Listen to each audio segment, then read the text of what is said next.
Chapter 51. Under Jinchi Chungtian's arrangement, members of the Tieyu Guild began to search for traces of the True Society in various places on Zuyuan Star. At this time, other players still didn't know what they were up to. In the community, Jinchi Chungtian, Kobold and others had become the envy of almost all players, just like Digging G and his friends. Digging G was not bad, because Bai Fu, the super powerful NPC, was discovered by her. When she first posted a post in the community to praise Bai Fu, there were a group of people who laughed at her. But she was not defeated by those ridicules. Instead, she firmly placed her bets on Bai Fu and made new judgments about Bai Fu's identity again and again. The amazing thing is that every time she made a judgment, it was correct. Now many players in the community joke that Digging G is actually the planner who created the character Bai Fu. Occasionally, Digging G will receive some weird messages. Fubao, can you change Fu's setting and make her a black silk leather shoe lover? Bullshit, white silk is invincible. Compromise, 1 foot black silk, 1 foot white silk, isn't it good? Digging G has always sneered at such news. What's the matter? She likes the combat suit that looks like a tight rubber suit. In short, Digger G followed Bai Fu and drank the soup. Other players envied her, but it was hard for them to be jealous. After all, ordinary people didn't have such outrageous judgment as her. But Jianqi Chongtian and the dog-headed man were different. Jianqi Chongtian and others were born in the abandoned cooling plant after the insectide incident. Their game progress was originally nearly a month slower than that of ordinary players, but because they collected enough tickets, they got the opportunity to ride with Patrick and others to Lin In. With this operation, Jianqi Chongtian and others surpassed many players who entered the game earlier than them in a very short time and unlocked advanced professions. This made many players' eyes red. Damn, if they can buy that ticket, can they also replace Jinchi Chongtian and others? When Digging G posted what happened in the evening to the community, a group of players started to complain crazily. I was just a few minutes away from buying the ticket, I was so angry. Fu personally led the upgrade. I don't know if there will be such treatment in the future. I'm crying. Fortunately, the abandoned cooling plant has added several trains recently, otherwise I still can't buy a ticket. These posts are also mixed with some comments from players from other guilds. These players had no good intentions. Most of them were competitors of the Tieyu Guild. Seeing the Tieyu Guild grow rapidly by relying on Bai Fu was as uncomfortable as being attacked by others. Therefore, they kept replying to the post, urging other players to go to Lin In as soon as possible. When the number of players around Bai Fu increased, the Tieyu Guild would get less benefits even if Bai Fu trusted it. Trust in Fuman, and you will have eternal life. Saint Fu1 will let you win. You must hurry up. If you delay for a while, Fu might leave Lin In and go to other places. Fu is different from other plot NPCs. She will not stay in one place for a long time. Indeed, if you don't rush now, if Fu finds a way to leave Zuyuan Star, it will be difficult to see her again in a short time. Brothers, I am not trying to scare you. Fu is in a low point now. Helping her is like helping her in times of trouble. If you want to help her after she recovers, the effect will be different. I have summarized the routes from other novice villages to Lin In. You can take a look if you need it. Under the instigation of other guild players, the community seemed to be full of Fuman members for a while. You Fuman people are pretty good. I can only say that the current players are as cunning as Abe-san. Some stupid players used to pretend to be dead when playing SLG games. When both their own people and the enemy camp were off guard, they would suddenly show up and lead their own people to attack the enemy camp. Jianqi Chongtian is not a fool. How could he not understand what tricks those familiar accounts are playing? But it doesn't matter. He didn't bet on Bai Fu at all. They must be very proud now, but when they know our ultimate goal is to join the True Society, they may not be able to laugh anymore. The other core members of the Tieyu Guild are now full of admiration for Jinchi Chongtian. With a crouching dragon like Jiangu in the Tieyu Guild, there is nothing to worry about. Jianchi Chongtian smiled and closed the game community. Time is running out. Now he has to hurry up and get some information from Bai Fu's sister Anya. Perhaps for safety reasons, Bai Fu will send Anya to the hotel where Digging G lives in the next 2 days. After what happened last night, Anya's attitude towards him was obviously much better. She no longer used some tasks with pitifully low rewards to order him to do this, and that like before. Jianqi Chongtian felt that this was the perfect opportunity he had been waiting for. In order to achieve his goal as soon as possible, he completely lost face and called Anya Sister Anya. He also gave Anya Wasteland Coke and cakes from time to time, making Anya laugh. Digging G, Dragon of Natural Disaster, convert to me Fu, Damn, you are so shameless to recognize a little girl as your sister. While complaining in his heart, Dig G and the others did not stop him. Jianqi Chongtian was happy to do this. What could they say? And they also expected Jianqi Chongtian to get some interesting information from Anya. So far, they still know too little about Bai Fu, and all the information is ambiguous. If they can get accurate information, who would be willing to guess? Efforts pay off. After praising Anya and Bai Fu like they are the only ones in the world, Jianqi Chongtian finally succeeded in opening Anya's chatterbox. That female killer last night was really powerful. I didn't even see clearly what happened before she disappeared from my sight. It's a pity that she shouldn't have targeted you too, Sister Bai Fu and Sister Anya. No matter how powerful she was, she still fell down after being glared at by Sister Bai Fu. She's the boss. Anya happily drank a mouthful of wasteland coke, her little tail almost raised to the sky with pride. I tell you, let alone the boss, even the old me could easily defeat her. Jianqi Chongqian's eyes lit up, and he quickly poured another cup of coke for Anya. You are worthy of being Sister Anya. Does Sister Anya also have old injuries, like Sister Bai Fu? Anya waved her hand. No, I have special medical superpowers, which can not only save people, but also strengthen myself, but later my ability was sealed. Jianqi Chongqian's eyes lit up, and he nodded his head repeatedly. Okay, new information is obtained, and the next step is to slowly lead the topic to Bai Fu. Hiss. Jianqi Chongtian deliberately took a breath of cold air. So if your ability was not sealed, wouldn't you be able to help Sister Bai Fu heal her hidden injuries? The person who sealed your ability is really a jerk. Anya seemed to have found agreement. That's right, if my ability was not sealed, the boss wouldn't be injured, and now, he wouldn't have to take me around here to find a way to help me unseal it. As she spoke, she stomped her feet viciously. Hearing this, Jianqi Chongtian's pupils shrank suddenly. Got it. He completely understood. Before, they all thought that Bai Fu secretly investigated the True Society in the abandoned cooling plant in order to find a way to leave Ziyuan Star, but now it seems that her main purpose is actually to find a way to help Anya unblock. This is heavyweight intelligence. If he tells this to the True Society, he will definitely be rewarded. But this is not enough. He has to find a way to further figure out what Bai Fu wants. It would be even better if Anya could accidentally reveal Bai Fu's true identity. Jianqi Chongtian was confident about this. He had found a trick to deal with Anya. As a child, he liked to hear others brag about himself. Once Anya was overconfident, he didn't even need to ask Anya, and she would pour out a lot of information like pouring beans. It can only be said that Bai Fu was smart all her life, but confused for a moment. She didn't cover Anya's mouth properly, but sent Anya to him. Sister Anya, you. Jianqi Chongtian spoke again. This time, he just called a name and saw Anya holding her stomach and shouting. Ouch, my stomach hurts so much, I need to go to the toilet. Anya jumped off the chair and ran into the toilet. Jianqi Chongqian's eyelids twitched wildly. This was too unfortunate. It would not be so easy to get any questions from Anya after she calmed down. He waited helplessly for more than half an hour. During this time, Anya went to the toilet 4 times. Until Bai Fu came to pick her up, he still did not find a chance to continue asking questions. No choice, he could only wait for the next time. Jianqi Chongtian secretly contacted other people in the guild, and taught them his method of getting Anya to talk. Although he felt that Anya's brain could not find anything unusual, what if he asked too many questions and aroused Anya's suspicion? It would be better to let others participate. Fu. Seeing Bai Fu coming, Digging G and others quickly surrounded her. Now that they have unlocked advanced professions, they should be able to further trigger tasks related to Bai Fu. Come in. Accompanied by Bai Fu's call, Xiaosher walked in from outside the door. Everyone was confused. Xiaosher got straight to the point.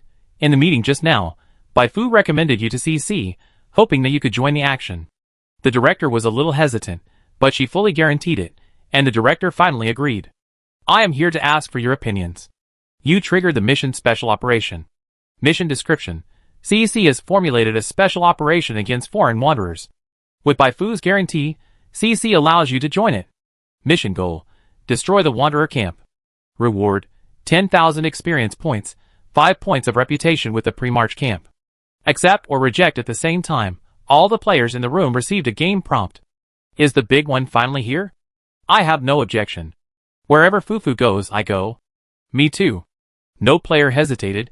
They had been waiting for this moment for a long time. Bai Fu knew her plan was successful by looking at their reactions. With the current scale of the Silent Courtyard faction she founded, it is impossible to issue players with very high reward tasks, but she had hinted to the players before that they would be able to access more advanced tasks after they unlock the advanced profession. What should they do? Bai Fu's idea was to drag the players into the event of catching spies, and let CC issue tasks to the players.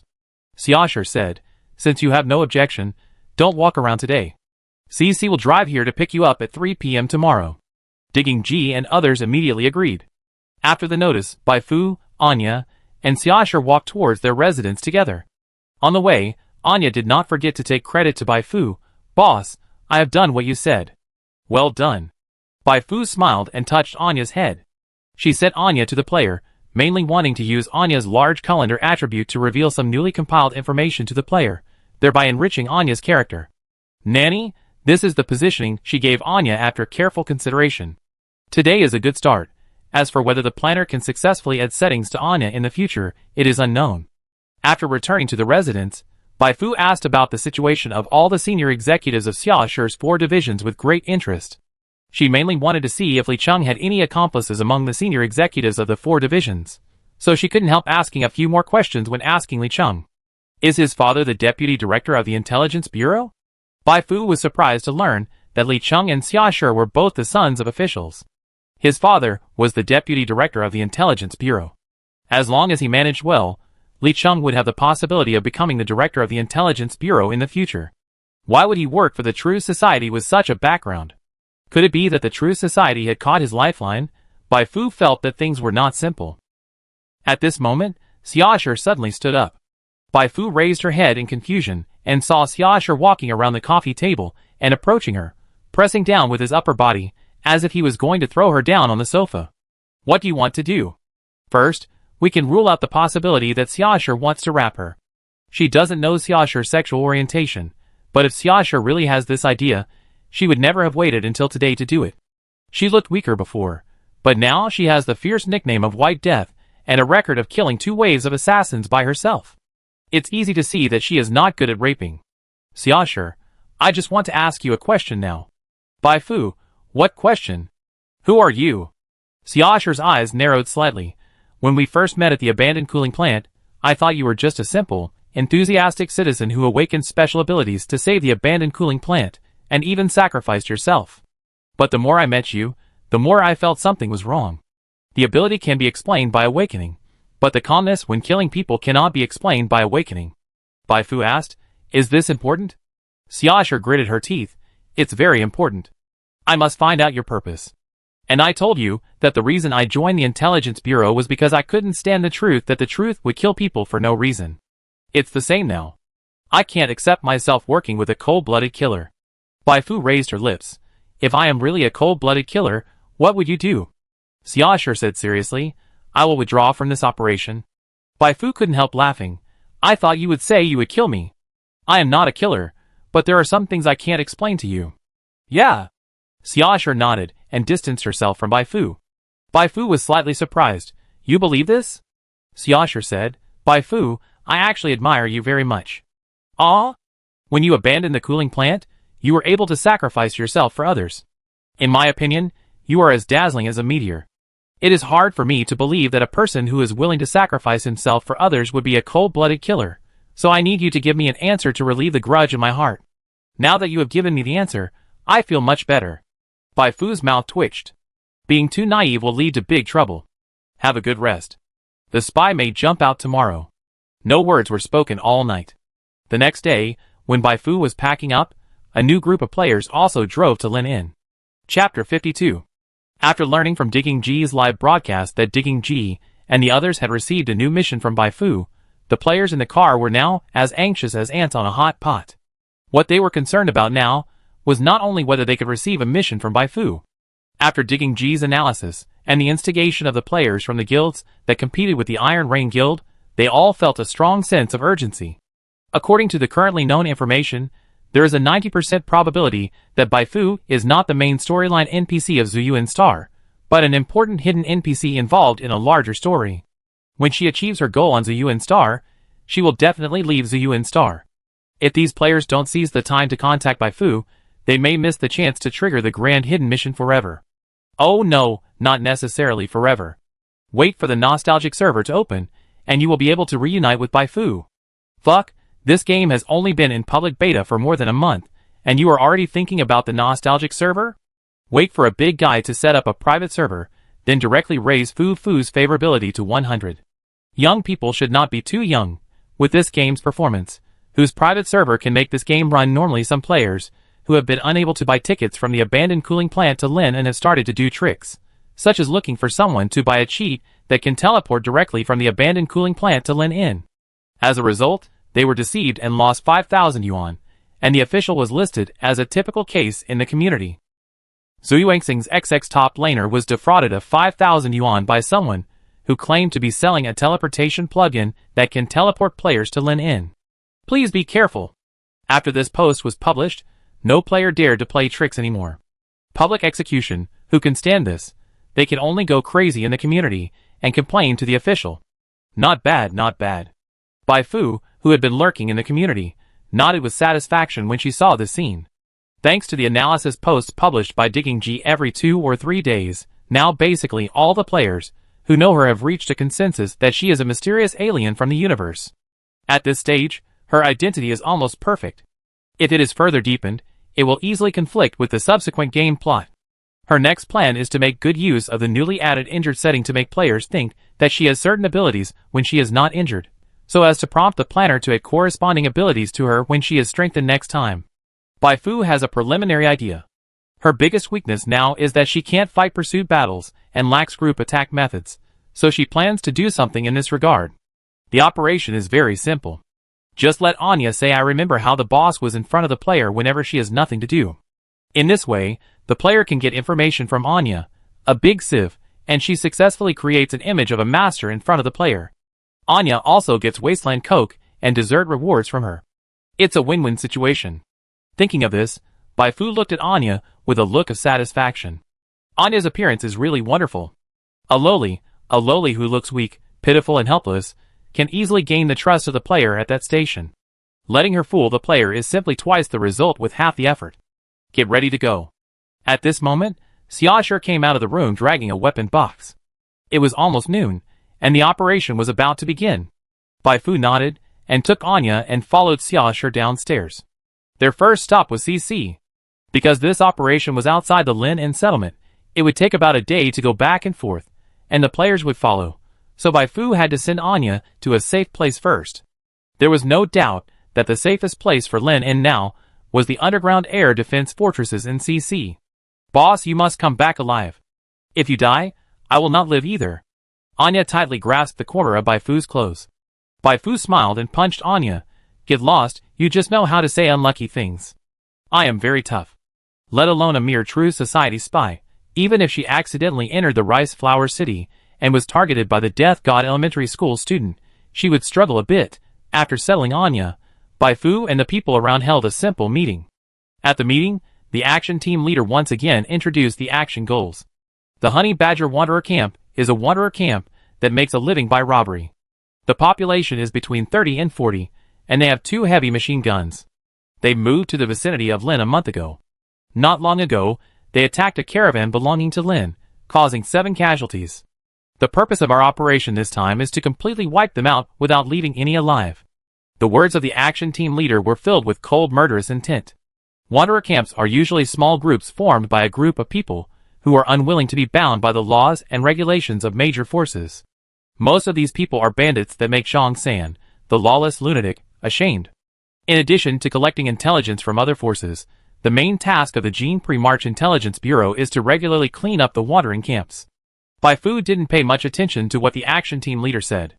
She took the opportunity to throw a clairvoyance skill to Li Cheng, who was sitting next to Lu Yuelin. Name: Li Cheng, Elite, Template, Special Main Occupation, Furious Warrior LV6, plus 10, Secondary Occupation, Bartender LV2, HP, 500/500, Chi, 145/145, Attributes, Strength 29, Agility 16, Constitution 22, Intelligence 7, Spirit 9, Inspiration 6, Skills, Chi Gathering LV3, Warrior's Power LV4, Slide LV2, Iron Body LV1, Triple Punch LV1, Blood Rage Stance, Endurance, Intermediate Fighting Mastery. Talent: Naturally Strong Favorability, Want to get rid of him as soon as possible. -83, dangerous level, blue. Bai Fu didn't care much about attributes, anyway, he was not as good as her. She cared about Li Cheng's favorability towards her. After one night of absence, the value dropped by nearly 10 points. Even if Li Cheng didn't plan to take action today, as long as she provoked him a little, he would probably take the bait. Thinking of this, Bai Fu was completely relieved. As soon as the meeting was over, she and Xiaosher drove a truck to pick up the players. Because the high-level people from all over would participate in today's action, she warned the players early on to disguise themselves well so as not to be recognized by Li Cheng. What made her feel at ease was that the players listened to her words. They not only covered their faces, but also changed their clothes differently from that night. Don't be fooled by their sloppy appearance, but their fighting power is not inferior to that of ordinary agents, and they can play an unexpected role at critical moments. Bai Fu smiled and introduced the players to the members of Su Hong's team in the same car. Really? The members of Su Hong's team were skeptical. Don't worry, you will soon see their true strength. Several agents looked at each other and extended their hands to shake hands with the players in a friendly manner. Hello. What Bai Fu never expected was that before Su Hong's team saw the players' strength, they saw their outrageousness first. Fuck, this is a power armor, so awesome. Reach out and touch it. Oh my god, what's the name of this gun? It's cooler than 416 Hong Kong dollars. Reach out and touch it. Can this terminal be used to make calls? It's a bit heavy, but it should be a good choice for cracking walnuts. Reach out and touch it. At first, these players were quite normal. Even when they saw the power armor, they didn't do anything particularly radical, until the battle-crazed player Black Tiger Afu, who had been following Patrick, stood up. Brother, your muscles are so good, even through the clothes, they reveal a breathtaking beauty. How did you train them? Reach out and touch them. The agent who was suddenly touched by Black Tiger Afu was frightened and his body shuddered. His face turned pale, as if it had faded. Fuck, there is Nantung. Now he is just touching the muscles. Will he need to Kinkin later? He looked at Su Hong with horror, and Su Hong looked at Bai Fu with horror. You brought this person here, you should take care of him.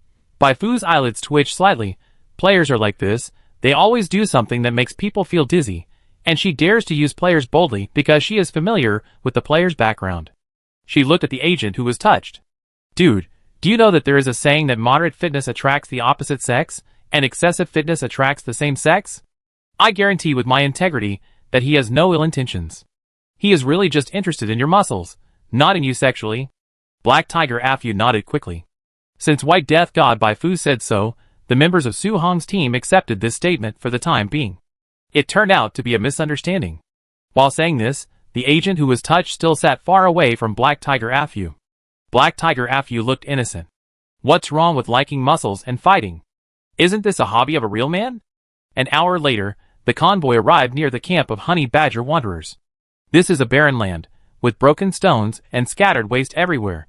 Occasionally, you can see some half-exposed bones, which shows that a fierce battle has broken out here. Lu Yuelin jumped off the car and began to arrange the main attack direction.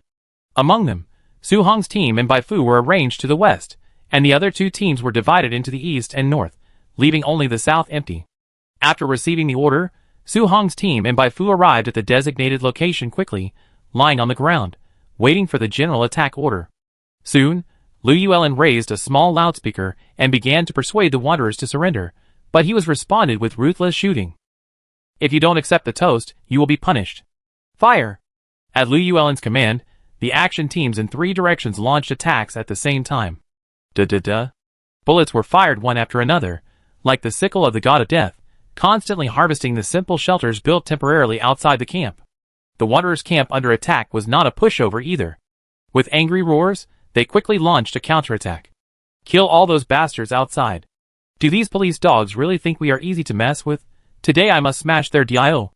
Along with the dirty words came an unexpectedly dense firepower network. Even with Su Hong's power armor, the west side could not break the situation for a while. Shit, the intelligence is wrong. Didn't they say they only have 2 machine guns? Why did the firepower suddenly become so strong? We must first find a way to suppress the opponent's machine guns. Su Hong was so anxious. Everyone had to suppress the opponent's firepower first. The question was how to suppress it.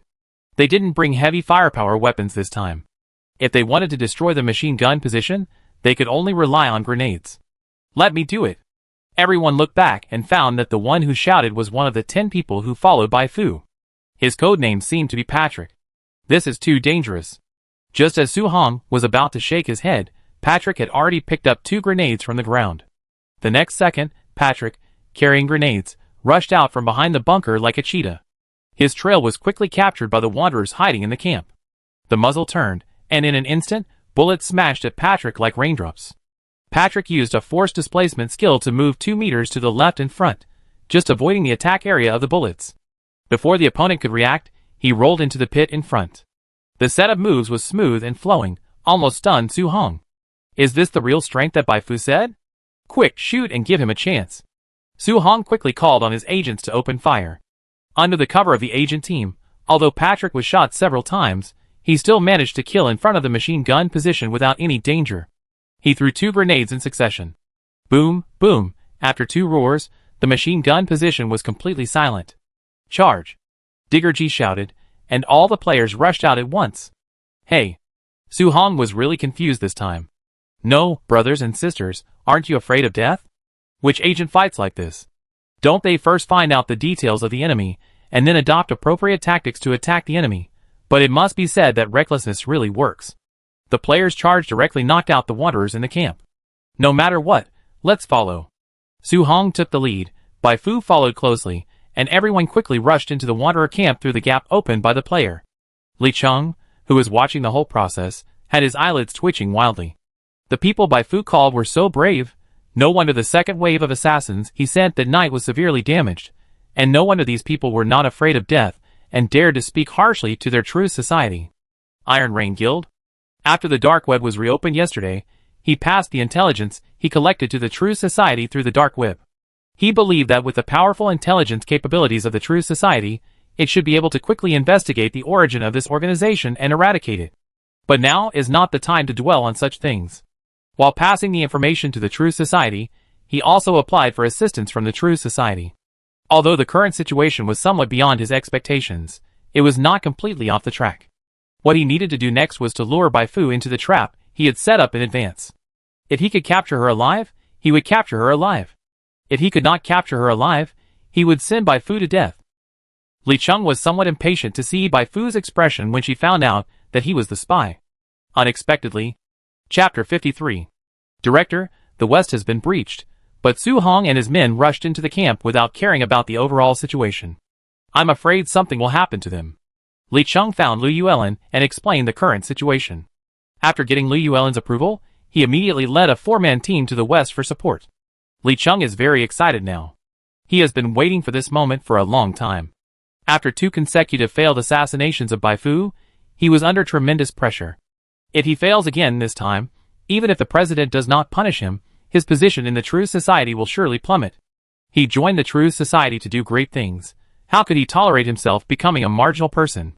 In order to solve the trouble of Bai Fu, Li Cheng made 3 preparations this time.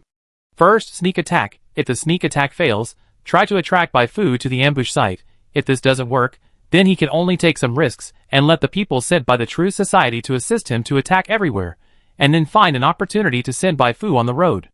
In any case, he would not let Bai Fu be sent to Haidu.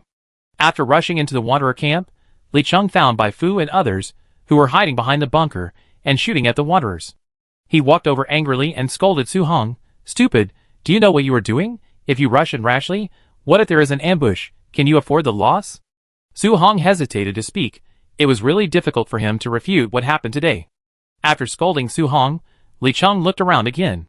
The battle was fierce, and more than a dozen wanderers had been beaten into sieves, but the lunatics brought by Bai Fu were not much better. 6 of the 12 people were dead, and 2 were so seriously injured that they could only lie on the ground. As if, Bai Fu is a psychic praying master, usually positioned as a support. Now that the AD Big Brothers who play output are dead, a support with support equipment can't make a big difference even if the equipment is good. Look at what the group of people you recommended have done. If you are from CC, I will fire you on the spot. Li Cheng sneered and scolded. Bai Fu looked indifferent, but the players who were crowded in the live broadcast room of Digging G to watch the battle were not happy. Fuck, if it weren't for Digging Treasure and Fu Fu, you Birdman would still be outside drinking Northwest Wind. Lao Ding, you have already got a way to die. After scolding all the people around him, and perfectly interpreting his character, Li Cheng took out his gun and shot at the opposite side. One shot for freedom, one shot for death. A wanderer who showed his head and tried to observe the battlefield was shot in the head. Why are you still standing there? Keep fighting. Damn it, you know you have to keep fighting. So why were you making so much noise just now? The members of Su Hong's team continued to join the battle with resentment, and for a while, the gunfire became dense again. Li Cheng did not make any further moves after firing 2 shots. He was waiting. In fact, the 2 shots he fired just now were a signal. At this time, in the camp, the killer who had lurked in yesterday set up his gun. Take a deep breath, aim, and fire. Bang bang. Get out of the way. Another agent standing next to Xiaoshi discovered the crisis in time. He pushed Xiaoshi away. The bullet grazed Xiaoshi's left arm. The agent who pushed her was not so lucky. Blood bloomed like a rose on his chest and splashed on Xiaoshi's cheek. Enemy attack. Su Hong widened his eyes and shouted at the top of his lungs. All the agents present were veterans. After noticing the abnormality, some lay down and some dodged, but no matter how fast they were not as fast as the killer hiding in the dark. Please witness the hand speed of a single man for 30 years. At the moment when Bai Fu blocked Xiaoshi, 2 more bullets flew out, like whistling blades, one hitting the left arm of Su Hong's power armor, and the other piercing the left leg of the agent whose chest muscles were touched by Black Tiger Ah Fu. Although the speed was fast, the lethality of these 2 shots was much less, because Su Hong's team had been on guard. Beast. Su Hong raised his machine gun and fired wildly. The bullets poured wildly, turning the big wooden sign where the killer was hiding into rotten sawdust. The killer had no chance to continue shooting, and he fled in embarrassment. Don't let him run away. Li Cheng roared and chased after him. Bai Fu looked at the bullet in her palm. The killer actually fired 2 shots in the first attack. The first shot hit her, but she was unharmed. However, due to the chaos, no one seemed to notice this. She used clairvoyance on the escaping killer, and the template fed back was a mutant. It was difficult for her not to connect this killer with number 7 and number 9, who had appeared in the abandoned cooling plant. Is this the new round of assassination arranged by Li Cheng for her? As weak as if he hadn't eaten, it's really disappointing. Okay, since you've already made a move, it's my turn now. After all, Li Cheng is still a relative of the Intelligence Bureau, and Bai Fu can't just kill him in front of everyone, so she is looking for an opportunity for Li Cheng to be alone. Soon the opportunity she wanted came. Just as she was examining Xiaoshi's body, the killer jumped into the car prepared in advance and began to evacuate. After firing several shots at the wheels without success, Li Cheng quickly turned back. If you have enough energy, drive with me, and the rest of you stay here to take care of the wounded. His eyes swept across Xiaoshi and Bai Fu's faces. Now it depends on whether Bai Fu will catch up. With Xiaoshi's personality, if she sees someone seriously injured in order to save her, she will definitely chase after him. As for Bai Fu, Li Cheng is not sure, but he thinks that even if Bai Fu doesn't go now, she will probably go when she receives the news of Xiaoshi's death. She is a fool who can sacrifice herself for a group of fools and an abandoned cooling plant. Sure enough, Xiaoshi stood up at the first moment. I go. She couldn't forget the blood blooming in her eyes.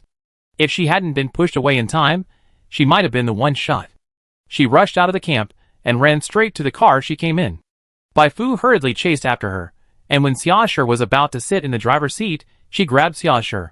You stay here, I go. No, your driving skills are not as good as mine. What if you lose her? Seeing Xiaoshi insisting, Bai Fu, who didn't want to waste time, could only get in the car first. Li Cheng, who was sitting in the car, was overjoyed when he found Bai Fu and Xiaoshi catching up with him. Haha, Bai Fu was left alone, his chance has come. Bai Fu was also overjoyed when she found that Li Cheng was the only one in his car. Haha, Li Cheng was left alone, her chance has come. In fact, there were more than just these 2 cars chasing the killer, but the other cars started much later, so they were left a long way behind, and could only determine the position of the car in front through the intercom and smoke. It won't work this way, Xiaoshi. You guys go around from the small path on the left. I forced the killer to your direction. Li Cheng shouted loudly on the intercom. Bai Fu curled her lips. I won't.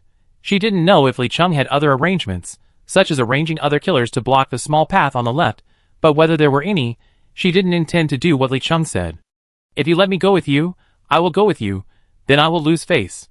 The initiative must be in your own hands. Bai Fu patted Xiaoshi's shoulder. Let's go to the right. Ah? Xiaoshi tilted her head. Don't you want to avenge your companions? Then listen to me. Bai Fu's voice was full of unquestionable. Xiaoshu did not waver.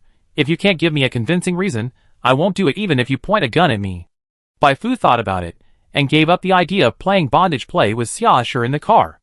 Then I make a long story short. Li Cheng is a spy lurking in the intelligence agency. What? Hearing this, Xiaoshu's face changed drastically.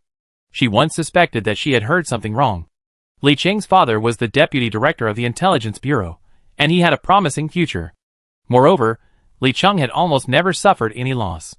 Although the leader of the action team had always disliked him, and often contradicted him, he was the one who started the conflict between the two. No matter how narrow-minded he was, he would not give up his bright future in the pre-march and join the true society, just because of such a small matter, right? It's easy to verify the authenticity. Just do what I say. No matter where we drive, he and the killer will definitely come over. Bai Fu was at ease. She hadn't said anything wrong when she asked Xiaoshu to drive to the right. The road from the abandoned cooling plant to Lin Inn was on the right. According to the information she had collected in the community, the second group of players from the abandoned cooling plant was about to arrive in Lin Inn. She was going to say hello to those players. Xiaoshu stared at Bai Fu for a long time, and finally did what she was told. Li Cheng, who was in the front, quickly found the problem. He shouted anxiously, "Why did you run to the right? Can't you tell left from right?" Bai Fu said calmly, "The path on the left has collapsed and cannot be passed. Let's go around from the right." She hung up after that. Damn it. Li Cheng hammered the car hard. No matter left or right, he would never let Bai Fu go today. The plan has changed. Drive to the right now, and notify those who are in ambush to move. Li Cheng immediately issued a new order. After driving for a while, he suddenly realized that this was not a bad idea. According to the original plan, he would definitely be listed as a key suspect. Although he had a way to escape, he still had to take certain risks. Now it was different. Bai Fu did not listen to his orders and ran to the right. If she died, could he be blamed? He could only blame Bai Fu for giving herself up. In this way, under Bai Fu's command, Xiaoshu led Li Cheng and others to circle in the wilderness.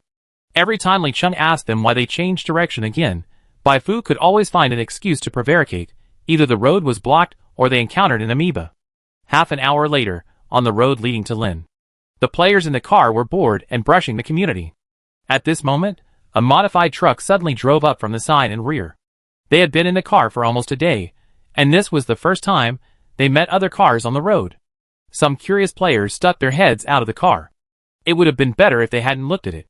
As soon as they looked at it, they were attracted by the face exposed in the half-lowered car window. The white hair was like a waterfall, the face was like frost, and when the index and middle fingers lifted the hair by the ears, a style that made people's hearts ripple was rolled up in the youthfulness. Who else could this be but Bai Fu? Damn, am I hallucinating? I think I am hallucinating too. What the hell, that's Fu Fu, damn, I actually met Fu Fu on the road. What kind of fate is this? Is it possible that they just look alike? That's impossible, I know the driver next to me. It's Xiaoshu, who has appeared many times in the treasure hunting live broadcast room. All the players in the car were excited, and they quickly asked the driver to chase Bai Fu, who had already overtaken. Isn't this bad? A radical player put a gun to the driver's head. What do you think? Good, good, very good. The 5 cars full of players had to turn around. In the truck, Xiaoshu looked at Bai Fu in confusion. What are you doing? Give Li Cheng a surprise. After circling for another 10 minutes, the truck stopped in a wilderness. There were 2 cars parked not far from the truck. One was Li Cheng's car, and the other was the killer's car. Li Cheng was the first to jump out of the car. He walked and shouted, "What happened to you two? If I hadn't chased you closely, the killer would have almost escaped." Bai Fu jumped out second, while Xiaoshu stayed in the car. Why are you so anxious? If the person didn't run away, it means everything is fine. You know how bad the road conditions are. Li Cheng took a deep breath. Forget it, I'm too lazy to act with you now. If it weren't for you and Xiaoshu, it would be really difficult for me to get rid of those people sent by Lu Yuelin. As he spoke, he suddenly pulled out a gun and pointed it at Bai Fu. Bai Fu, today is your doomsday. Didn't you expect that I am the spy hiding inside the intelligence agency? Surprise, surprise. He laughed wantonly, observing Bai Fu's expression while laughing. He was expecting Bai Fu to show a panic expression on her face, but after watching his wonderful performance, Bai Fu's eyelids just twitched. I turned a blind eye to your performance. Li Cheng's forehead veins throbbed. Pretend to be calm? I want to see how you pretend. Li Cheng clapped his hands. Come out and entertain our guests. At his call, a group of people suddenly jumped out of the killer's car. These people were all burly and had lightning eyes. They were all martial artists. Bai Fu took a look and found that there were 6 people in total. Although the number was not large, these people were not ordinary people. After using spiritual vision to investigate, she found that the weakest among these people had unlocked advanced professions, and the strongest one was at the same level as Li Cheng, but the attributes and health points were slightly different. Originally I prepared more than 20 people for you, but you ran around everywhere, so I could only summon 6 people temporarily. But it's enough to deal with you. Without those crazy people, what's the use of you as a psychic prayer master? Li Cheng laughed. Xiaoshi, who was sitting in the car, almost had fire in her eyes after hearing Li Cheng's self-explosion. Why? She yelled. Why do you want to be a dog for the True Society? Why? Ignorant idiot, I joined the True Society, at least I can see the truth of this world, but you don't even know who you are being a dog for. No, you don't even know who you are. Li Cheng sneered and glanced at Xiaoshi. Bai Fu, you have nowhere to escape. If you are willing to confess your true identity, I can let you suffer less before being sent to the president. If you are unwilling to cooperate, then there is only one way to go: death. More people than me? Bai Fu shook her head. Next, I am going to perform a magic trick for you. This magic trick is called the Great Transmutation of Living People. Li Cheng couldn't help laughing. You don't think you still have a chance to escape now, do you? The people behind me are all professionally trained mutants. They are not afraid of death like those ordinary killers. They are born to complete the mission. His voice was loud and his smile was bright. But after seeing that Bai Fu's expression was not shaken at all, he still unconsciously felt a little uneasy in his heart. Just as he was hesitating whether to shoot immediately, the roar of a car suddenly sounded in the wilderness. Li Cheng turned his head sharply. At the sunset, under the red sun, 5 cars drove side by side. The 5 cars stopped and turned around, and after the doors opened, 1, 2, 3. Countless players jumped out of the car. They walked noisily, without any signs of training, but when they stood around, even the earthworms passing by huddled up and pretended to be dead. Li Cheng was stunned, as if falling into an ice cave. A car of bred men is scary enough, but these are 5 cars of fearless bred men. Chapter 54. The players who rushed down from the car were very angry now. They didn't know where they were, who was standing opposite them, and how strong those people were. They only knew one thing, that is, the group of hanged people on the opposite side were pointing guns at Fu Fu.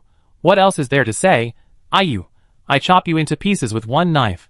For a while, a series of words with a strong mother content popped out of the players' mouths, giving Li Cheng and others a long-lost mother disaster. After all, these players have been trained in various forums since childhood. They can use the 6 arts of the internet to play abstract with others, and use their ancestors to show their aggressiveness. Li Cheng, who is in a high position, has never experienced such a scene. After being scolded a few times, he turned into a red-hot Rambo. Crazy, a group of crazy people.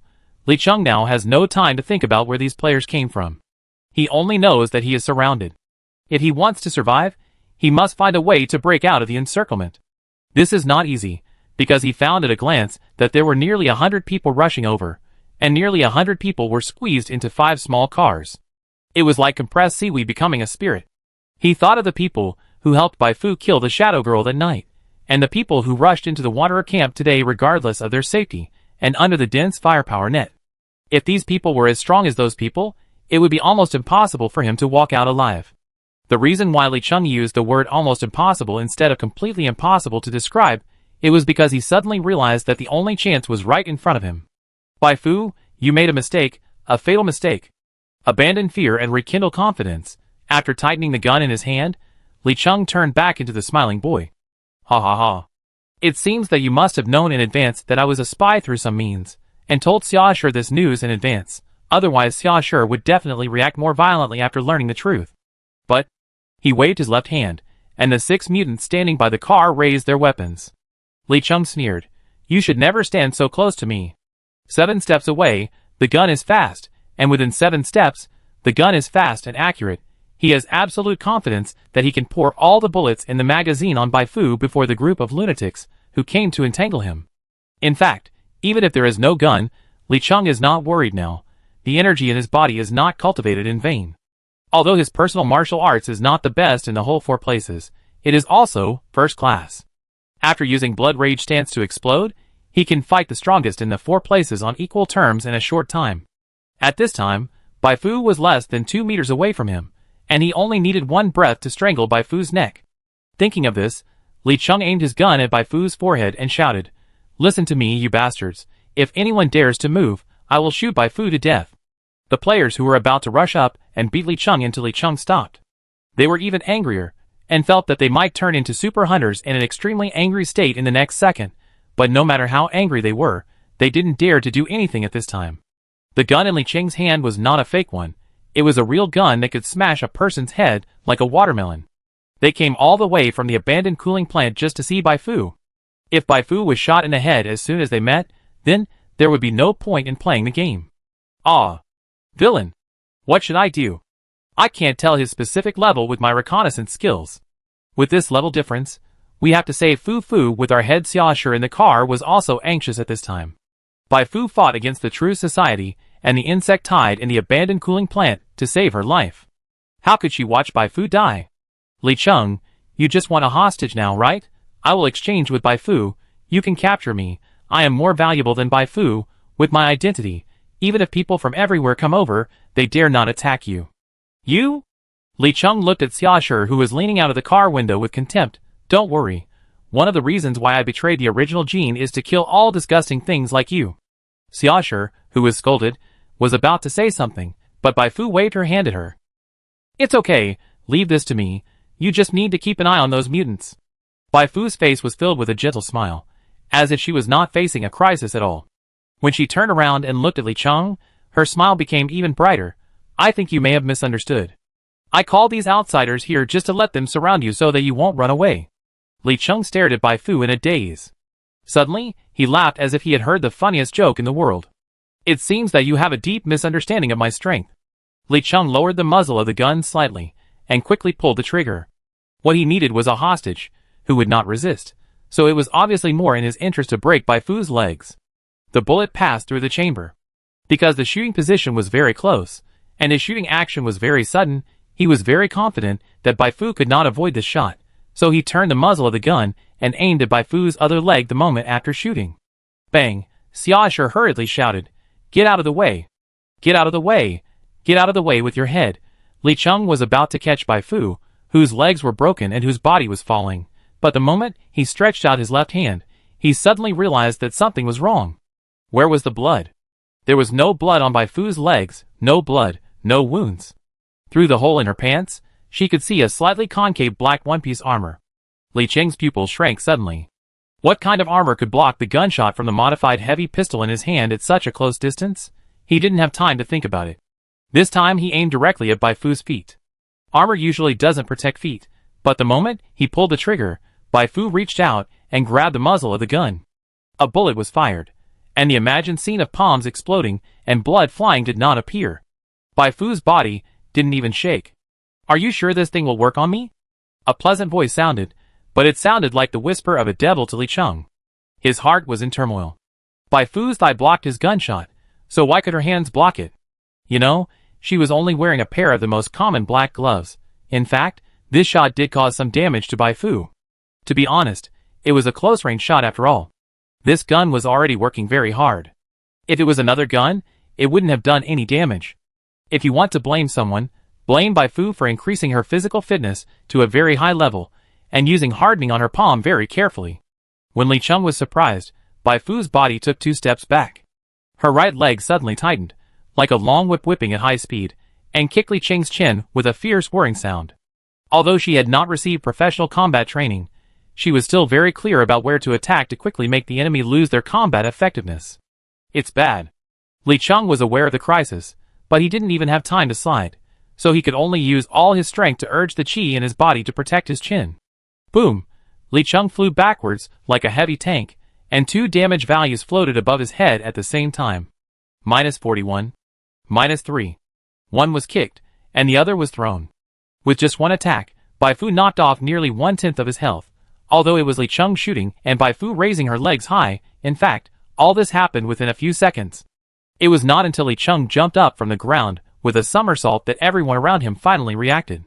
Fuck, what's going on? Fu Fu kicked that ruthless guy away with one kick. My Fu is awesome. This idiot is no match for Fu Fu. Don't be afraid, brothers.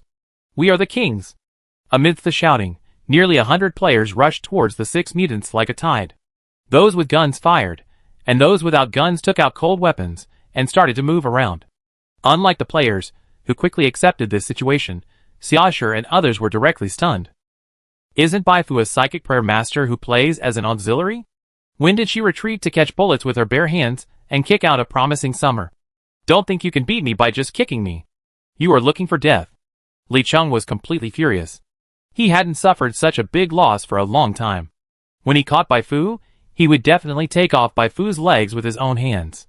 He resisted the stinging pain in his chin and the dizziness in his head. He slid and quickly closed the distance between him and Baifu. When he got close, his right fist, wrapped in a sharp wind like a blade, went straight to Baifu's cheek. 3 consecutive punches, each one more powerful than the last. 3 punches, even the universal power armor would be dented, not to mention the flesh and blood body. Xiaoshi, who had some understanding of Li Cheng, raised her gun when Li Cheng rushed over. She fired continuously, trying to force Li Cheng to retreat, but Li Cheng did not retreat but advanced, relying on the blessing of Qi to take a bullet and completely blast out 3 punches. Bastard! Xiaoshi reached behind her, and a flash bomb appeared in her palm. Just as she was about to throw the flash bomb, Baifu's voice rang out. Don't worry about me, go help those outsiders. How can I not care? After seeing what was happening in front of her, Xiaoshi was stunned. She clearly saw Baifu only raised her left arm to take Li Cheng's 3 consecutive punches, and then, at the moment when Li Cheng was out of breath, Baifu hit Li Cheng's chin with an uppercut, knocking out one of his teeth. Ah! Li Cheng screamed and took 7 or 8 steps back before he could barely stabilize his body. Have you noticed that your physical strength has been weakened a lot? Baifu walked towards Li Cheng. It was weakened, because when she was talking nonsense with Li Cheng just now, she used the combination of power surge, inferior, and multiplier amplification, inferior, on Li Cheng twice in a row, directly reducing Li Cheng's physical strength by 40%. But a violent warrior is a violent warrior after all. Losing a tooth did not weaken Li Cheng. Instead, he immediately went into a bloody rage. His body expanded at a speed visible to the naked eye, and his muscles bulged. For a moment, he actually had some of the style of Hanma Yujiro. I don't want to know who you are anymore. I just want to kill you now. Then give it a try. I don't get the nickname of the White Death for nothing. Baifu drew 2 short knives from her waist and rushed towards Li Cheng, who was nearly twice as big as her after the expansion, without any fear. Chain reaction on the way to sprint, Baifu bound to Li Cheng. Her body shape did not change like Li Cheng, but there was an additional Blood Rage stance buff after her name. Blood Rage stance. During the duration, strength plus 5, agility plus 5, physical resistance plus 20%. I can kill you with combat etiquette, and I can also kill you with a head-on confrontation. Baifu has been shaping in front of the players for so long, and today is the perfect time to show her true strength after the upgrade in front of so many players. Li Cheng was so crazy that he didn't notice that Baifu's speed suddenly increased. Even if he knew, he wouldn't run now. The reason was not important at all. He just wanted to beat Baifu to death. The two of them fought like this. Baifu slashed, Li Cheng punched back, Baifu kicked, Li Cheng punched back again. This was a hardcore fight without any fancy techniques. Even the mutants who received the order to kill Baifu were a little scared at this time, and they took time to look at the results of the battle between Baifu and Li Cheng from time to time. Some players, who were closer, were even more dumbfounded. They wanted to help, but found that they could not even see how the 2 people in the center of the battlefield attacked. The players who rushed into the live broadcast went crazy and began to madly post comments in the live broadcast room. What's going on? Is Fufu so fierce? I always thought Fufu was a gentle big sister. Hiss Fufu's thigh, if I get kicked, I'm afraid I will die immediately. Come on, big sister with white hair, kill that muscle monster. White Death, does Fufu have such a cool nickname? Baifu had no time to pay attention to the flattery in the live broadcast room. Her attention was now all on Li Cheng. After getting the bonus of Blood Rage stance, her agility was only a little different from Li Cheng's, so she could block Li Cheng's attacks with her hands without missing a single one. Similarly, Li Cheng could block every one of her slashes. They both responded to Li Cheng's moves, but their reactions were completely different. When Li Cheng punched her, she lost 30 HP. When she slashed Li Cheng, he lost 20 HP. It seemed that she was at a disadvantage, but you have to know that her physical strength was full when the fight started, while Li Cheng's physical strength was only 60%, and her HP was 2.5 times Li Cheng's current HP. This was why she dared to fight with Li Cheng, a martial artist. Blood exchange? Who's afraid of who? In just over a minute, Bai Fu's HP dropped from 1049 to 813, and Li Cheng's HP dropped from 424 to 207. Bai Fu only looked a little messy with her hair and a few bruises on her arms, while Li Cheng's hands and feet began to bleed. If the life bar is long enough, you can do whatever you want. At this moment, Bai Fu suddenly found that her body was weak. It turned out that the bonus of the Blood Fury posture disappeared, and only the effect of fanaticism remained. His life value has dropped by more than half. In the previous battle, he must have lost a lot of physical strength. He has reached his limit. Li Cheng disguised himself well, but how could he avoid her detection? Bai Fu did not hesitate.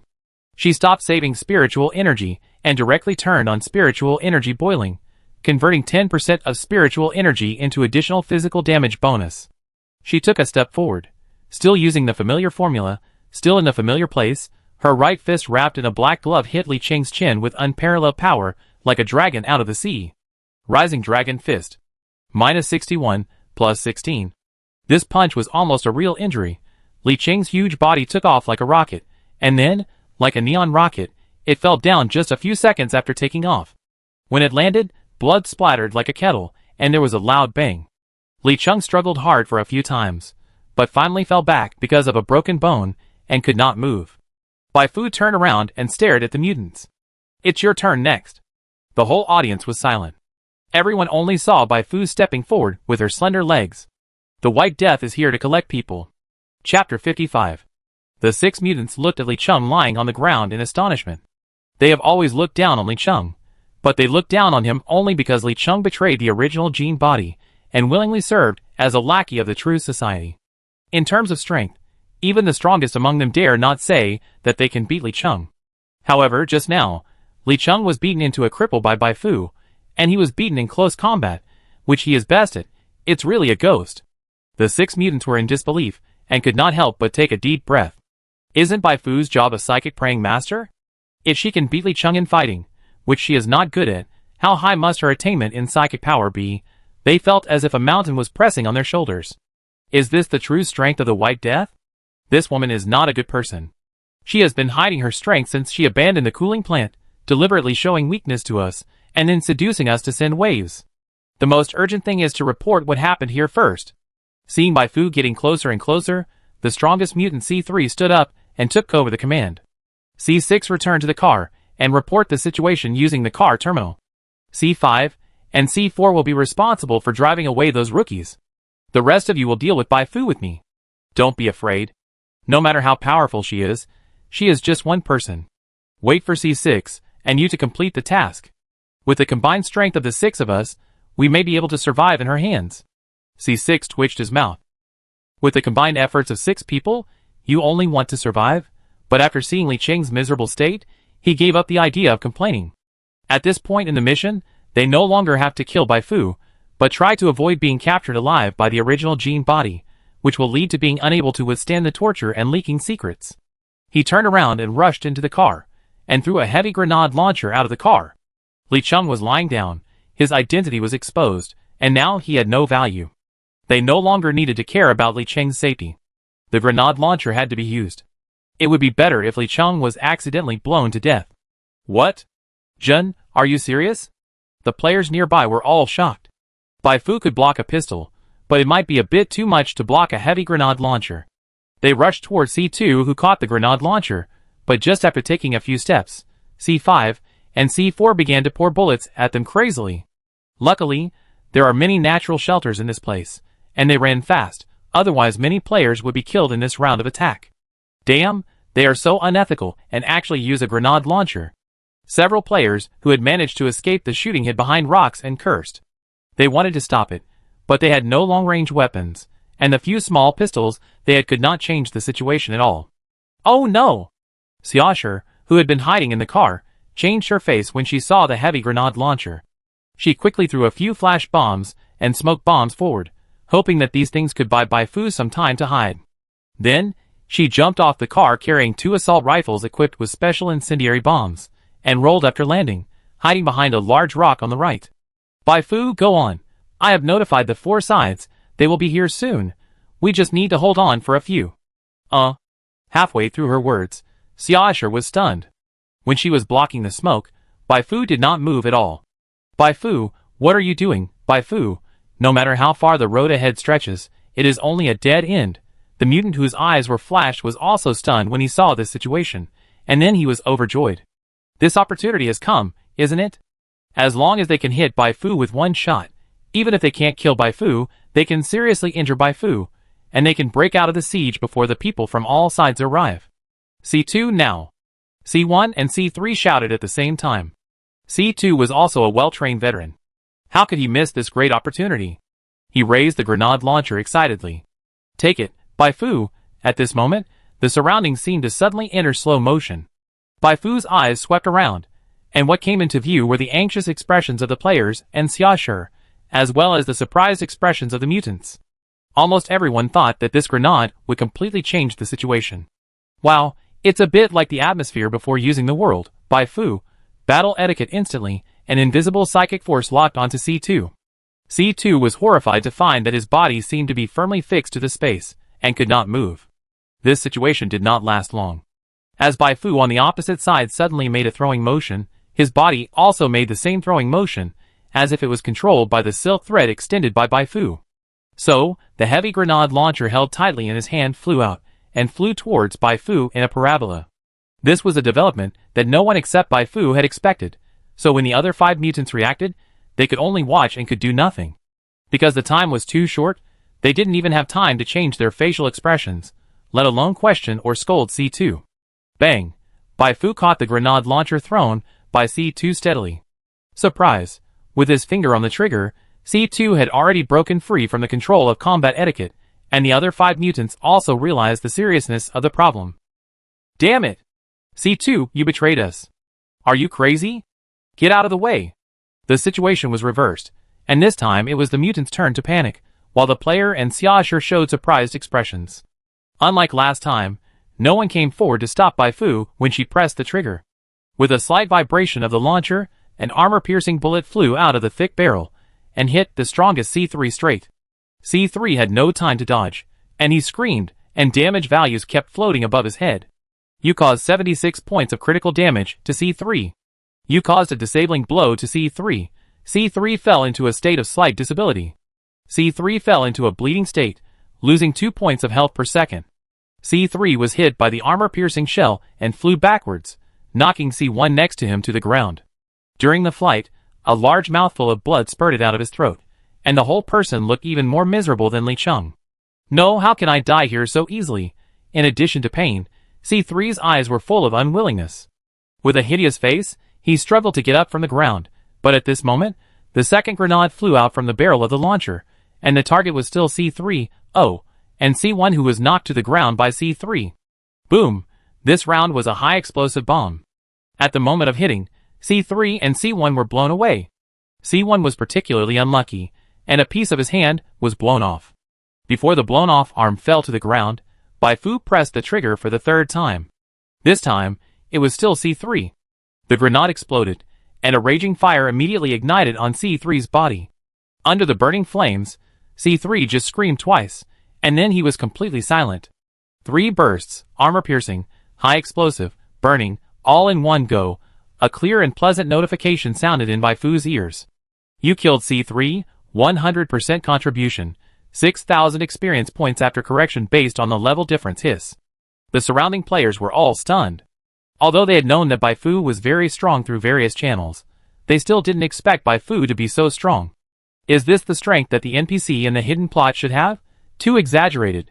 The 5 mutants who were still alive looked at the charred body of C3. Now they were in no mood to blame C2 for making a big mistake. They just felt cold hands and feet. Not long ago, C3 said that if everyone worked together, he might be able to survive Bai Fu's hands. Who would have thought that after just a few minutes, C3 had already become a corpse? How can we play this game? C6, has the message been sent back? Soon. C6 was as anxious as an ant on a hot pot, fearing that Baifu would shoot at him and send him and his car to the sky.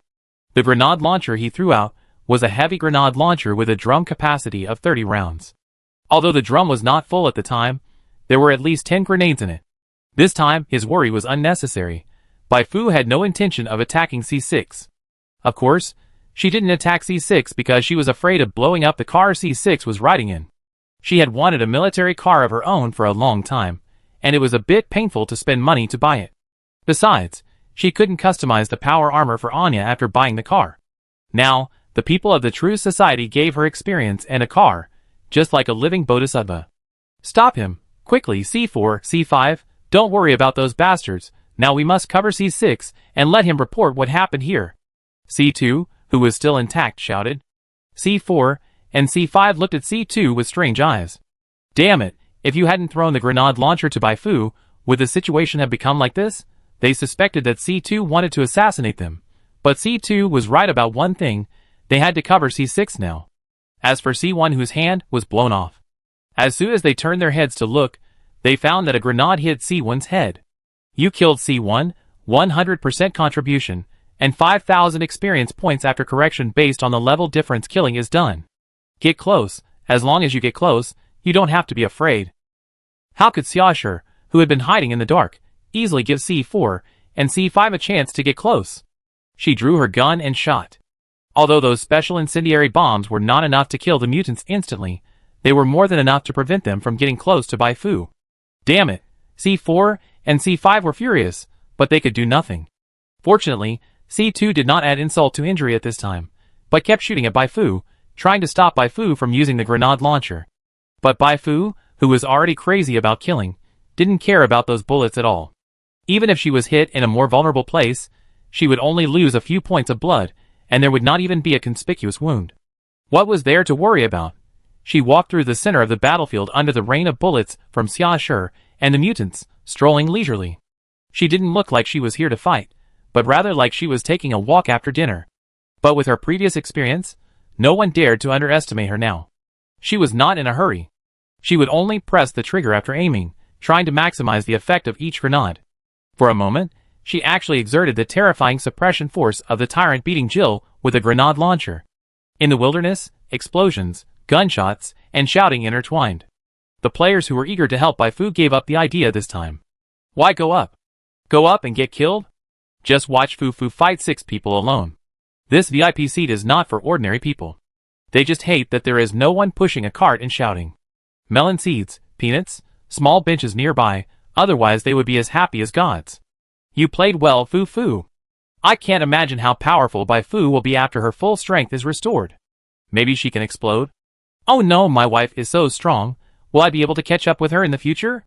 The players in the live broadcast room also cleared their gloom and watched the show happily. I'm so envious. How cool it would be if I could watch this battle live. Fufu's hands are all red from the bullets. Let me blow them. Death is coming. Stop, stop, stop.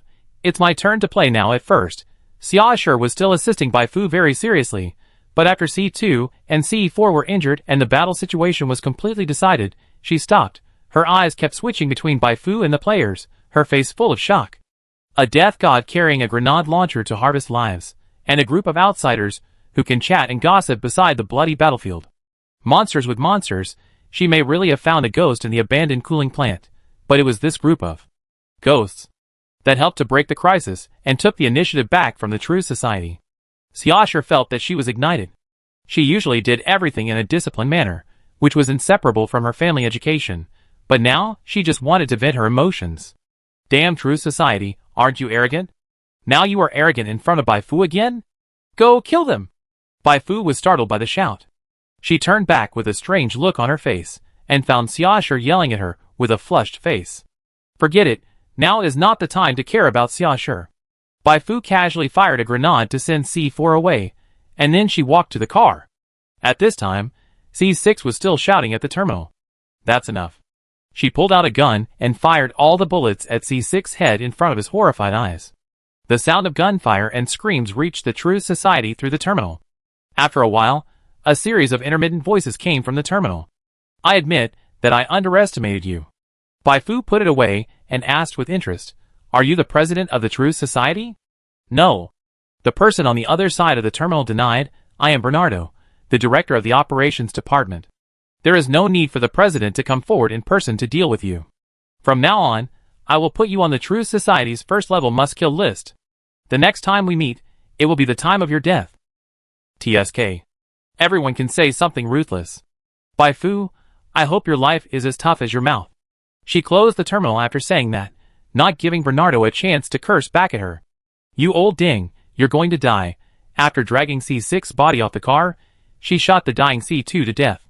So far, except for Xiaoshi's few shots, she almost killed all 6 mutants by herself, at the cost of losing 386 health points.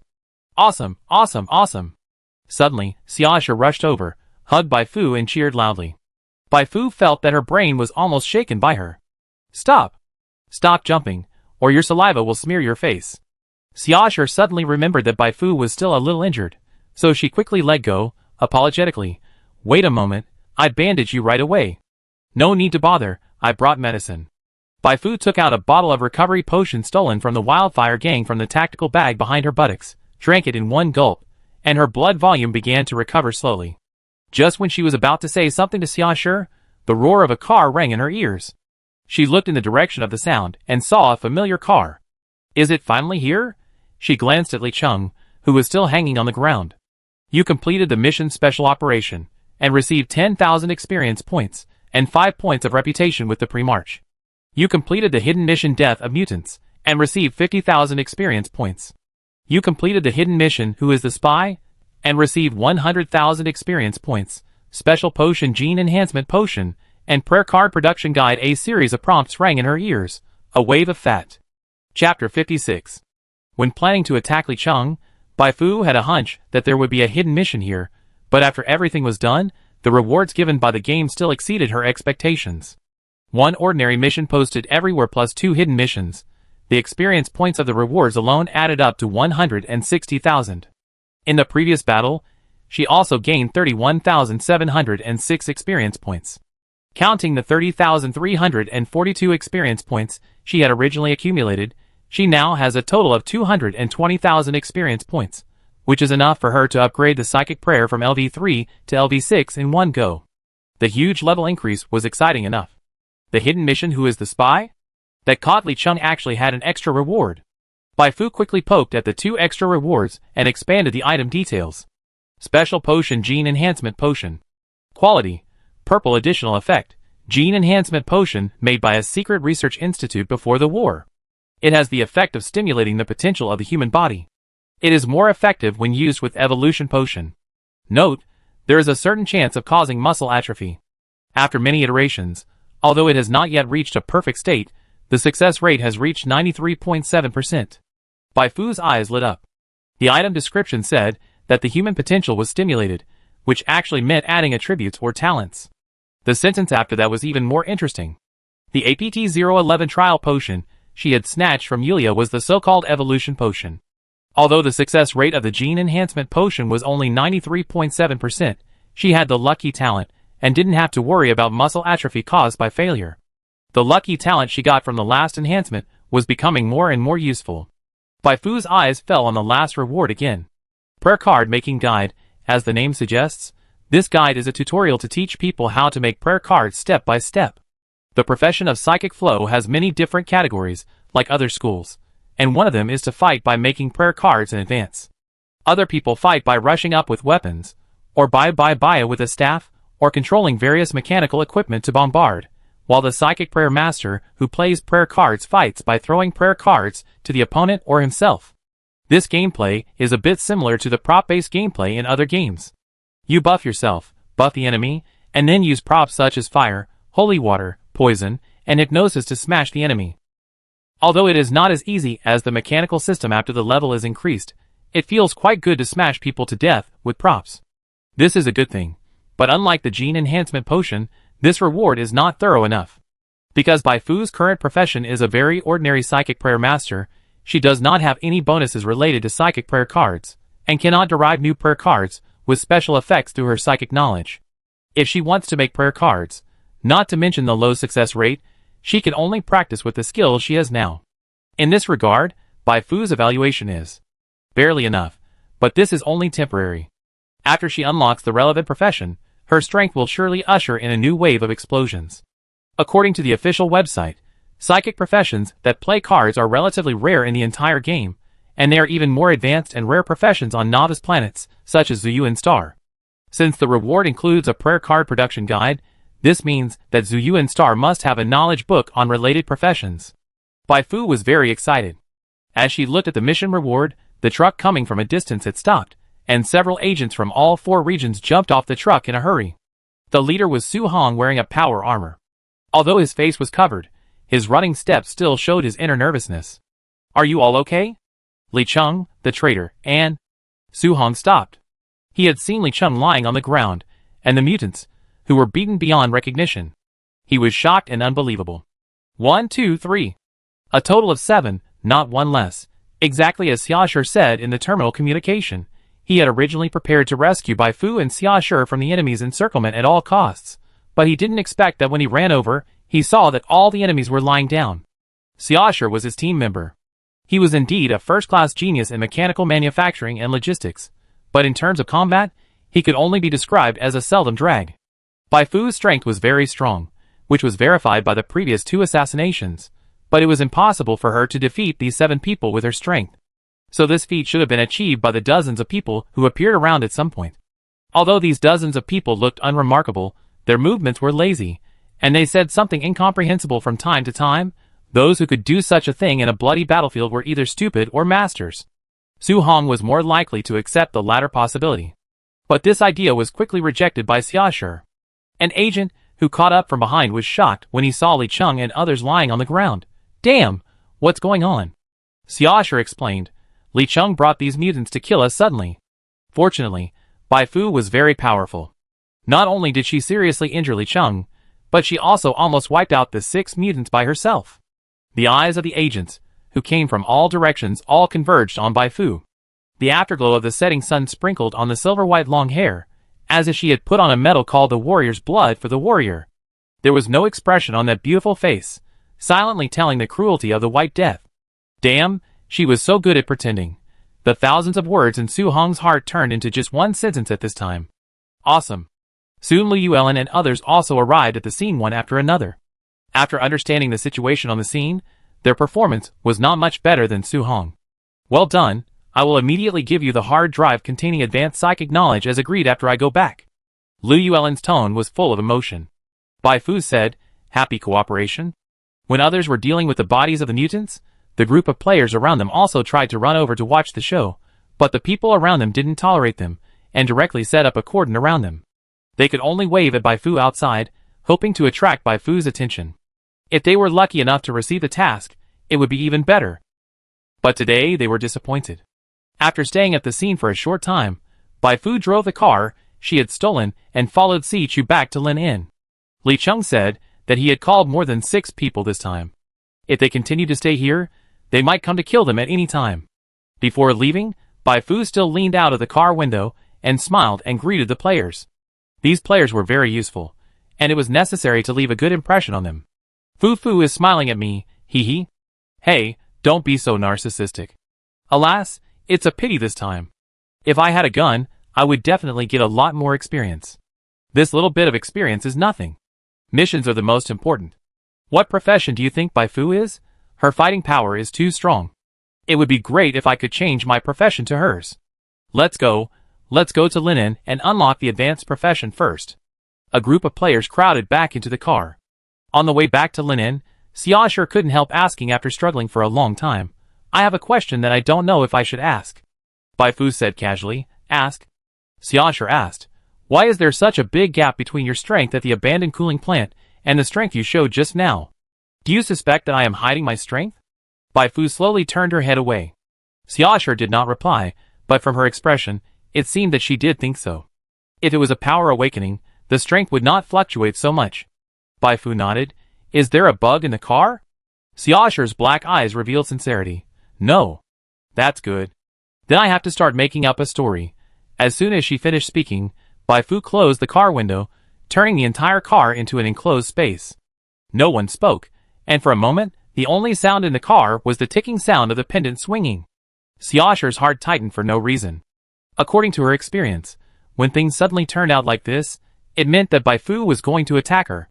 But it really wasn't that bad. Bai Fu didn't look like that kind of person, and even if she really wanted to do it, she couldn't do it here, because there were cars everywhere nearby, unless Bai Fu was confident that she could kill everyone. Xiaosher turned her head away secretly, trying to see Bai Fu's expression. What she didn't expect was that Bai Fu was staring at her.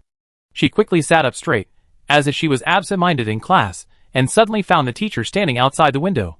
Actually, Bai Fu, who had been planning for a long time, suddenly smiled and shook her head. I didn't mean to hide it from you, but before today I didn't know whether you were in the same group with Li Cheng. There is a big secret. Xiaosher turned her head away again, and this time she saw Bai Fu staring at the vast field dotted with stars in front of the car window, her eyes deep, as if hiding a whole galaxy. What you see now is not the most complete me. Xiaosher, Anya, and I come from a place so far away that you can't imagine it. That place is called the Afterlife. We were members of a mysterious organization there, but just like what you are experiencing now, a traitor appeared in our organization. For a little benefit, he forgot all his past insistence and pushed the things he had protected for most of his life into the abyss. Bai Fu spoke slowly. Although she kept saying we, her tone was calm as if she was not talking about her own experience. A traitor like Li Cheng. Thinking of how she felt when she learned that Li Cheng was a traitor, and thinking that Li Cheng was caught, and the organization Bai Fu belonged to was probably completely destroyed, Xiaosher suddenly understood why Bai Fu looked so calm. Because a bullet was shot in the heart, a wound that could not be healed for a long time. After the great turmoil, I fled here with Anya. We have been looking for a way to go back, and a way to restore our strength. You see that my strength seems to be getting stronger all the time, not because we concealed our strength, nor because I awakened twice, but because my injuries are slowly recovering, and I have been chasing the me of the past. Bai Fu stepped on the accelerator, and the car rushed into the distance at a faster speed amid the roar, as if it was racing with an invisible car. Xiaosher's heart was touched. Is there anything I can do to help you? You are my savior, and I want to repay this favor. Bai Fu shook her head and said, No, didn't I just say that the place is very far away, so far away that you can't imagine it? Xiaosher didn't believe it. The Primarch is one of the 5 major forces after all. Although I can't command the Primarch's intelligence bureau, it's not difficult to just help you investigate that enemy and find the enemy's weakness. Bai Fu drove without saying anything. Xiaosher suddenly realized something, and her right hand and eyes moved up, finally landing on the boundless starry sky. You mean? Where are you from? Her voice trembled slightly, and her hands trembled with it. It was unbelievable, but it was also somewhat reasonable. With Bai Fu's strength, she could not be an unknown person, but she had been secretly investigating everywhere these days, and even applied for assistance from the headquarters, but she still could not find any useful information. If Bai Fu is an alien, then her unclear identity and rapid growth in strength can be explained. How you understand it is your business, but can you keep it secret for me, Miss Xiaosher? A flat voice sounded, and Xiaosher nodded subconsciously.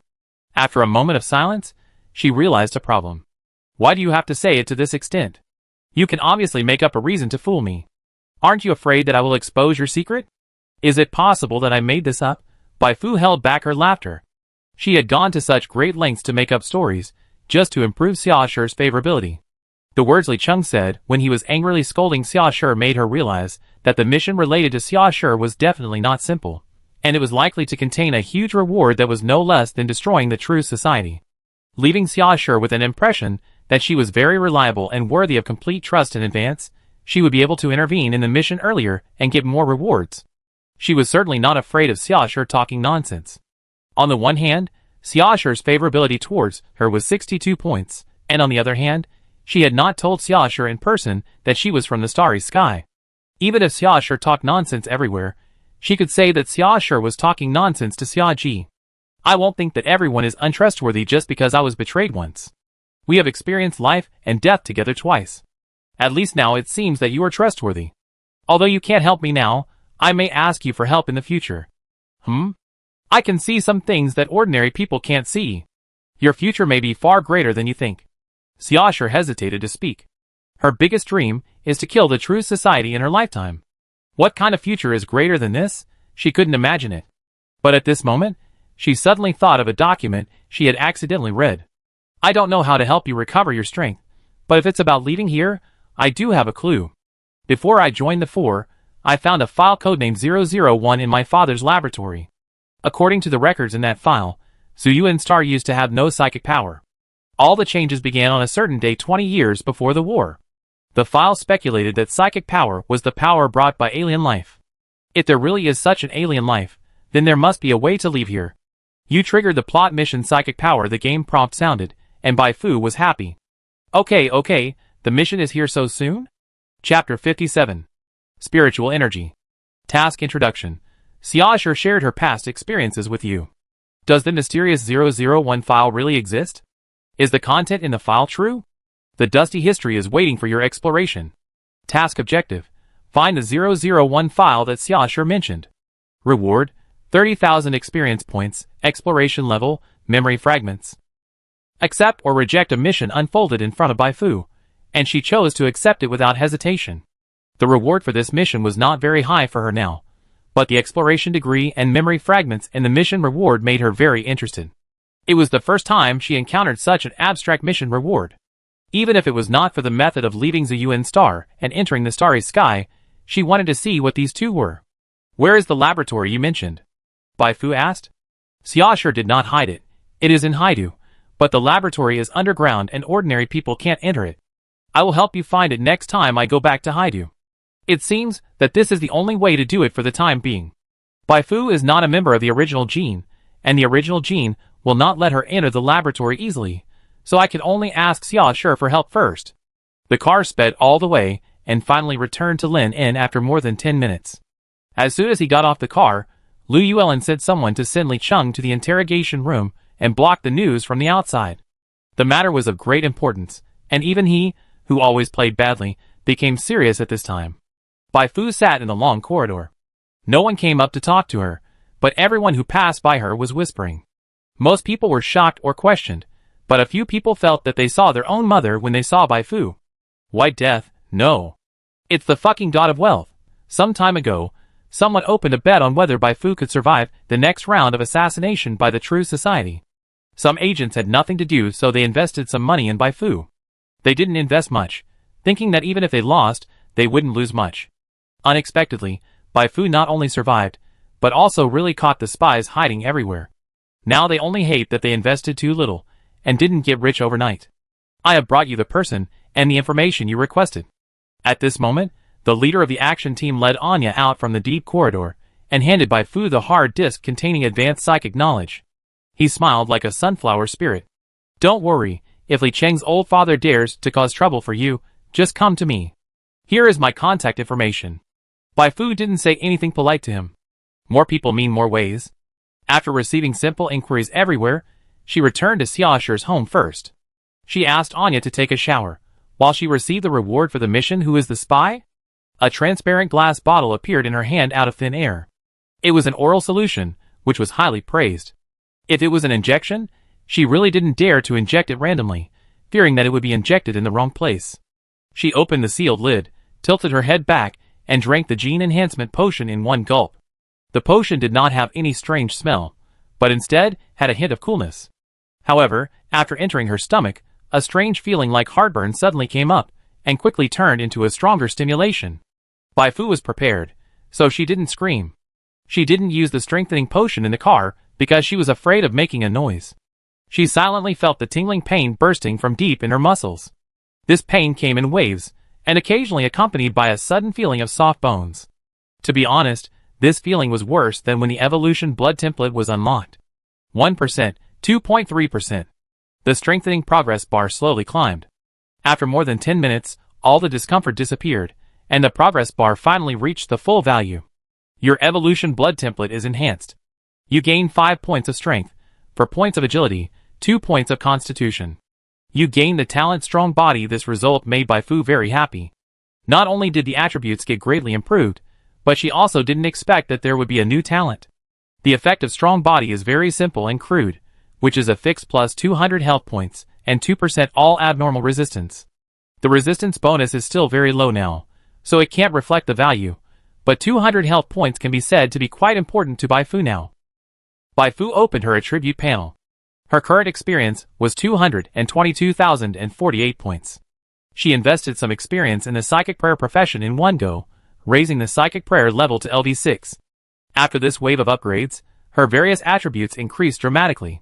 Health, 1362/1410 Psychic Energy, 195/195 Attributes, Strength 18, Agility 19, Constitution 59, Intelligence 11, Spirit 21, Inspiration 33. Compared to before Li Cheng was caught, her upper limit of health increased by 360 points, almost as much as Li Cheng. It feels like she is eating people. With her upgraded strength, even if she doesn't reduce Li Cheng's physical strength, she can still kill Li Cheng with her agility advantage. Bai Fu roughly calculated that for ordinary elite monsters, Li Cheng has templates and talents. If there is no special health bonus template, even if the first profession is upgraded to level 30, the health value is usually only 500 to 1000, and her first profession is only level 16 now. When she reaches level 30, the health value is estimated to have exceeded 2000. If she had to use a word to describe herself now, she would choose Super Durable King. If I only look at the length of my health bar, I already have a bit of boss style now, but if I want to really become a boss, I have to find a way to get better talents, rare professions and templates. Bai Fu inserted the hard drive she got from Lu Yuelin into Xia Shi's terminal. Last time when she checked the data in the hard drive in the conference room, due to limited time, she only unlocked one psychic knowledge chain and one new skill. Now it's just the right time to absorb the remaining incomplete psychic knowledge chain, 7. To her surprise, after raising the mastery of the psychic knowledge chain, 7, to 46%, she found a broken psychic profession apprentice psychic painter on her hard drive. This profession happened to use psychic cards for combat. So the upper and lower parts are still connected. Bai Fu thought of the prayer card production guide she got from Li Cheng. If she hadn't figured out what school to follow before, now she had figured it out. Yes, learn this. Bai Fu has been thinking about how to use her huge popularity among the player community to continue to monetize. This world is the same as the world before she crossed over. Money is not everything, but without money, nothing can be done. Obviously, the PUA player's way of asking players to obediently give her all the money in their pockets is not only unworkable, but will also ruin her reputation. She can't make money by accepting advertisements for Bing CC or electric toothbrushes, like Digging G, so she can only sell goods. Bai Fu thought about what kind of products to sell to last for a long time. First of all, she could rule out the path of debuting as a popular idol and then selling photo albums, peripherals, and handshake tickets. Secondly, selling professional knowledge books was not a good path either. Professional knowledge books were not consumables. If she sold one, players could easily copy countless copies. In the end, she would not make much money. It would be better to use professional knowledge books as quest rewards or small surprises to increase players' favorability. The emergence of the psychic painter profession perfectly solved Bai Fu's troubles. The strength of the psychic painter profession is not low, at least much stronger than the psychic prayer she has changed to now, and the prayer cards made by the psychic painter profession are quite good props. Players can use them at any time, and it is perfect to use them to continuously explode players' gold coins. But this is all in the future. Now she has not unlocked the psychic painter profession. Although she can make prayer cards after learning the prayer card making illustrations, the success rate of making them is really too touching. Custom Card Fanatical LV3. Production Success Rate 25%. Custom Card Battle Etiquette. Production Success Rate 20%. Even with the success rate bonus brought by the lucky talent, this data is still not ideal. Bai Fu didn't plan to invest too much energy in this for the time being. She just made a few prayer cards to try out the effect. There shouldn't be any big commotions in the next few days, and the Truth Society wouldn't send someone to kill her right away.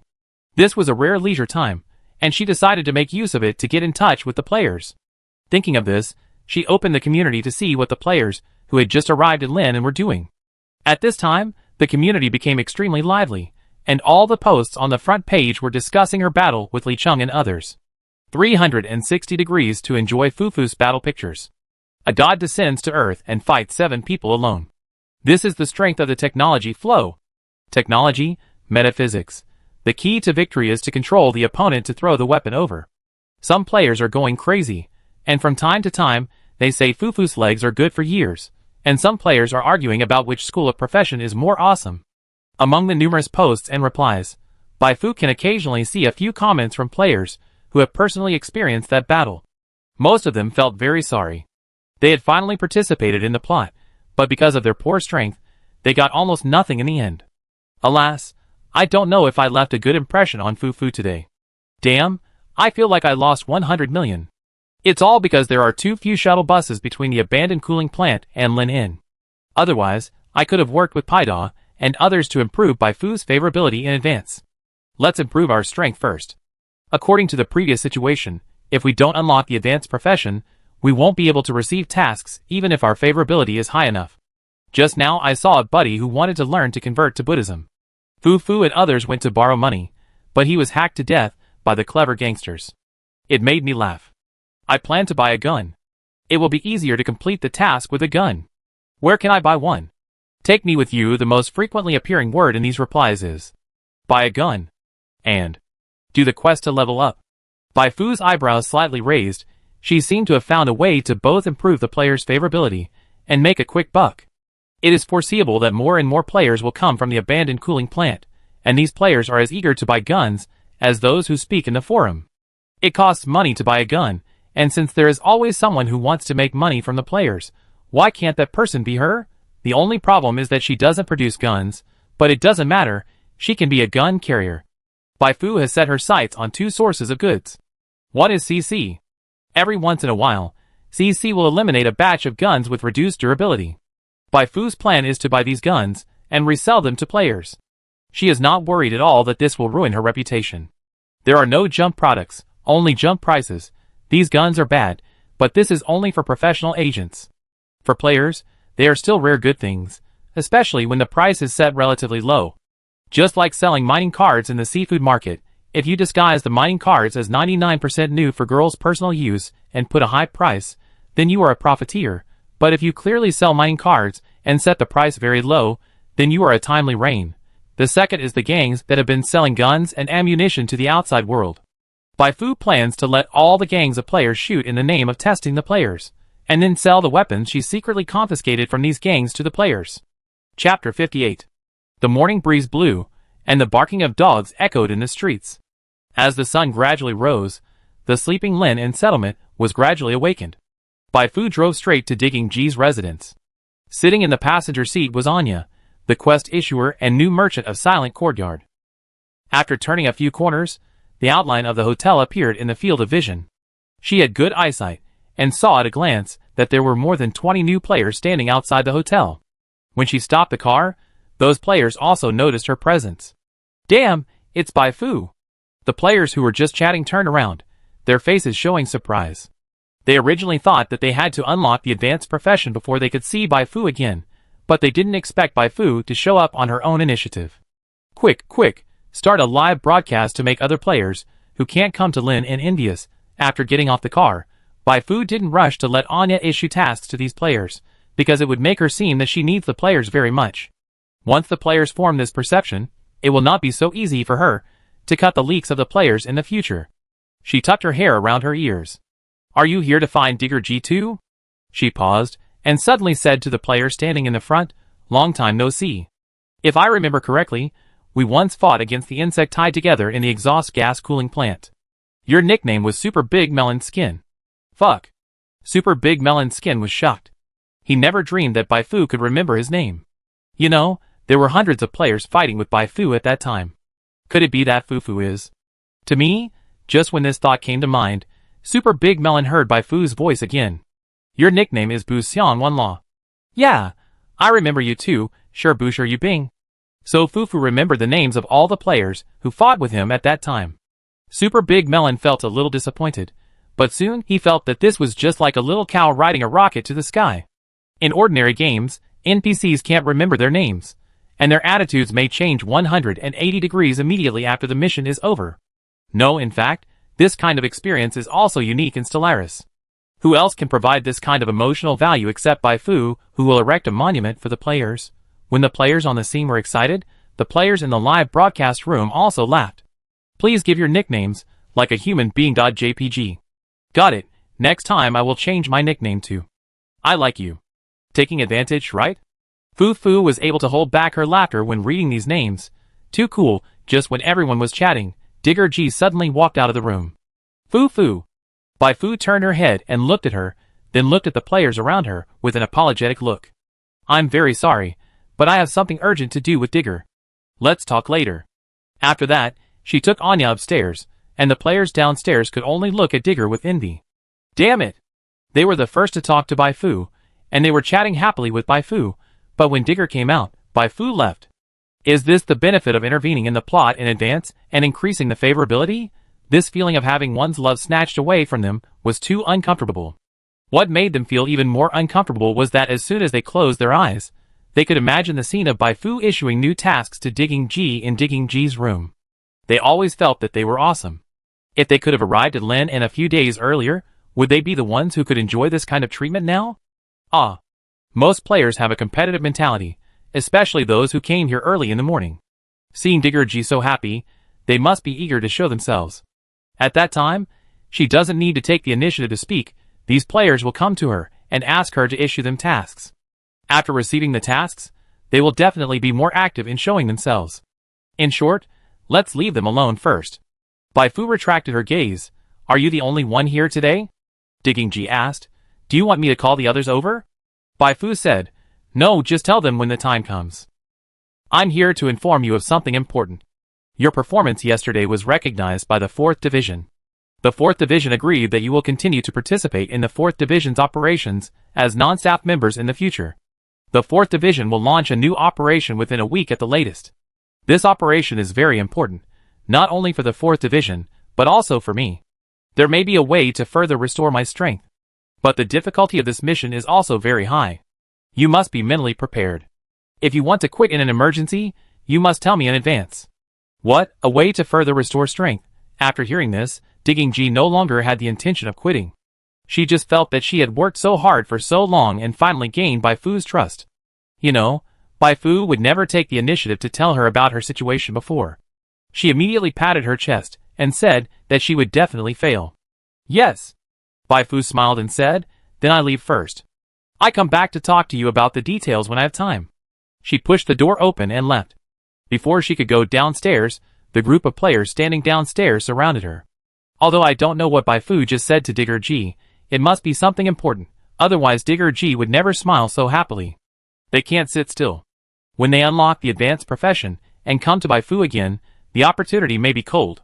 Fu, look at me, I can help you too. Indeed, Fu, we were comrades in arms. How can you not trust me? The bonus of advanced profession is great, but strength is not only about paper data, but also combat skills. A group of players looked at them eagerly. Bai Fu saw that the emotions were almost brewing, so she said, it's not that I don't trust you, but what I want to do is very dangerous, and Digging G has also been tested by me. How about this? I will change the way of testing you. If you can pass this test, I will recommend you everywhere. She signaled Anya to issue tasks to the players. New test.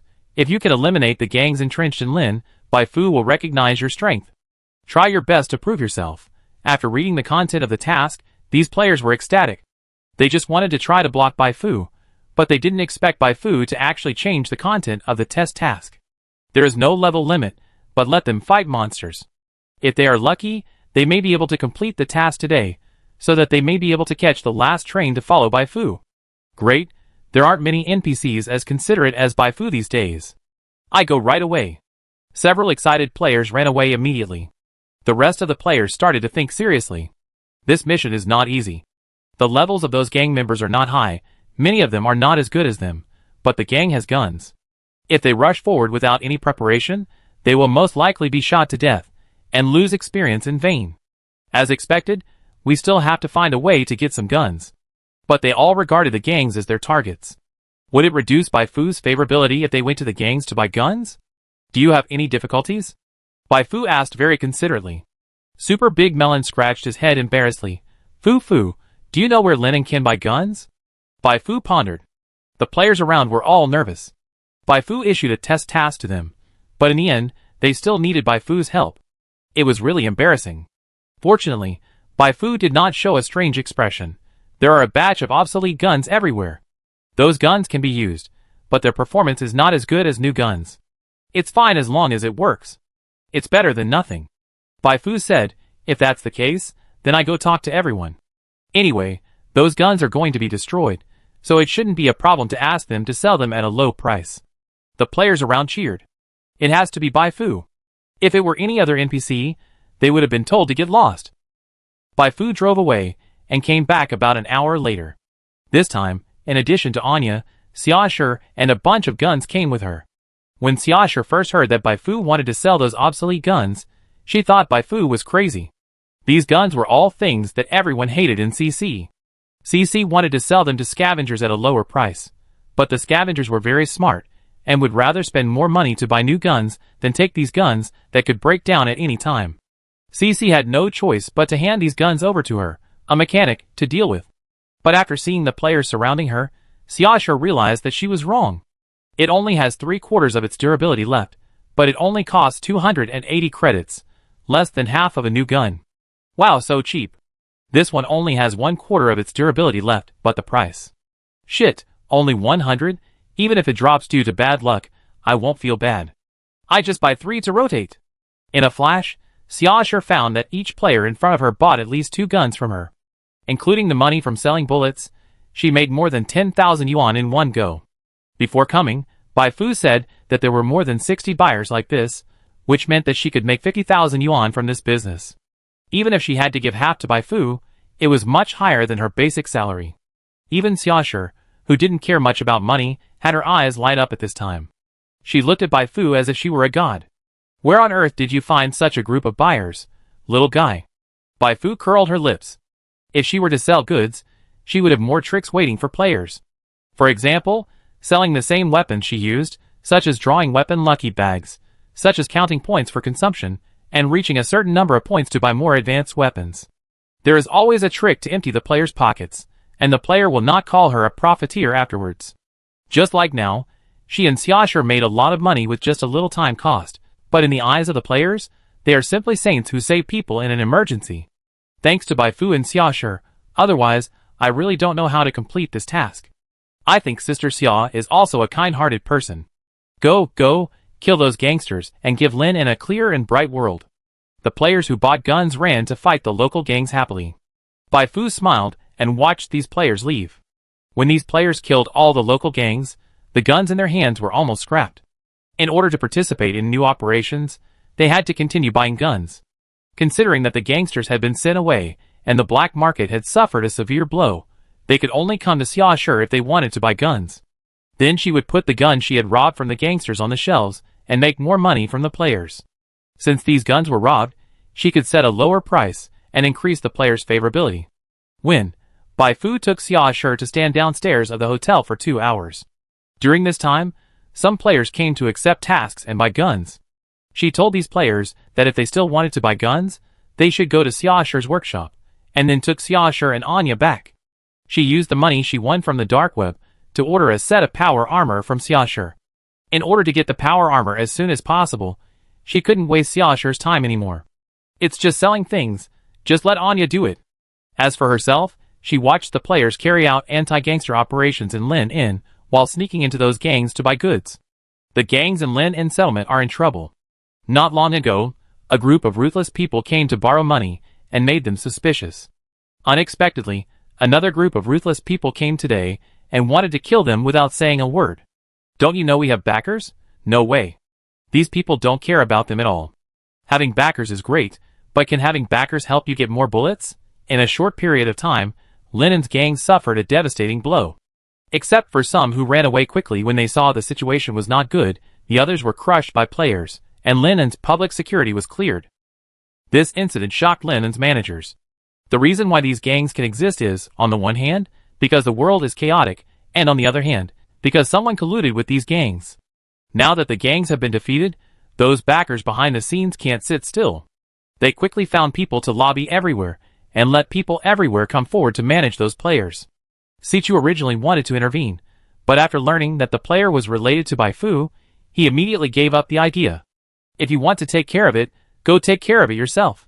With the fighting power that Bai Fu showed, who would be willing to provoke her for a group of gangsters? 3 days later, seeing that most players had accumulated enough experience to unlock advanced professions, Bai Fu nodded in satisfaction. She asked this group of players to deal with the local gangs not only to improve the players' favorability and earn tens of thousands of credits in the player's pocket, but also to take this opportunity to improve the player's strength. Sichu didn't get any useful information from the interrogation of Li Cheng, so the next step is to join forces with with the army of the pre-march to raid the True Society base that they had discovered before. Bai Fu plans to join this operation. After killing the second wave of assassins, she accepted a plot mission, the Unknown Truth, aimed at destroying the True Society. She didn't want to miss such a good opportunity to brush points, but for safety reasons, she planned to bring more players to help. The strength of the players may not have much impact on the battle, but they are definitely enough to be cannon fodder. Therefore, before the operation officially begins, she needs to help the players improve their strength as much as possible, so that Sichu will not be unwilling to bring these players to play. Bai Fu, someone from the headquarters is coming. That night, Bai Fu received a notice from Xia Shi. Chapter 59. A few days ago. After learning that Li Cheng was exposed and 6 mutants died, the usually calm president of the True Society could not help but explode. How did this idiot Li Cheng do things? He tried to kill a nobody 3 times but failed, and instead got himself involved. He scolded Li Cheng for 2.5 minutes in front of the Minister of Operations, Bernardo, until he felt dry mouth and stopped to drink a sip of water. Bernardo explained, "President, Li Cheng did not do this well, but there is something wrong with this matter." He recounted the intelligence sent back by C6 in detail. The most noteworthy point was that Bai Fu seemed to have known that Li Cheng was a spy before he revealed his identity. The president said, "Are you saying that CC knew his identity a long time ago and set a trap for him?" Bernardo took out a document. "According to my investigation, CC should not have known in advance, otherwise they would not have been so hasty in that operation. So the problem is Bai Fu." The president narrowed his eyes slightly. Bernardo nodded and said, "That's what I thought, but I really can't find out how Bai Fu knew this secret.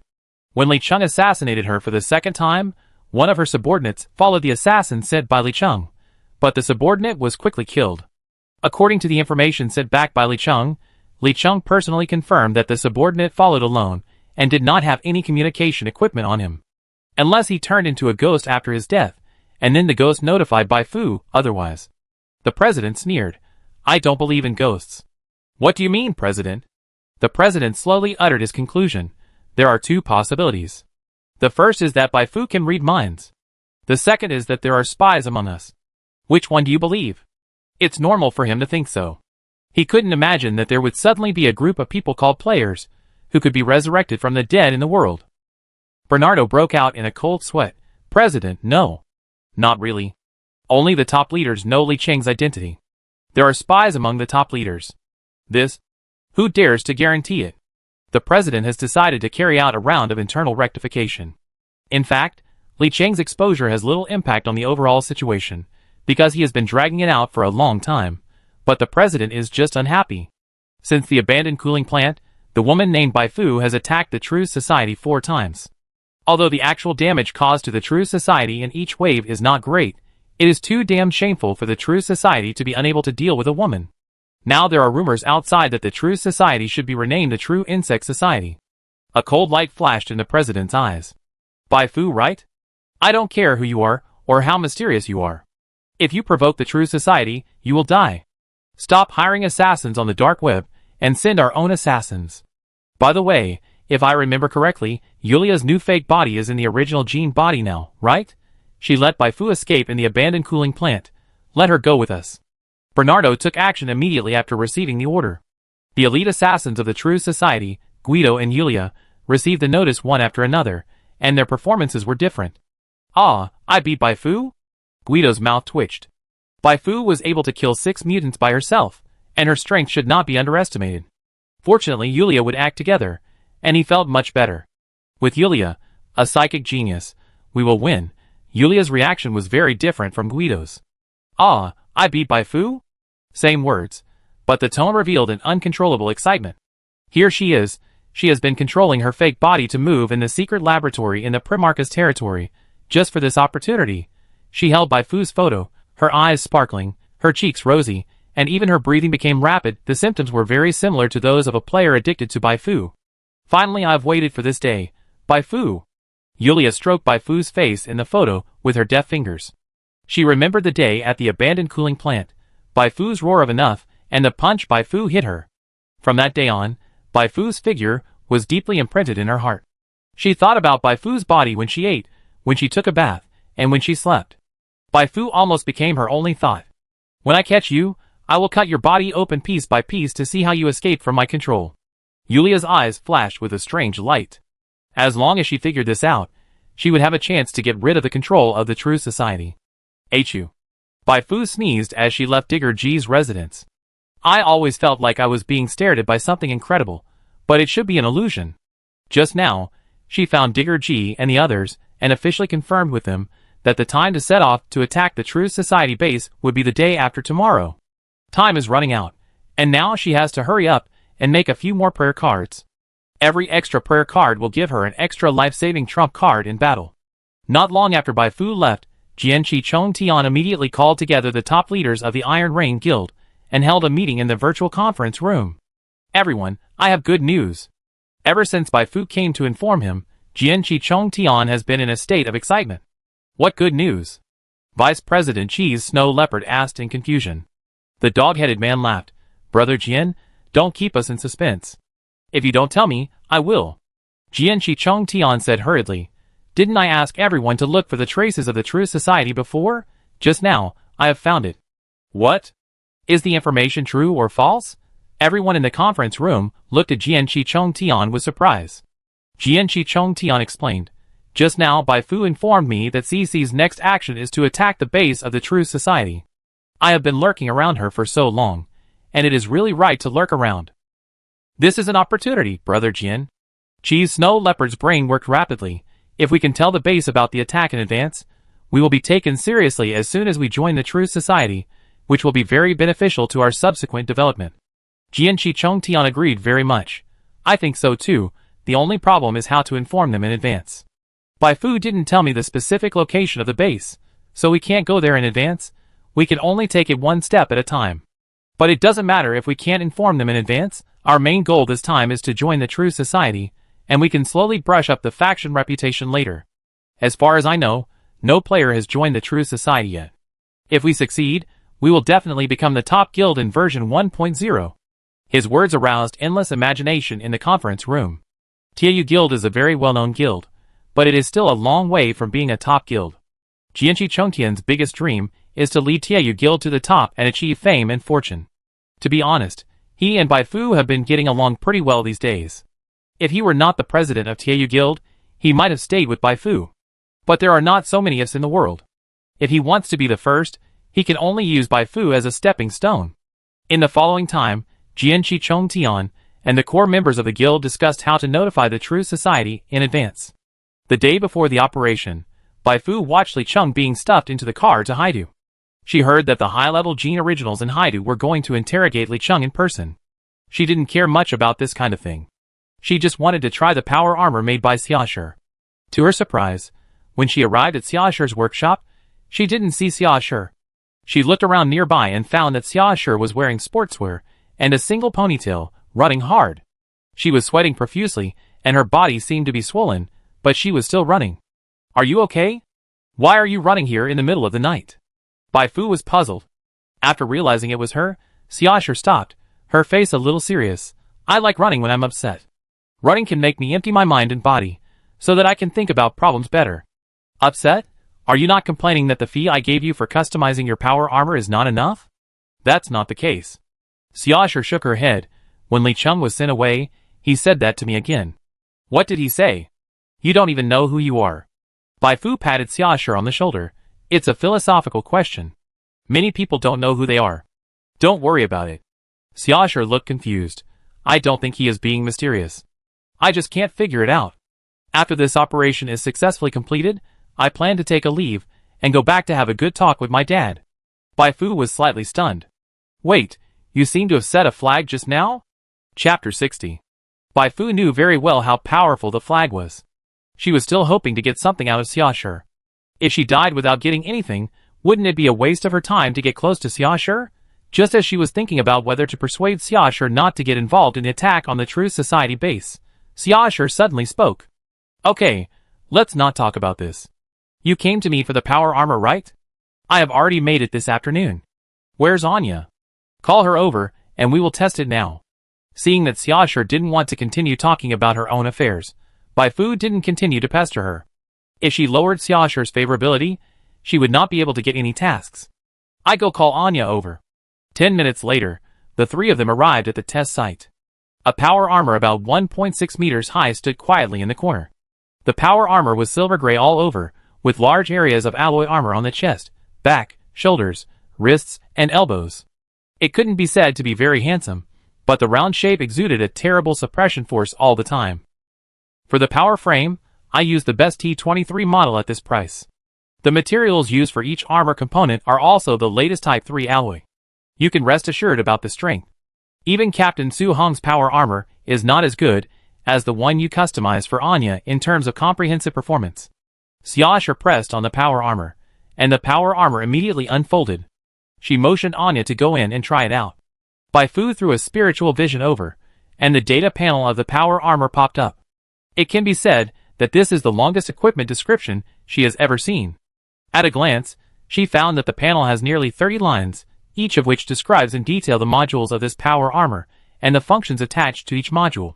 She only picked out the more critical ones to take a look. T23 Modified Power Armor. Quality: Blue Skeleton, T23 Type, Durability 300/300, Loadable Modules, 8/14, Energy, MF Fusion Core, Energy 500/500, Sufficient Energy, No need to replace attributes, Strength 27, Agility 16. The durability of each part of the power armor is calculated separately. The remaining instructions mainly introduce the modules added to the skeleton, such as the detection module added to the head, the weapon module added to the hands, and the buffer module added to the feet. Anya is only 1.3 meters tall. The reason why this fully fitted power armor is 1.6 meters tall is mainly because of the foot buffer module. 27 points of strength. This strength attribute is almost catching up with Li Cheng before the blood rage, but the agility is a little worse. Bai Fu is very satisfied with the attributes of the power armor. She didn't need this power armor to be fast.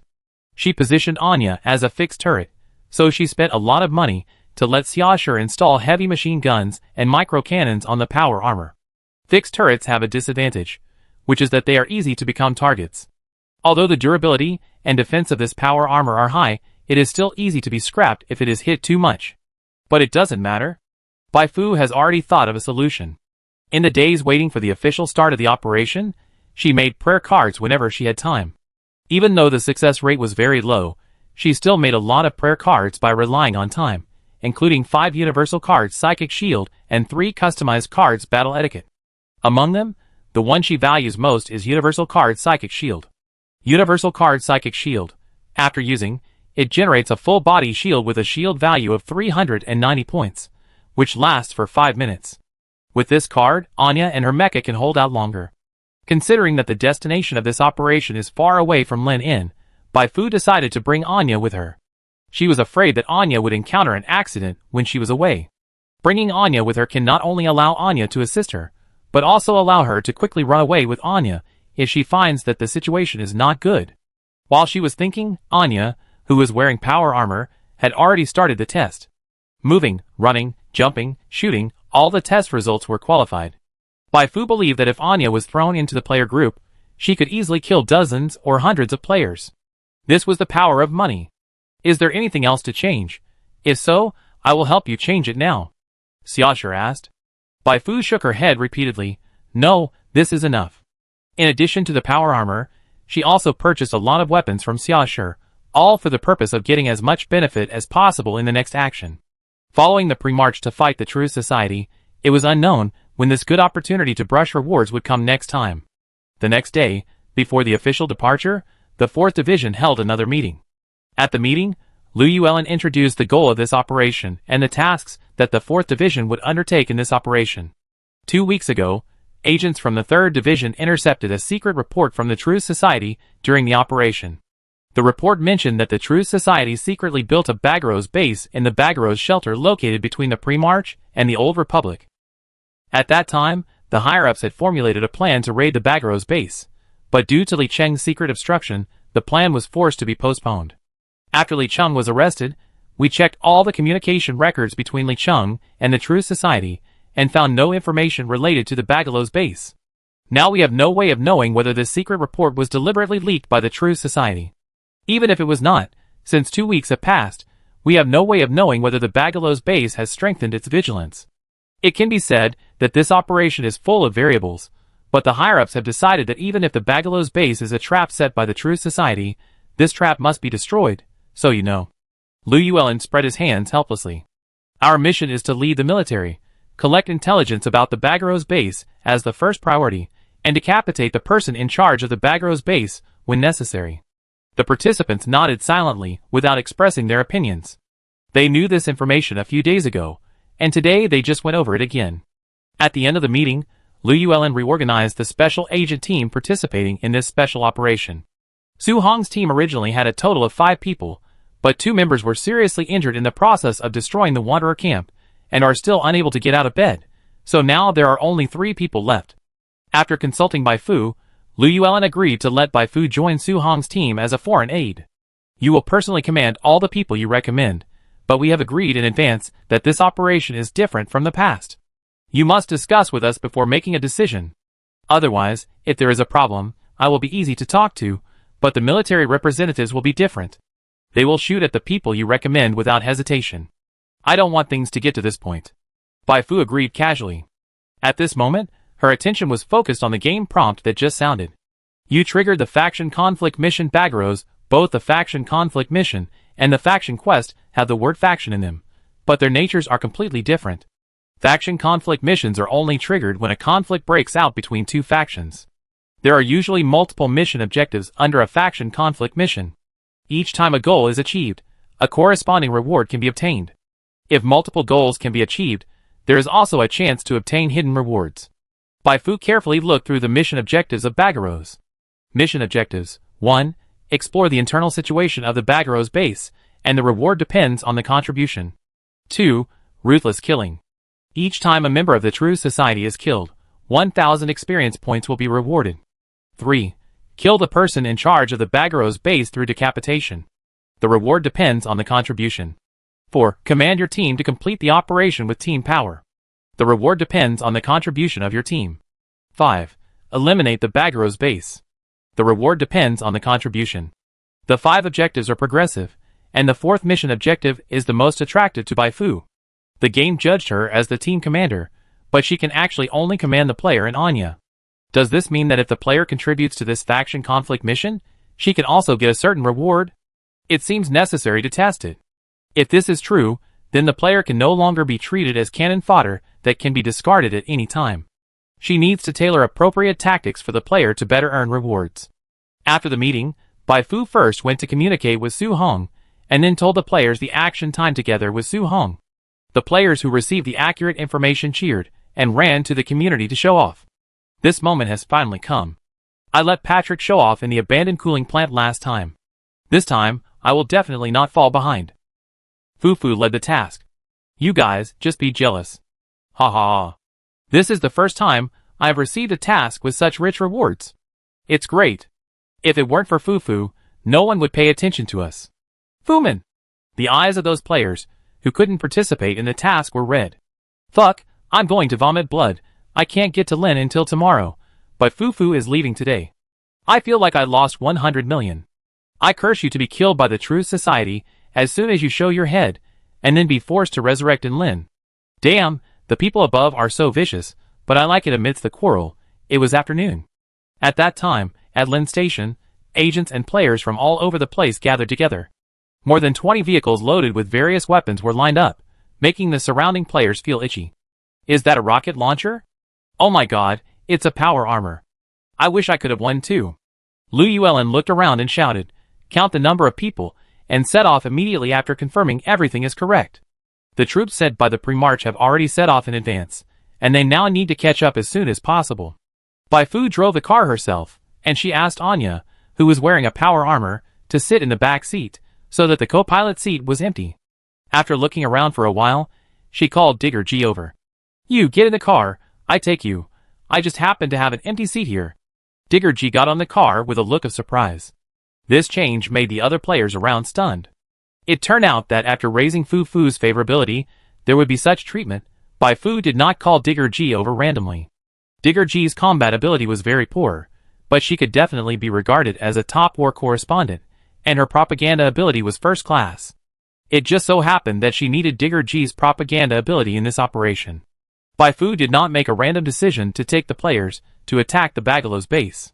She had 3 thoughts in mind. The first level is to let players serve as her meat shield, the second level is to let players help her complete some dangerous tasks, and the third level is to use these players as propaganda models, and tell all players that they will get benefits if they follow her. After counting the number of people everywhere, Bai Fu stepped on the accelerator and rushed out of Lin Inn. It is several hundred kilometers from Lin Inn to Bagalow's. At the normal speed of the car, it will take half a day to drive there. However, due to the serious pollution in many places along the way, and the rampant infection of life, the convoy took 2 days to reach the destination. That was near a small settlement 30 miles away from the Bagaro sanctuary. The pre-march military had already sent people there to meet them. After getting off the car, Su Hong ran over to warn the players, "Don't run around before receiving Bai Fu's action order." The players nodded repeatedly, indicating that they would not do anything reckless. But not long after Su Hong left, the people from the Iron Rain Guild took action. Jianqi Chongtian realized that this was their only chance. Once they missed this opportunity, it would be impossible for them to notify the true society when they started to move around. Go, go, go, success or failure depends on this one move. After a lot of effort, the sword energy soared into the sky, and Lao Go and others finally managed to avoid all the ears and eyes, and left the settlement. They ran freely on the road to Bagalow's. "It's done, haha, it's done." At this time, they felt as happy as if they had won 5 million. No, even if they won 5 million, they were not so happy. They could monopolize the tasks of an entire camp, including but not limited to the camp tasks, and the main tasks of that camp. The game setting of Above the Stars is that each novice planet has more than one main line, and players can freely choose a main line to do. When different main lines collide, the side that has the upper hand will determine the final direction of the plot of that planet. There is no saying that justice will win. This is also one of the reasons why Jianqi Chongtian dared to bet on the True Society. However, at this time, Jianqi Chongtian never thought that Li Cheng sent the picture of them arrogantly scolding the True Society in order to improve Bai Fu's favorability that day back to the True Society headquarters. Bagarow's base. The elite assassin Guido, who had just arrived here not long ago, was looking through Bai Fu's information. He found the information about Li Cheng's second assassination of Bai Fu. These people are quite powerful, and they are willing to sacrifice their lives for Bai Fu. They are not afraid of the True Society at all. I'm afraid they are not ordinary people. Guido frowned slightly. But soon his brows relaxed again. In the operation that day, the assassins sent by Li Cheng killed several such lunatics, and the remaining few people could not cause any trouble no matter how crazy they were. Just then, Guido suddenly heard a noise coming from outside. "What's wrong?" A member of the True Society who passed by hurriedly said, "Master Guido, there are a few people outside who say they are here to join us, and they also brought information about the pre-march." "Oh, interesting." Guido decided to go and see. Chapter 61. Bagarow's base. 20 or so strong men, with ill intentions surrounded Jianqi Chongtian and the other 5. The room was filled with a solemn atmosphere, but Jianqi Chongtian and the others who were surrounded seemed not to notice it. They took off the hoods they had worn when they were escorted here, and their expressions did not show any tension. If I hadn't gotten the information from Bai Fu, who would have known that this place was actually the secret base of the True Society? Speaking of which, this game is really awesome. Even the AI of these miscellaneous soldiers is not inferior to that of important plot characters. Fortunately, we came here sincerely to surrender, not to be undercover, otherwise we would probably be exposed soon. The dog-headed man couldn't help but sigh in the team channel. It's better to be smart. The smarter they are, the more they will understand our value. I wonder how much reputation I can get from the True Society this time. Jianqi Chongtian replied. Faction reputation determines how much a player can get in touch with in a faction. Jianqi Chongtian went through a lot of trouble to come to the True Society. Naturally, he hoped to get a good position right away and directly participate in the main storyline of the True Society, without having to spend time doing miscellaneous tasks like ordinary players, to slowly accumulate reputation. In fact, he was quite confident about this. He brought the movement of the pre-march to the True Society. Although this action could not be regarded as a great favor to the True Society, it was at least a timely reign. It would be unreasonable for the True Society not to reward him generously. Just thinking about it made me happy. Now is the early stage of the game, when most players, including some professional players and large guilds, are slowly exploring. They have already risen straight up and monopolized the main quest of a faction. Although they can't make much contribution with their strength, since there is no competition from other players, they can monopolize all the rewards in the quest pool. With these rewards alone, they can leave all other players far behind in version 1.0. Hee. When the next version of the ranking list and the arena are opened, it will be the time for their Iron Rain guild to harvest crazily. Jianqi Chongtian was secretly happy, and the group of strong men around him became agitated. He turned around quickly, and saw the door of the room was pushed open, and several strong men walked in from outside. Adjutant Qian, it's them, they said they wanted to join us, so I brought them here. A strong man in the room shouted at the leading Adjutant Qian. Adjutant Qian said expressionlessly, you don't seem to be afraid at all? Jianqi Chongtian held his head high and said, we are here to join the true society with all our heart, not to be spies. What do we have to be afraid of? Adjutant Qian did not comment. Why do you want to join the true society? Because of hatred? Jianqi Chongtian immediately stood up, and in front of everyone, he loudly denounced the persecution of the Primarch against him. When he was moved, he almost cried. Those bastards of the Primarch are a bunch of hypocrites. I wish I could eat them alive, but we are too weak and powerless. Looking at the entire Zuyuan star, after thinking about it, only you, the true society, can help us. As long as you can eliminate the Primarch, you can ask us to do anything you want. The dog-headed man followed up. To show our sincerity, we brought intelligence about the Primarch this time. The Primarch is hiding near the settlement in the south. If you don't believe it, you can send someone to investigate. Adjutant Qian waved his hand, send someone to check it out. He didn't say anything extra, and the room fell silent again. Jianqi Chongtian breathed a sigh of relief. As long as this Adjutant Qian was willing to listen to him, then the biggest obstacle to joining the true society would be successfully overcome. Just like he said just now, he came to join the true society sincerely. Next, he just needs to wait for this battle to end, and he can stay in the Primarch to happily earn rewards. Thinking of this, Jianqi Chongtian opened his friend list, and found a player named He Si in it. He Si is the president of another well-known guild Zhong Tang, and he is an old rival. In the previous game, Taiyu Guild and Zhong Tang belonged to different camps. Taiyu Guild was often attacked by Zhong Tang, and almost got beaten to death. Brother He, what are you doing recently? Fuck. He Si's reply came quickly. Jianqi Chongtian, you are here to show off in front of me, right? Don't worry, you are just lucky to be born in an abandoned cooling plant, so you can get in touch with Baifu in advance, but this game has just been launched, and it is not certain who will receive Baifu's hidden mission in the future. He was anxious, Jianqi Chongtian almost laughed to death. This He Si thought he was here to show off his relationship with Baifu. Superficial. Just go and compete with other players to grab Baifu's mission. I won't play with you anymore. No, I'm not here to talk to you about Baifu today. Just pay attention to the leaderboards and arena that will be opened in the next version. There will be big surprises. He Si was confused and said several question marks. Jianqi Chongtian was too lazy to reply and directly closed the chat interface with He Si. Flirting and running away. So fucking exciting. Then, he found a few players from other guilds who were usually competitors, sent them similar messages, and ran away directly after sending them. I feel better. Jianqi Chongtian calmly waited for news from Adjutant Qian, and soon another person came to the door. Master Guido. Jianqi Chongtian's eyes lit up. The true society is so efficient that they found out the results so quickly. Guido stood at the door for a while. He was just here to watch the show, but when his eyes fell on Kobold and Crouching Dragon and Phoenix, he was suddenly stunned. Why do I seem to have seen these two faces somewhere before? He quickly took out the file he had just read. The more he looked at it, the weirder his expression became. Aren't these two the ones who were madly belittling the true society in front of the camera? Wait, the file says that Wulong Fengchu is dead. Why is he here again now? Does he have special abilities? Guido's head exploded. He understood. No wonder Wulong Fengchu dared to follow the killer. No wonder Baifu Newly Chung was an undercover. He quickly moved to Adjutant Qian and told him what he had discovered. Seeing the two whispering, Jianqi Chongtian said, Adjutant Qian, you should believe what I said now, right?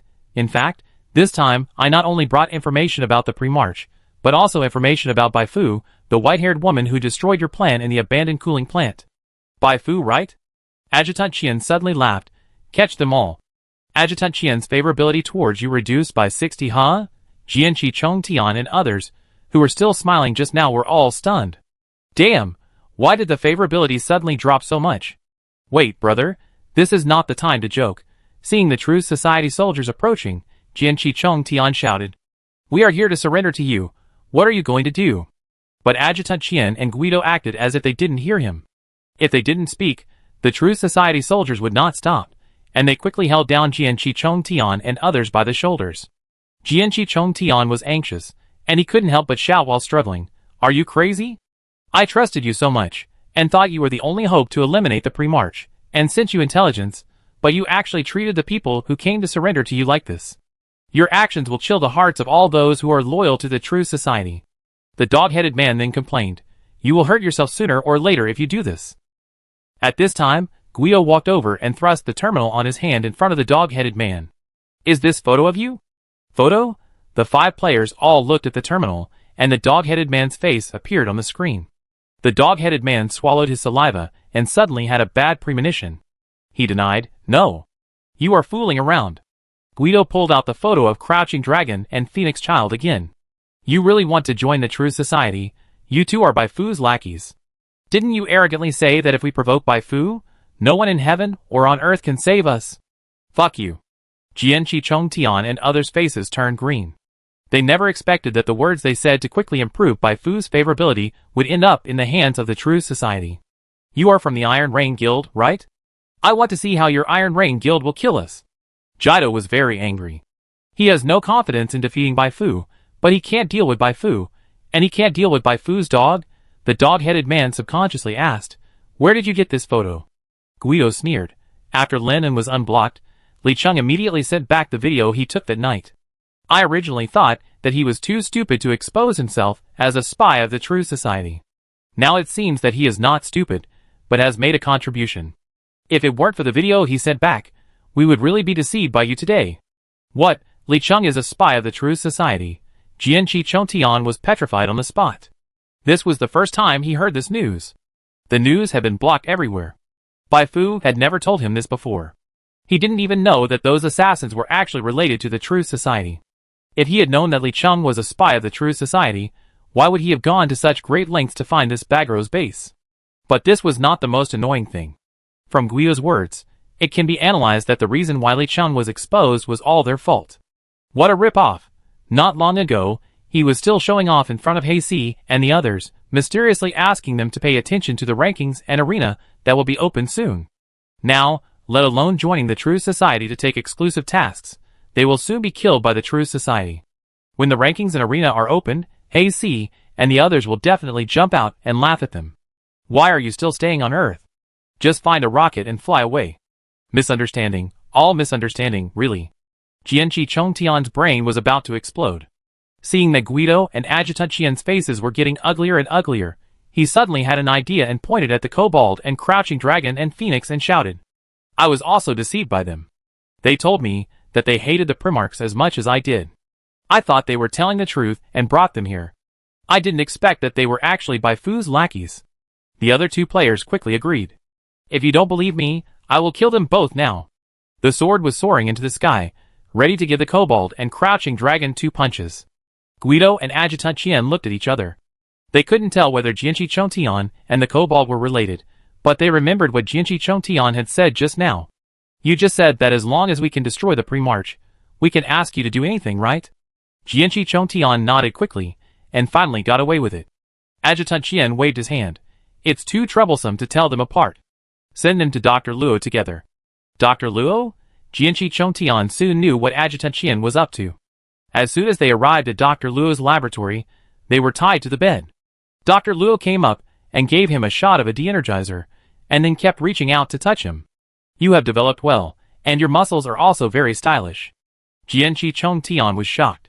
"It's over, he is not clean." "Fuck, what are you going to do?"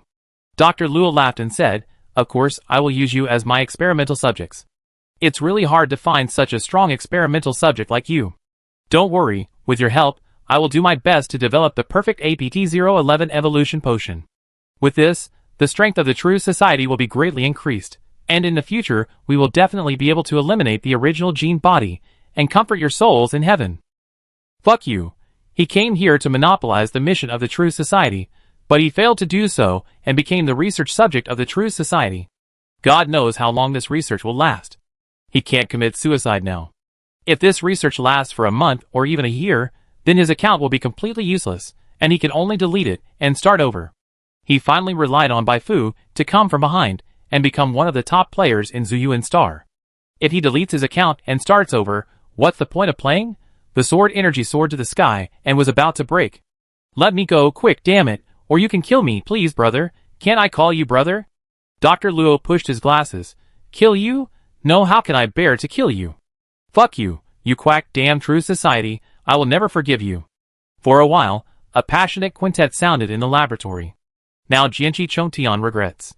Wouldn't it be nice to hold Bai Fu's thigh? Why do you have to be clever and join the true society? It is said that Neza has 3 heads and 6 arms, so he has 1 head and 2 arms. After thinking about it, Jianqi Chongtian can only think of the last solution. He quickly opened the friend list and contacted Dig Ji. Chapter 62. Outside the laboratory, Guido left silently after seeing the scene. He thought these spies were so tough, but they were just like this. After returning to the lounge, he found that Yulia had come and was staring at the photo of Bai Fu on the wall expressionlessly. He curled his lips and did not speak to Yulia. Yulia was very unpopular in the true society. On the one hand, it was because she was very cold and arrogant, always putting on a stinky face, as if looking down on everyone, which made many people hostile to her. On the other hand, it was because of her special identity. She did not join the true society sincerely, but had to work for the true society after being caught by the president. Therefore, few people in the true society would try to build a good relationship with her. However, one thing that must be admitted is that Yulia's real strength is very strong. Her superpowers are rated as taboo within the true society. The ones that have been shown so far include enslaving others, creating fake bodies, bombarding large areas, floating in the air, superpower fields, and other abilities that can take off when others have one. This is also the reason why Guido thinks that with Yulia joining, Bai Fu can be killed. I heard Bai Fu is here. Yulia's voice suddenly sounded in the room. Guido was stunned for a moment before replying, That's right. Great, I was just about to go find her, but she came to me on her own initiative. Yulia licked her lips, and her ice blue eyebrows stretched out in excitement. She didn't want to be so crazy, but she didn't have much time left. When the truth would figure out all her abilities, she would have no value in existence, and she had to break free from the cage as soon as possible. I hope Bai Fu can satisfy her. Guido ignored Yulia, who looked a little abnormal, and after sitting on the chair, he immediately reported what happened in the Bagalow's base back to the headquarters. After receiving the news, the Minister of Operations Bernardo suddenly felt a pang in his heart, thinking that it was not good. He trembled and found the president, who was executing the sentence in the interrogation room. Seeing the man who was no longer breathing in the interrogation room, cold sweat broke out on his forehead. President, Guido just sent back a message. What? He and Yulia have killed Bai Fu. The president turned around and wiped his hands with a tissue. Bernardo said, No, they haven't set off yet. Bai Fu and the original Gene body were attracted by the bait we set up in Bagalow's, and then... The president's face darkened. Are you going to tell me that the operation to kill Bai Fu has failed again? That's not the case. Bernardo swallowed his saliva. It's much more serious than this. Just now, the Bagarow's base caught Bai Fu's lackey. He recounted what happened just now. No need for him to explain. After listening to what he said, the president understood that there was a 99% probability that Li Cheng was exposed, and it had nothing to do with the traitor, but because Bai Fu's lackey named Wulong Fengchu had the ability to come back to life. So, he turned around and looked at the senior member of the True Society, who had been beaten to death by him on the pretext of rectification. No wonder, no matter how ruthless he was, even using Yulia's ability, this person insisted that he had nothing to do with Bai Fu, the original Gene body.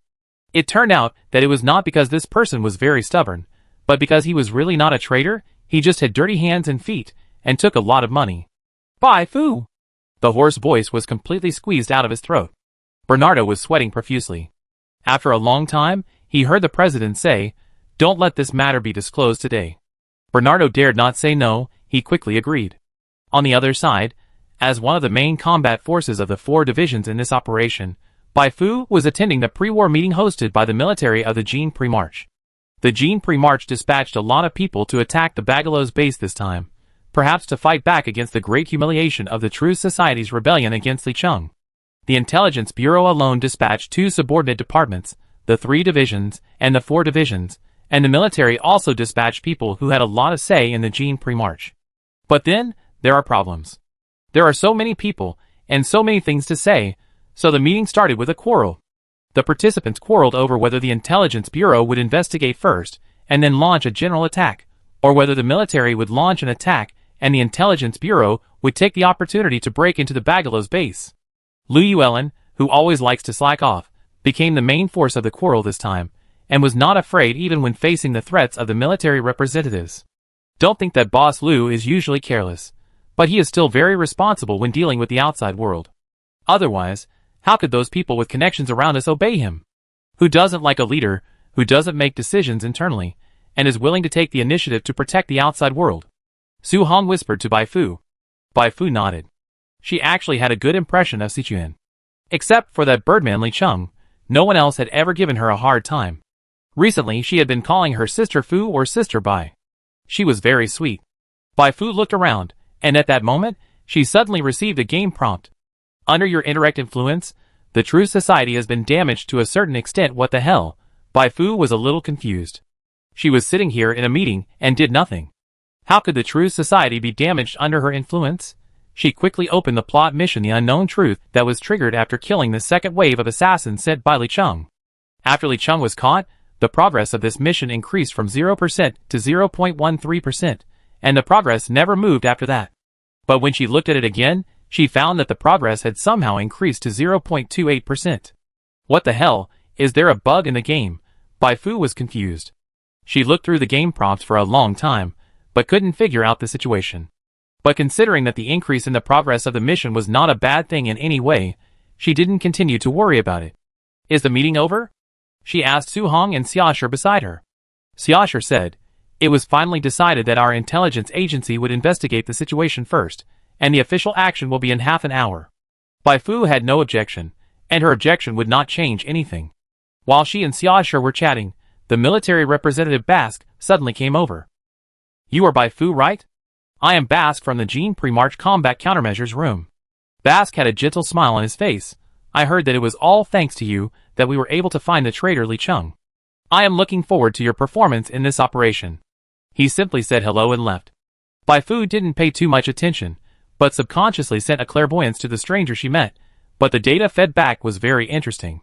Favorability, hostility -31, is he close to Li Cheng? Bai Fu asked. Xiaosher shook her head. I haven't heard that he has any friendship with Li Cheng. That doesn't make sense. What I did didn't affect him. Could it be that he is also a spy of the true society, or is he jealous of my beauty? Bai Fu remained calm and prepared to find a player to keep an eye on Bask to avoid any accidents. She brought so many players here, if she didn't make good use of them, wouldn't it be a waste of time? After walking outside, she saw Digging G running over in a hurry. Oh no, Fu Fu, something big has happened. What's the matter? Bai Fu was slightly stunned. After looking at Su Hong and Xiaosher for a few times, Digging G showed an embarrassment. Bai Fu immediately understood what she meant and took her aside. You can talk now. Digging Princess said, just now, Jianqi Chongtian and his group sneaked to Bagalos, and then they were captured by the True Society. Now our whereabouts have been exposed. The only good news is that they have passed on the location of the Bagalos base. She handed Bai Fu a hand-drawn map with a big red cross on it. The moment Bai Fu saw the red cross, her eyes flashed. The location of the Bagalos base indicated by this red cross is completely different from the punctuation on the map that the military representative took out at the meeting. Bagalos was indeed a trap set by the True Society. They built a fake base, and the real base was several miles away from the fake base. Unfortunately, no matter how cunning the True Society was, they could not have imagined that there were even more cunning players in the world. Bai Fu looked at the more than 100 players who came with her. True Society, I'm here. Chapter 63. Half an hour later. In a dense forest more than 10 miles away from the Bagalos shelter, Su Hong spread the map on the ground and held a pre-war meeting. Our goal this time is not to kill people, but to find out the entrance to the Bagalos base. Once we find the entrance, you can do whatever you want to those bastards of the True Society. But before we find the entrance, unless your identity is exposed and you are in a desperate situation, you must not take action. Do you understand? Bai Fu suddenly said, if you are willing to believe me, you better not go to the Bagalos shelter today. What's going on? Su Hong looked puzzled. Others also expressed confusion. How can we complete the mission if we don't go to the Bagalos shelter? Bai Fu said, I can tell you responsibly that the Bagalos shelter is just a cover. The real entrance to the Bagalos base is not there. If you go there, You will find a fake entrance if you are lucky, and you will die if you are unlucky. How did you know this? Don't underestimate my intelligence network. Bai Fu is very confident. Su Hong frowned. He instinctively didn't believe it, but when he thought that Bai Fu knew that Li Cheng was a spy long before Li Cheng exposed himself, he wavered again. What Bai Fu said was not impossible. Before the operation, the Primarch suspected that the Bagaros base might be a bait. Otherwise, the military would not insist on letting the Intelligence Bureau go first. They just wanted the Intelligence Bureau to go to the water hole. But what if Bai Fu's intelligence is wrong? Su Hong asked. What is your plan? Bai Fu said, wait, as long as we can hold our breath, the True Society will be more anxious than us. Before Su Hong spoke, another agent from the 4th Division jumped out. Bai Fu, I recognize your strength, but when it comes to intelligence, we are professionals. Unless you can produce evidence, it is difficult for me to believe what you say. We don't have time to delay now. Every minute we delay, the 3rd Division may find the entrance to the Bagalos base before us. His words were recognized by several people. Because of Li Cheng's matter, people everywhere are trying their best to perform well and make a good comeback. Bai Fu looked around and smiled. I just gave you a suggestion. It's up to you whether you are willing to listen to it. In fact, she wanted more people to attract the attention of the True Society, so that she could better break into the Bagalos base later. With more than 100 players leading the way, she didn't have to rely on the Primarch at all. It was just that she had taken a lot of good things from CC, and she owed CC a favor, so she reminded them specially. CC was still divided. After thinking again and again, Su Hong, Xiaosher and other people who had contact with Bai Fu decided to trust Bai Fu for once, while the others formed a new team and rushed to the Bagalos shelter quickly. Bai Fu stood up only after they walked away. Where are you going? To wait for the people from the True Society to jump out and let us catch them. Bai Fu called Anya and Digger G, and walked towards the red cross mark on the map. Su Hong and others hesitated for a moment, and quickly chased after her. Since they chose to trust Bai Fu, they could only bite the bullet and go to the end. Not long after, everyone came to the new ambush point, which was a small camp that could be seen everywhere in the vicinity. Will the base of the True Society really be hidden in such a place? Won't we know in a while? Bai Fu smiled and sat down. Seeing her so relaxed, the others could only calm down and wait. Their hearts were far from being as calm as they seemed on the surface. Except for Xiaosher, everyone else was shaken. They wanted to leave, but they didn't want to be the first to stand up, so they could only jump back and forth between regret and trusting Bai Fu. This situation lasted for a long time, until an explosion suddenly came from the distance. Su Hong stood up suddenly. The explosion came from the direction of the Bagalos shelter. He looked at Bai Fu, then at Xiaosher and others, wondering whether to go over to see the situation. At this moment, the excavator G, who had been acting as a pendant next to him, suddenly shouted, Fu Fu, it's out. It's out. What's out? Su Hong subconsciously looked in the direction pointed by Digging G, and then he saw more than a dozen people rushing out of the camp. It has been confirmed that the real entrance to the Bagaros base is in the backyard of a tavern in the south of the camp. Digging G took out the map and drew a new red cross at a certain location. Bai Fu nodded excitedly. Well done, this time we will definitely be able to catch everyone in this base. Digging G asked, Fu Fu, are we going to rush in now? No hurry, let's catch someone first and ask about the situation inside. Bai Fu waved her hand. Digging G said hurriedly, Okay, I notify them right away. She stood there motionless. After a minute, several people suddenly jumped out of the wilderness. Without saying a word, those people pressed a person who had just come out of the camp to the ground. Afterwards, she nodded and said, There are more than 200 people in the base now, most of whom are logistics personnel, but the strength of those logistics personnel is also extraordinary. In addition, there are 2 managers in the base, and the adjutant Qian is a superpower. Nothing else? No. Bai Fu had been waiting for this moment for a long time. She crumpled the map in her hand into a ball, her eyes full of fighting spirit. This was the Bai Fu promotional video she prepared for all players. Before this, she had already shown her appearance, her concern for players, her mysterious background and many other highlights to the players. Today, she wanted to show her fighting power.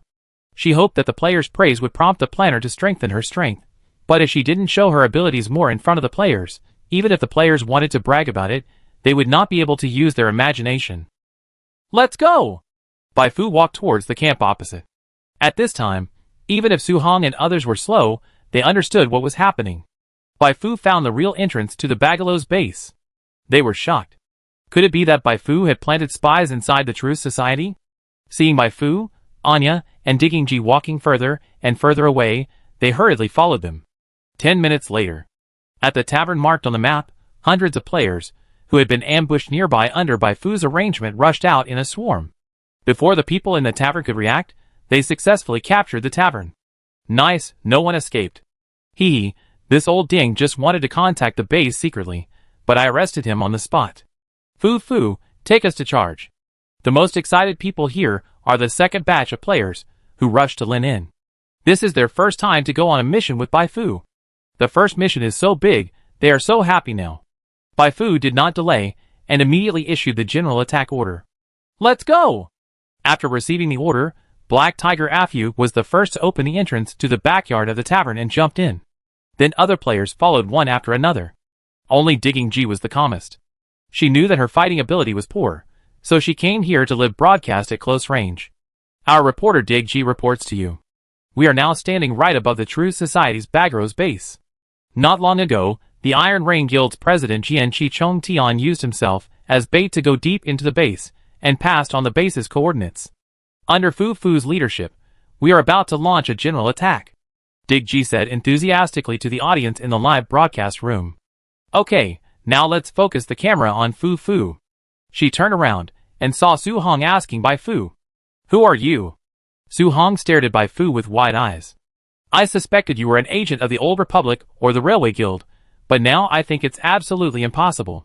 If those two had an intelligence network like yours, they would have sent troops long ago, and would not have given us the opportunity to strike the True Society. Bai Fu smiled. I really have nothing to do with the Old Republic or the Railway Guild. To be precise, I have nothing to do with any force you know. I am me, I am Bai Fu. No matter what happened in the past, or what will happen in the future, at least my goal now is the same as yours. That is, hack the True Society. In the morning, I hear the truth, and in the evening, I die. Now I want to see where the True Society will escape. In the dull eyes of Su Hong and Xiashi, Bai Fu jumped into the entrance. Haha, these people have no idea how powerful Fu is. Now everyone can follow my first-person perspective to appreciate Fu's heroic appearance. Until Digging G happily followed into the cave, Su Hong quickly took out his personal terminal and contacted Liu Yuelin. Director Liu. Liu Yuelin's anxious voice sounded. Su Hong, what's the situation over there? The True Society's bastards really set a trap. Zhao Yan and his team were ambushed and can't be contacted now. The military is rushing over, but they were also ambushed on the way. Su Hong's heart skipped a beat. Zhao Yan was one of the group that insisted on leaving just now. If he suddenly couldn't be contacted, it was likely that he was in danger. If he had chosen not to believe Bai Fu just now, would he have died in the shelter? Director Liu, this is what happened. He quickly told Liu Yuelin what happened here. Liu Yuelin's face changed. What? She rushed in by herself. Stop her. Su Hong's mouth twitched. He wanted to stop her, but he couldn't beat Bai Fu. On the other side, after hearing what Su Hong said, the military representative Basque's eyes lit up, and then he deliberately snorted. I thought she was a talented person, but I didn't expect her to be an impulsive fool. Her death is not a big deal. If she alarmed the bastards of the True Society and let them run away in advance, then her death would really be worth it. Pass my order. Break through the blockade of the True Society as soon as possible, and turn around to the real entrance. Liu Yuelin wanted to say something, but now the Intelligence Bureau and the military were ambushed. No matter how much he said, it would be useless. He could only pray that Bai Fu could survive. An old man like him is just a waste of time. Young people are the hope of this world. If all the promising young people die, then what can be saved for this world that is already on the verge of breaking? Adjutant Qian, news came from the front. The people of the Jean Pre-March have taken the bait. At the Bagros base, a signalman excitedly said to Adjutant Qian. Adjutant Qian nodded calmly. This was not something to be excited about. Their goal was to attract the attention of the Pre-March as much as possible. It was only the first day, and there was still plenty of time for him to persevere. Start the second plan, give the Pre-March a little surprise, and notify Guido and Yulia by the way. Now is the time for them to take action. Adjutant Qian walked to the tea-bar machine and was about to pour tea, but suddenly heard a loud bang outside. What's going on? He immediately rushed out of the room. A logistics staff member ran over in a panic. Adjutant Qian, it's bad. The people of the Pre-March broke in from the back door. What? Adjutant Qian's face changed drastically. Weren't the people of the Primarch surrounded by their ambushes? How could they suddenly appear at the back door? He took a gun from the wall and walked out not far before he found that Carlos, the head of the base, also walked out from another corridor with a grim face. The two hurried to the parking lot near the back door of the base, and saw a group of people dressed differently making a scene in the parking lot. Ha ha ha, kill, kill, kill, the tornado destroyed the parking lot, and the crow took the plane. Dip the beans, awesome, awesome, awesome, awesome, this is the first time I've had such a good fight. Damn, my Jill got shot. Adjutant Chien was stunned. He had been dealing with the Primarchs for many years, and he could tell at a glance that these people were definitely not sent by the Primarchs. Where did this lunatic come from? How dare he come here to cause trouble? He walked towards the player angrily. A player noticed his presence and raised his pistol to shoot, but at this time something strange happened. The player was surprised to find that he couldn't pull the trigger no matter what. This? Bang! Adjutant Chien raised his hand and shot through the player's forehead. Waste! He cursed impatiently. He was a superpower who could control objects in the air. He was dreaming to threaten him with 1 or 2 pistols. Kill! Kill them all! Just leave 2 or 3 alive! Adjutant Chien shouted and shot, and in just a few seconds, 4 or 5 players died in his hands. But this bloody scene did not scare the players at all, but made them more excited. The more you resist, the more we... No, I got the wrong line. Fuck, what a strong elite monster. Could this guy be the person in charge of the Bigaro base? Killing him will definitely give you a lot of experience. Adjutant Chien couldn't quite understand what the player meant, but he knew that the player wanted to kill him now, so he couldn't help but laugh. Just you bunch of trash?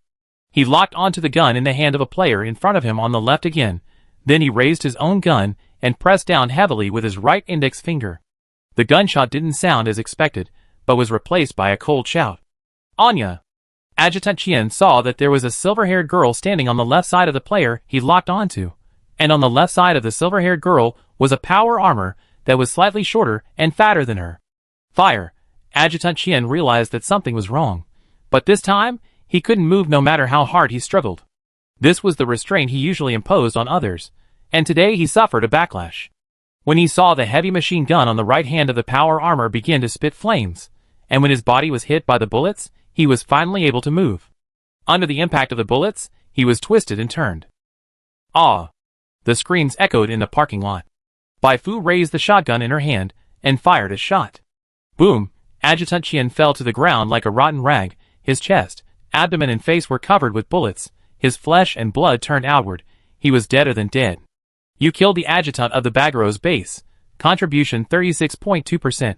Corrected based on the level difference to get 4,525 experience points. You killed a member of the True Society.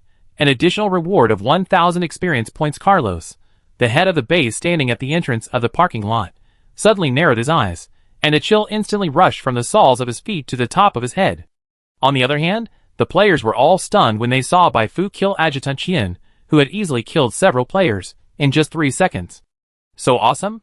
Fu used a one-shot kill hack? The players who witnessed this scene in the live broadcast room of Digging G were even more excited. Fuck, Bai Fu is so strong after just recovering a little bit. If she fully recovers, she can defeat the True Society by herself, right? Defeat the True Society? You underestimate Fu's setting too much. In my opinion, her original strength might be able to explode. Damn, what are you doing? The man standing at the door ran away. Hurry up and chase him in the urgent call. The players on the scene finally realized the problem. Carlos ran away. He ran very fast. While running, he called on the people in the corridor to quickly lower the heavy iron door to block the rampaging players and Bai Fu outside. When Su Hong, Xiaoshi and others jumped down from the cave, they saw the falling iron gate, the machine gun in Anya's hand, and the angry faces of the players. Damn it, be a human being. The dungeon boss ran away when we were doing the dungeon. I'm screwed. It's over. That iron gate looks like it weighs at least 1 ton. The weapons we brought can't break it. As the iron gate dropped lower and lower, gradually covering Bai Fu's body, Carlos behind the door let out a long sigh. How could he not run? He was a civilian, and although his strength was not low, he was still far inferior to Adjutant Chien. Adjutant Chien was killed instantly by the silver-haired girl, so what was the point of him going up? What happened? At this time, a shout came from behind. Carlos turned around and found that it was Guido who came over. He quickly explained, A group of crazy people suddenly came outside those. As he spoke, he stopped because he found that Guido's face became very strange, and there was a hint of coolness behind him. Carlos turned around suddenly. At this moment, he was horrified to find that the iron door, that should have fallen completely, was actually rising slowly. The first thing that appeared behind the door was a pair of feet, followed by the black muzzle of a gun. He recognized that this was the silver-haired girl who had just killed Adjutant Chien. Chapter 64. Shit, Carlos was almost scared out of his wits. He had clearly asked the logistics staff member closest to the gate button in the corridor to press the button, so why did the iron gate rise again when it was about to be completely lowered? At first he thought that Bai Fu was born with supernatural power and lifted the iron gate directly, but when he looked carefully, Bai Fu's body did not touch the iron gate at all. In an instant, he thought of the ability of Adjutant Chien, who had just been beaten to death. Could it be that this silver-haired girl also had similar abilities to Adjutant Chien? Adjutant Chien could only manipulate objects weighing a few kilograms at most, but even so, he was already the strongest person in the Bagros base before Guido and Yulia came, and the silver-haired girl could manipulate the iron gate weighing more than a ton. What a difference. Carlos felt like he was falling into an ice cave. He had no doubt that the silver-haired girl in front of him could tear this underground base into pieces by herself if she got serious. He stood there blankly, watching the door open wider and wider, and he no longer had the thought of resisting. He was dead today. Seeing Bai Fu's face also revealed, Carlos suddenly reacted. He almost forgot that he had one last trick, which was the secret skill passed down from their ancestors. I surrender, don't kill me. Carlos knelt directly on the ground. His speed was too fast, faster than the orphan, so he was moving back and forth. Whether it was his teammates, Bai Fu, the players, or the question marks of the agents everywhere, they could not catch up with him. When Bai Fu took out custom card battle etiquette and used it on the person who was pressing the door closing button, asking him to press the door again, she knew that this action would scare the person on the other side of the door, but she never expected that the intimidation effect would be so outrageous. You know, Carlos is the person in charge of the Bagros base. Killing him will get you a separate mission reward. This time, he really showed his domineering aura, and the enemy bowed down to him. The players who saw the scene in the back were all dumbfounded. Is this the domineering aura? Damn, the boss of this wild dungeon ran away, but now he is surrendering? How strong is Fu Fu? Come and see the god of war. Is the true society so lame?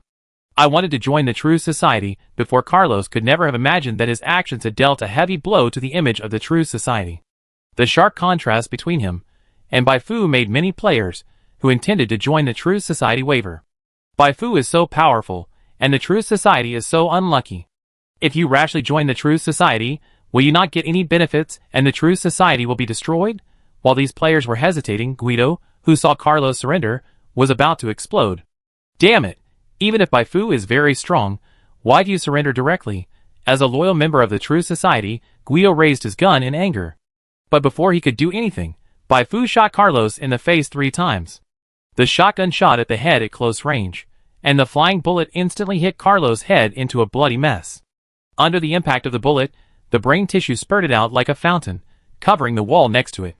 Bai Fu breathed a sigh of relief. It was a close call. Fortunately, she reacted quickly, otherwise the head would have been snatched by the opponent. You killed Carlos, the head of the Baglos base, with a contribution of 100%. After adjusting based on the level difference, you get 12,500 experience points. You killed a member of the true society, and you are rewarded with an additional 1,000 experience points. You completed the mission decapitation operation, with a contribution of 100%, and you are rewarded with 50,000 experience points. After a series of prompts sounded, Bai Fu found that she had enough experience to level up again. She did not deliberately suppress the level, and directly upgraded the psychic prayer to LV7. Now that the person in charge and the adjutant of the Bajaros base are dead, it's time to reap the final mission rewards. Clear this base as soon as possible, and then go back to surround the true society's ambush outside. Bai Fu commanded. The players who reacted first crossed the re-raised iron gate and rushed into the base. Then Su Hong and Xiaosher also reacted and quickly followed the players to charge. They didn't want to wait until the battle was over without firing a single shot, which would be too embarrassing. The entire Baglos base was thrown into chaos. Adjutant Chien and Carlos died too quickly. Even though the remaining members of the base knew that Guido and Yulia were very powerful, it was hard for them to believe that they could withstand Bai Fu. Run! Go inform Dr. Luo. What the hell is the point of notifying? Contacting the headquarters first is the key. In fact, let alone these miscellaneous soldiers, Guido was also very guilty. He had felt that he might not be able to beat Bai Fu. After what happened just now, he was even more convinced. Therefore, after seeing Yulia coming out of the room, he hurried over. Old Qian and Carlos are both dead. Bai Fu seems to have the ability to lift the iron gate. We'd better retreat temporarily and make long-term plans. Yulia's blue eyes fluctuated slightly. Are you sure she just lifted the iron gate with her ability, instead of using psychic power to control the person who pressed the button? Huh? Guido was stunned for a moment. When he came to his senses, Yulia had already grabbed the person who tried to run past, and threw him in front of him. He was the one who pressed the button just now. Did you ask him if he opened the door? Jido's fierce eyes made the legs of the captured logistics personnel weak with fear. Master Guido, I don't know what happened. My hand suddenly pressed the button uncontrollably. When I reacted, it was too late. I really didn't mean it, G. Pa. Jido slapped the man in front of him and sent him flying. His face was extremely ugly. Fortunately, Yulia saw through Bai Fu's trick. Otherwise, if he was really scared away, he would definitely be in trouble if the president held him accountable afterwards. Stop, everyone stop. I kill anyone who dares to run. Guido shouted angrily. Under his order, the chaotic Baghero's base finally restored a certain degree of order. We are in the base, with plenty of ammunition, traps, and we are familiar with the terrain. What is there to be afraid of? You go and kill those bastards who are running around, and I deal with Bai Fu. Yulia said, I will protect you, and I will also leave those people of the pre-march to me. Guido nodded. He felt relieved after hearing what Yulia said. He turned and rushed to the monitoring room to confirm Bai Fu's current location. He was shocked when he saw it. Almost every screen with people was repeating the same thing. That is, the people he called bastards were killing people on their side. Although those bastards were unorganized and undisciplined, their bravery was rare in the world. Don't talk to me about CQB, CQC, tactical actions teamwork. In the eyes of our players, they are all just jumping gods. As long as you shout FBI open the door, board, kill, truth is dead, Bai Fu should stand, fill up the courage value directly, then kick the door, shoot at people, and step into the trap. If we can't kill you, a group of cowardly NPCs, we players lose. Indeed, no one can withstand the mad dog-like fighting style of the players. When the players first rushed in, they were relatively easy to deal with only 1 or 2 small pistols in their hands. After they picked up the weapons dropped by the true society from the ground, their terror level increased again. Die together. A player picked up the flying grenade and rushed to the bunker in front with a roar. With a loud bang, he and 4 members of the true society flew into the sky together.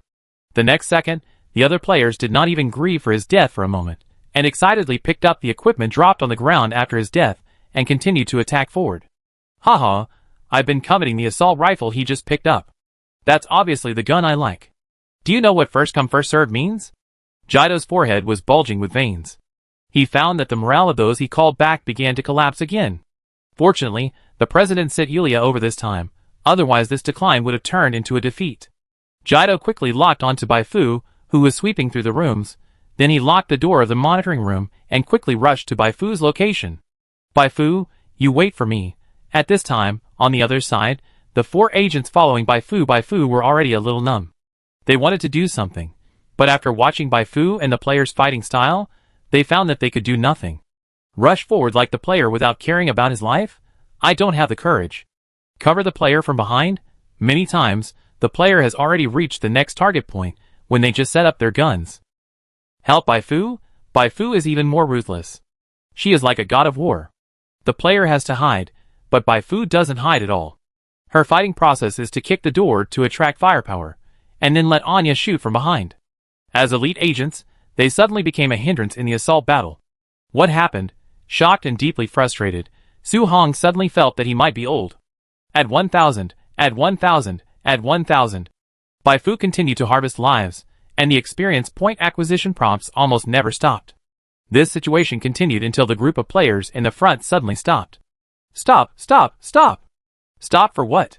The players behind were unable to break in time, and crashed into the group of players in the front, knocking them off their feet. When they looked up, they were surprised to find an old acquaintance in front of them. Ice blue hair, ice blue eyebrows, slender legs, peaks and ridges, raging waves. Isn't this the big boss who wreaked havoc in the abandoned cooling plant and controlled by Fu for a while? In fact, except for a few players such as Patrick and Fu, most of the players here have never seen Yulia in person. But because Bai Fu's popularity is so high, related videos can be seen everywhere in the community, so they still recognized Yulia, who had caused great trouble to Bai Fu at a glance. After recognizing Yulia, they immediately thought of her ability. Retreat, retreat, retreat. It was too late to retreat. Yulia's eyes flashed, and the players standing in front of her immediately gained a control status, and then they turned around and attacked other players uncontrollably. It's over, it's over. As more and more players discovered Yulia, panic began to spread. They knew very well how buggy Yulia's ability to control players was. If things continued like this, the situation would soon turn into Bai Fu and the agents fighting 200 people together. Although Bai Fu's status is special and not comparable to that of ordinary people, it is probably impossible to defeat so many people. Will this combat mission end in failure? Thinking of the worst, Bai Fu might die here. Don't worry about us. Hurry up and cover Fu's retreat. The wind is strong. Hihiwo Fu was the first to run back, ready to remind Bai Fu, but when he ran closer, he found that Bai Fu had been stopped by Guido. Guido held a bright long sword, and his eyes flashed red, as if there was a flame burning. As soon as he appeared, he slashed with his sword without any hesitation. Bai Fu dodged in time, and was not hit, but the wall behind where she was standing just now was hit hard. The surging high temperature directly burned the cut part of the wall black. You dodged quickly. Guido's eyes were filled with murderous intent. Bai Fu's face was slightly gloomy. She felt the danger from Guido, and decisively threw a spiritual vision, and the data was fed back. Name, Guido, Elite, Template, Special Fire Ability, Main Occupation, Fire Fist LV8 Lower Occupation Entry-Level Boxer LV10, Agent LV8, Secondary Occupation, None, Health, 430/430, Chi, 165/165, Attributes, Strength 33, Agility 24, Constitution 19, Intelligence 7, Spirit 17, Inspiration 18 Skills, Explosive, High Temperature Burning LV3, Talent, Lava Body, Wind Speed Favorability, Resentment, -36, Danger Level, Blue. Guido does not have explosive skills that temporarily improve his strength like Li Cheng, but his basic attributes, especially Spirit and Inspiration, are much higher than Li Cheng. As a physical cultivator, Jido's high spirit and inspiration make him not as vulnerable as Li Cheng. This is reflected in the fact that Bai Fu failed to judge the skill when she used Power Surge, inferior, on him. A somewhat difficult opponent. This is Bai Fu's evaluation of Jido. If she was fighting Jido 1v1, she would not be afraid of Jido at all, because Jido's health was only a fraction of hers, but she learned from the player's words that Yulia was also here, so she could not remain calm. Previously, Yulia only sent out a fake body to fight against a group of players and her, Yago, and Xiaoshi. What if she sent out her real body this time? We must fight quickly. You dare to be distracted in front of me. You are looking for death. Jido started again, his feet slipped, and his right hand dragged the blade, leaving dazzling scratches in the air.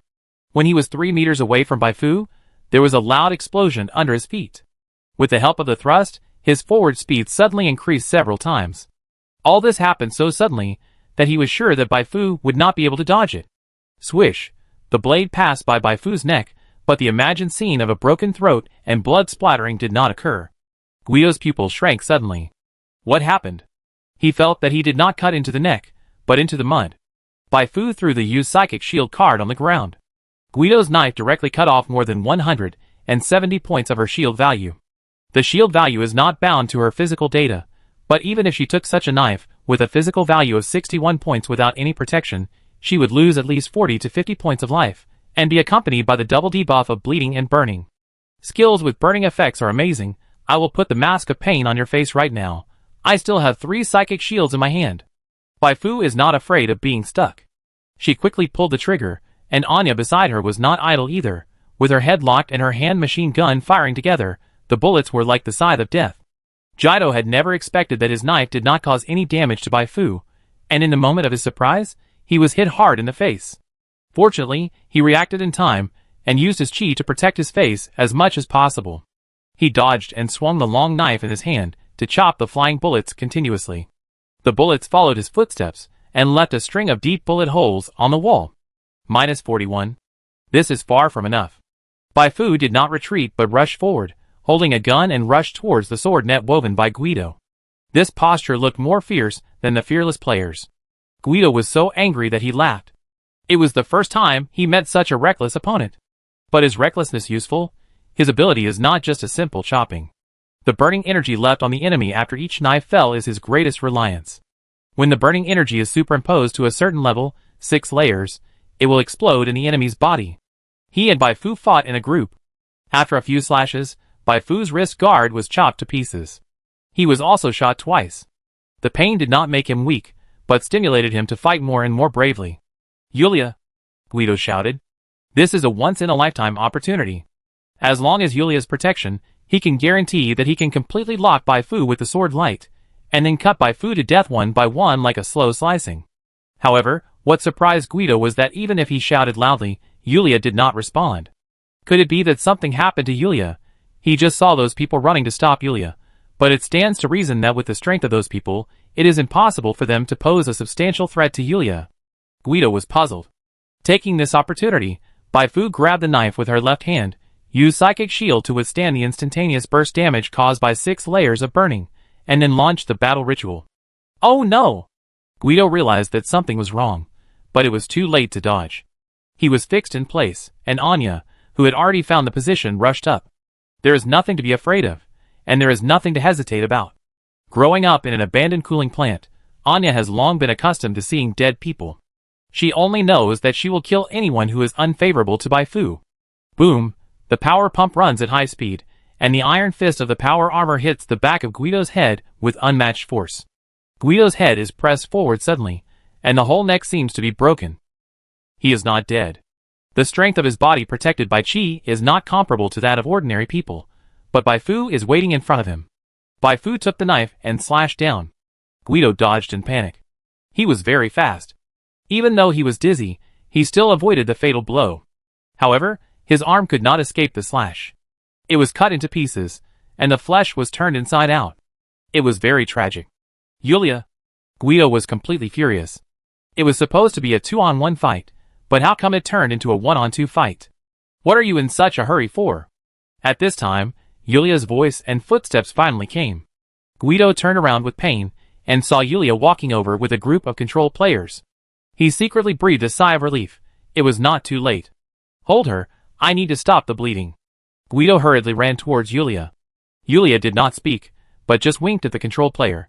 Damn, they actually want to control me and Fufu to fight. The players immediately started to curse, but no matter how they cursed, their bodies still moved forward uncontrollably. When passing by Guido, something that almost no one expected happened.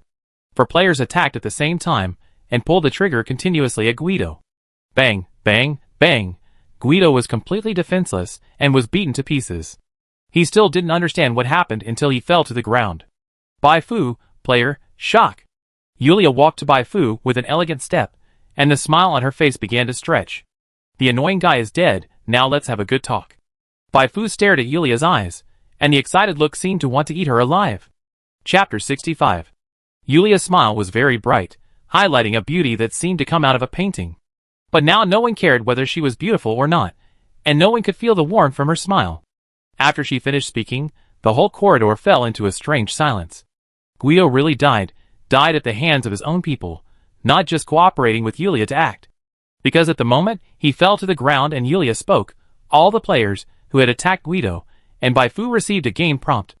Jido has died, contribution 37.1%, 12,243 experience points after correction based on level difference game certification. It can't be fake.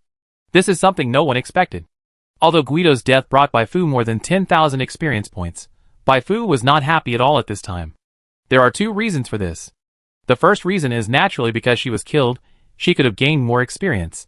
And the second reason is because she smelled an extremely dangerous aura from Yulia. She gave Yulia a spiritual vision. Skill judgment successful. You have obtained some information about the target. Name, Yulia, dummy, elite, template, special true spirit child, not awakened, main occupation, newborn true spirit LV11, lower occupation psychic apprentice LV10, defender LV9, secondary occupation, doctor LV5, health value, unknown, psychic energy value, attributes, strength 14, agility 13, constitution unknown, intelligence unknown, spirit unknown. Inspiration 54, skills, control, intermediate psychic expertise, substitute game LV4, unknown, unknown. Talent, true spirit child, unknown, unknown, favorability, drooling, 21, danger level, red. The data fed back was indeed completely different from the last time she met Yulia. Bai Fu's eyes widened after reading it. It's another fake body? The inspiration of this fake body is as high as 54 points. So how high must her real body's data be? But this is not the most shocking thing. The most shocking thing is that the template column clearly has a not awakened hanging on it. This is really a bit outrageous. If it is not awakened, it will be like this. If it is awakened, it will be even worse. Based on this panel, Yulia is either a plot NPC more important than Xiaoshi, or one of the big bosses of Zuyuan Star, the novice planet. Bai Fu's mouth twitched. Thinking carefully, she didn't need to worry about Yulia's identity, because the danger rating given by this fake body game alone was red, which meant that this fake body could threaten her life. The only problem was, is your favorability wrong? The favorability was 21. Bai Fu once suspected that she had read it wrong, and that evaluation word made her even more nervous. Drooling? So you learned how to be a human from Hannibal. Bai Fu understood. No wonder she felt that Yulia's eyes were wrong. That was not the excitement of wanting to kill someone, but the excitement of finding prey that could be played with. She remembered what Yulia said to her when they abandoned the cooling plant. This woman was undoubtedly a psychopath. Just when everyone was tense, a cry broke the silence. Dr. Yulia, what are you doing? Why did you attack Lord Guido? You, a member of the Bagalow's base, who witnessed Guido's death, was so scared that he fell to the ground and shouted incoherently. This shout made the smile on Yulia's face disappear, replaced by a strong dissatisfaction. I'm talking to Bai Fu, why are you barking here? She didn't turn around. Suddenly, there was a suffocating pressure in the corridor. In an instant, a translucent white gauze fell on the man, directly pressing the man's chest cavity into a depression. Puff puff puff. Blood spurted wildly, and the man was silent in the blink of an eye. The eyes of the people around him jumped wildly at this scene. Damn, what kind of ability is this? It seems that they have to go through a hard battle next. The hearts of the players, the agents everywhere, and Bai Fu all sank. Yulia thought about it, and asked the players she controlled to deal with all the people who were in the way. In fact, she could have come here earlier, but before taking action, she went to the monitoring room and destroyed all the equipment in the monitoring room to prevent what happened here from being transmitted back to the True Society headquarters, which would lead to her intentions being detected by the True Society. When she came out after doing all this, Guido had been beaten and began to flee in embarrassment. To be honest, this result was somewhat beyond Yulia's expectations. When she fought Bai Fu last time, Bai Fu's strength was definitely not so strong. Unexpectedly, after only 1 month of not seeing Bai Fu, the spiritual power in her body has increased several times. If she could combine Bai Fu's ability with hers, she would be able to break free from the control of the True Society and launch the ultimate revenge on the True Society. Hiss! A strange tingling sensation rose from the soles of her feet, and went all the way up to her head. Yulia felt that she was about to lose control of herself. She had had enough of her life being bound by that special instrument, and she didn't want to see her relatives and friends being held hostage by the True Society again. Bai Fu, do you know how hard it was for me to find you? Yulia's face flushed. No, I don't know, and I don't want to know. Bai Fu took a step back subconsciously. The eyes of the players around who were not controlled suddenly turned. Wait, something is happening. This doesn't look like a fight. Dr. Yulia and Fu Fu are in the same group? It doesn't seem right. If they are in the same group, why is she controlling us? Will she come from the universe like Bai Fu? The players on the scene, and the players in the live broadcast room started to discuss fiercely. Digging G, who felt that he had dug up big news, quickly took a straight shot of Yulia's face. Since I met you at the abandoned cooling plant, I've been thinking about you every day. I thought it would take a long time for us to meet again, but the president of the True Society was too confident and gave me this opportunity. I knew it might be my only chance, so I came to find you right away. Fortunately, we met again without any accidents. Yulia said as she walked forward. Her eyebrows seemed to be dancing with excitement. Seeing her so excited, the players also became excited. Something's wrong. I smell the smell of oranges. Oh my god, what is this development? Aren't we playing a dungeon? Why are you feeding me dog food while we're playing? Damn it, I don't agree with this marriage. Fu Fu is mine. No one can take her away from me. I'm a little confused. Yulia seems to have a good relationship with Baifu. If that's the case, why did the two of them fight in the abandoned cooling plant? Are they acting together? What the hell, have you forgotten what Yulia said before she was beaten to death last time? I think she's just a pervert, who has a one-sided love for Fufu whatever the truth is. Seeing that Yulia had no intention of taking action, the originally tense players gradually relaxed. It was great that we didn't have to fight a monster as scary as Yulia. Who wants to die and lose experience if they can live? They gathered around and started taking pictures. Some players were ready to go around Yulia and join the team hunting the survivors of the Bagro's base. But just as they were about to take action, Yulia suddenly stopped. Huh? Suddenly, a large piece of translucent white gauze appeared over the entire corridor. Damn it! The players under the white gauze realized the problem, but they had no time to dodge. The white gauze fell down, and the covered players were like being hit by a heavy hammer. They were all knocked to the ground, and blood was vomited all over the ground. Except for 2 players with thicker health bars, who survived, all the other players, who were hit, went to the resurrection point to reincarnate. Yulia killed 14 players with just 1 attack. The players who were still alive were stunned. Why didn't you play by the rules? Were you flirting with Baifu just now? Why did you hit us, the audience, hard? Don't you want people to watch the fun? Baifu's eyes were red with envy. Is this the strength of a naturally powerful psychic? With the ability of controlling and killing in a large area, it would be a humanoid killing machine if thrown onto the battlefield. What on earth do you want to do? Baifu questioned. She was already thinking about the escape route. It was very disadvantageous to fight with Yulia in such a narrow place. It would be better to pull her outside and rely on her agility advantage to win. Yulia said, I need you. Baifu? ? Although you destroyed one of my fake bodies in the abandoned cooling plant, I don't hate you. Yulia walked closer and closer. Don't worry, as long as you cooperate with me, and tell me how you broke free from my control, I won't use force on you. Can this kind of thing be explained? Baifu didn't say anything, and Yulia was a little excited. You don't want to tell me, or you don't know. It doesn't matter. If you are willing to give your body to me, I will try my best not to damage your body. Even if I accidentally damage your body, with my medical skills, most injuries can be healed. Come on, I don't want to hurt you. Maya, this is really perverted. Baifu was frightened by Yulia's words. You've already hurt your body. What perverted operation can't you play? Get out of here. The farther away from her, the better. She shouted loudly and directed the people nearby to escape. At this time, even the most slow-witted players knew that Yulia was not a good thing. They retreated again and again, but after retreating a distance, they started shooting at Yulia without hesitation. Bullets flew. Something strange happened. When the bullets flew to a place 2 meters away from Yulia, they seemed to be stuck in a quagmire, and their speed dropped hundreds of times. Even Yulia, who was not very strong and agile, could easily pick up the bullets to prevent herself from being hit. What the hell? Everyone was shocked.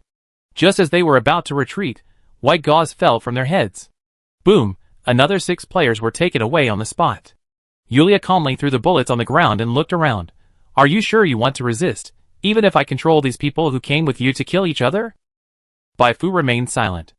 Anyway, the players could be resurrected, so she had nothing to worry about, but she couldn't show this thought on her face. She had to let the players speak first. Fufu, don't worry about me. Don't let this pervert succeed. For a while, the base was filled with the cries of players one after another. Baifu's eyes condensed. I don't have time to play games with you. Unless you can beat me, you can't get anything from me. Yulia's skills are very strong, but at her level, her skills can never be fired continuously.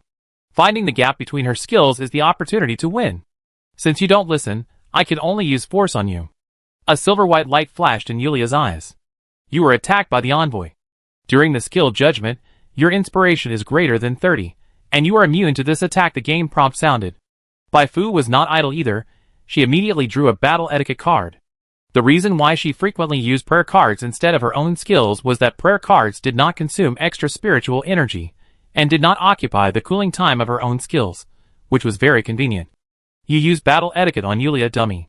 During the skill check, Yulia's inspiration was 5 higher than yours, so the skill failed. It's useless. Those psychic skills you know can't work on me. Yulia laughed. Baifu threw the waste card to the ground.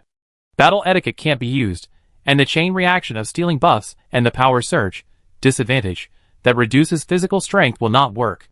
Fortunately, her biggest trump card is not this. It seems that I have to use my ultimate move. Bai Fu's face was solemn. Yulia was interested. Do you have another trick? Bai Fu sneered. This was a trick she had practiced for many years. Run. When Yulia was guessing what her trick was, she turned around and ran. Yulia, Bai Fu didn't run too far because she found that the door to leave the base was closed. This was also Yulia's masterpiece. In order to ensure that Bai Fu could be caught, Yulia not only destroyed the monitoring room, but also secretly closed all the doors to leave the base. Very good, you leave me no choice. Bai Fu was not afraid. Ever since she knew that Yulia's purpose in dealing with her was to find out why she could break free from the control of the master, she felt that her chance of winning had increased significantly. She raised the shotgun in her hand, and fired wildly at Yulia.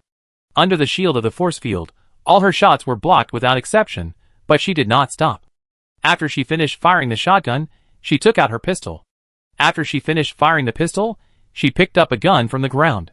The harsh sound of gunfire intertwined in the base, but Yulia's expression remained unchanged. Useless effort. We will know whether it is useless or not later. Bai Fu tried to get closer to Yulia. She could already hear the dense footsteps. Yulia pulled back the players she had just sent out. Those players rushed towards her like a tide, and the players on the other side, who were not controlled, immediately fought back. Beat him in the balls! Beat him in the balls! Damn it! Since you don't have martial ethics, don't blame me for being a human being. The two sides fought like this. Although the number of controlled players was at a disadvantage, with the assistance of Yulia, the two sides still fought back and forth. Bai Fu patiently used bullets to consume Yulia's spiritual energy. At this time, her speed advantage was reflected. Under her shooting, Yulia had no way to avoid it, and could only use the force field continuously. Seeing that Yulia had begun to breathe slightly, she realized that her chance had come. She took a grenade from her waist, and when Yulia was about to hide behind the player, she suddenly smiled. What do you think would happen if I detonated this grenade in my own hand? Stop! Yulia changed her playful attitude, and her face was slightly distorted because of her roar. Along with her roar, many white gauze fell. These white gauze did not distinguish between friend and foe, and took away half of the players who were fighting on the spot. Bai Fu nodded slightly. This was a test. Yulia was not only interested in her, but also regarded her as an indispensable part. If we can know the real purpose of Yulia's study of her, this Yulia may be used. Bai Fu pulled the grenade ring hard. Yulia's face changed drastically, and she rushed towards Bai Fu with a roar. The grenade exploded in the narrow corridor, peeling off countless walls and raising countless smoke and dust. Yulia was choked, and the shock wave of the explosion almost blew her away, but she didn't care about that at all. She began to grope in the smoke and dust, fearing that she would see Bai Fu's broken body after the smoke dissipated. I was wrong. I shouldn't have pushed you so hard. You can't die. You absolutely can't die. Yulia was anxious. She never dreamed that Bai Fu would blow herself up so decisively, just like she never thought that a grenade explosion at close range would not cause any damage to Bai Fu. Another psychic shield card has been used. Bai Fu, who was standing behind Yulia, had a dark face.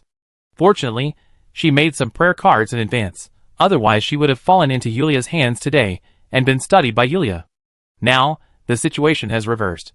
I am not your opponent in long-range skill bombardment, but this kind of close-range melee is different. I will grind you to death. Bai Fu took a step forward and quickly wrapped her arm around Yulia's neck. Naked choke. Chapter 66. On the road to Baghero's sanctuary, the Primarch's army was still fighting with the ambush set up by the True Society. When the ambush first attacked, the Primarch suffered a heavy blow, and several cars leading the way were blown up. But the military representative Basque was no ordinary person. He lived up to the high expectations of the top leaders, and quickly calmed down from his rage and began to command the army and the intelligence bureau to counterattack. In terms of individual soldier quality, the gap between the Primarch and the True Society is not big, but in terms of battlefield coordination, the Primarch, who has fought many battles, is stronger. Therefore, although the True Society had the advantage of the ambush, as time went on, the two sides gradually returned to a situation of equal strength. Boom, boom, boom. The sound of artillery shells exploding and gunfire mixed together, composing a song of death on the battlefield. In the command vehicle, watching their own personnel fighting back and forth with the ambushed troops on the roadside, Basque, Liu Yuelin, and the heads of the three departments all looked solemn. This was not the situation they wanted to see. For Liu Yuelin and the heads of the three departments, the longer they delayed, the more dangerous the agent sent to the Baghero's shelter would be. For Basque, his purpose of coming here was to destroy the base of the True Society. Before coming, he patted his chest and promised that he would do a good job. With the current situation, even if he succeeded in winning, he would not get any benefits. He must think of a way to break the situation. Basque's eyes fell on the two big men of the Intelligence Bureau. For his achievements, now he can only let the people of the Intelligence Bureau take some risks, but the Intelligence Bureau and the Army belong to different institutions, and he cannot directly command Llewellyn and the director of the 3rd Department. It seems that he has to give up some interests. Basque was thinking when the front line suddenly became chaotic. What's going on? He frowned. The frontline commander's surprised voice came from the intercom. Commander Basque, the True Society thugs in the direction I was attacking suddenly withdrew. What? Basque was shocked. He first suspected that this was another trap, but after thinking about it carefully, he felt something was wrong. With such a big gap, would the True Society have enough manpower to make a new dumpling? Soon, exclamations began to sound from the intercom. Where are the people? We have broken through the defense line and are heading towards the Bagalos shelter. The enemy is retreating. Should we pursue them? Everyone around him turned their eyes to Basque, and at this time, only Basque could make the decision. Basque hesitated. It was too abnormal. He couldn't understand the operation of the True Society at all. This was definitely not a route, and it couldn't be a trap, because if it was a trap, it would be too stupid. Just as he was struggling, someone nearby suddenly shouted. The base of the True Society was breached by Fufu. They are going back to provide support. We can't let them escape. What? Everyone in the car turned their heads in shock, and found that the one who was shouting was one of the weird people brought by Baifu. Fufu is Baifu, although they had learned from Su Hong that Baifu had found the real location of the Bagaros base. It was too damn outrageous to turn around and say that Baifu had breached the base of the True Society. Where did you get the news? Basque asked. The people who attacked the base with Fufu told me. The player who was named hurriedly urged. Okay, it's useless for you to worry about this now. Send people to chase them quickly. This is a great opportunity to destroy the Bagaros base. If you are late, they may escape. Basque clenched his right fist. He didn't want to believe it, but the base being breached by Baifu did explain the contrasting behavior of those True Society thugs. Chase! He immediately issued an order. The pre-march soldiers who received the order split into two groups and moved forward quickly with various vehicles. They quickly crossed the trenches dug by the True Society. One group broke into the Bagalos shelter and rescued the surrounded Intelligence Bureau agents, while the other group rushed to the direction previously announced by Su Hong. It was smooth, too smooth. The pre-march soldiers who were still fighting with the True Society a dozen minutes ago never dreamed that the situation would become like this. For a moment, they even had the illusion that they were not here to fight, but to travel. I heard that it was the Baifu who broke into the base of the True Society. Is it true? What new age Superman? Fortunately, she was brought here this time. Otherwise, who knows how many people would die if the stalemate continued. The soldiers of the pre-march felt extremely fortunate. On the contrary, the people of the True Society were almost desperate. Chased by the pre-march, they fled madly to the base. As long as they could get there, even if they couldn't win, they would at least have a chance to escape. But they never expected that when they finally rushed to the gate of the base, they saw a closed door. Kill those who don't surrender, Basque shouted. At the same time when the True Society soldiers were being beaten, in the base separated by a door, Baifu successfully tricked Yulia into attacking her by taking advantage of her weakness that she didn't dare to attack him. Even though Yulia had a lot of skills, she still fell to the ground uncontrollably after she was locked by her throat with her arms. It's getting better. Just hold on for a while longer, and wait for the pre-march to eliminate those True Society soldiers outside, and this battle will be over. Come on Fufu, reinforcements are coming soon. Master Fufu cut her mid-lane. The agents and surviving players were overjoyed when they saw the scene. Most of the players in the live broadcast room were also very excited. Only a few players who hated Baifu were so angry that they stamped their feet. But no one cared about them now. Everyone was discussing how much benefit the players who participated in the operation would get after the mission was over. No one thought that Yulia could turn the situation around at this point. Can the squishy mage turn the tables when Fufu, the meat shield, gets close to him? Even if Yulia has extraordinary abilities, there are still a group of pre-march soldiers waiting for her outside. Damn, I'm so jealous. It's really cool to follow Baifu. Fortunately, I have bought a ticket to Lin. I will join next time. Indeed, even if I don't kill a single monster, I can still get the basic reward for destroying the Bagaros base at the end of the mission. This is so cool. You can be jealous, The players who stayed at the scene smiled. They no longer watched the live broadcast room's barrage of bragging, but focused their attention on Baifu and Yulia. It's fun to watch women fight, and it's even more fun to watch beautiful girls fight, but soon, they couldn't laugh anymore. Yulia's throat was only locked, not the source of psychic energy in her body. In order to break free from Baifu's restraints, she began to smash her skills crazily at all costs. Boom boom boom. A series of translucent white gauze fell from the air, some of which hit Baifu's back, and most of them hit the surrounding players. Yulia hoped to distract Baifu by killing the players, so that she could escape. This was a hardship for those players who had let down their guard. They were just feeling happy, but in an instant, they were smashed into a corpse, losing a lot of experience in vain. Under the continuous bombardment of the white gauze, the walls and ceiling of the corridor also suffered, collapsing and breaking one after another. If the war reporter Digging G had not dodged quickly, he would have been hit on the head. It's over. Looking at the pile of cement fragments in front of him, Digging G looked depressed, and the live broadcast had to be interrupted. Then Gaiwofu and others who rushed over were helpless. They wanted to help Baifu, but their strength was not strong enough to smash these cement fragments. They could only wait. With the strength that Baifu had just shown, she should not lose to Yulia. Baifu was now in a difficult situation. In order to prevent Yulia from escaping, she not only strangled Yulia's neck with her arms, but also clamped her waist with her thighs. Most people would roll their eyes after not being able to stand this position for 10 seconds, but Yulia's ability was too abnormal. The repulsion of her spiritual power field made it impossible for her hands and feet to completely lock her down. She had to use Fanatical and Power Surge, inferior, on herself to temporarily increase her strength to 21 points. I don't believe your psychic energy is infinite. Baifu wanted to take a gamble, betting that Yulia's psychic energy would be consumed faster than her physical strength. Yulia struggled desperately, but because she didn't dare to really kill Baifu, she couldn't come up with many means of checks and balances now. She tried to bombard Baifu's arm with white gauze, but Baifu was not affected at all. She also tried to float in the air and then fall heavily, but Baifu was still unaffected. If this continues, her fake body will be drained by Baifu sooner or later and then killed. It's too outrageous. How could there be such a strong woman in this world? When Yulia received the order from the president of the True Society, she thought her fate had changed. She missed Baifu so much that she wanted to eat Baifu's photo. Who would have thought that after meeting Baifu, she would be so frustrated? If she died here, she didn't know when she would have the chance to contact Baifu again. Kill her, kill. No, you can't kill her. Yulia continued to use threatening tactics. Baifu, this is just a fake body of mine. It's useless even if you kill this fake body of mine.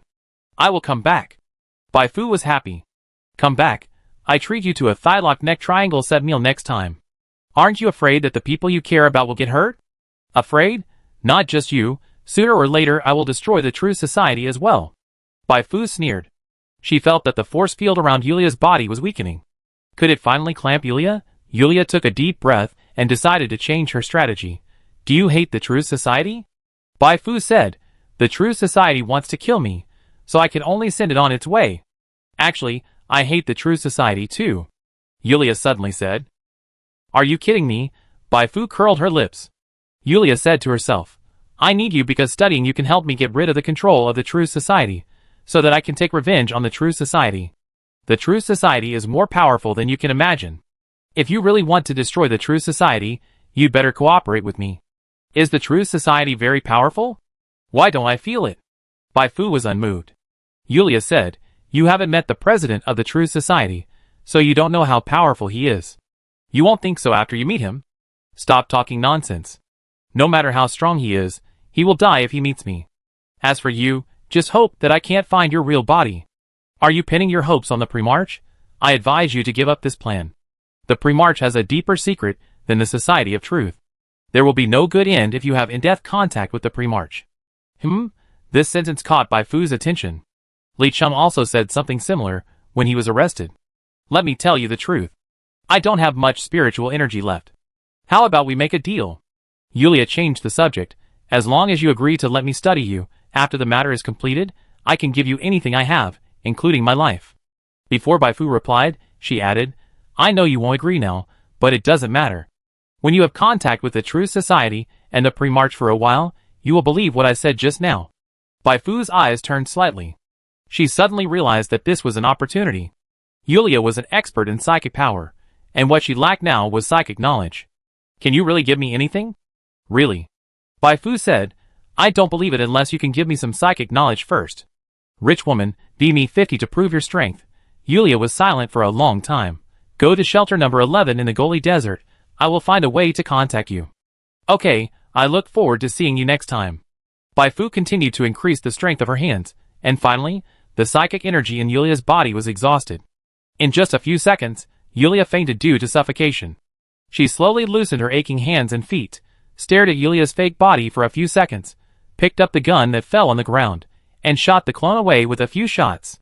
You killed Yulia, fake body, contribution 96.3%, and gained 43,817 experience points after correction based on the level difference. Seeing this high experience value reward, Bai Fu was in a good mood. It was worth it for her to roll on the ground holding Yulia for several minutes. Shelter number 11? Bai Fu was not worried at all that it was a trap set by Yulia. After all, she could ask the players to help her wade through the mines. Of course, she didn't really plan to cooperate with Yulia. She just wanted to cheat Yulia for some psychic knowledge. It's not a big problem. Didn't Yulia say that she wanted to study her so that she could take revenge on the True Society? When the time comes, she will destroy the True Society. What can Yulia blame her for? Bai Fu looked around. The trouble has been solved. It's time to find a way to leave this base. She walked deeper into the base, and soon found another exit of the base. The exit was blocked, but she could hear someone talking on the other side through the door. The bomb has been installed, retreat. Bai Fu quickly dodged, and with a loud bang, the door collapsed. In the rolling smoke and dust, he saw Bask rushing in from outside with a group of soldiers. Bai Fu? Bask stopped. He didn't expect to meet Bai Fu here. He was stunned at first, and then his eyebrows were full of joy. Why are you the only one here? Where are the others? Bai Fu answered truthfully. The corridor collapsed and they were isolated on the other side. Bask nodded, and just when Bai Fu thought he was going to save people, he suddenly raised his pistol. Kill her! Bang! A bullet was fired and hit Bai Fu's forehead straight. Chapter 67. When the bullet hit her forehead, Bai Fu felt like she was hit on the head. Does it hurt? It hurts. Is the damage serious? She lost 0 drops of blood. However, this was just the beginning.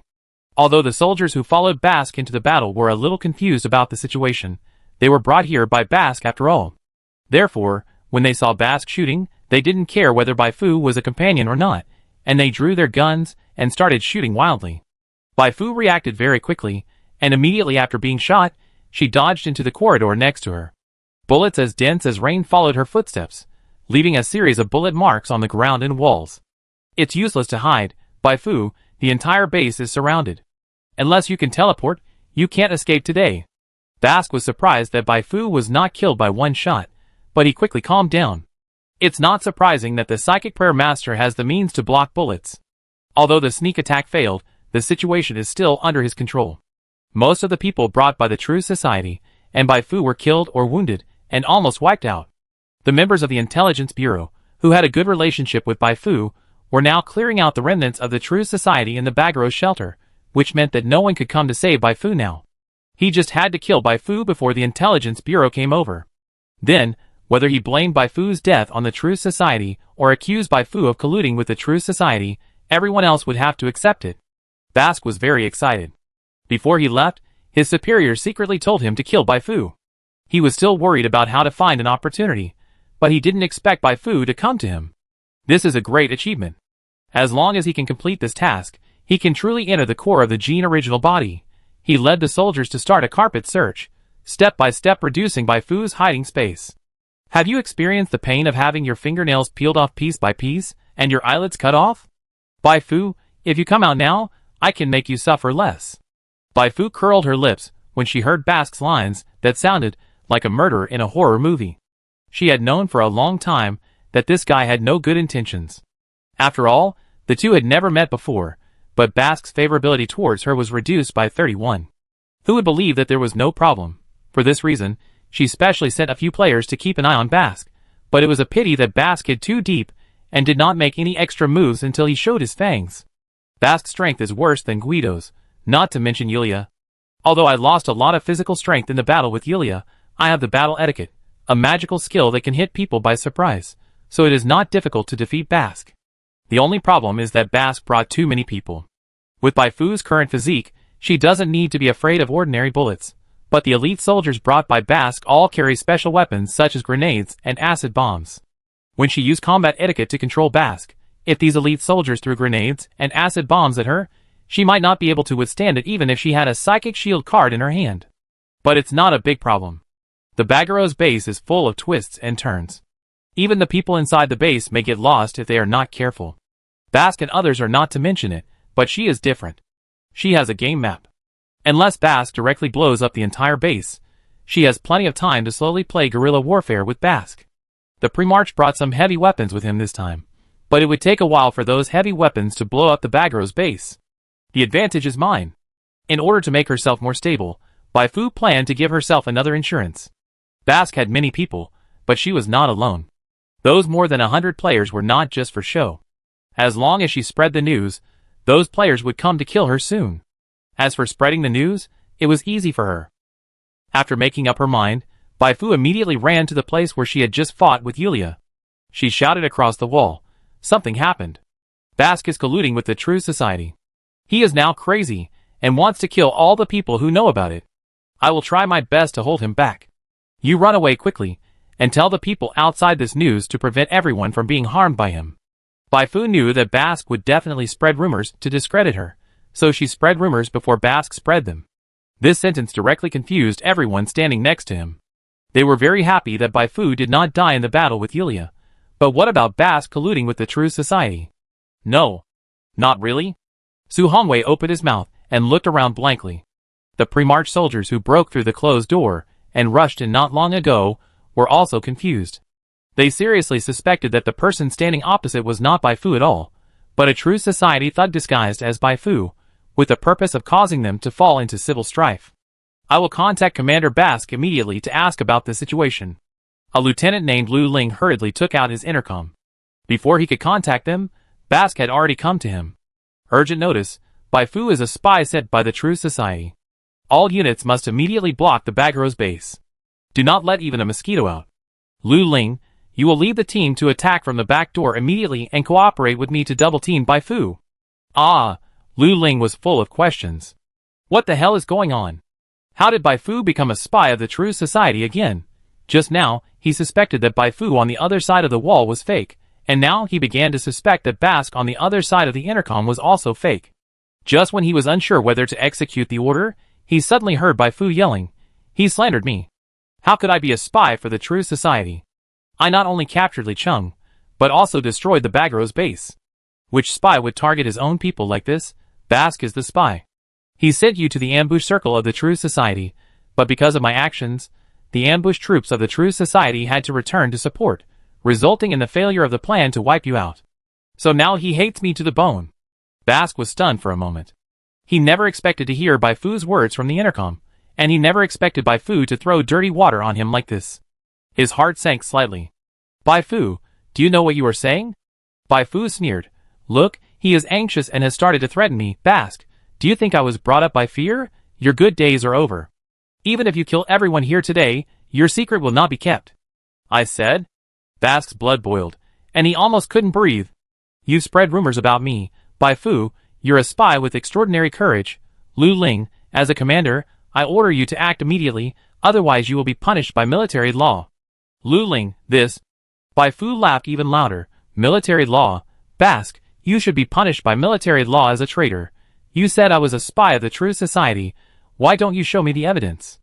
I captured Li Cheng and destroyed the Baghero's base. What did you do? Don't worry, when I leave here, I will make the evidence of your collusion with the True Society public." Basque squeezed the intercom until it creaked. Since the matter had been exposed, there was nothing for him to argue with Baifu. The only thing he needed to do was to kill Baifu quickly. Once Baifu was dead, even if the Intelligence Bureau had a big problem with him, the people above would protect him. Lu Ling. Lu Ling. Basque said one sentence, Baifu said one sentence, and Lu Ling felt like he was about to explode. "You are the spicy guy next door. Since we can't tell who is the real problem, I can just start the fight, right?" Lu Ling gritted his teeth and said yes to both of them, but after the conversation ended, he immediately contacted the Intelligence Bureau and asked the Intelligence Bureau to take charge of the situation. He chose to start the fight, but the players would not. Between Basque and Baifu, the players unconditionally believed in Baifu. Baifu was not only beautiful, but also helped them level up. Basque was the first to stand up. Whether it is true or not, I have to confirm it. With him taking the lead, other players also took action. Some players wanted to rush out of the base, and some players hoped that Lu Ling would blow up the corridor. There were too many cement blocks piled up in the corridor, and ordinary grenades could not blow them up at all, so Lu Ling had to use more powerful explosives. Lu Ling fired a shot at the ceiling. "Be quiet. Stay here before the two directors of the Intelligence Bureau come, and no one is allowed to move, otherwise don't blame me for being rude with a gun in my hand." This statement directly made the player red hot. "Are you going to blow up the corridor?" Lu Ling pretended not to hear. Fu Yiwu was furious. "Damn it, if Fu Fu gets into trouble, I will kill you no matter where you go." Lu Ling raised his gun and aimed at Fu Yiwu. "Try to say it again." "Just say it. Count me in as one of them. If something happens to the boss, I will fight you to the death." Anya in the power armor was so angry that she jumped up and down. Seeing that the situation was not good, Patrick stepped forward and blocked Anya. Anya is an important plot NPC. Although she is far inferior to Baifu, she cannot be allowed to die here easily. Seeing that the situation was about to get out of control, Xiaoshi stood up. "Stop it!" Although Baifu's origin was very mysterious, she still believed that Baifu was not a spy of the true society. This was not only because Baifu had saved her, but also because Baifu was extremely cruel when facing the true society. She killed people without hesitation, which was not what a spy should be like. After taking a deep breath, Xiaoshi finally made up her mind that she would never watch Baifu die here for no reason. "Blow up the wall and release Baifu. My father is Xiaoshi from the Science and Technology Bureau. If anything goes wrong, I will take full responsibility." This was the first time she used her father's identity to pressure others. Xiaoshi's name was a heavyweight among the original Jin bodies. Lu Ling's face changed again and again, but he finally held on. "Director Lu will be here soon. Whether to blow up the wall or not, I will only listen to him." Xiaoshi had no choice but to contact Lu Yueling quickly, but the message sent by the terminal fell into the sea without any reply. Basque was not a pushover. After his order to Lu Ling failed, he immediately contacted his confidant and asked him to block the signal around the Bagalow's base to buy him some time. "Baifu, you can't escape." The shout echoed in the corridor. Baifu didn't care. Through the live broadcast of the players, she knew that Digger G and the others had spread the news of what happened here, and the players, who were reborn from the resurrection point, were rushing over. It was only a dozen miles away. For these players with an average level of 10 minutes at most was enough. Baifu ran quickly in the corridor, and soon someone found her trail. Found it. A group of people chased her while firing guns, but her speed was too fast, and because she had a map, she didn't have to worry about getting into a dead end. So she ran almost without stopping, and the soldiers chasing her from behind split up into several groups. "Where is she?" "I saw her go into that room." Dense footsteps sounded in the corridor, and everyone rushed to a room and kicked the door open. Just as they rushed in, a figure rushed out from the side like a tank. The man running in front was unable to dodge, and was directly hit against the wall. The severe pain from the back of his head made him lose consciousness. He just screamed and found that his neck was strangled. The next second, the cold barrel of the gun was against his stomach. Bang, bang, bang, 3 shots killed him. Baifu used the corpse as a shield and continued to charge forward. The startled pre-march soldiers quickly pulled the trigger, and dozens of bullets were fired, smashing the corpse that Baifu had strangled by the neck into pieces. "Give it back to you." Baifu threw the body forward, turned around and ran towards the other door of the room. "Don't let her run away." A pre-march soldier was unable to dodge, and was hit hard by the body. He pushed the body away angrily, and when he lowered his head, he suddenly saw something incredible. "Fuck, it's a grenade, hurry!" Boom, the shock wave tore apart the nearest people. Baifu was pushed to the ground by the shock wave. After a while, she got up from the ground, patted the dust off her body, and continued to run. Only a dozen health points were lost, not a big deal. When she charged just now, she took the grenade carried by the person she killed. It must be said that in such a narrow place, the grenade is really a sharp weapon for harvesting. One round of explosion brought her more than 2,000 experience points. Basque was almost furious when he received the news. "What, 5 more dead? What, It didn't hit Bai Fu but hit me instead? He finally understood why Bai Fu was able to destroy the Bagro's base. But now was not the time to dwell on such things.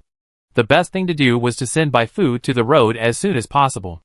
Fortunately, although Bai Fu was agile, the Baharo's base was so small that after repeated pulling, the area she could move in became smaller and smaller. I want to see how you can run now. Bask pressed forward step by step. His guns were all empty, but he still had 2 grenades, and the soldiers he brought also had a lot of weapons. Bai Fu, you don't understand who you have provoked. You are dead, and no one can save you. Bask laughed excitedly. Are you sure? Bask was surprised to find Bai Fu stopped at a fork in the road. She turned her head and said with a smile, Look behind you, that's a surprise I prepared for you. Bask was suspicious. He suspected that Bai Fu was lying to him in order to get a chance to escape. After gritting his teeth, he turned back. There was nothing behind him. But his face changed a little because he heard a sound, which was the sound of footsteps and shouting. The explosion came from the front. Hurry, hurry, Fu should not be dead, otherwise the explosion would have stopped long ago. Damn it, dare you touch my Fu? It was the people brought by Bai Fu, and there were quite a few of them. No! It's impossible. Didn't most of them die? How could there be so many people? When Bask saw the appearance of the first player who showed up, his heart almost stopped beating. He knew this person. He saw with his own eyes that half of his head was knocked off when he was fighting with the people of the True Society at the gate of the base. But now he is alive again, and there is no visible injury on his body. Bask, you're dead. Bai Fu said the same thing. Bask had no time to think about why the player was able to come back to life, because the player had launched the attack. When 2 sides meet on a narrow road, the bravest wins. In this round of confrontation, there is no doubt that the player is the bravest. Black Tiger Afu took the lead, with a pistol in his left hand and a Qigong fist in his right hand, making the Jin pre-march soldiers who blocked the road dizzy. Other players were not willing to lag behind, and grenades and acid bombs were nothing to them. Anyway, they didn't turn on the pain, so they just killed them. Bask's pupils trembled violently. He saw a player's hand corroded by strong acid into a chicken claw, but he could still fight without changing his expression. He also saw a player's scalp was lifted up, but he could still continue to shoot. What kind of monsters are these? He felt fear, a fear that came from instinct. At this moment, he suddenly found that his body could not move. You said I don't understand who I provoked. Obviously, you don't understand who you provoke either. Bai Fu launched the battle etiquette and shot 2 shots at Bask's 2 knees. With his knee severely injured, Bask fell to the ground with his back to the sky. Blood splattered. Bai Fu stepped on Bask's chest and pointed a gun at Bask's head. Can you tell me why you want to kill me now? Bask was completely panicked. Don't blame me, it was the general's order. Li Cheng said that you learned the secret of the pre-march from him, so the general asked me to find a way to kill you. It's useless for you to kill me, really. If you kill me, it will only completely anger the pre-march. My suggestion is that you let me go, and I will announce to the public that you are dead, so that the pre-march will not continue to target you. Bai Fu narrowed her eyes slightly. Just now she received a game prompt. You triggered the plot mission secrets hidden in the heart. Mission introduction. From the information from all sides, the pre-march seems to have hidden a secret that cannot be revealed. In order to protect the secret, they will not hesitate to kill you even if there is only a little doubt. Mission objective. Find a way to find out the secret of the pre-march mentioned by Li Cheng. Reward. 50,000 experience points, exploration. Note. A new mission will be unlocked after the mission is completed. Accept or reject. Bai Fu chose to accept. 50,000 experience points is a lot of reward. She suspected that this task was related to the spiritual energy that was triggered by Xia Shi before, and it might be one of the main plots of Zuyuan Star. Your information is very valuable to me. Bai Fu shot Bask's hand again.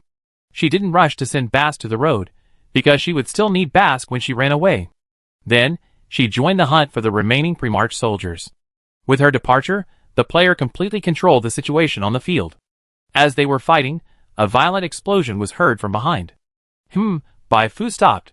She took a moment to look at the live broadcast room of Digging G. It turned out that Lu Yuelin and others had finally arrived.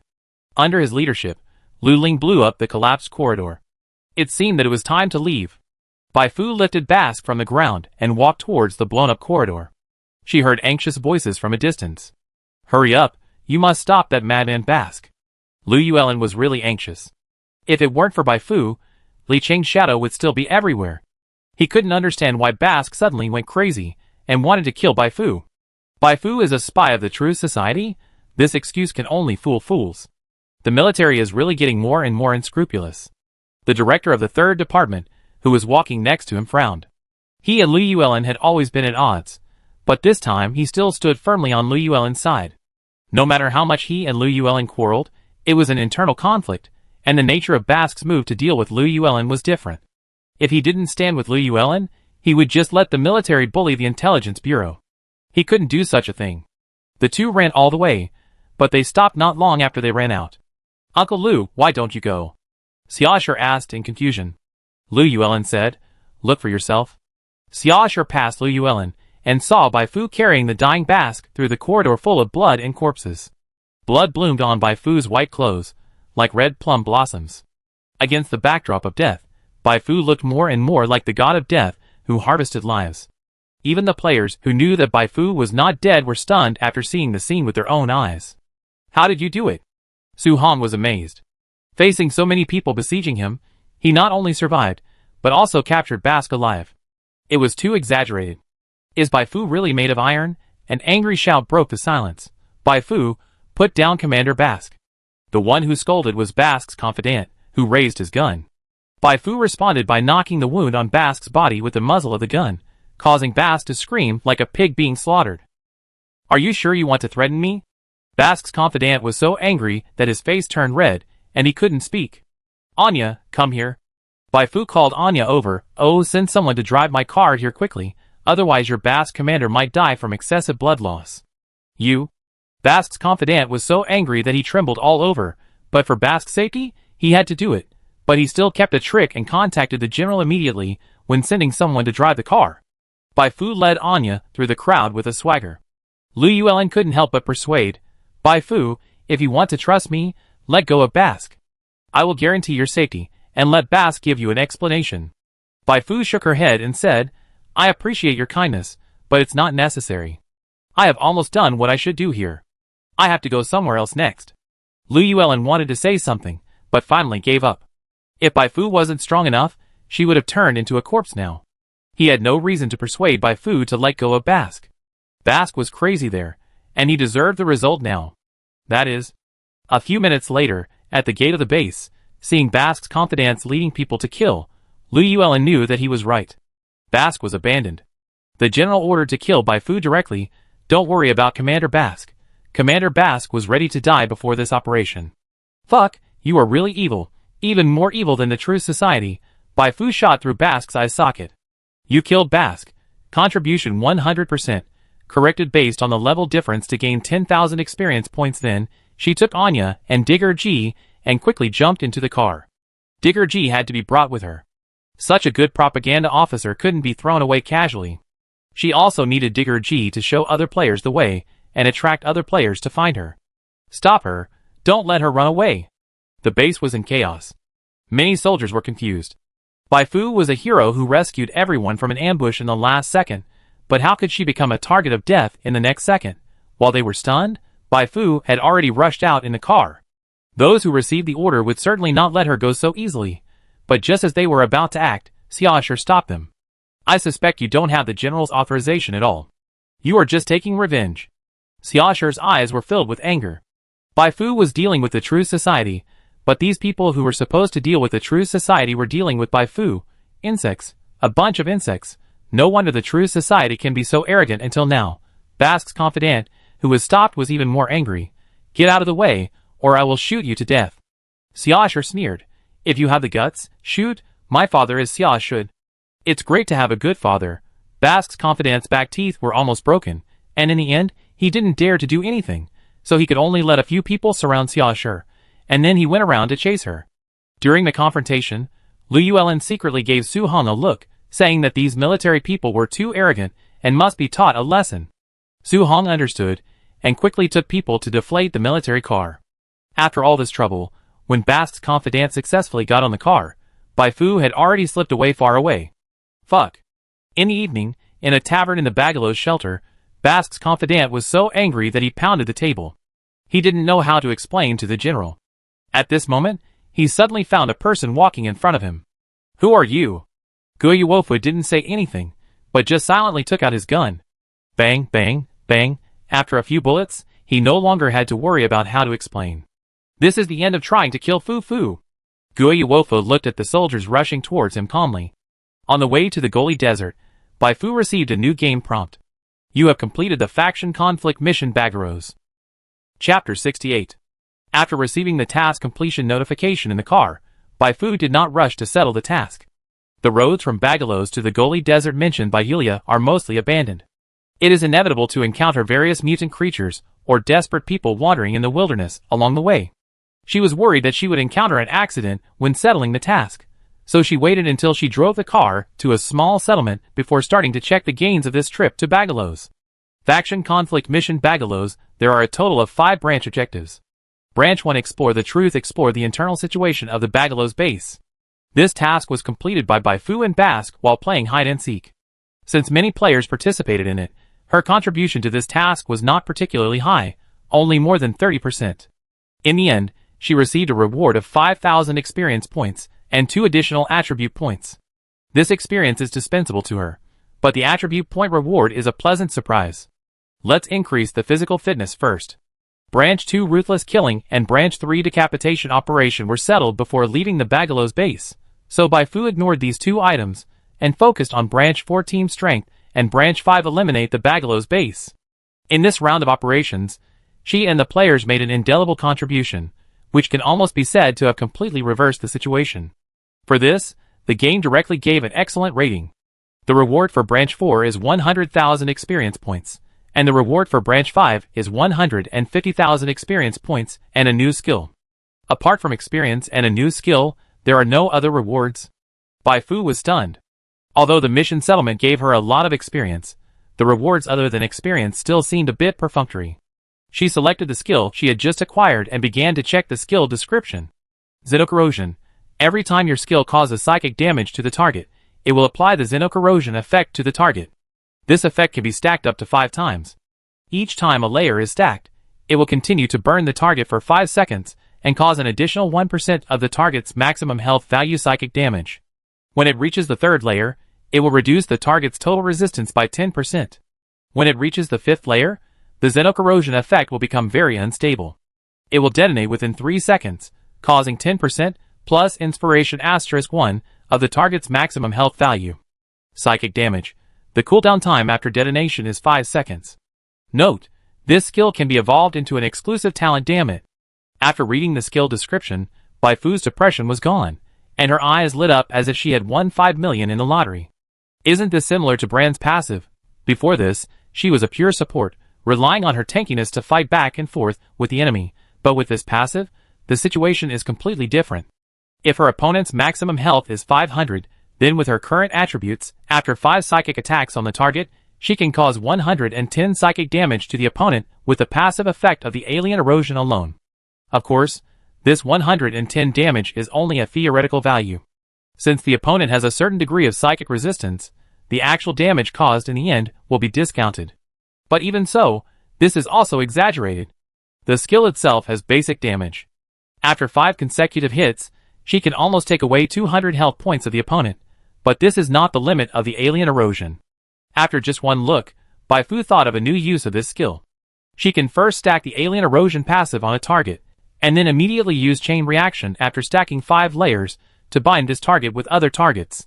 The cooldown of the chain reaction is 1 second, and the explosion countdown of the alien erosion is 3 seconds, which means that as long as she is fast enough, she can explode 3 people at the same time with 1 passive. Iron Chain Boats, Burning Red Cliffs, right. This is worthy of my nickname of the White Death. Bai Fu is in a good mood. In this way, she has completely opened up the gap with ordinary elite monsters, but she still has a distance to go before she can become a boss. To become a qualified boss, it is not enough to rely on me alone, but you must also have a bunch of perverted skills that can torture players to death, just like Yulia. Bai Fu thought about what to do next. Before going to shelter number 11 in the Goli Desert to trade with Yulia, she planned to learn a few output-type psychic skills for self-defense.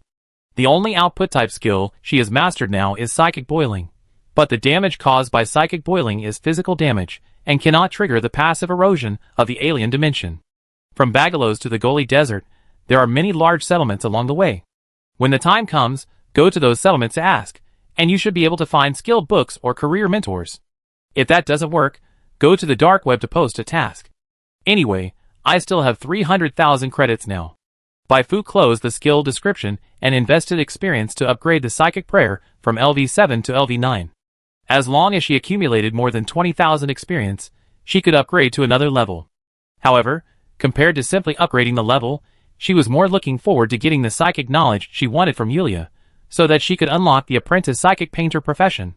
The improvement brought by a rarer profession is much greater than upgrading 1 or 2 levels. After closing the attribute panel, Bai Fu opened the task panel again. After some trouble, the destruction contribution of the plot task The Unknown Truth increased from 0.28% to 1.19%. A base was destroyed, but the progress was only less than 1%. It seems that this base is not very important to the true society. Bai Fu curled her lips, and had to continue to increase her efforts. The true society wanted to kill her, but Bai Fu was definitely not a good person. Excavator G. After finishing her own work, Bai Fu called Excavator G over. She now had something urgent to tell her. The assassination of Basque's confidant by conviction in the tavern caused a sensation. The pre-march officers at the scene were almost fainted by anger. They rushed towards Conviction, but before they pounced on Conviction, Conviction shot herself twice. Want to catch me? I won't play with you. When Bai Fu fell to the ground, whether it was the people who were hostile to Bai Fu or not, they all felt as if they were suddenly poured with a bucket of cold water, and their hearts were chilled. Bai Fu is not dead yet, and those who followed her are so fierce. If Bai Fu died, they dare not imagine what kind of revenge these people would launch. The big guys above usually have a bunch of guards around them when they go out, so they are not afraid of revenge. But how can they, the little Karami, withstand such torture? Soon, agents from all over the place received the news and rushed over. Looking at the 2 bodies on the ground, and the familiar face of Gaiwofu, they immediately understood what happened here. They were not sure whether this was ordered by Bai Fu. Bai Fu could even kill Basque in front of everyone, so it seemed possible that she could instruct her followers to kill Basque's confidants. Regardless of the true situation, they were still secretly happy after seeing those dumbfounded officers. The Intelligence Bureau and the military have always disliked each other. During this operation, although Basque behaved normally, his men did not stop causing trouble for the Intelligence Bureau, and they have been holding back their anger for a long time. Now it's all right. You were very arrogant before. Why don't you try to be more arrogant now? Bai Fu is awesome. Such a big thing has happened, the military will definitely not let it go, and being wanted by both the true society and the military, I don't know if Bai Fu can survive. Su Hong shook his head and sighed, worried about Bai Fu's future. Like Xiaoshi, he was a staunch anti-true society fighter. Bai Fu had attacked the true society several times. Although he didn't say it, he had long regarded Bai Fu as a comrade in arms. Xiaoshi was worried until someone called her name. Xiaoshi, if you come forward to stop it, the military will definitely hold you accountable when you go back. Xiaoshi shook her head. It's okay, my dad won't ignore me. Okay. Lu Yuelin stood up. Don't discuss Bai Fu anymore in the near future. Leave everything to me. If anyone asks, just say that you and Bai Fu are just ordinary partners, and you don't know anything else. Agents everywhere turned their heads to look at Lu Yuelin. At the critical moment, old Lu was really awesome. Lu Yuelin was indeed exceptional. That night, someone came to ask him about Bai Fu's situation, and he turned the tables. Facing the visitor's inquiries, he didn't know anything. Facing the visitor's accusations, he turned around and asked the other party if there was any clear evidence, since they said Bai Fu had a problem. If there is no clear evidence, what's wrong with you? We value accuracy and timeliness in intelligence. If we believe everything we hear, who in the entire pre-march doesn't understand the true society? Lu Yuelin put on a tough attitude of, are you teaching me how to do things? The visitor was furious, but he could do nothing. His rank was not as high as Lu Yuelin's. What could he do to Lu Yuelin? If you find out Bai Fu's whereabouts, report it immediately. He could only leave with such a sentence. Lu Yuelin won a great victory, but he was in a heavy mood. He had heard that Basque was instructed by the general. This Gene original body was hiding a secret that he didn't know. He went out and found Xiaoshi. Your father just contacted me and asked me to send you back quickly. I will approve a paid vacation for you. Xiaoshi nodded. Thank you, Uncle Lu. She felt that she would most likely not be able to continue as an agent. After returning, her father would definitely not let her run away again. But when she stood up to help Bai Fu stop those soldiers, she was mentally prepared, so she didn't regret it. Life is like this a lot of the time. If you choose something, you have to give up something else. For example, she chose wealth when she was reincarnated, and from then on she gave up the troubles caused by lack of money. Xiaosher stood by the car, feeling the cold night wind. She remembered the conversation between her and Bai Fu in the car after Li Chun was captured. At that time, she promised to help Bai Fu investigate the 001 file that recorded the source of the psychic energy of Zuyuan Star. This time she went back just in time to do this. While thinking, she suddenly heard footsteps next to her. Well, you are. If I remember correctly, you are Bai Fu's follower? Xiaosher turned her head away. Patrick said, My name is Patrick. I came here to help Bai Fu pass on a message. What message? Xiaosher was confused. Patrick said, She said she remembered your kindness. You can find her at any time and any place if you encounter trouble. She is your solid backing. Xiaosher was stunned, and then she chuckled. It sounds nice, but I don't even have her contact information. Where can I find her if I really encounter trouble? Patrick said, This is easy. Just find someone like me to pass the message. No matter how far away, Bai Fu will soon receive your message. Really? Xiaosher didn't believe it, but she was in a good mood. It was rare for someone to say such things to her. Unfortunately, she thought she could become friends with Bai Fu, but the military suddenly went crazy and messed up everything. Please reply to her that I'm fine and ask her to take care of herself first, and not die under the assassination bounty. After sending Patrick away, Xiaosher returned to the car. Not long after sitting there, she heard a shout outside. Something happened. Songzon settlement was attacked by the True Society and suffered heavy losses. The entire Bagalos shelter was in chaos. The True Society headquarters was in chaos long before the Bagalos shelter was in chaos. Yulia brought shocking news. The Bagalos base was breached, and Carlos, Adjutant Qian, Guido, and Yulia's fake body were all dead. Are you sure you're not telling me a science fiction story? The president of the True Society had red eyes, as if they were dripping with blood. He immediately sent someone to investigate, and the real situation was just as Yulia said, and even more so because all these people died at the hands of Bai Fu. I heard you wanted to kill me. Not only did I kill the assassin you sent, I also directly destroyed one of your bases. I just want to ask if you're angry. Angry. The president was so angry that he turned into Tom, who was red and angry after reading Jerry's diary. Trash, a bunch of trash. He immediately ordered the Minister of Operations Bernardo to continue to increase the bounty for Bai Fu. The previous amount was still too small. This time he wanted to raise it to 3 million in one go, a number that would drive most killers crazy. Bernardo hurriedly did as he was told, but when he logged into the dark web, he suddenly discovered a problem.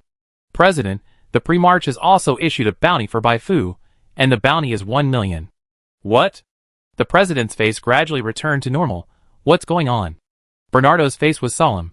I tried to consult the Makarov family who run the dark web, but they don't have any definite news now. I only know that Bai Fu did fall out with the Pre-March, and I heard that she killed many of the Primarch's people. Interesting. The president walked back and forth in the laboratory. There is no need to increase the original bounty for Bai Fu. Keep it as it is. Send someone to investigate the reason why Bai Fu and the Pre-March fell out. At the same time, pass the order that our own people don't have to rush to take action when they meet Bai Fu. If she is willing to join us, I can forgive her previous rudeness. Bernardo nodded and said yes. President, there is also news from Songhan that our raid was successful, and the information you want has been successfully obtained. Hearing this, the president's haze was immediately swept away, and he laughed out loud. Okay, although the Bagaros base is gone, as long as we can successfully get the information, everything is worth it. Yulia, who was trapped in the circular machine, listened silently to the words of the president and Bernardo. She was not really interested in these things. She just wanted to know whether Bai Fu would go to the Goli Desert as promised. She didn't have much time left. If she missed this opportunity, she didn't know if she could still escape from here. The next day, Bai Fu drove Digger G and Anya, and continued on the road. She drove for a while, and stopped for a while, trying to collect more gasoline, food, water, basic materials for making prayer cards, and other necessities in the settlements and camps along the way. In her spare time, she would visit the community to see the situation of players and Gene Originals. In the operation yesterday, many players died twice. At first, they were worried that they would not be able to make up for the lost experience, but after the mission was settled, they were pleasantly surprised to find that the experience rewarded by the mission not only made up for their deficit, but also allowed them to level up again. Fight. Awesome. Next time I will follow Fu Fu and have fun together. Wake up. Bai Fu has already run away, you can't have fun anymore. Don't worry, I will follow Fu Fu wherever she goes. I finally understand that Fu Fu is a humanoid plugin given to those of us who are clumsy. If I hadn't been following Fu Fu, my level would never have risen so fast. Damn, I'm so envious. Those who have been hung up twice have received so many rewards. Wouldn't Paida and his team be able to directly upgrade 2 levels? By the way, what about those from the Iron Rain Guild? Didn't they discover the Bagro's base? How much reward did they get? This topic attracted the attention of many people. Many guild leaders, who had been shown off by Jianqi Chong Tian, all came over, such as the Black Servant of Zhomi Hall. They all had Jianqi Chong Tian and asked him to come out and show off again. Looking at the prompts that kept popping up in the background, Jianqi Chong Tian now just wanted to escape from the earth. Reward? What a reward! Because he had been tied to the bed in the laboratory, he only received the most basic reward when the task was settled. It can be said that among the hundreds of players who participated in this operation, the few people from their TAU guild were the worst off. What a sin. He wanted to join the True Society just because he thought Bai Fu was too popular, and the rewards for the tasks he got from Bai Fu were limited. He didn't expect that the True Society would make him lose so thoroughly. Shua, now, Jianqi Chong Tian doesn't dare to show his head at all. If those guild leaders, who were shown off by him, before knew how miserable he was, they would laugh their heads off. How could Jianqi Chong Tian bear such humiliation? Fortunately, he hid his personal information when he first entered the game, otherwise he would have been exposed now. However, he can hide for a while, but not forever. When the next version of the ranking list is opened, seeing that he is not on the list, Haisai and others will definitely know that he failed to show off. Jianqi Chong Tian gnashed his teeth. It's all the fault of the True Society, damn it. If you don't let me join, then I will do everything I can to prevent other players from joining. Without the help of players, I will see how you fight with other forces. The angry Jianqi Chong Tian did not accept his fate. My fate is in my own hands. He felt that he still had a way to go. He just received news that Bai Fu had left Lin In, which meant that the number of players following Bai Fu would be very small in the short term. If he could seize this opportunity to take on more tasks from Bai Fu, he might be able to turn things around before the new version arrives. Damn it, isn't it just a competition of who can lick Bai Fu better? Jianqi Chong Tian quickly contacted Digging Ji again. Now the only one who knew where Bai Fu was Digging Ji, who was taken away by Bai Fu. Fu, Jianqi Chong Tian just contacted me. He said he wanted to know where you were, and he hoped to continue to follow you. Digging Ji turned his head and said in the car. Bai Fu held the steering wheel with both hands and looked straight ahead. It's too dangerous now. Let's tell them after we settle down in the Goli Desert. Now is not the time to expose her whereabouts. She doesn't want anyone to disturb her deal with Yulia. She said so. How could Digger G have any objection? In fact, Digger G hopes that other players will stay away from Bai Fu, so that she can monopolize Bai Fu for exclusive reports. After a day of galloping in the infected area and fighting with mutant creatures twice, Bai Fu finally learned the output skills she wanted in a large settlement. Psychic Attachment LV1. Consume 5 psychic points, and let the next attack cause 100% asterisk basic damage plus 5 psychic damage. It's time to find a place to test the gold content of her White Death God. Chapter 69. 3 days later, Bai Fu parked the car at shelter number 7 near the Goli Desert. Shelter number 7 is a place where good and bad people mix together. After years of development, this shelter built after the World War has now developed into a supply station for entering the Goli Desert. Every day, many people who come from other places or leave the Goli Desert stop here.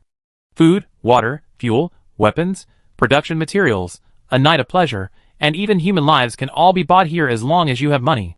Bai Fu chose to stay here, not for supplies, but mainly to find out about the changes in the external situation in recent days.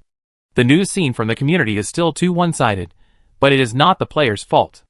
Although the players have gradually walked out of the novice village at this stage, they still have a long way to go before they can participate in major events in the game and be respected by all forces. Without the attention of major forces and unfamiliar with this world, it is naturally difficult for players to get valuable intelligence. Bai Fu only knows that after she left, the Pre-March was attacked by the True Society, and she was also listed as a wanted person by the Pre-March, But she has no idea how much damage the pre-march suffered and how strong the wanted person is. To her surprise, she just got off the car and heard several people passing by talking about her. Have you heard about the celebrity on the dark web recently? Bai Fu? Yes, it's her. She provoked the True Society and the pre-march at the same time. Not only did she provoke them, she also slapped the True Society and the pre-march several times and then walked away. She is so awesome. If I were half as awesome as her, I would wake up laughing in my dreams. What is there to envy? Being wanted by these two major forces at the same time, I'm afraid it won't take long for her to be exposed in the wilderness. Indeed, I heard that the True Society offered her a bounty of 800,000, and the Primarch's price was as high as 1 million. There must be many people looking for her now. If only I could earn that 1 million. Don't dream about it. With our strength, we should just pray that we don't run into that monster.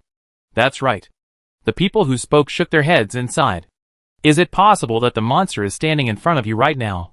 Bai Fu, who dyed her hair back to black and wore a black mask on the way to escape, rolled her eyes. The conversation between these people revealed an interesting piece of information. After she caught Li Cheng, the True Society raised her bounty to 800,000. This time she exposed a base of the True Society, but the bounty did not change at all. This is not like the style of the True Society. What is the True Society secretly planning? Bai Fu pretended to be calm and found the Dark Web's base in shelter number 7. A total of 1,000 credits will be charged from you. Looking at the data hard disk with information handed over by the staff, Bai Fu couldn't help but twitch her mouth. The price of this information is really expensive. Fortunately, she is now a wealthy woman, otherwise she would have to find a way to make some money. She imported the data in the hard drive into her personal terminal. This time, she bought 3 pieces of information.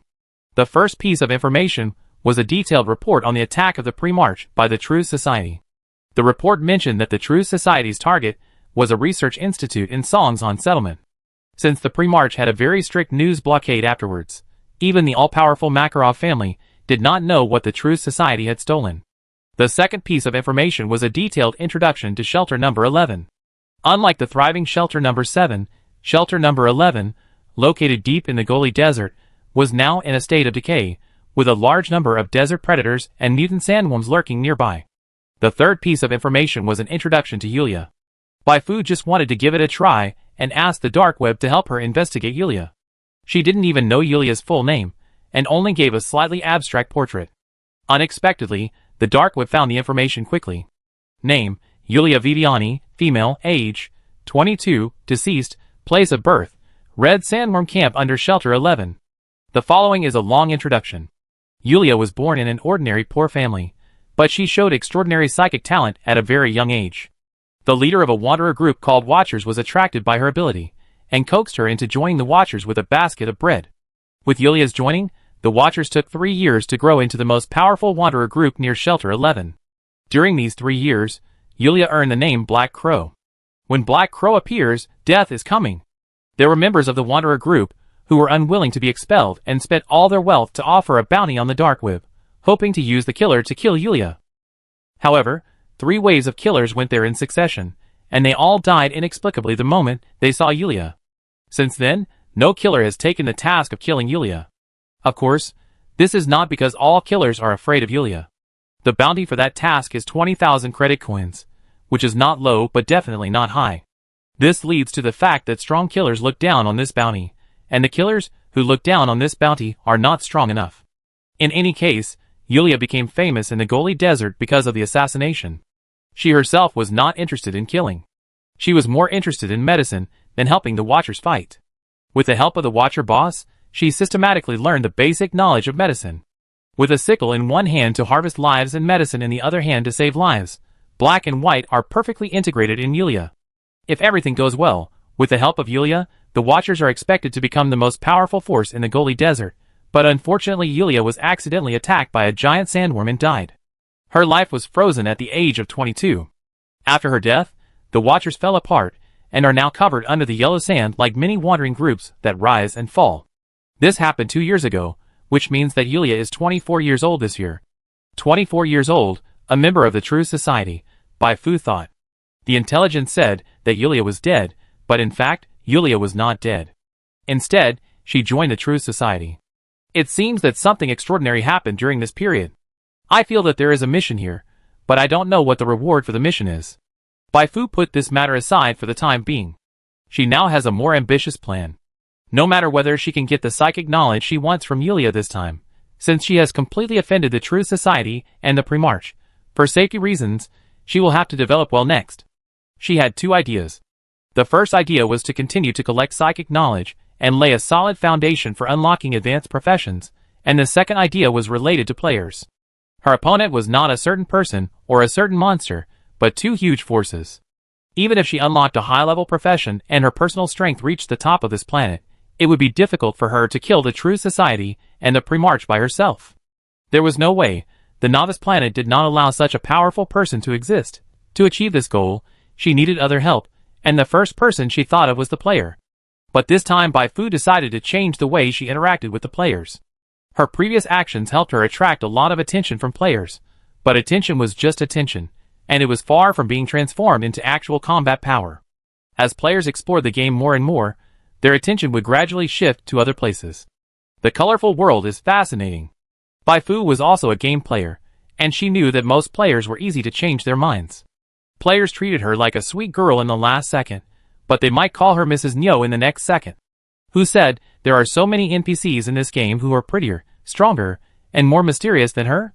In order to ensure that the players, who like her now will continue to follow her firmly in the future, in addition to constantly improving her strength and adding various settings to herself, she must also tie the players to her chariot in a more intimate way. When the players and she become a community of interests, they will not easily run away to other places. After all, the players have paid enough sunk costs. Once they abandon her, they will suffer a lot of losses. That's right, Bai Fu's plan is to recruit players to the Silent Court camp she founded. You are right, the Silent Court is indeed an empty shell now, but it is precisely because it is an empty shell that you will be valued when you join the Silent Court, instead of being ordered around like cattle and horses in other camps. Do you want to experience the pain of being a cattle and horse worker in other camps? Or do you want to experience the joy of being the number 001 employee and growing up with the camp in the Silent Court camp founded by your favorite Fu? It is better to act than to be moved. Add Silent Garden to the shopping list now. Ugh, I said the wrong line. It should be to join Silent Garden now. Bai Fu's main feature is to provide players with farming development in MMORPGs, and the sense of achievement and immersion from a small village to a super empire. Some players don't like farming, but only like to reward themselves, and she also provides the corresponding sense of expectation. She made up a lot of stories in front of Digging G before, and now it's time for those stories to play a role. Hello everyone, I am Bai Fu. I met some very bad people, some gangsters. Under their persecution, I was exiled to Zuyuan Star. I urgently need your help now. Those who support me will be rewarded when I return to the Silent Garden. Once this trick is released, it will surely attract a large number of players to join the trap. No, how can it be called a trap? One day, when the players and she build the Silent Garden into a superpower that spans the universe, when the players and she look back on the road they have walked together, all of this will become an indelible memory for a generation of gamers. Bai Fu called it the game we played together in those years, or to our youth that will eventually pass away. From the beginning, her goal was to make herself like Xiao Linger and become the sentiment of a generation of players, so that she would achieve the goal of immortality in disguise. After a night's rest, the next day, at the intersection of the road leading to the depths of the Goli Desert, Bai Fu turned her head and looked at the Digger G standing next to her. There are some things I must make clear to you now. Huh? Digging G looked around and finally confirmed that Bai Fu was talking to her. She suddenly became excited. Usually when an NPC says this, it means that the next words are very important. Bai Fu's eyes were serious. From here on, the next journey will be very dangerous. If you still want to follow me, you must be mentally prepared. Danger? I am the danger itself. Digging G is fearless. I am not afraid. I have already prepared myself mentally. Bai Fu shook her head. The danger I'm talking about is not just the many threats we encounter along the way, nor does it mean that we might be ambushed in shelter number 11. These dangers are nothing. Digger G asked in confusion. What are you talking about, Fu? Didn't Anya tell you before that I came from the Silent Garden? Yeah. Digger G nodded quickly. Bai Fu said, what I have to do next is to find the way back there. This road is very dangerous and very long. It's so long that you may not see the end in a short time, and you may not even know where you are going. I hope you can think it over before giving me an answer, and don't let yourself regret it. I'm not in a hurry to leave now. You have plenty of time to think. Digging G's eyes became brighter. Fu Fu was going to tell her the truth. If she was a player who pursued a quick upgrade, then she might indeed quit, because the tasks related to Fu Fu were obviously very difficult, and she might not be able to get a high reward in a short period of time, but she was a host who specialized in exploring the game plot, so she had no reason to refuse. Digging G smiled, and smiled calmly. Don't think about it, I won't regret it. From the moment I got in your car, Fu Fu, I had made a decision. She thought she must be very handsome now. I wonder if Fu Fu can be moved, so I will raise my ideal level. Bai Fu's favorability towards Digger G has indeed increased, but she is not moved. This kid is so easy to fool, I love him. Bai Fu took out a badge from her bosom. She secretly asked someone to carve it last night. There is an eye drawn with a simple pencil on the badge. In that case, take this one. Digger G received a game prompt. Bai Fu invites you to join the camp Silent Courtyard. Do you accept? Why hesitate? Accept. Then she received the Occupation Knowledge Book from Bai Fu, which was the knowledge book for changing to a Psychic Prayer Master. Whether you want to become a Psychic Prayer Master is up to you. Digging G held the book in one hand, and the badge in the other. She first took a few photos of her smiling face, and then took a lot of photos of the knowledge book and the badge. After taking the photos, she naturally opened the community, edited the post, and then published it. Breaking news, I, Digger G, have successfully joined the Silent Courtyard, the faction where Fu Fu is. These past few days, players have been discussing Bai Fu, who has provoked both the Truth Society and the Pre-March. Once Digger G's post was published, it immediately set off a firestorm on the forum, pushing the discussion of Bai Fu to a new peak. Chapter 70. After the Battle of Bagalos, Bai Fu disappeared from the players' sight temporarily. But her departure not only did not reduce the players' discussion about her, but instead made more players pay attention to her. This was thanks to the strong publicity of the True Society, the Primarchs, and the Dark Web. 800,000, 1 million, beat up the True Society, kill the Pre-March. After these words were combined, Bai Fu instantly stood out on the Dark Web's bounty list, and became the new generation of superstar of the Dark Web. Not only in Shelter Number 7 on the edge of the Goli Desert, but also in other places with Dark Web bases, many people were discussing Bai Fu. Have you heard about it? Yes, it's that Bai Fu. Awesome, really awesome. Such lines always drift to the ears of some players inadvertently. These players who don't pay attention to the community and focus on playing their own games may not care much about these words at first, but after hearing them many times, they will inevitably be suspicious. This can't be an important plot clue, so I'd better investigate it. When these players took action, Bai Fu's popularity naturally became wider. The participation of these players has made the discussion about Bai Fu in the community more intense. Many players are speculating on Bai Fu's role in several main plots of Zuyuanxing. Some players think that Bai Fu may be involved in either the hidden plot or the main plot. Many players also discuss the issue of camp selection, which has attracted much attention recently, based on the dispute between Bai Fu and the Pre-March and the True Society. Although the game officials have explained that even if players do not join a camp, they can still participate in the main plot, and even if players do not participate in the main plot, they can still get good development, but most players still think that in order to better complete the main tasks in the game, they have to choose a suitable camp to join. The reason is simple. Joining a faction can get you a fixed promotion channel, and the difficulty of triggering tasks will be much easier. In addition, there are NPCs to guide you. The early experience is definitely better than being a lone wolf. Many players born in and near the Pre-March originally planned to follow Bai Fu, but now Bai Fu and the Pre-March have fallen out and disappeared. They have to consider how to play next. They can't always wait for Bai Fu, right? I don't want to run around everywhere, just join the Pre-March nearby. Fu Fu helped the Pre-March so much, but the Pre-March not only didn't appreciate it, but also wanted to kill Fu Fu. Damn it, I want to join the True Society to kill the Pre-March. Just when these players were discussing enthusiastically, and Jianqi Chong Tian and the water army he hired were also smearing the True Society, suddenly someone came to the post and shouted, Big news, Digger G has joined Bai Fu's camp. This shout attracted countless attention. For a time, a large number of players flocked to the post that Digger G had just posted.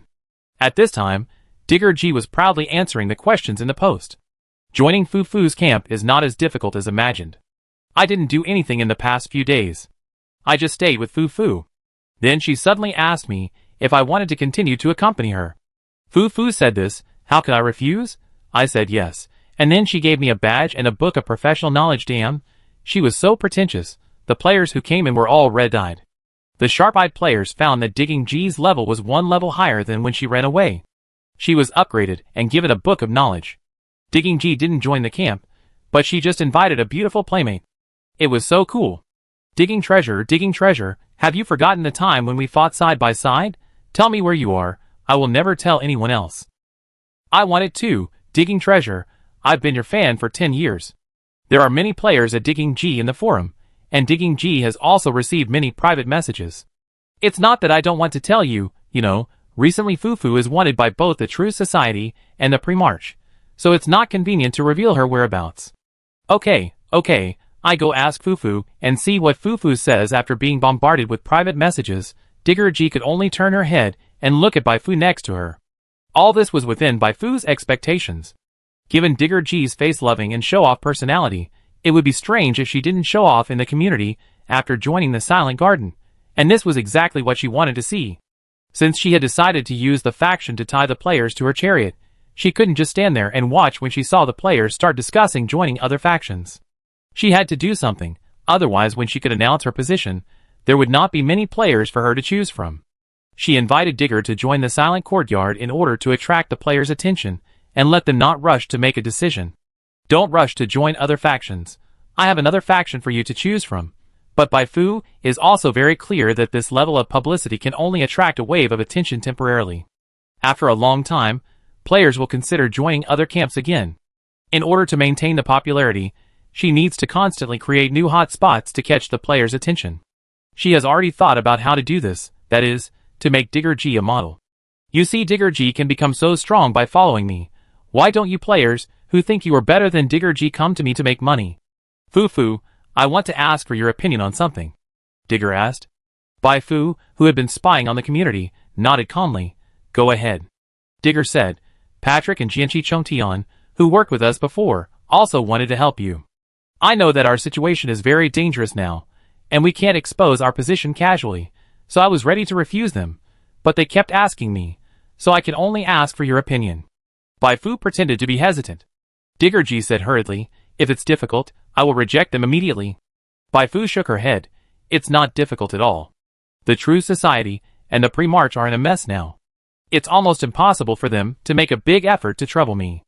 At most, they will send assassins to harass me. Then, I came to the Goli Desert to find something very important to me, not to avoid the pursuit of the True Society and the Pre-March. Baifu paused. How about this? If they really dare to face their fear, let them go to the nearby shelter number 5 first. After finding the thing, I will personally confirm their true thoughts. For safety reasons, she was talking about shelter number 5, not shelter number 7. Shelter number 5 is hundreds of kilometers away from shelter number 7, but the distance from both to Bagalos is about the same.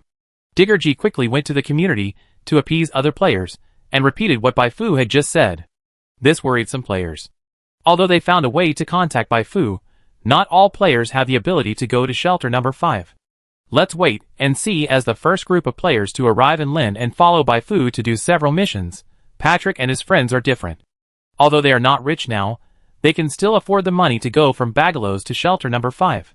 After receiving the news, they all rushed to shelter number 5, and no one chose to quit. In fact, something happened in the TU Guild. After Jianqi Chongtian's plan to defect to the True Society failed, his personal reputation was affected to a certain extent. Therefore, when he suddenly turned around and said he would defect to Baifu again, some people in the guild hesitated. The pie you drew looks delicious, but it is hard for people to believe that this pie really exists because of your previous misjudgment. Although Jianqi Chongtian was very unhappy about this, he finally modified his plan temporarily. How about this, Lao Go and I will go find Baifu as a scout, and you will join the Pre-March. When the time comes, no matter which side of us develops, the other side can go over and join us. Jianqi Chongtian is betting everything this time. If he loses, he will turn into the Joker and go to Gotham to fight Batman, and he may not be able to sit firmly in the position of the president, but if he wins, he will win everything. Baifu didn't know that Jianqi Chongtian had so many twists and turns, and now her attention is all on the group of people blocking the car. This place is 50 kilometers away from shelter number 7. There is no village or shop in front and behind. At a glance, there is only yellow sand all over the sky and a settlement that is mostly covered by yellow sand. Boss Fufu. Anya and Digger looked at Baifu anxiously. Bai Fu waved her hand to signal them to calm down. The data fed back by the spiritual vision showed that these people who blocked the road were not killers, but just a group of ordinary desert wanderers. Their strength and equipment were mediocre. They jumped out to stop the car, most likely with the slogan, "This road is open by me, this tree is planted by me, if you want to pass through here, leave a toll." Bai Fu was fearless. Even if these people used all their strength, they couldn't take away a few drops of her blood. However, she still had to pay attention to one thing. If her car was damaged in the battle, she would have to work hard to get to shelter number 11. She jumped out of the car and deliberately walked a few more steps away from the car. "Brother, give me face, you leave now, I can ignore your offense." "Who the hell are you? Why should I give you face? Be honest and lie on the ground, otherwise I will shoot you to death." The wanderer who blocked the road was very rude, and he raised his gun and started to curse. He was rude, and Bai Fu was even more rude. She pulled out a gun from her thigh at lightning speed. Psychic attachment, 5 bursts of fire. All 5 bullets hit the wanderer, who cursed without missing a single one, instantly filling up the 5 layers of alien erosion, and then she calmly began to use chain reaction. It was not until she completed the second binding that the other wanderers around finally reacted. "Fuck you, dare." Before he finished speaking, he was interrupted by a scream from the side. "Ah!" The alien erosion broke out, and 3 people fell to the ground. Except for the wanderer shot by Bai Fu, who died on the spot, the other 2 wanderers did not die, but they were more impactful than the dead wanderer. Everyone saw clearly that Bai Fu did not attack them at all, but at this moment, they rolled on the ground in pain as if they were burned by fire, and blood flowed from their eyes, ears, mouths, and noses. "You are a psychic." The wanderers who blocked the road were scared out of their wits. Bai Fu was very satisfied with the power of the alien erosion. This move was a bit of a waste of psychic energy to deal with ordinary monsters, but it was a magical skill to deal with some idiots who were not good at speed, had few protective gears, and had low psychic resistance. Seeing her put her fingers on the gun again, a wanderer shouted in panic, You. Do you know who we are? We are from Hansha. Even the famous Black Crow is not our boss's opponent. If you dare to kill us, you will die." Black Crow? Bai Fu didn't expect to hear Yulia's nickname here, and her interest was immediately piqued. "I heard that under the leadership of Black Crow, the Watchers almost became the most powerful force in the Goli Desert. Your boss is so powerful that he can actually beat Black Crow? That's our boss. How did he win?" That's it. The wanderer couldn't explain it after a long time. Bai Fu understood instantly. This is clearly. After Lu Bu died, everyone has Lu Bu's courage. It was a true interpretation of the story. Anyway, Yulia was already dead, so there was no way to refute it. Everyone came out to brag that they were better than Yulia. She quickly killed these wanderers, and continued driving forward. It took her nearly 2 days to finally find shelter number 11. Shelter number 11 was located in the oasis, but the environment here was quite bad. Looking around, there were conspicuous bullet holes everywhere on the outer wall of the shelter, and the door of the shelter had long disappeared. Fortunately, I have a map function, otherwise I might get lost in the desert. Bai Fu took a few sips of water. Yulia only asked her to come to shelter number 11, but didn't tell her what to do after she got here, so she went to a nearby hotel to book a room, and then started to wander around to get information. Her first target was a tavern called Oasis. The tavern was a place for drinking and chatting, and the news here should be the most up-to-date. After the door was opened, the wind chimes made a pleasant sound, and what came into Bai Fu's eyes was a one-eyed middle-aged uncle wearing a vest and white gloves. "Welcome." When Bai Fu saw this uncle, she knew he was a man with a story. Name, unknown, disability greatly weakens all attributes, template, normal main occupation, unknown, LV14 unknown lower occupation LV10, wanderer LV10, secondary occupation, bartender LV4, HP, 186/unknown, attributes, strength 11, agility 4, constitution, intelligence 13, spirit 18, inspiration, skills, unknown, talent, unyielding, favorability, unknown, 0, danger level, green. Total level 34, 5 levels higher than her, but because he is disabled, all attributes are very low, and agility is only 4 points. Judging from the name of the tavern guests, his name is Old Neeson. 2 glasses of water, 1 glass of your most distinctive wine. Bai Fu sat down at the bar. "Hey, do you want some water?" Anya looked up. Bai Fu gave her a brain slap. "You want to drink wine without water?" Anya immediately became obedient. Soon the wine and water were served. Bai Fu took a sip and asked with a smile, "Boss, can I ask you about someone?" Old Neeson nodded. He had encountered this kind of thing many times, but this time the situation was slightly different because the name that came out of Bai Fu's mouth was a very special name. "Do you know Yulia Viviani?" Old Neeson's pupil shrank uncontrollably. However, what really made Bai Fu realize that something was wrong with Old Neeson was that after she said this, Old Neeson's favorability towards her changed. -15. It seems that Old Neeson not only knows Yulia, but also has a special relationship with her. As for whether the relationship is good or bad, it remains to be further verified. "I heard that Yulia Viviani is the famous villain Black Crow, and she was born near shelter number 11. Bai Fu deliberately spoke very slowly. As soon as she finished speaking, she found that Old Neeson's favorability towards her dropped from -15 to -27. "But in my opinion, she is a good person and a very interesting person." The next second, Old Neeson's favorability towards her increased from -27 to -1. Bai Fu smiled slightly. Now the answer is obvious. Old Neeson and Yulia have a positive relationship. It's still fun to cheat. If there is no player panel, she would spend a long time just guessing whether Old Neeson and Yulia have a good relationship. Old Neeson paused and suddenly said, "You are not an admirer of Yulia, are you?" He looked at Bai Fu. It is normal for a girl of this age to admire Yulia. Bai Fu did not comment. Old Neeson continued, "If you want to come to the place where Yulia was born to track her down because you heard her story, then I advise you to quickly give up this idea. There is nothing you want to see here, and it will bring you danger." "What do you mean?" "When Yulia was here, Shelter 11 was peaceful, and no one dared to come here to cause trouble. But since her death, the Watchers have fallen apart, and those wanderer groups that had suffered a lot at the hands of her and the Watchers have come here one after another to cause trouble. Recently, Hanshaw has been entrenched here. They come here to collect protection fees once a month. If you don't leave early, you will suffer if you accidentally run into them." "Isn't Hanshaw the organization that the group of people who troubled her on the road belong to?" Bai Fu asked. "Since it is so dangerous here, why don't you leave?" Old Neeson smiled. "Isn't it dangerous outside? The Goli Desert is very large. It is a chaotic place, full of mutated monsters and wanderers, predators. Ordinary people living here dare not walk around. They may die on the way. It's a pity. If Yulia hadn't, things wouldn't have turned out like this. Anyway, you just listen to me and leave quickly." Bai Fu's smile became brighter and brighter. Chaos? She likes chaotic places. Bai Fu felt that she had really come to the right place this time. Even if she didn't get what she wanted from Yulia, she planned to stay in the Goli Desert for a while, not for anything else, just to develop her own camp.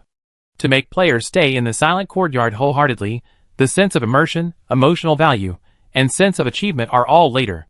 The most important thing in the early stage is to provide players with sufficient tasks. With tasks to do and rewards to get, most players will not run away easily.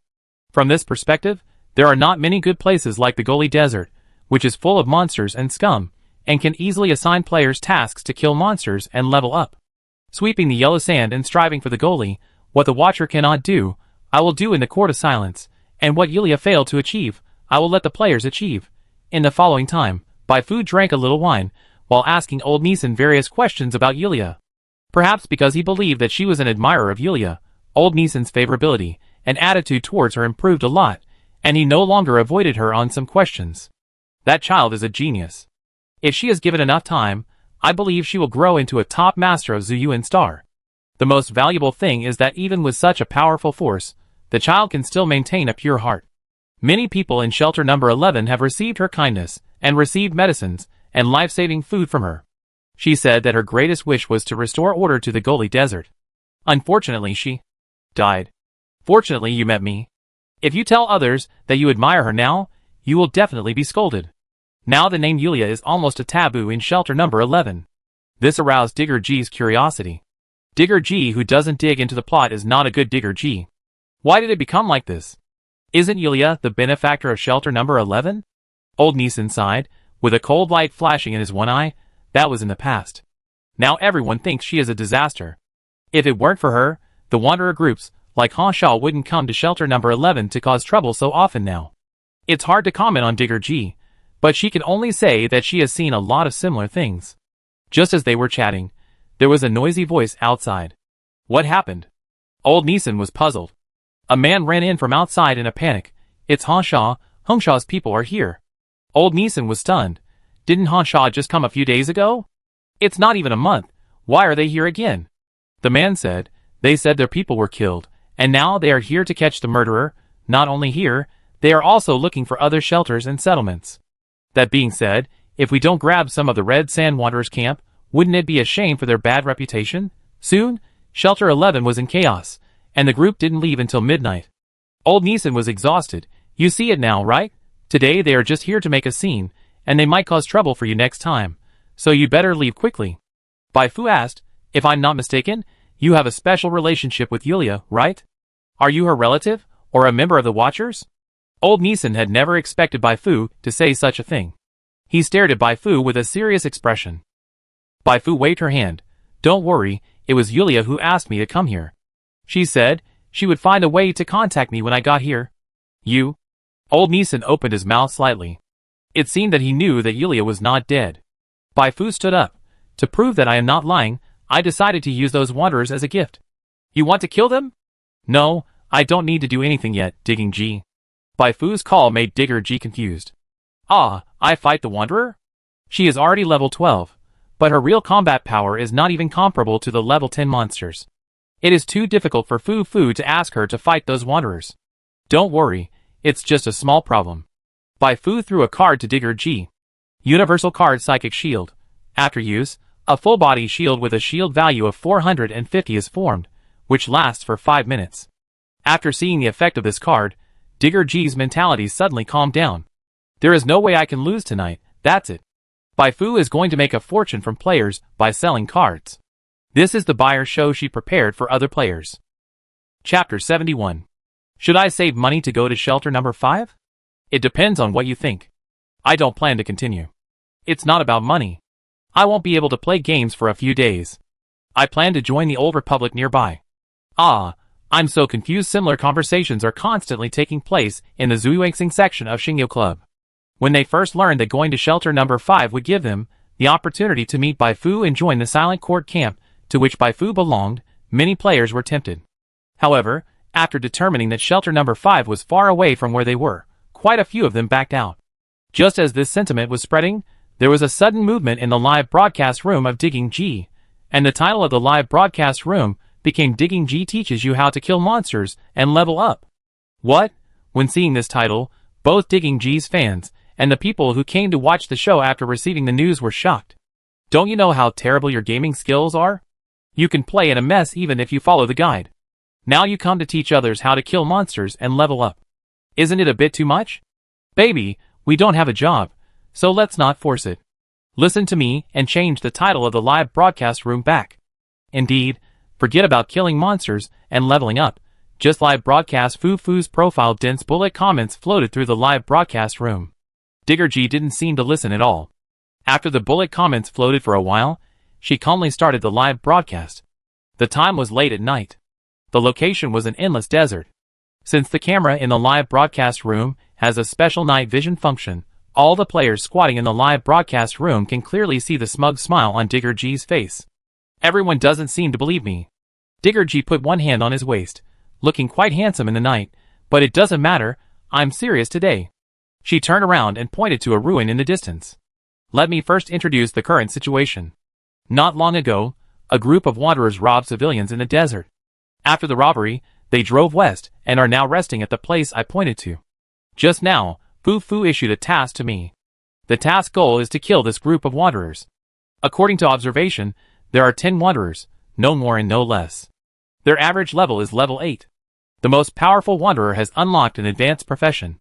Okay, everyone, watch me operate and see how I complete the task. As she spoke, Digger G pulled out 2 guns. Her confident look stunned the players in the live broadcast room. Is this really Digger G? Does Digger G have twin sisters? I have been a fan for 2.5 years, and I can testify that Digger G is an only child. What is the situation? Did Digger G pretend to be a noob before? No, buddy, you guys are actually discussing it seriously. Let me put it this way, Digger G will definitely be embarrassed. We old fans have seen this kind of thing many times. Every time she analyzed a lot of things enthusiastically, she would be severely slapped in the face by the official. It was only this time that she met Fu Fu that she successfully turned over. Ah, she was slapped in the face every time she analyzed the plot, so why are you still a fan of her? You don't understand this. You thought Digger G was an up in the plot analysis area, but it was actually an up in the defense breaking area. Digger G, don't go, there is an abyss ahead. Digger G glanced at the passing barrage and community comments. Heh. 30 years in the east, 30 years in the west, I let you know what it means to dig the Emperor of Heaven today. She walked towards the opposite side calmly. At this time, she adjusted the camera angle behind herself and made it a fixed position. So, the scene seen by the players in the live broadcast room was a huge shadow in the sand with a cool breeze. A lone gunman resolutely walked towards the distance for love and justice regardless of his safety. If you never come back, then you never come back. Looking at the shrinking back, I felt a little touched. Why? Do you think there is a possibility that Dig G is a genius in abstraction? When the player questioned Dig G, old Neeson, who was sitting in the car with Bai Fu, also did it. It's not too late to call her back now. There is no sign of training on her body. Letting her deal with those wanderers is playing with her life. Bai Fu smiled and said, don't worry, take a look first. Unless Digger King likes to play around like a Super Saiyan, she, with a shield value of 450 points, will never lose to those mediocre wanderers. Bai Fu said so, and old Neeson could only watch. He was now blind and lame, and the only thing he could do was to pray for Digger King. Bai Fu started the car and slowly chased after Digger King's footsteps. After several minutes, Digger King finally walked out of the ruins. 1, 2, 10, good, all here. She switched the live camera position again, changing it to the left perspective. Next I'm going to show how to beat 10 people. After shouting this, she immediately activated the Psychic Shield prayer card that Bai Fu gave her. A faint light lit up from the white card surface, and in an instant an extra white shield bar appeared on her health bar. She no longer hesitated, and walked out from behind the wall with 2 guns. Well, who are you? A wanderer who was sorting out the toolbox found Digger G, and he stood up in a hurry. His voice successfully attracted the attention of everyone around him. Without waiting for the wanderers to close in, Digger G raised her gun without saying a word. I'm here to kill your people. Her voice was as calm as her face, calm like a truly cold-blooded killer. Damn, he's a little handsome. You're not serious about digging for treasure, are you? The players in the live broadcast room were all stunned, but the next second, they couldn't hold back, because Digger G fired. Left hand and right hand in slow motion. After 2 shots, the bullets passed by the feet of the wanderer who was organizing the toolbox, leaving 2 deep bullet holes on the ground. The master of human outline is Digger G. Bai Fu, old Neeson, the players in the live broadcast room, wanderer, Digger G's eyelids twitched wildly. Damn, how come the famous scene she imagined suddenly became a hell scene? Before the barrage was about to explode, Digger G had an idea and sneered. These 2 shots are just warnings. If you don't hand over all your belongings, the next 2 shots will hit your heart. Wanderer hesitated to speak. No, are you sure you shot 2 shots just now to warn? Treasure hunter, it might be time to run now, otherwise you will be beaten up. I am sure, Digger is indeed a genius. You are such a clever little ghost. The players in the live broadcast room were almost laughing. Bai Fu was speechless, but this was not a bad thing. Just take it as a demonstration of tolerance.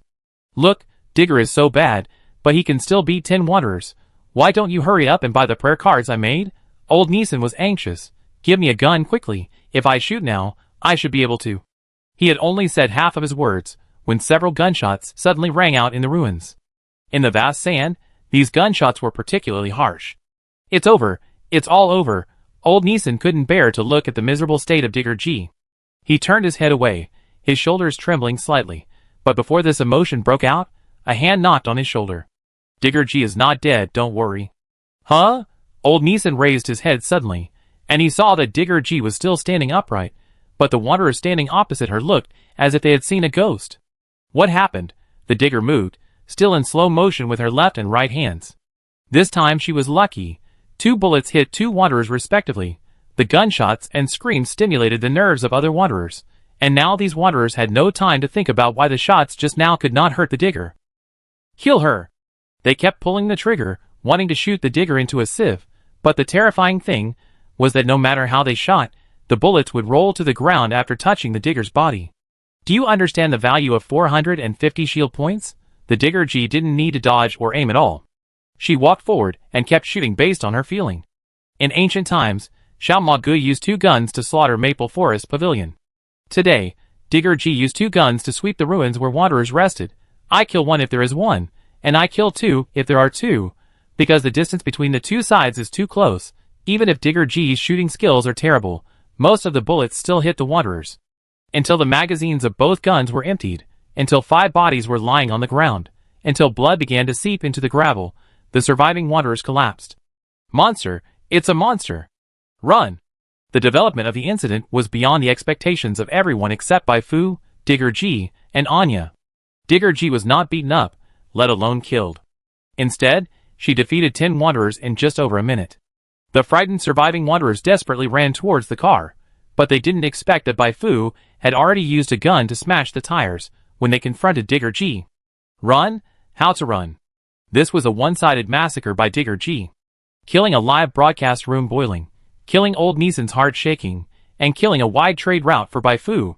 Blocking bullets with your body, Digging G, you still say you don't know martial arts. Opened? Where did the anchor by the invincible plugin make one for me too? Wait, did you notice the card that Digging Bao just held? If I remember correctly, Fu also used a similar card when attacking the Bagro's base. Damn, no wonder Digging G is so confident all of a sudden. It turns out that she got the plug-in from Bai Fu. A group of players kept a Digging G, wanting to know the specific effect of the card. After enjoying the kill, Digger showed the card generously. After seeing the effect of the prayer card, all the players' eyes were red. 450 shield points? If I could bring a few more prayer cards like this, I would dare to go directly to the mutant insect nest in the wild. Is this card for sale? If so, how much is it? The players' thoughts were the same as Bai Fu's prediction. Even Digger could turn into a god of war after getting the prayer card, so wouldn't they, who were originally more powerful than Digger, be able to become gods among gods? I'm tempted. It's hard not to be tempted. If they have the protection of the Psychic Shield prayer card, they can do many tasks that they originally wanted to do, but were afraid of losing experience. Although the duration of the Psychic Shield is only 5 minutes, 5 minutes can do a lot of things. Many players, who were originally hesitant about whether to go to shelter number 5, made up their minds after being stimulated by this. Go, why not? Not long after Digging G joined the Silent Courtyard, she received a small task of showing off. She was asked to show off and get the reward. This kind of good thing must not be monopolized by her. This time, Bai Fu's camp and the reputation of the prayer card have been completely spread. It has to be you, Digger. Bai Fu began to doubt whether Digger was really pretending to be a rookie. If she hadn't suddenly performed a wave of human body outline shooting, which made things more complicated, the popularity of this live broadcast would probably not be as high as it is now. Who are you? In the car, old Neeson stared at Bai Fu, his heart full of shock. Digger, who he regarded as a rookie, has such strength. How powerful must Bai Fu be? Bai Fu wore a white shirt, a black tie with fine floral patterns on her chest, and very tight black trousers from the waist down. Her eyes were smiling against this outfit, but she always gave people an elusive cold feeling. Bai Fu said, I am a person who dislikes the true society. Yulia wants to use my power to escape the shackles of the true society. I also want to get something I need from Yulia. We reached a cooperation, so I came here. Actually, I am also quite curious about your identity. Old Neeson hesitated for a moment. I believe what you said. Only Yulia would let you wait here. Before changing my name, I was the boss of the Watcher camp. This answer did not surprise Bai Fu. Only this can explain why old Neeson's level is very high. How was Yulia captured by the True Society? Old Neeson said, 2 years ago, the president of the True Society suddenly came to invite Yulia to join the True Society. The True Society is notorious, and Yulia wanted to help me realize my wish to bring order back to the Goli Desert, so she refused. The president of the True Society was so angry that he controlled the giant sandworm to attack the Watcher camp. I was seriously injured and dying in that battle. Yulia had a chance to escape, but she was caught in order to save me. Bai Fu asked, why did the president of the True Society want to capture her? I don't know, maybe he was attracted by her power. Old Neeson sighed. Another important plot. Bai Fu secretly noted it down. Being able to control giant sandworms, it seems that the strength of the president of the True Society is much stronger than I thought. It is not easy to deal with him. Hearing this, old Neeson's face changed slightly. The power of the True Society is far beyond your imagination. No matter how much you hate the True Society, don't act rashly. Bai Fu couldn't help laughing. Yulia said the same thing as you. After all, we have all experienced the battle with the True Society. Old Neeson was about to give Bai Fu a few more words of warning, but Bai Fu suddenly said, Do you think 10 diggers can pose a threat to the Truth Society? This? Old Neeson shook his head. No. What about 100? The Truth Society will regard them as a small trouble. 1,000? The Truth Society will want to get rid of them as soon as possible. 10,000? You are learning multiplication here. Old Neeson still answered patiently. The threat to the truth will be second only to the other 4 major forces. I feel relieved when you say that. Bai Fu paused. There are countless people who are as strong as Digging G, or even stronger than Digging G, who are on good terms with me. She looked at the crescent moon hanging in the sky with confidence. You should know that players can upgrade. Looking at the profile of the snow-white face, Old Neeson was a little absent-minded for a while. Yulia, you seem to have met an incredible person. This person is either a liar who is extremely good at fooling people, or a ruthless person rarely seen in the world. Old Neeson took a deep breath. I have some things that Yulia once gave me to keep. I think these things will be helpful to you. Chapter 72. Before following Old Neeson back to shelter number 11, Bai Fu first showed up in Digger G's live broadcast room. Now that she was here, how could she not show her face to increase her popularity? After leaving a series of discussions about her new outfit, she took Digger G to move all the things that the Wanderers had looted to the car. Digger G was also very cooperative at this time. Because she was worried about exposing Bai Fu's location, she apologized to the players in the live broadcast room and then turned off the live broadcast. Everyone returned to the car together. Just as Bai Fu started the car, Old Neeson suddenly said, "It's better not to return these things." What do you mean? Bai Fu turned her head away. Old Neeson explained, Hanshaw will soon find out that their people have died again. At that time, they will definitely send people to shelter number 11 to investigate. As long as they threaten you, someone may betray you. I know that you are not afraid of these minions with your strength, but Hanshaw still has strong people. They paid a large price to hire an A-level killer from the dark web to help them deal with troubles. There are 4 levels of killer ratings on the dark web. From low to high, they are C, B, A, and S. The strength of A-level killers should never be underestimated. Bai Fu asked back, do you know the specific location of the Red Sand Camp? Old Neeson was shocked. Don't you want to destroy the Red Sand? The answer is right, but Bai Fu does not intend to act alone. She decided to treat this as the first collective action of the Silent Courtyard Camp to make players feel more involved. If she doesn't give players a little sweetness, how can she better drive players to work for her in the future? Old Neeson said, I only know that the Red Sand Camp is to the west of shelter number 11, but I don't know the exact location. Bai Fu nodded. It didn't matter if she didn't know. She could just catch a few people alive and ask them about it. Compared to destroying Red Sand, she was more concerned about what Old Neeson said Yulia asked him to keep. After returning to the tavern, Old Neeson rummaged through the storage room on the 2nd floor and found an ordinary-looking wooden box. This was what Yulia left for me before she was taken away by the president of the True Society. She told me at the time that this was her last trump card. Bai Fu opened the box, and inside the box was a rag doll that looked a bit worn out and cute. Rag doll? She was shocked. Could it be that there was something hidden inside the body of this rag doll? Bai Fu was about to take the rag doll apart to see, and the moment her hand touched the thread of the rag doll, a voice rang out in the room. Stop! She recognized that it was Yulia's voice, and the voice came from the rag doll. So that's it. Yulia can create a fake body, so it doesn't seem strange to leave her consciousness in a doll. Bai Fu held the lower body of the doll with interest. I have arrived at shelter number 11 as agreed. Now it's time to give me the psychic knowledge you promised me, right? To Bai Fu's surprise, the doll didn't seem to recognize her at all. Promise? What promise? Who are you? Are you really Yulia? Bai Fu used psychic vision on the doll. Little Yulia. Quality. Orange item description. This is a rag doll made by Black Crow Yulia using her innate ability before she was captured by the True Society.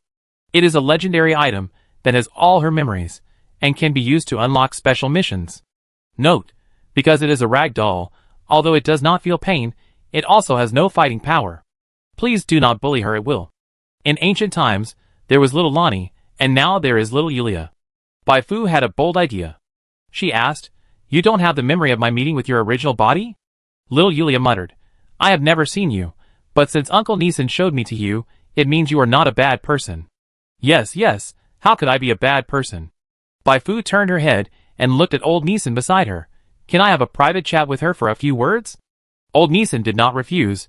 He walked straight out of the storage room. Bai Fu found a chair and sat down, and said to little Yulia, I will briefly talk about our relationship. Although it is a bit embarrassing to say this, I am your benefactor. Benefactor? Yes.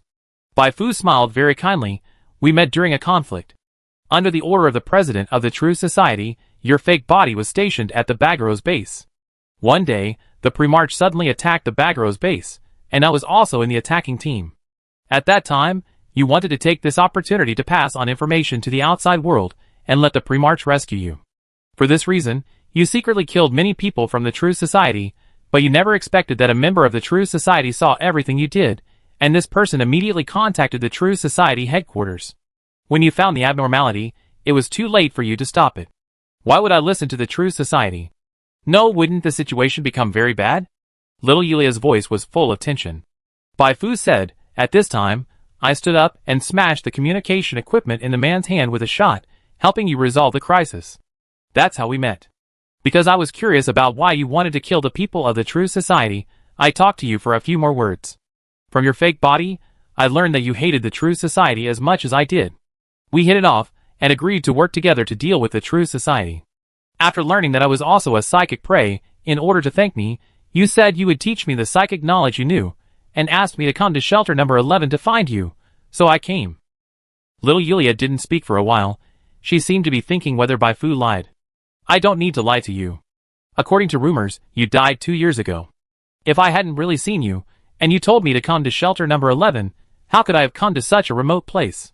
Bai Fu's eyes were pure. It seems to be true. Little Yulia accepted this statement. Thank you, I will keep my promise. Bai Fu was very happy. After discovering that little Yulia and Yulia's memories were different, and that Yulia's was much more innocent than Yulia's, she prepared to trick little Yulia, but she didn't expect it to go so smoothly. Little Yulia said, but I have no hands or feet now, and I can't write. I can only tell you the skills I know orally. Bai Fu waved her hand. I am very grateful that you are willing to tell me. How can I dare to ask for more? She was full of expectations. She hoped to use this psychic knowledge to complete the apprentice psychic painter profession and psychic knowledge chain, 7, but it would be even better if she could learn Yulia's skills. Whether it is controlling others, making fake bodies, force fields, or psychic attacks, they are all very powerful skills. Little Yulia was moved by Bai Fu's words. You are such a good person. Let me think about it. Then let's start with the perception of psychic energy. She began to explain. As a psychic genius, Yulia is obviously not suitable to be a teacher, because when she explains the problem, she is like those academic masters, often likes to use. Obvious, well known, it follows from this. To make a transition, or make a summary. Even if Bai Fu has the game's built-in learning function, it still sounds very difficult. At the beginning, the game prompt was like this: little Yulia teaches you XX, you have met the learning conditions, current learning progress. But as time goes by, the game prompt becomes your knowledge reserve is not enough, you can't understand her words, and learning is stagnant. Although Yulia's lectures are not very good, Bai Fu still gained a lot after this class that lasted a whole night and a morning. She unlocked 2 new skills. Psychic Perception LV1. Consume psychic energy to perceive the situation within a radius of 10 meters, and consume 2 psychic energy per second during the duration. Super Energy Burst. Consume 50% of psychic energy and 20% of health to enter the Super Energy Burst state, which lasts for 10 minutes. During the duration, Strength plus 7, Agility plus 7, Spirit plus 5, and the cooldown time is 24 hours. Note, this skill cannot be used when the psychic energy value is less than 50% or the health value is less than 30%. 1 perception skill, 1 burst skill in critical situations. She did not learn those amazing skills, because Bai Fu found that these skills were Yulia's innate skills. She did not have the Son of the True Spirit talent, and with her current knowledge reserve, she could not understand the principles of these skills at all. In addition to the skills, the knowledge chain and new profession that she had been thinking about were finally completed. You have unlocked the Psychic Knowledge Chain, 7, after mastering the 3 knowledge chains 2, 4, 7. Her knowledge chain gain became all psychic active skill effects plus 60%, psychic resistance plus 50%, psychic recovery speed plus 2/minute. Psychic bonus is enabled. The so-called psychic bonus is a new ability that is enabled after unlocking the 3 knowledge chains. Just like the physical training school players, chi power to strengthen themselves, the psychic power mastered by the psychic school players can also bring a certain degree of attribute bonus. Bai Fu now has only 225 psychic points, which brings her a low bonus, only 2 points of physical fitness, and 1 point of spirit at most, but as her psychic value continues to increase, the attribute points added will increase, and even other types of bonuses will be generated, such as automatically generated shields. Bai Fu closed the description of the knowledge chain and focused on the new profession. You have unlocked a new profession, Apprentice Psychic Painter. Hint: Apprentice Psychic Painter is a higher level replacement for Psychic Prayer. Do you want to override it? Yes. Profession correction, 0%, 2%. The Psychic Prayer provides 1 intelligence, 2 inspiration and 2 free attribute points per level up, while the Apprentice Psychic Painter provides 1 more free attribute point per level up. After the correction, Bai Fu has 9 more free attribute points and unlocks a new passive. Primary card making LB1, 0/1000. The efficiency and success rate of making prayer cards plus 10%. Bai Fu allocated 6 attribute points to inspiration, raised the inspiration to 45 points, and then added the remaining 3 attribute points to constitution. Her attributes became health, 1670/1670 psychic value, 255/255 attributes, strength 18, agility 19, constitution 72, intelligence 14, spirit 22, inspiration 45. In fact, the change in attributes is secondary. After unlocking the Apprentice Psychic Painter, Bai Fu's biggest change is that she can use the psychic knowledge she has mastered to synthesize prayer card drawings, which allows her to make more types of prayer cards, such as flash cards, with effects similar to flash bombs, and explosion cards, with effects similar to ordinary grenades, without being limited to the skill she has mastered. Finally, Bai Fu was in a good mood. This way, her fighting style would become more varied, and she would no longer have to rely on the equipment made by the mechanic as before. Next, she had to find a way to get more experience, raise her professional level, and the level of primary card making, and use the remaining experience to make cards. Just when Bai Fu was excited, little Yulia's body suddenly shook, and this change immediately attracted Bai Fu's attention. "What's wrong with you?" A shout sounded in the room. "Bai Fu! Why are you yelling so loudly? What do you think, Bai Fu, ha ha ha?" Yulia was about to explode with anger. She never thought that Bai Fu would cheat her ragdoll just because she was one day late in connecting to it. "Ah, Bai Fu, you can cheat even a ragdoll. Are you still human?" Bai Fu understood immediately. "You are Yulia. What do you think?" Yulia gritted her teeth. Bai Fu had already cheated the psychic knowledge she wanted from the ragdoll. Now she fell into a passive situation. She only blamed herself for being too naive before being captured by the true society, and Bai Fu was too cunning. "Bai Fu, I admit this loss, but I don't think you want those who follow you to know your true nature, right? If not, continue to cooperate with me and let me study your body." "Huh?" Bai Fu looked down on them. "Go ahead. Do you think they will believe what a doll of unknown origin like you says, or me?" Yulia was speechless. Under the influence of the powerful psychic energy, the doll stood up directly. Bai Fu rubbed the doll's head angrily. "Although I have obtained the psychic knowledge I want, our cooperation can still continue. In the final analysis, your goal is to escape the control of the true society, not to study me. I can help you realize this wish as long as you cooperate with me." Yulia suppressed her anger. "How do you want to cooperate?" Bai Fu said, "You will be my insider and help me collect information about the true society. I will destroy the true society. When the true society is destroyed, you will naturally regain your freedom." Yulia said coldly, "How can you make me believe that you have the ability to destroy the true society? Eat one bite at a time and walk one step at a time. How about we start by destroying the Red Sand Wanderer camp, and give old Neeson a safe living environment? You should know what happened last night." "Yes." Yulia's voice gradually softened. Bai Fu struck while the iron was hot. "Very good, I have a small request." "What request? Can you answer a question for me after this is done?" "I want to know why Li Chung betrayed the pre-march, and what secrets he knows about the pre-march. I just happen to know all of this. Isn't that enough?" Bai Fu received a game prompt. "You have triggered the hidden mission Yulia's test. Mission introduction. Mission objectives. 1. Destroy the Red Sand Wanderer camp. Rewards depend on contribution. 2. Kill the A-level killer hired by the Red Sand Wanderer camp. Reward 70,000 experience points. One-time skill card. Bai Fu accepted the mission. Yulia said, "I can't stay here for long, but I have shared my memories with this ragdoll. Unless there are special circumstances, you can communicate directly with the ragdoll." After she finished her explanation, she left. The ragdoll, which had lost a lot of spiritual energy support, fell back on Bai Fu's thighs. Bai Fu put the ragdoll back into the wooden box. "Time is running out. I will go to investigate the specific location of the Red Sand Camp first. After leaving the tavern, Bai Fu took the excavator and Anya and drove straight to shelter number 5. 3 days ago, when she just revealed her whereabouts through the excavator, some players who received the news set out on the road to shelter number 5. If she sets out now, she should just meet the first group of players who arrived at shelter number 5. Of course, Bai Fu's purpose was not only to pick up people, she also planned to buy some basic materials for making prayer cards in shelter number 5. A large truck drove into shelter number 5. When the car stopped, more than 20 players jumped out of the car one after another, including Jian Chichong Tian, Patrick, and Gui Yifu. Finally here. Looking at the surrounding buildings that were very different in style from the Lin Inn settlement, Jian Chichong Tian breathed a sigh of relief. For him, this journey was a gamble. If he lost the bet, he might not have the face to stay in the Iron Rain Guild in the future. But he hadn't encountered any accidents along the way, which should be a good sign, right? Where should we go to find Bai Fu next? Asked Digging G. Patrick opened the friend interface and started chatting with Digging G privately. Before he could say a few words, a few people suddenly walked out of the alley next to him. What do you want to do? Jian Chichong Tian and others next to him immediately became alert. They felt that this person was not a good person.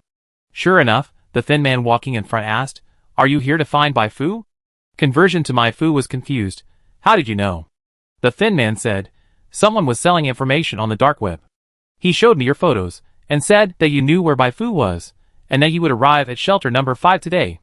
I bought the information. To be honest, I thought the person who sold the information was a liar at first, but I didn't expect that what he said was true." Damn! Jian Chichong Tian understood it all at once. Some players sold their whereabouts to the killer who wanted to kill Bai Fu. He now had no time to care about which player was selling the information. He had to tell Digger what happened here and asked Digger to inform Bai Fu to stay away from shelter number 5. The thin man smiled and said, "Tell me where Bai Fu is, and I can let you go. If you don't want to tell me, it doesn't matter. I will imprison you. Bai Fu will not leave you alone." "You are right." At this time, a voice familiar to all the players sounded. The sword energy soared to the sky, Patrick, and converted to Fu. They all turned around and saw Bai Fu walking out from the intersection. She held an assault rifle in her hand, and pulled the trigger with her index finger. With the vibration of the muzzle, several bullets hit the thin man's head without bias. Before the effect of the alien erosion could take effect, the thin man fell to the ground peacefully. Fu! Fu was overjoyed. After more than 10 days of separation, he finally reunited with Bai Fu again. Jian Chichong Tian also suddenly felt relieved. Since Bai Fu dared to show up at this time, she must have full confidence to kill these killers. It's getting better. The message he sent to Digging G just now should have greatly improved Bai Fu's favorability. Bai Fu, this thigh, he has half of it again. Chapter 73. Bai Fu's sudden appearance caught the killers, who wanted to capture the players off guard. When they came to their senses, the thin killer had already fallen to the ground and was dead. They were shocked, but they were professionals after all. They had encountered all kinds of dangers as killers over the years. They immediately dispersed and found shelters to fight back. According to the dark web news, Bai Fu is a psychic praying master. As we all know, the body of a psychic praying master is very fragile, and not much stronger than that of an ordinary person. However, psychic praying masters have some self-protection methods, and Bai Fu is no exception. This can be known from the information revealed in the Battle of Bagalos. To ensure that we can capture Bai Fu, we'd better split up now. 2 people will use those outsiders as targets to attract Bai Fu's attention, and the remaining 2 will sneak attack from behind. We can't delay too long. Shelter number 5 is the territory of the Gao family. If we make trouble here and are discovered by them, we will be in trouble. The 4 killers communicated quickly through the intercom. As they talked, they kept shooting outside, trying to delay Bai Fu's progress. Soon they finished the division of labor, and just as the 2 assassins who were responsible for the sneak attack were preparing to act, a figure suddenly appeared from above the bunker where they were. "Are you looking for me?" Damn! The 2 assassins were frightened by the sudden voice and fell to the ground. They had no time to think about why Bai Fu appeared here, because after the greeting, Bai Fu took out 2 guns and started shooting. The bullets poured down like a waterfall, and one of the assassins was killed on the spot. The other assassin roared and used his chi to protect his body, and rolled and crawled into the alley next to him. Run. Must run now. Seeing this, the other 2 assassins hiding on the other side no longer thought about the high bounty. After killing Bai Fu, They turned around and left. But what they didn't expect was that just as they ran to the front of the car, a piercing pain quickly burst out from their chests. As if they were pierced by the Quanger gun, the three assassins knelt on the ground at the same time. Great fear surged in their hearts. They regretted now that the bounty given by the Primarch and the True Society was high, but they had to be alive to get it. Don't come over here. If you want to kill me, be prepared to be killed. Bai Fu shot the killer closest to her twice, and then quickly walked towards the other two killers. Not long after, the crisp and pleasant game prompt sound sounded again.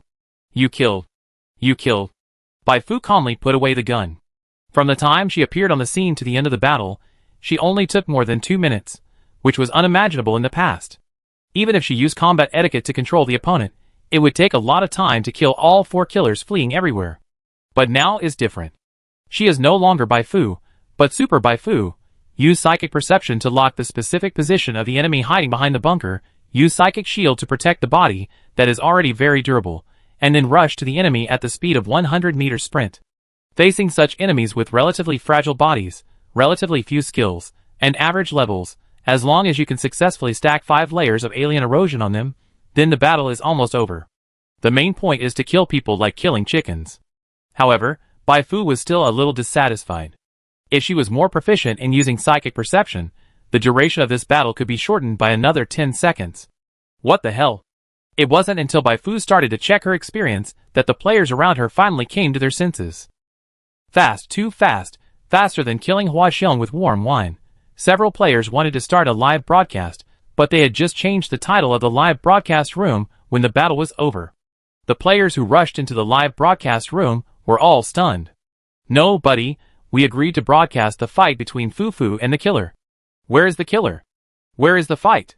How come I can only see Fufu posing on the screen after I took off my pants? Although Fufu's face is very good at fighting, and this new outfit is also very handsome, I didn't rush in to watch this. It's a title party, right? Why hasn't it started yet? Fui Wolfu hesitated for a long time before saying, No, it's over. A series of question marks floated across the screen. Fui Wolfu was very glad that she started recording in advance, otherwise she would not be able to show other players how awesome Bai Fu is.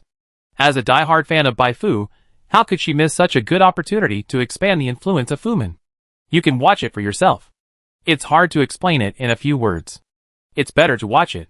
He started playing the video in the live broadcast room. The short video of just a few minutes stunned the audience in the live broadcast room. Damn, how come it's the same as when I turned on invincibility when playing standalone? It's confirmed, we are not playing the same game. I'm playing Ninja Gaiden and Fufu is playing Dynasty Warriors. Don't make a fuss, Fufu is an NPC, you are a player want to compete with the NPC daddy, aren't you thinking too much? Awesome, awesome, awesome, I remember Bai Fu wasn't this powerful before, has her injury healed a little? It's so terrifying, how strong is Fufu's true strength? No matter, I'm going to join Fumin now. With this strength, when I fully recover, I can't easily beat the True Society and the Primarch.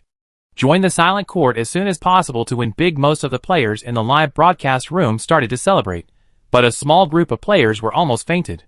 These assassins are really useless. I have provided them with so much information and told them the whereabouts of Gaiwofu and others, but I didn't expect that they still didn't accomplish anything. They even broke into pieces after meeting Bai Fu. Seeing Bai Fu coming towards him, Gaiwofu quickly turned off the live broadcast. Long time no see. It feels like a long time since we last met. Gaiwofu and Jianqi Chongtian pushed forward desperately.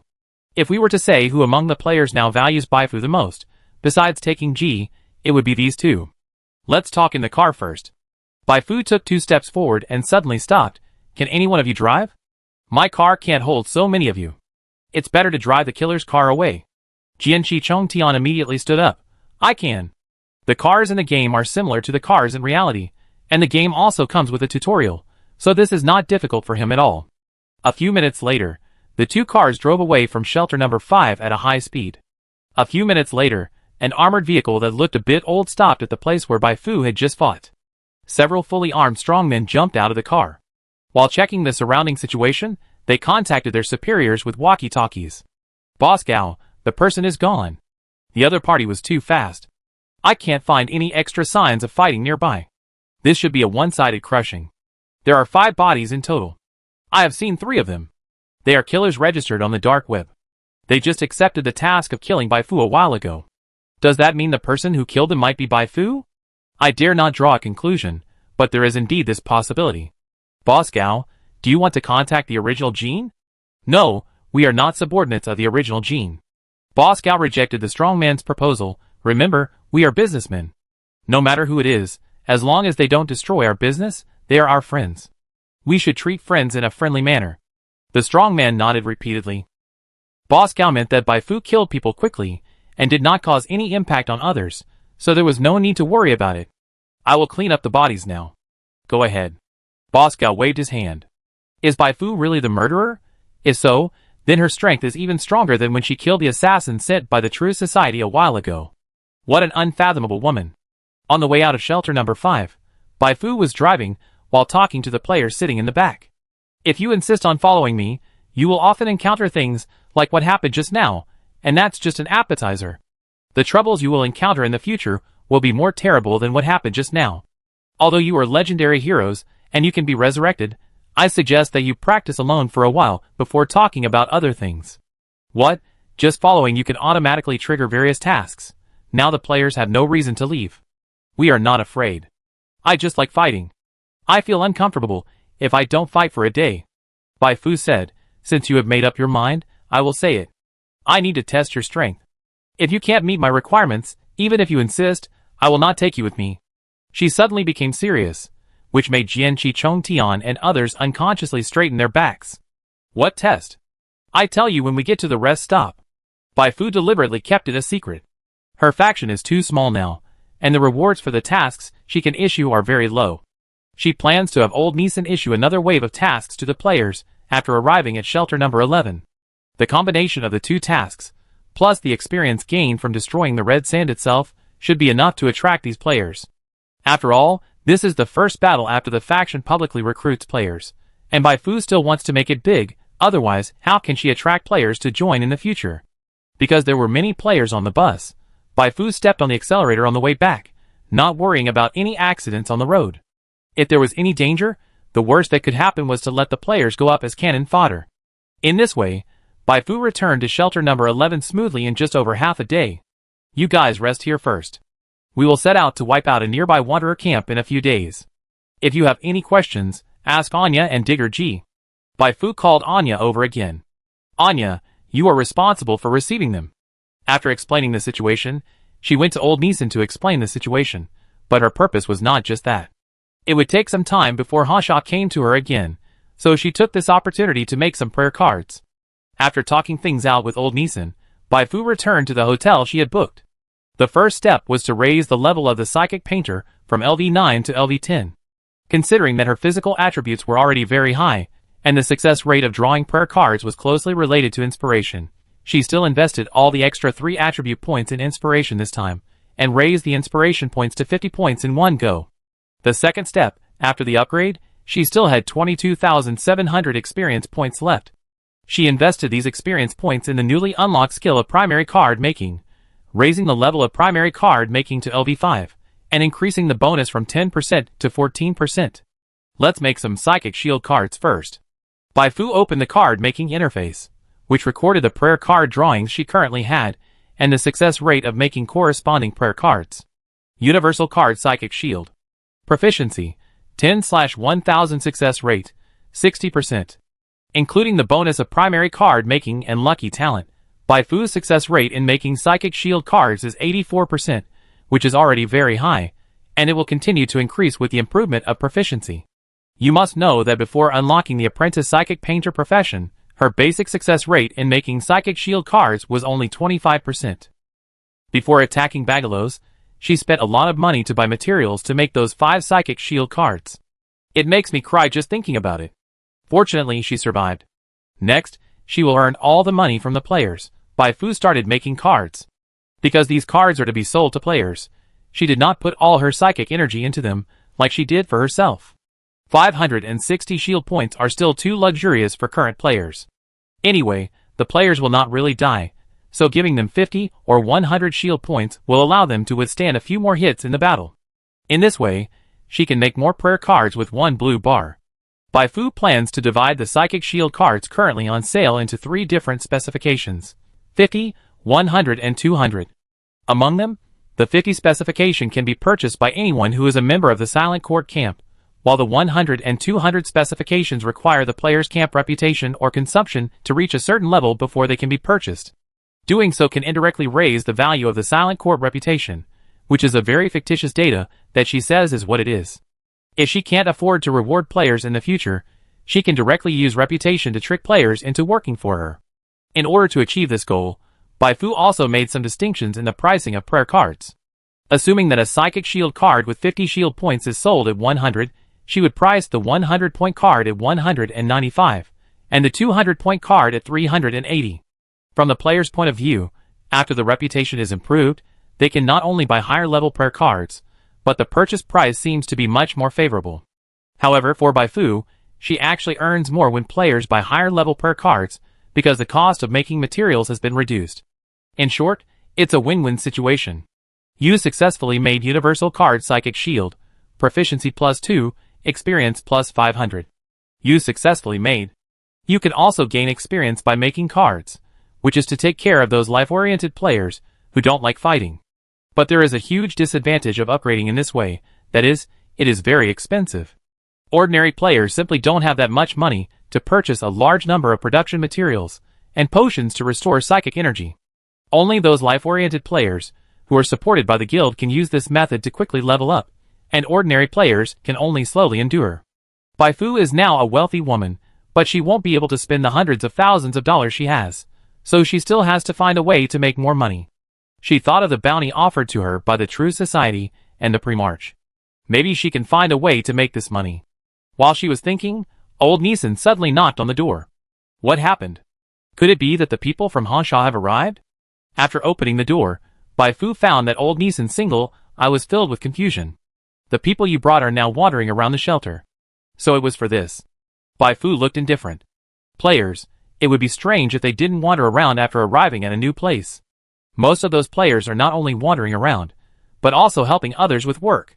Since Yulia was captured, Shelter 11 has been bullied all day long. People living here might be scared by the enthusiastic players. Sure enough, this is what old Neeson said. I just wanted to move something upstairs, but two people rushed over and said they would help me. They also fixed the half-broken sign at the door. Another girl asked me to go and rest. She said she could mix drinks and could help me look after the store. I've never seen such enthusiastic people. I think you should go out and persuade them to conserve their energy and not collapse before the people from Hansha arrive. Baifu smiled. They are like this. They like to work the most. They feel uncomfortable if they don't work for a day. You just need to get used to it. Old Neeson was confused. What the hell, is there really anyone in this world who likes to do this kind of chores? Baifu explained. Well, just treat them as if they have a disease that will kill them if they don't work. In order to help them cure the disease, just give them anything you want to do. Just give them a little reward. They will occasionally refuse, but most of the time, they will still accept it honestly. Old Neeson was stunned. This was the first time he had seen such a person in his life. Where did you find such a group of horses? No, such a group of people. Old Neeson stopped talking in time, but still accidentally said what was in his heart. Baifu's mouth twitched. This is hard to explain. Just treat them with a normal attitude. By the way, if it is not necessary, you better not conflict with them.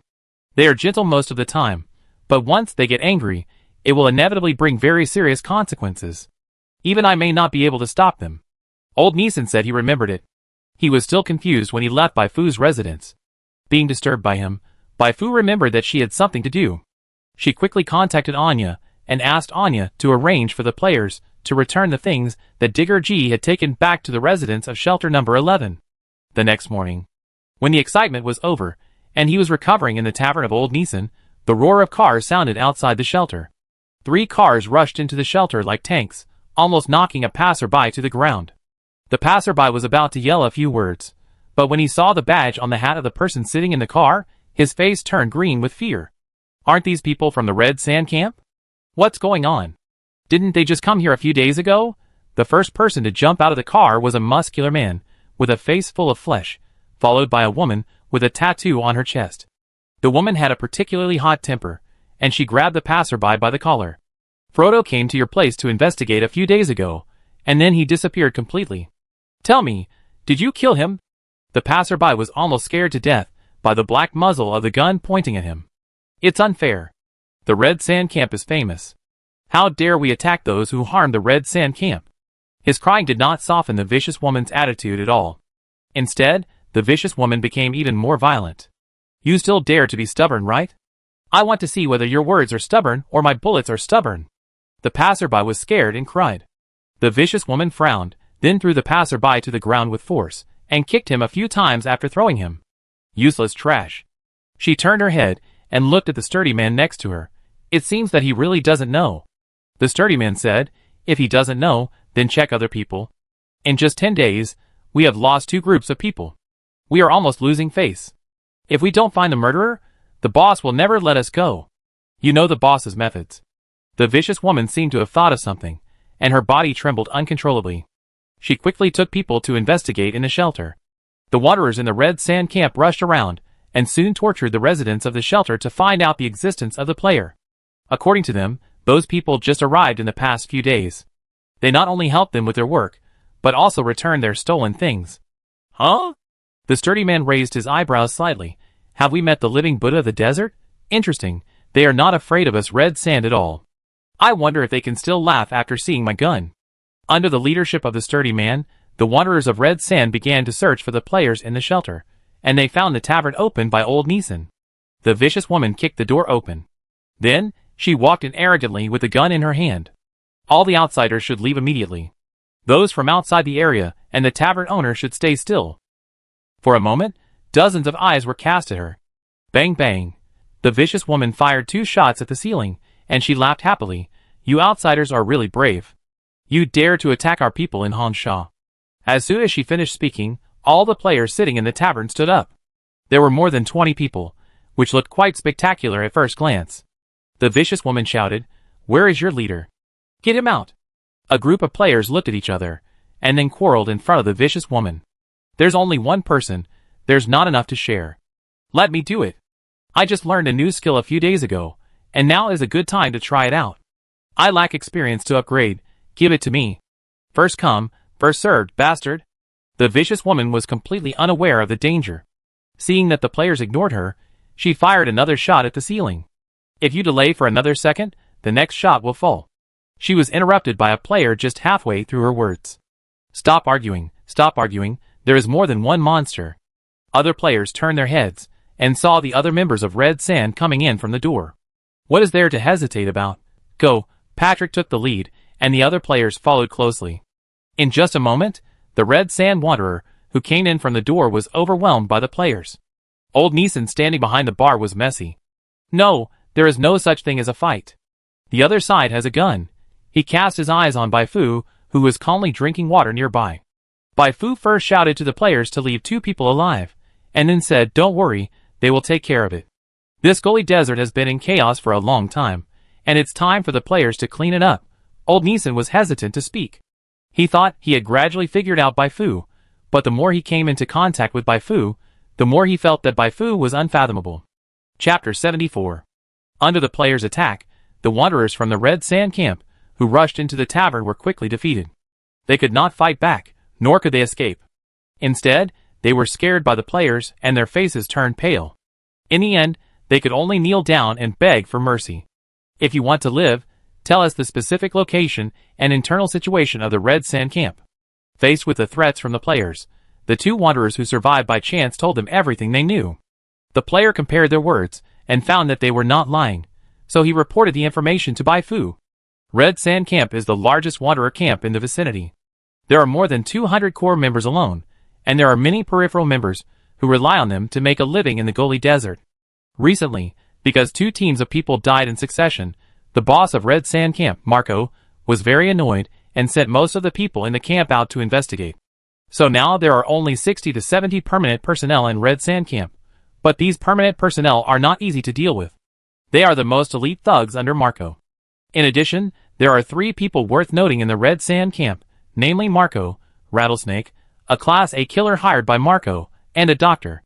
Marco is a martial artist who is good at close combat, Rattlesnake is a psychic, and the doctor's strength is very ordinary.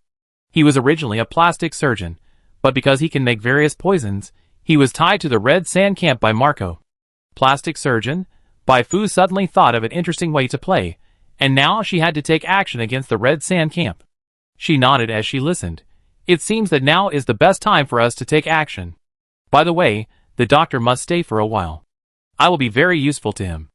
As she said that, she turned to face the old Nisan standing next to her. Yuan Fang, what do you think? Your judgment is very accurate. Now is indeed the best time, but... The wrinkles between the old Nisan's eyebrows twisted into a ball. In my opinion, the most correct choice is to give up attacking the Red Sand Camp. I know you are very strong. It is very likely that even the A-level killer rattlesnake is not your opponent, but they... His eyes swept over the players. Although these players seemed to have not received much training, their actual combat ability was still good. Their main feature was that they were not afraid of death, but not being afraid of death did not mean that they would not die. These players could fight against the small group of troops sent by Han Sha without any injuries. If they were asked to attack Han Sha's camp, they might be wiped out if they were not careful. From a personal perspective, old Nisan certainly hoped that Bai Fu and the players would kill Han Sha, but he still did not want to see these silly and cute players die in vain. However, he was very clear about one thing, that is, he could not change the decision made by Bai Fu and the players, so he could only change his mindset. I will go with you. Although I am blind and lame and cannot help you in the frontal battle, as the founder of the Watcher, I am very experienced in arranging tactics. I will try my best to help you reduce the losses and increase the winning rate from the tactical aspect. In fact, there is no need to be so troublesome. Forget it. Telling you now is far less shocking than what you will see with your own eyes later. Bai Fu deliberately kept it a secret. This action was just right for the players to give old Nisan a good shock. In her opinion, old Nisan was a good candidate to win over, not only because he had a good relationship with Yulia, but also because he had rich experience in managing a faction. At this stage, there were not many players joining the Silent Court, so she could still manage them. When the number of members of the Silent Court increased in the future, she would have to let professionals like old Nisan take over, otherwise she would not have time to upgrade herself. In a nutshell, she was gaining favor from players and building a faction, all for the purpose of becoming stronger. Only by becoming strong enough could she survive in the chaos of the fourth disaster. The action was scheduled for the evening. While waiting, old Nisan locked himself in the room and began to ponder over tactics, while players came to Anya.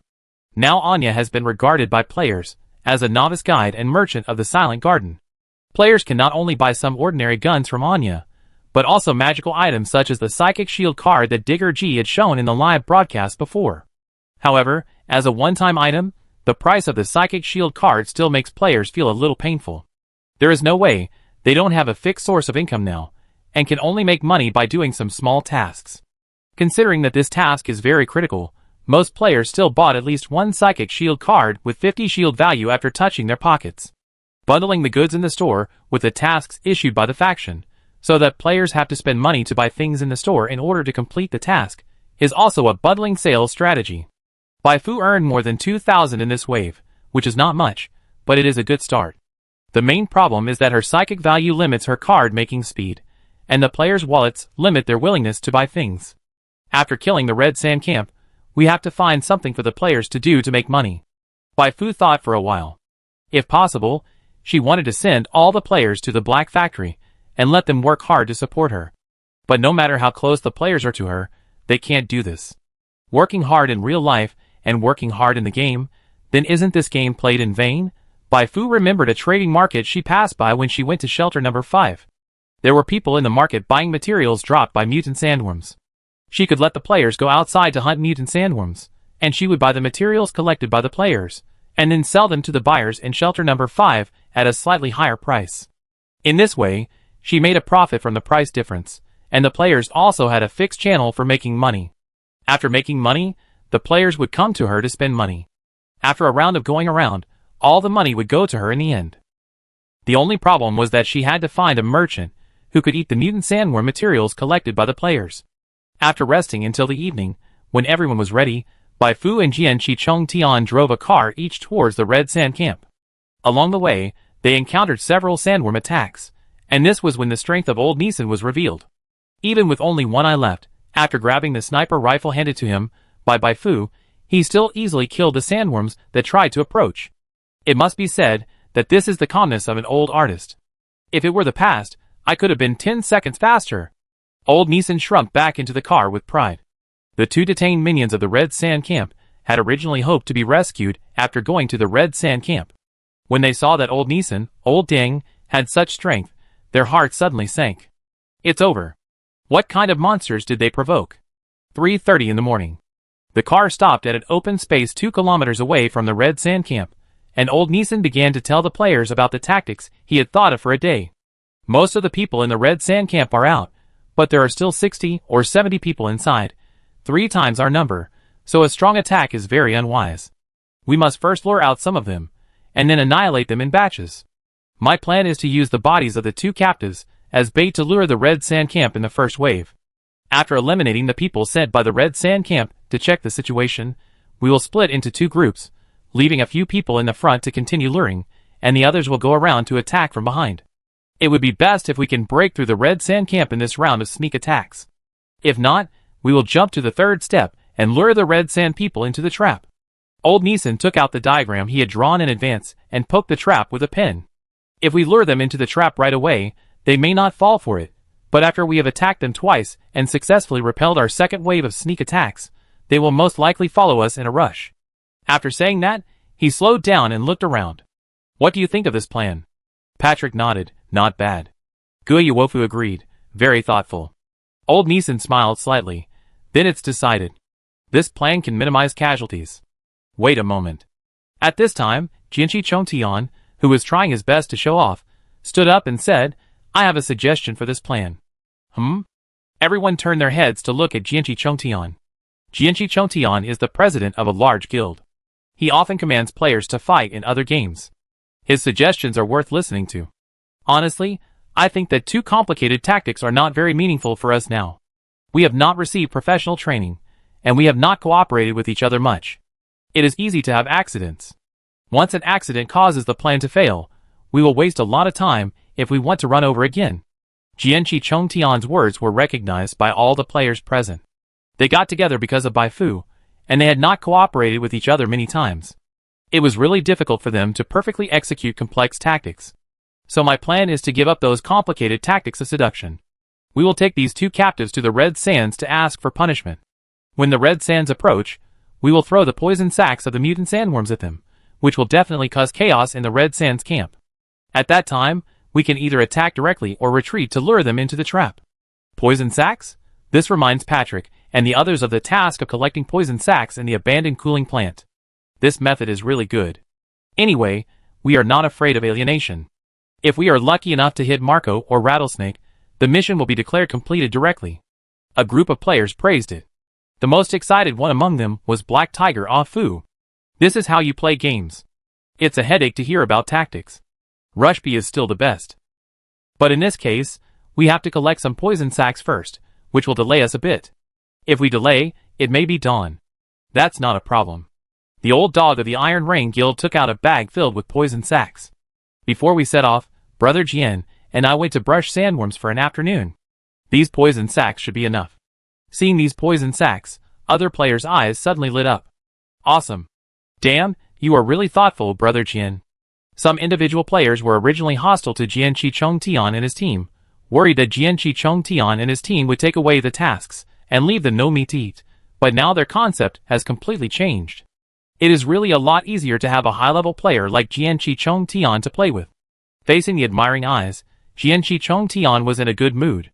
Turn over, from now on. Damn true society, wait for me. Sooner or later, I will follow Bai Fu to attack your headquarters. This wave is a case of love turning into hate. When Jianqi Chongtian is happy, old Neeson is no longer happy. Jianqi Chongtian's plan itself is outrageous, and what makes him feel even more outrageous is that Jianqi Chongtian, an old dog, dared to touch the poison sac of the mutant sandworm with only worn gloves. If the venom in the poison sac accidentally leaks out, everyone who touches it will be in trouble. Bai Fu was quite calm about this. NPCs need to carefully check whether the poison sac is damaged or not, but players only need to look at the name of the poison sac. The undamaged one is XX poison sac, and the damaged one is XX poison sac, damaged, which highlights the simplicity and brutality. Since the decision has been made, let's prepare for action. As Bai Fu spoke, the players got off the car one after another, and for a while, only Bai Fu, Anya, and old Neeson were left in the car. Old Neeson was anxious. That's not a plan at all. It's a fight to the death. How can you? Bai Fu only said one sentence. Even if they die, they can be resurrected. What did you say just now? Old Neeson looked at Bai Fu, then at the players who were excited to set traps, wondering if he had heard something wrong just now. Resurrection? If the dead can really be resurrected, how can there be so much pain caused by separation and death in this world? Bai Fu took out the little Yulia that she had been stuffing in her pocket. You should have discovered it, right? Yulia had long since severed the connection with little Yulia, but now this little Yulia had all of Yulia's memories, so she knew what Bai Fu was talking about. I've seen half of the people you brought with me in Bagalos, and I remember that several of them were indeed dead, but now they are alive again. Even little Yulia said so, and old Neeson had to believe it, but that was what made him feel even more incredible. Resurrection from the dead, this is not something that ordinary people can do. Who are Bai Fu and these people? The thick fog blinded old Neeson's eyes.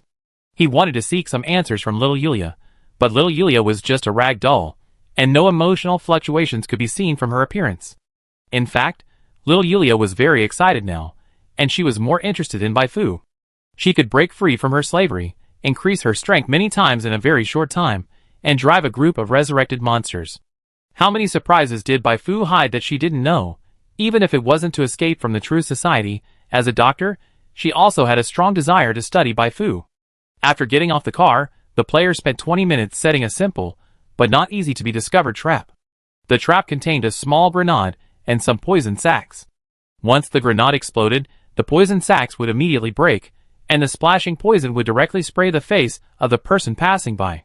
After setting the trap, they stuffed the mouths of the two captives, grabbed them, and rushed towards the red sand camp. Bang! Accompanied by a sharp gunshot, although it was the most sleepy time at dawn, the red sand camp woke up all of a sudden. Who is not sleeping at night and shooting? Something's going on!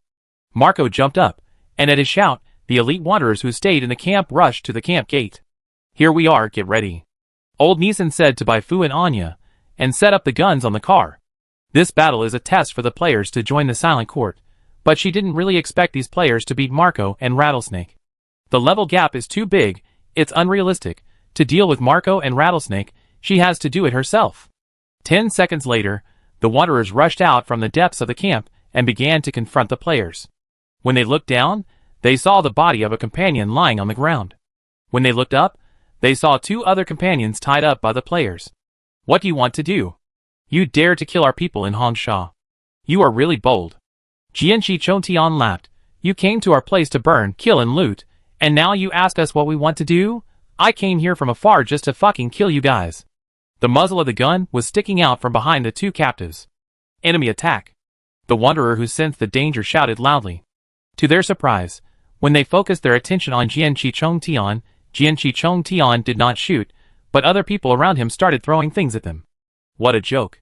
You don't even have a proper weapon. You think you can kill us with stones? The wanderers in the red sand camp were about to laugh, but a wanderer who was hit found the problem. It's not a stone, it's a poison sac, a sandworm poison sac. I'm hit. He let out a heart-wrenching scream, and those standing close saw a ruptured venom sac falling on his feet. The skin touched by the venom immediately began to swell and rot. Get out of the way! Get out of the way! The wanderers panicked. There is a chance of mutation when infected by venom. Even if you are lucky enough not to mutate, the skin will rot once corroded by the highly acidic venom. This kind of pain is not something that ordinary people can bear. Kill them! Haha, take my knife. Black Tiger Ah Fu gathered all his energy and rushed into the wanderers with a big knife. His unreasonable charge directly broke the wanderers' formation. Damn, too despicable, they are trying to be water ghosts and drag us all into the water. This chaotic situation continued until Marco appeared. Marco was not an ordinary person. He was a senior martial artist. As long as he attached the energy to his body, he could easily resist the venom. As soon as he appeared, he forcibly created 3 poison sacs and flew to Black Tiger Ah Fu. The troublemaker will only die. The fist as big as a sandbag hit Black Tiger Ah Fu's face like a heavy hammer, and Black Tiger Ah Fu screamed and was hung on the wall. Beating people is like hanging a painting. This move stunned the other players. Too strong, can't be defeated. Retreat first. Jianqi Chontian shouted loudly, signaling other players to execute the second plan. Everyone ran towards the trap set and advanced without hesitation. Can you run away? Marco was furious, galloping in the sand like a tank. chasing the players to the point of numbness, but he still got carried away after all, and while running, he stepped on the trap set by the players. Boom! The grenade exploded, and Marco, sensing the danger, quickly gathered his energy to protect himself. The shock wave knocked him to the ground, and the poison was all over him, but he managed to avoid it with his hard work. Marco sneered. A bunch of desert rats. You only know some small tricks that are not worthy of being on the stage. Now that you have lost these small tricks, I wonder how you can still jump around. Really? Bang! A gunshot sounded in the distance, and the sniper rifle bullet instantly pierced Marco's shoulder blade, blowing a big hole there.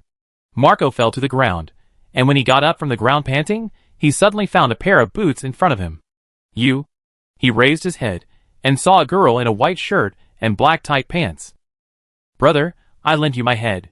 Baifu took out a grenade launcher and fired at Marco at a very close distance. Marco's mentality exploded. Crazy, why are all the enemies I met today crazy people who fight with me? Under the bombardment of the grenade, Marco's energy was directly dispersed, and he spit out blood. Just as Baifu was about to blast the second round, a figure suddenly flashed and dragged Marco aside. It was a masked man with sharp eyes, like a snake and scorpion. Who are you? He asked. Baifu first said to the player, Leave this to me, you go and deal with the remaining people in the camp. After that, she looked at the masked man in front of her with a smile. Rattlesnake, you can call me the Desert Death God, I am here to send you off. There are some heavy weapons in the Red Sand camp. Even Baifu dare not resist those weapons, but now the player has attracted Marco and Rattlesnake out, so things will be easy. Chapter 75. Rattlesnake has a total level of 30, has a special spiritual bonus template, has agility talent, and has multiple single and group spiritual attack skills. Whether he is a killer galloping in the dark, or acting as an assistant to make a breakthrough on the front battlefield, he is a good hand, but he also has a weakness that most spiritual professions have, that is, his body is very fragile. Rattlesnake, who is well aware of his own shortcomings, immediately attacked Baifu after not getting the answer he wanted from Baifu. An invisible pressure swept across the sand under the night sky, splitting a conspicuous gully on the fine sand. The speed of this mental shock was too fast. Even though Baifu had been prepared, she still couldn't dodge it. It was as if a bomb exploded deep in her brain. The intense pain, as if she was crushed by a heavy tank, stimulated Baifu's nerves. Her vision and hearing were all suppressed to the lowest at this moment, and she almost fell to the ground. Then came the game prompt sound. You suffered a mental shock, and your health decreased by 109. You fell into a short dizzy state. Rattlesnake's mental attack directly passed through the psychic shield and acted on Baifu's body. The damage of more than 100 points was the highest single damage Baifu had suffered recently. It can be seen that psychics are difficult to deal with. Seeing Baifu motionless, Rattlesnake's face under the mask showed a relaxed smile. You don't look like an ordinary person, but no matter how many skills you have, you can't use them when facing my psychic power. He took a few breaths. In order to make Baifu lose her fighting power with one strike, the mental shock just now consumed a lot of his physical and mental strength. He quickly pulled out a gun from his waist. From the outside, this gun was just an ordinary RS-1917 pistol produced by the Human Alliance, but the bullets of this pistol were modified by the doctor, who was tied up by Marco. Each bullet was attached with toxins of different effects. Although many strong people in this world have super resistance to toxins, there is always one bullet suitable for Baifu's physique among so many poisonous bullets with different effects. It's time to hit the road. Don't mess with people you can't afford to mess with in your next life. Rattlesnake raised his gun. Before he pulled the trigger, suddenly, an inexplicable force acted on him, and he found that he couldn't move. No, it's not just that he couldn't move.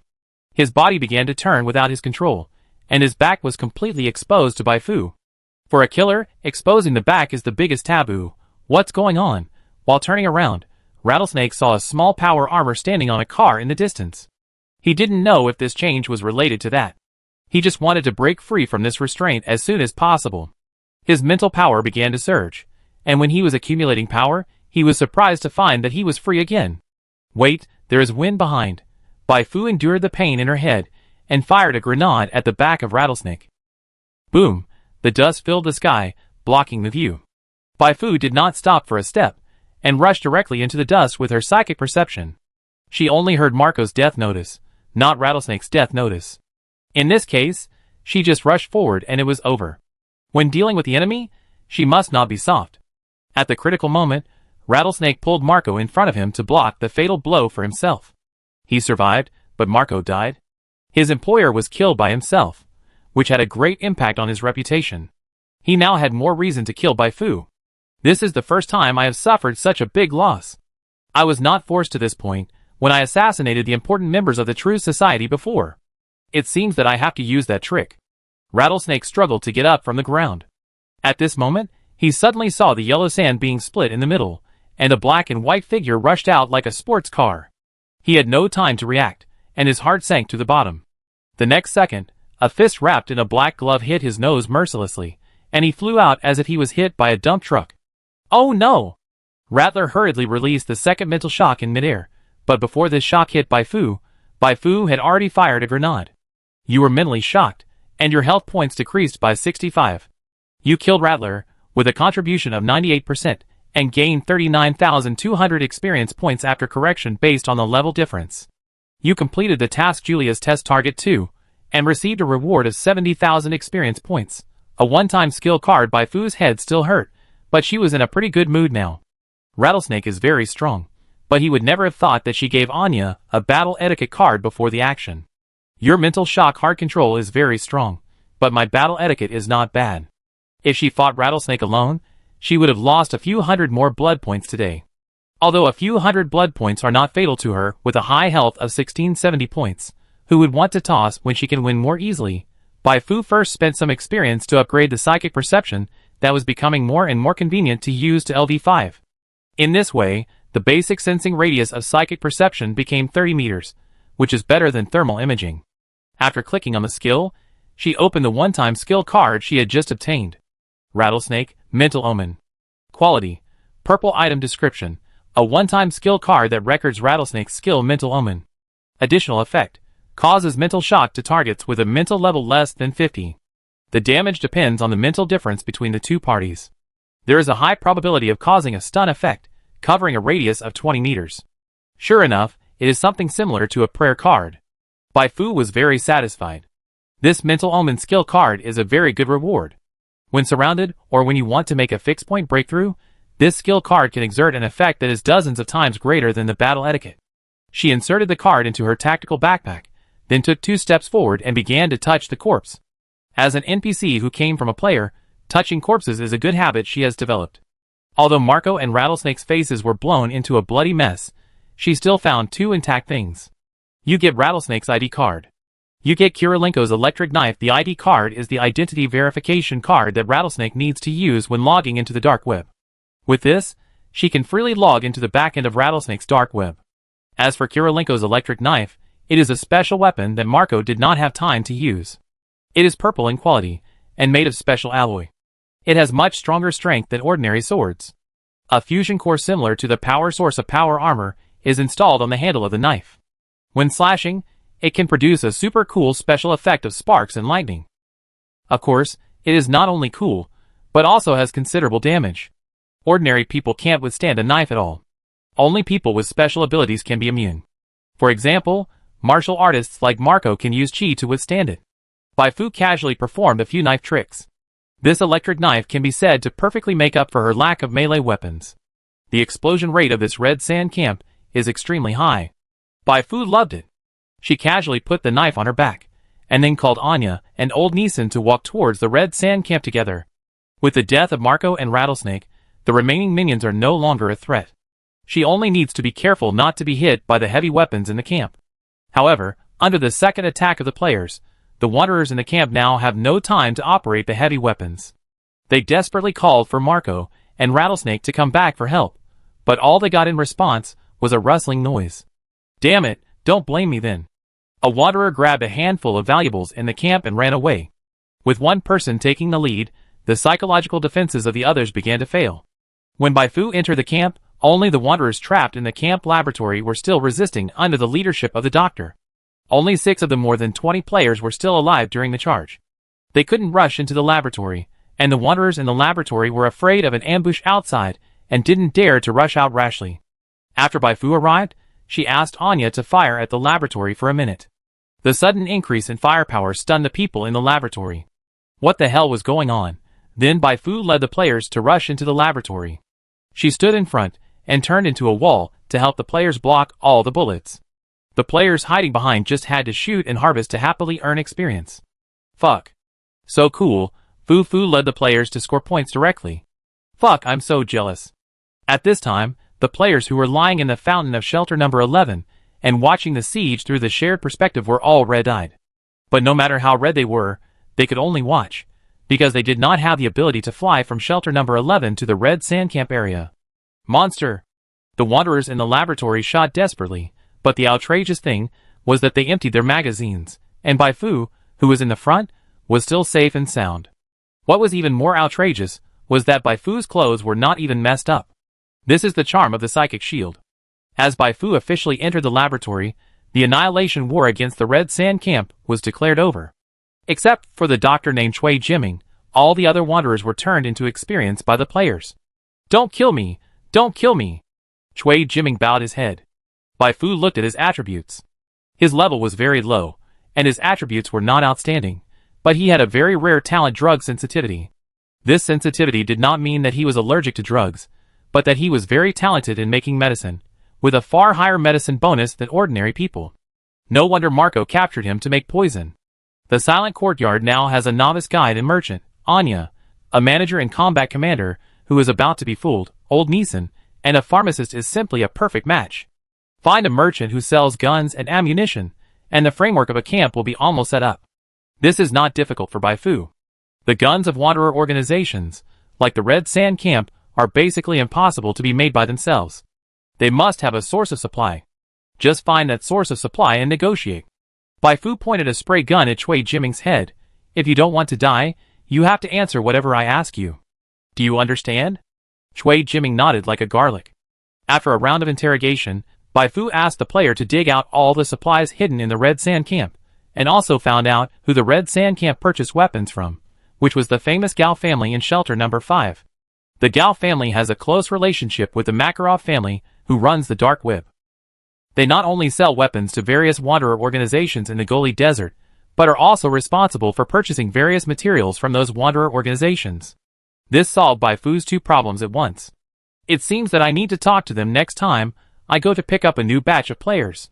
Fu, there is something I must remind you of. At this time, Digger suddenly stood up. What is it? I have said before that not all undeads like us are trustworthy. Some undeads wish you dead. They will secretly expose your whereabouts to the true society and the Primarchs. They will also pretend to be close to you and lurk around you to steal information. So that's what you mean. Bai Fu knew about this, but she still pretended not to understand and thanked Digging G for reminding her.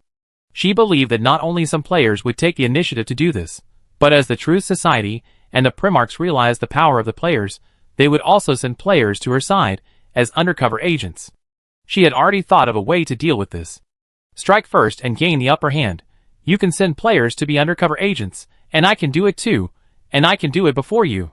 Not only will I send players to your place as undercover agents, I will also give you a few heavy punches to make your image in the hearts of the players plummet. After Bai Fu loaded all the things she had looted from the camp into the car, she led the players back to shelter number 11. She gained a lot from this operation. Not to mention the guns and weapons, she also found a lot of money from Marco's small treasury, which could be used to build the camp of the Silent Courtyard camp. It was already morning when they returned to shelter number 11. Including her, everyone was a little hungry, but compared to eating, the players were more looking forward to something else. Before the operation, Bai Fu said that destroying the Red Sand Camp was a test. Now that the Red Sand Camp has been destroyed, they should have successfully passed the test and can officially join the Silent Courtyard, right? Bai Fu did not disappoint these players, and even went to a new level.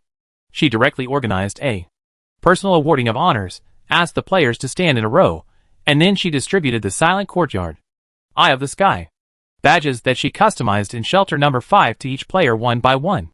There were not many spectators at this ceremony, only Digging G, Anya, Little Yulia, Old Neeson, and Cui Jiming, but the sense of ceremony was still full. Digging G stood aside and took photos fiercely, capturing the players' excited expressions, and the expressions of Old Neeson and Cui Jiming who looked like they had seen a ghost. After Patrick and others were attacked by the killer, she stopped live streaming, mainly because she was afraid that live streaming would expose Bai Fu's location. But as a host, she always has to create some popularity to make money. If she doesn't live stream, She can make videos. It just so happens that a large number of players have come to Baifu, and Digging G has already thought about what video to make next. That's right, it's Silent Garden News Express. Digging G plans to make a series of videos about the development of the Silent Garden and the interesting things happening nearby. This is the inspiration she got after watching the Star Daily made by other players. She believes that this column will definitely gain a lot of views, because the content is so rich. Whether it's Baifu's quick kill of the killer in Shelter Number 5, Baifu's violent beating of Marco and Rattler in Red Sand, Baifu leading players into the laboratory, or the current awarding ceremony, it is enough to cause a lot of discussion. I'm such a genius. Digger G continued to film Baifu from various angles. She planned to release the first video in 1 or 2 days. Now she is completely bound to Baifu and Silent Garden. The more players are influenced by her videos and join Silent Garden, the more materials she can shoot, and the more materials can attract more players. What is a virtuous circle? Baifu did not return to her residence until every player was sent away. She first counted the task rewards. You completed the mission Julia's Test Goal 1, contribution 51.9%, reward 77850 experience points. Put these experiences and the previously accumulated experience into primary card making, and after reaching the maximum level LV10, there are 28,820 left. Primary card making LV10, the efficiency and success rate of making prayer cards plus 20%. Perfect. Now her success rate of making psychic shield cards is 90%, and if she brushes up her proficiency, it will soon reach 100%. After executing the new plan, we have to clear all the wanderer camps in the Goli Desert. Baifu estimated that she could reach level 4 or 5 after this wave of work. The advanced profession seemed to be beckoning to her. After closing the game panel, she took little Yulia out of her bag. I have cleared the Red Sand Camp, a wanderer camp that may threaten old Neeson. Now it's time to fulfill the promise, and tell me why Li Cheng betrayed the pre-march, and what secrets of the pre-march he knows. Little Yulia didn't play tricks and told the truth. The president of the True Society showed Li Cheng some of his memories. I don't know the specific content, but I know that it was his past. In that past, Li Cheng learned the reason why the World War broke out, and the truth that the pollution source leaked and caused the whole world to be polluted. Unlike the Li Cheng you have seen, although the former Li Cheng was the second generation of an official, he was more motivated than anyone else. Although he received a certain degree of care, all his achievements in school and training camp were earned through his own efforts. The fact that he became what you saw later is closely related to the memory that the president of the True Society showed him. Baifu nodded. Do you mean that his faith was broken? Maybe. Little Yulia didn't say it for sure. What he knows is not in depth. Otherwise the president of the True Society would not let him stay in the pre-march as an undercover agent. Baifu asked, so what is the reason for the outbreak of the World War? And what is the truth behind the world being polluted? An alien. One day before the outbreak of the World War, a strange capsule landed in Colorado in the south. Since then, the world has changed. In the end, the benefits brought by the alien led to the outbreak of the war. I heard this by chance from Dr. Ed, who was in charge of guarding me. Baifu frowned slightly. Good guy. She made up an identity of an alien for herself, but she didn't expect that there really are aliens. But is that all? Not really. If that was all, would the original Jean have to hunt her down? Little Yulia said, Li Cheng probably knows only these. At most he knows a few more details than me, that is, the contents shown in the memory of the president of the Truth Society, but the Primarchs may not think so. They will think that Li Cheng knows much more than this, and Li Cheng told you what he knows. It makes sense. Baifu received the game prompt. You completed the task Secrets Hidden in the Heart, and received a reward of 50,000 experience points and 0.2% exploration of the Zuyuan star plot. After completing the task, she triggered a new task, the origin of the True Society. Task Introduction. We still don't know the origin of the True Society we saw that day. It is a mystery. Even within the True Society, it seems that few people know the name of the president of the True Society. Task Objective. Find out the true identity of the president of the True Society. Reward. 300,000 experience points, exploration degree. Hidden reward, unknown. Note. New tasks will be unlocked after completing the task. Baifu was thoughtful. This task seems to be the exploration task of the True Society, and the task Psychic Energy Head triggered by Xiaoshi should be the exploration task of the pre-march. These exploration tasks are closely related to the main line. She glanced at the exploration level she had just gained. The game description mentioned that the higher the exploration level she unlocked, the deeper her involvement in the game plot would be. After accumulating to a certain level, she would receive very rare rewards. What are you doing here? However, even though it was a pie, Bai Fu decided to eat it. The basic reward for the new mission was 300,000 experience points, and the hidden rewards would definitely not be much worse. Bai Fu looked at little Yulia. Can our cooperation go a little deeper now? She also has a Shadow of Truth mission with extremely rich rewards.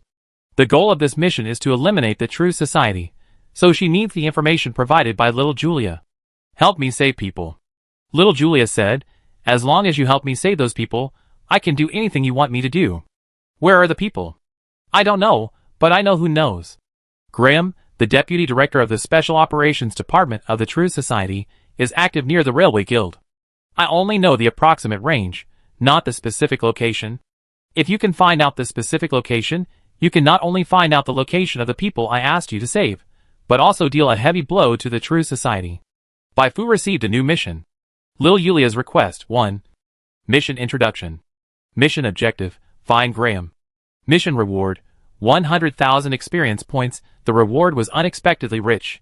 Before this, she had earned more than 200,000 experience points through little Yulia's tests, and the secret reward she kept in her heart, which made her feel like she was being supported by little Yulia. If this was the kind of support, Bai Fu would be happy to do it. Who doesn't like a perverted rich woman who is good-looking and doesn't let her play with steel wool? What she didn't know was that little Yulia really wanted her to play with the steel wool. Of course, she just wanted to test her physical strength and recovery ability, which had nothing to do with perversion. Bai Fu put little Yulia back into her bag. One day later, shelter number 5. Bai Fu took out Rattlesnake's ID card, logged into the dark web backstage, and then contacted the True Society as Rattlesnake. I have killed Bai Fu. How do you want to verify it? This news immediately shocked the True Society. Chapter 76.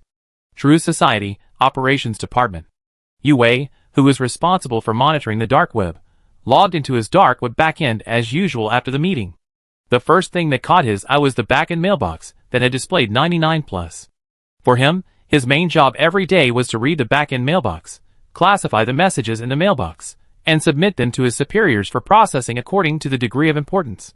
Most of the time, the messages in the mailbox were of little value, and even made the president so angry that his blood pressure soared.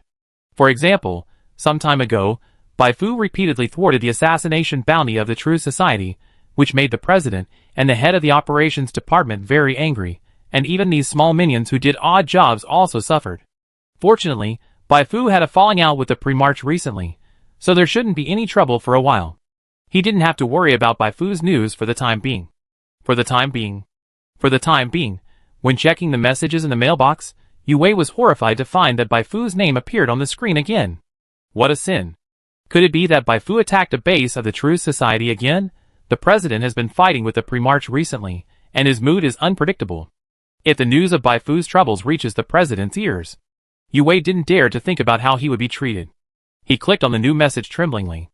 To his surprise, the message was sent by a dark web A-level killer codenamed Rattlesnake. The message was brief, but it was filled with a violent impact comparable to a nuclear bomb explosion. I have killed Bai Fu, fuck! Yue Wei shouted and stood up from his seat. What are you doing so crazy so early in the morning? His actions quickly attracted the dissatisfaction of the people around him, but when others came over, they immediately made the same sound as him. Fuck! One after another, in this transmission, Operations Minister Bernardo soon noticed something was wrong. You are sending this here so early in the morning. Fuck! Looking at the message on the screen, Bernardo's eyes almost popped out. Although the president asked him to stop hunting down Bai Fu after Bai Fu and the original gene fell out, if there was really a chance, how could the president not want to kill Bai Fu, who repeatedly destroyed the plans of the True Society? Li Cheng's arrest made the True Society suffer a loss, and the destruction of the Bagaros base and the killing of Guido made the True Society suffer a lot. These are all real hatred. If Bai Fu was really killed, it would be great news, and it is worth holding an internal celebration party. Bring me the information of Rattler. Bernardo forced himself to calm down. He couldn't be sure whether the matter was true or not, so he couldn't report it to the president immediately. After reading the introduction of Rattler, he nodded. No one has ever seen his true appearance, but he is a psychic and an A-level killer. With his ability, if he attacks by surprise, he can indeed kill Bai Fu. This news is very likely to be true. Contact him and ask him to send a few photos first. Yue Wei did it immediately. About 10 minutes later, Rattlesnake came online again and sent 2 photos. One was a photo of Bai Fu, who was standing there with one hand on her forehead, looking dizzy, and the other was a photo of Bai Fu lying on the ground with her eyes closed and her abdomen soaked in blood. This face is indeed Bai Fu's face. Bernardo had seen Bai Fu's photo for no less than 1,000 times, so he recognized it at a glance. Ask him how he killed Bai Fu, and where he is now. Tell him that as long as he gives us Bai Fu's body, the 800,000 will be immediately transferred to his account. Yue was typing on the keyboard. He said he was employed by a watering organization in the Goli Desert. A few days ago, Bai Fu had a conflict with the watering organization. He recognized Bai Fu, and then used mental shock to launch a sneak attack when Bai Fu was not paying attention. Even so, he paid a heavy price to kill Bai Fu. After killing Bai Fu, she temporarily left the Goli Desert and is now near the Alina's settlement in the Railway Guild. Railway Guild? Bernardo could not find any lies from the message sent by Rattlesnake. He thought for a moment and said, "Let Graham handle this matter. Be sure to bring back Bai Fu's body intact." Yes. The True Society took quick action. Bernardo looked around and was in a good mood. Bai Fu, this is the end of your confrontation with the True Society. Even if you have a lot of skills, you will still be easily crushed by the True Society. At the same time, on the other side of the dark whip, Bai Fu laughed at the reply on the screen. It seems that little Yulia's information is correct. There is indeed a base of the True Society hidden near Ilinus. The reason why she pretended to be Rattlesnake to contact the True Society was, on the one hand, to find out where Graham was hiding as little Yulia said, and on the other hand, of course, for the bounty offered by the True Society. Everyone wanted to take her life to find the True Society, and the Primarch in exchange for the bounty. Coincidentally, she wanted to do that too. That's 800,000 yuan, which is not a small amount of money for her now. It doesn't make sense that others can make this money, but she can't. In order to keep the money in her hands, Bai Fu started to plan after learning that Cui Jiming had been a plastic surgeon. In fact, it doesn't matter if Cui Jiming can't do it. Going to other settlements to find a doctor will have the same effect, but letting Cui Jiming do it can save money. Bai Fu's plan is to let Cui Jiming make a player look like her, and then use this player to deceive the True Society. Before coming to shelter number 5 yesterday, she shared her plan with the players. Of course, she deliberately concealed the purpose of earning bounties, and only said that she planned to use this method to lure out the members of the True Society hiding in the dark. Hearing that there was a mission to do, and that this mission would not only increase Bai Fu's favorability, but also give several thousand experience points as a reward, all the female players stood up. Bai Fu chose a female player named Shifang Shenren whose figure was closest to hers. While she was at shelter number 5 to do business, the players also took Cui Jiming back to the laboratory in the Red Sand Camp to perform surgery. So far, things have been going very smoothly. Next, she just needs to wait for the operation to be completed, and then she can take the players to the Railway Guild to collect the money. After taking the Rattler's ID card out of the terminal, Bai Fu quickly cut off the network connection. Her next destination is the Gao family's external office in shelter number 5. However, this time she does not plan to show up in person, but let Jianqi Chongtian take Lao Go and others to negotiate with the Gao family. This can avoid being exposed, and can also give players a greater sense of participation, allowing players to follow her more wholeheartedly. Bai Fu learned from the conversation between Digger and other players that Digger was preparing a video column called Silent Garden News Express, which made her very interested. Isn't this equivalent to a window for her and the Silent Garden to promote to the outside world? She decided to add some exciting materials to the first video. Think about it, when other players are still working like slaves for NPCs, they suddenly find that the players who join the Silent Garden can communicate with NPCs of good status on an equal footing on behalf of the Silent Garden. How will they react? Envy and jealousy are enough. We agreed to be pals together, but you secretly drove a Land Rover. F***ck, without some comparison and actual benefits, Bai Fu didn't have the confidence to make players willing to be her undercover agents to steal information from other camps. She sat down in a random shop on the roadside, and quietly waited for the results of the negotiation between Jianqi Chongtian and the Gao family. After about 20 minutes, her personal terminal rang, and it was Jianqi Chongtian who contacted her. "Boss, the boss of the Gao family wants to talk to you in person." Because it was inconvenient to reveal Bai Fu's name to the public, Jianqi Chongtian always used the very vague title of boss when calling Bai Fu outside. "Let him talk to me." Wait a moment. Not long after, Bai Fu's personal terminal rang again, and this time it was a stranger who contacted her. "I am Gao Yuan. I heard that you destroyed the Honsha camp. Do you want to replace the Honsha camp and continue to cooperate with our Gao family? No, I think you may have misunderstood. Bai Fu immediately corrected, I am not going to replace Honsha, but to open up a new trade route for you. Gao Yuan was interested in this. You are quite arrogant. Bai Fu asked, when the Red Sand Camp cooperated with you, how much materials did it purchase from you every year? About 200,000. How much is the Sandwind material sold to you worth?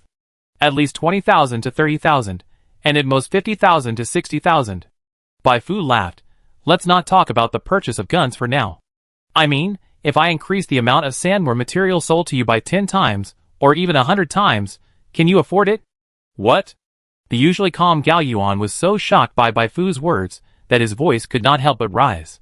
He suspected that he had heard something wrong. 10 times, 100 times, this is not a joke. How many people would be dispatched to collect so many materials, and how many people would die, even if all the wanderers in the entire Goli Desert were organized to hunt sandworms? This efficiency would not last long, because soon most of the wanderers would run away because of fear of sandworms. Do you know what you are talking about? Bai Fu said, I am very sober. I just want to know if you can eat so many sandworm materials. After all, it is not a small amount. Gao Yuan replied, as long as you can take it out, I can eat it. I will send the first batch of goods in a while, and then you will know that I am not kidding you. Bai Fu chatted with Gao Yuan for a few minutes. She asked Gao Yuan to send a batch of weapons to the Red Sand Camp first, which will be the temporary headquarters of the Silent Courtyard in the future. Then she asked Gao Yuan to help take a new batch of players, who will rush to shelter number 5 in the next few days. There are more players in this group. There are 30 or 40 people who posted in the community that they are on the way. The actual number may be doubled. With the transportation capacity that Bai Fu has now, it is impossible to transport so many players in a short time, so she can only ask the Gao family for help. After reaching an agreement with Gao Yuan, Bai Fu purchased some materials for making prayer cards in shelter number 5. The next step is the gambling card link that makes Nanchi shudder.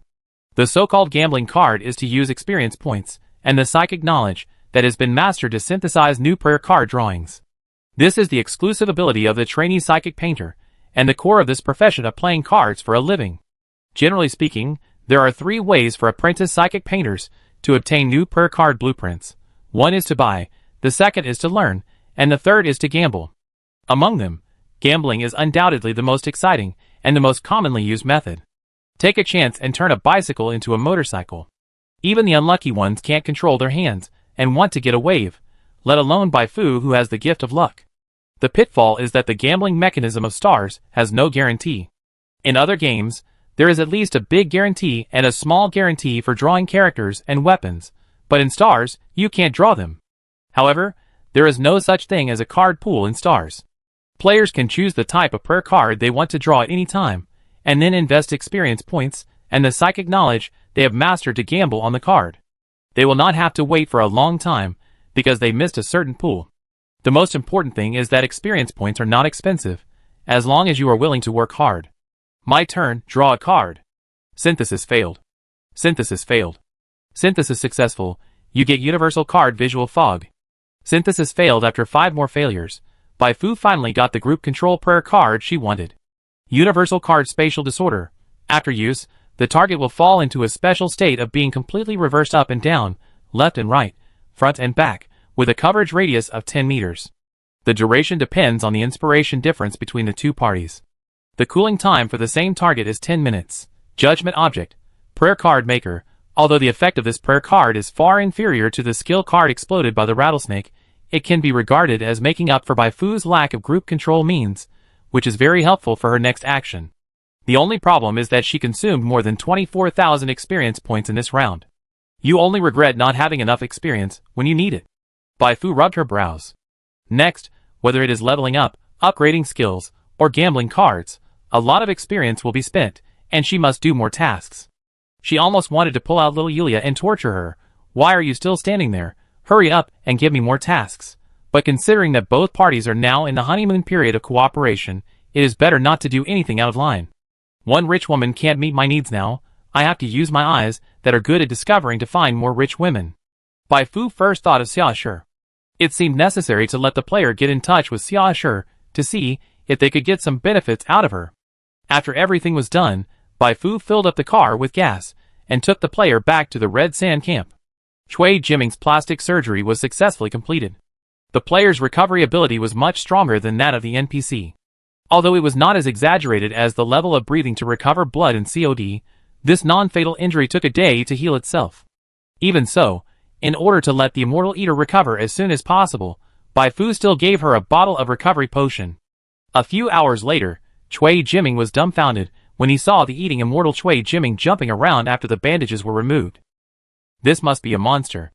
How could a normal person recover so quickly? He originally wanted to take the opportunity to escape, but now he has completely given up on this idea. Little Yulia, who discovered this, became excited. These followers of Bai Fu have this ability. Will Bai Fu also have this ability? If so, then she doesn't need to worry about studying Bai Fu's body. She can play with it as she pleases. Anyway, it can be automatically repaired if it is damaged. It's really a wait and see. Good technique. Bai Fu looked at herself in the mirror, then at the eating fairy standing next to her, and expressed high praise for Cui Jiming's technique. Realistic, this is really damn realistic, except that the size of the upper body is slightly inferior to hers. The current eating fairy is almost exactly the same as her, which is very easy to deceive the true society.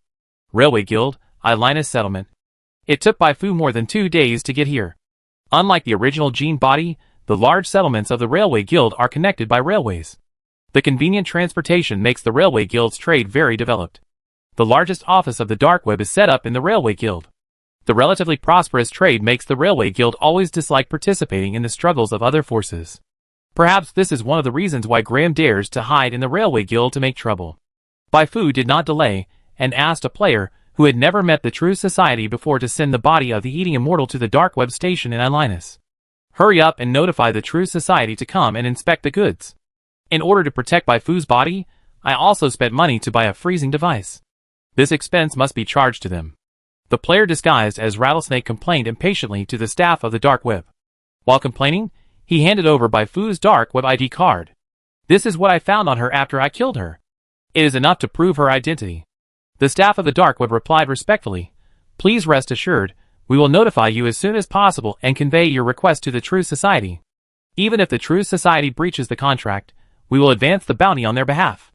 That would be great. The player nodded in a pretentious manner, but he was deeply moved. Look, no wonder the Dark Web can become so big and strong. This service is really amazing. He turned and left, telling Bai Fu, who was hiding in the dark, everything that had just happened. Next, we just have to wait for the people from the True Society to show up. While waiting, Bai Fu was bored and browsed the community, and a new post immediately caught her eye. Exclusive news, Bai Fu is dead. She clicked on the post. The player who posted the message claimed to be a member of the True Society. He just heard from his superiors that a killer named Rattlesnake killed Bai Fu in the Goli Desert. Not long ago, Bai Fu's body was sent to the Dark Network base in the Linus settlement. Graham, the boss of my base, issued an order to bring Bai Fu's body back to the base immediately. The players who clicked into the post were stunned. No, buddy, you are kidding. How could Bai Fu die? The sword is soaring. Aren't Patrick and the others with Bai Fu now? Many players sent private messages to Jinchi Chontian and Patrick Star, but no matter how they asked, they received no response. Could it be that? The player who posted the message was happy. I told you that Bai Fu was dead. How did you ask them to reply? Don't disbelieve me, my message is 100% authentic. If you don't believe me, just watch the video recorded by the NPC who told me the message. Didn't you notice that even Digging G's live broadcast has stopped recently, and she doesn't show up in the community anymore? There's no way. She wants to show up, but Bai Fu is dead. How can she show up? Actually, this is normal. After all, Bai Fu provoked the True Society, one of the most powerful forces on Zuyuan Star. Even if she can hide, how many times can she hide from assassinations? Brothers, listen to me, it's better to join a camp or expand a camp, otherwise the camp may explode at any time, and all the previous investment will be in vain. The players who flooded into the post had to believe it. The video is right there, and the player who posted it has also confirmed that he is indeed a member of the True Society. Damn, Bai Fu is really dead. The community went wild. Bai Fu? ? There is no doubt that the player who broke the news is trying to take advantage of the popularity and promote the True Society. But man, you came just in time, with this guy creating momentum. When everyone finds out that she was faking her death to trick the True Society, the show will definitely be a big hit. Promote the True Society? Promote everyone not to join the True Society. Chapter 77. Under the hype of the player who joined the True Society, all the players who liked to browse the community learned about Baifu's death. As soon as they made a fuss, some NPCs who overheard their conversations or screams in the game also learned about Baifu's death. Is it true? Some people didn't believe it. Some people believed it. Some people used various means to inquire about the True Society with a skeptical attitude. So, when the people said by Graham were still on the way to the Islinus settlement, the president of the True Society received the news passed down from the lower levels. He quickly called the Minister of Operations, Bernardo, over. What's going on? There are rumors everywhere that Baifu is dead. Are you sending people to confirm the situation? Bernardo was confused. He specifically ordered his subordinates not to leak the news for the time being. So how did the president know this? It's like this. He quickly explained the situation. The president frowned deeply. Could it be that there was really a traitor inside this time? Otherwise, how could the news of Baifu's death be leaked? Now the Primarch is trying his best to find trouble with the True Society because of the previous attack.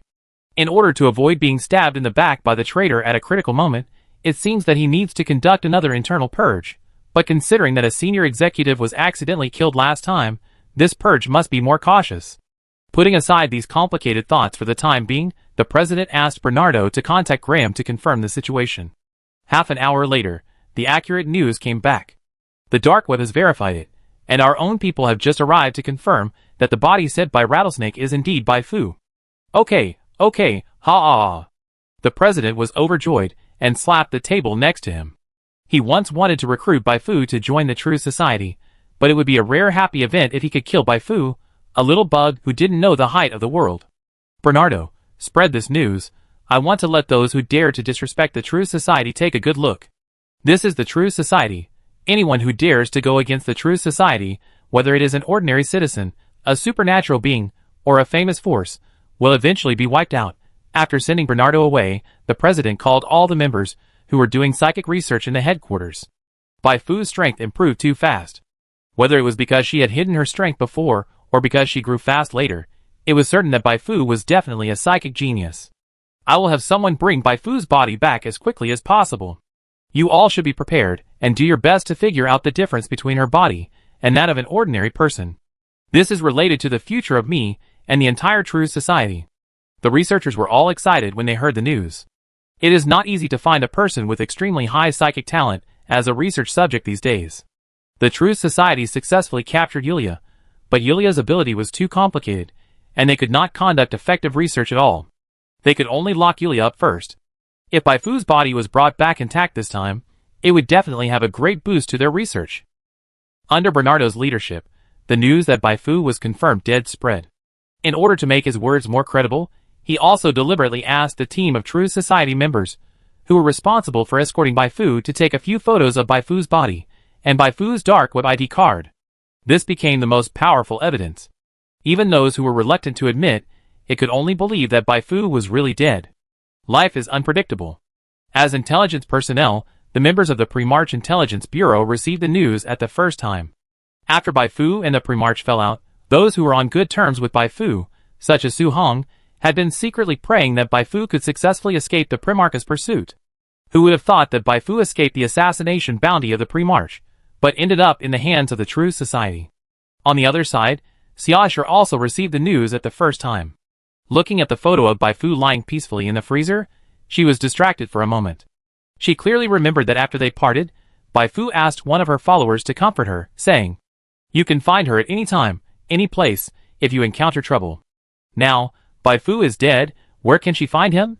She finally met someone who could talk to her heart, but in the end, she ended up with nothing. All this is the fault of the True Society. Although she is no longer in the Intelligence Bureau, she still wants to burn everything she has to destroy the True Society, except for the people around. After seeing the news released by Bernardo, the others are more impressed by the strength of the True Society. Baifu can slap the True Society many times, but no matter how many times she slaps it, it can't hurt the True Society. As long as the True Society gets a chance, it can make her fall into an irreparable situation. Speaking of which, Rattlesnake is really lucky. So many people can't find Baifu, and in the end, he ran into her. That's 800,000. In fact, The most important thing is not the 800,000, but his fame and status will skyrocket after this time. He can even kill for wealth. If there is a difficult mission next time, you can consider giving it to him. Damn, why did he give the body to the True Society instead of the Pre-March? Wouldn't he make an extra 200,000 if he gave it to the Pre-March? Who knows? The Pre-March is also puzzled now. They seriously suspect that the True Society secretly promised more benefits to Rattlesnake in order to step on the Pre-March. Recently, the Pre-March and the True Society have been at loggerheads, and both sides are offering a bounty on Baifu's head. The True Society is capable of doing such a thing.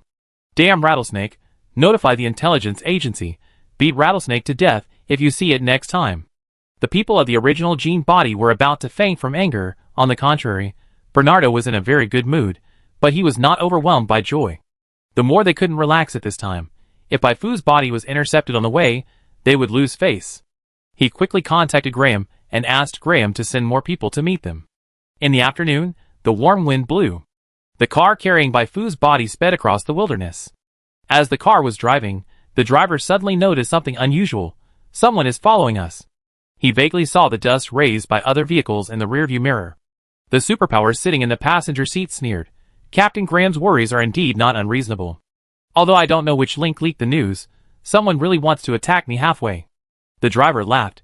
It would be fine if they were ambushing halfway, but they actually wanted to catch up with me from behind. What a joke. With a sound of hold on tight, the car sped across the wilderness full of pollution sources at an astonishing speed. The driver used only 2 beautiful drifts to successfully throw the car behind him out of sight. Do you really think that my superb driving skills and familiarity with this area, which I have honed for 20 years, are just for show? He took a sip of water, and before he could swallow it completely, he was surprised to find that the trace of the car just now appeared in the rearview mirror again. Puff! How is it possible? It was clearly blocked by me. Wait, the driver's pupil shrank suddenly. He found that when he turned left and right to avoid the pollution source, the car did not turn, but went straight and ran over the pollution source. So it was normal for the car to catch up with him, but the behavior of the people in the car was not normal. Who would drive like this? Are they really not afraid of being infected? In this way, even if they caught up and took Baifu's body away, wouldn't they still die on the way, unless they are death squads? The face of the superpower in the co-pilot seat changed drastically. Those who can mobilize death squads are definitely not ordinary forces. They began to be glad that Graham sent someone to pick them up not long ago, otherwise they might not be able to go back today. After a chase, the car of the True Society was forced to stop. The bullet shot from the rear smashed the wheels, and the car had to stop. Hurry, the reinforcements will arrive soon. We must not let Baifu's body be taken away by them before that. 2 cars were lying across the wilderness. People from both sides jumped off the cars and started shooting at each other from a distance. One side was the well-trained agents of the True Society, and the other side was the players following Baifu. The 2 sides fought back and forth. In fact, this is exactly what the players want to see. Before this operation, Baifu explained that their goal was not to kill the members of the True Society, but to find a way to find the base of the True Society hiding near Ilinus.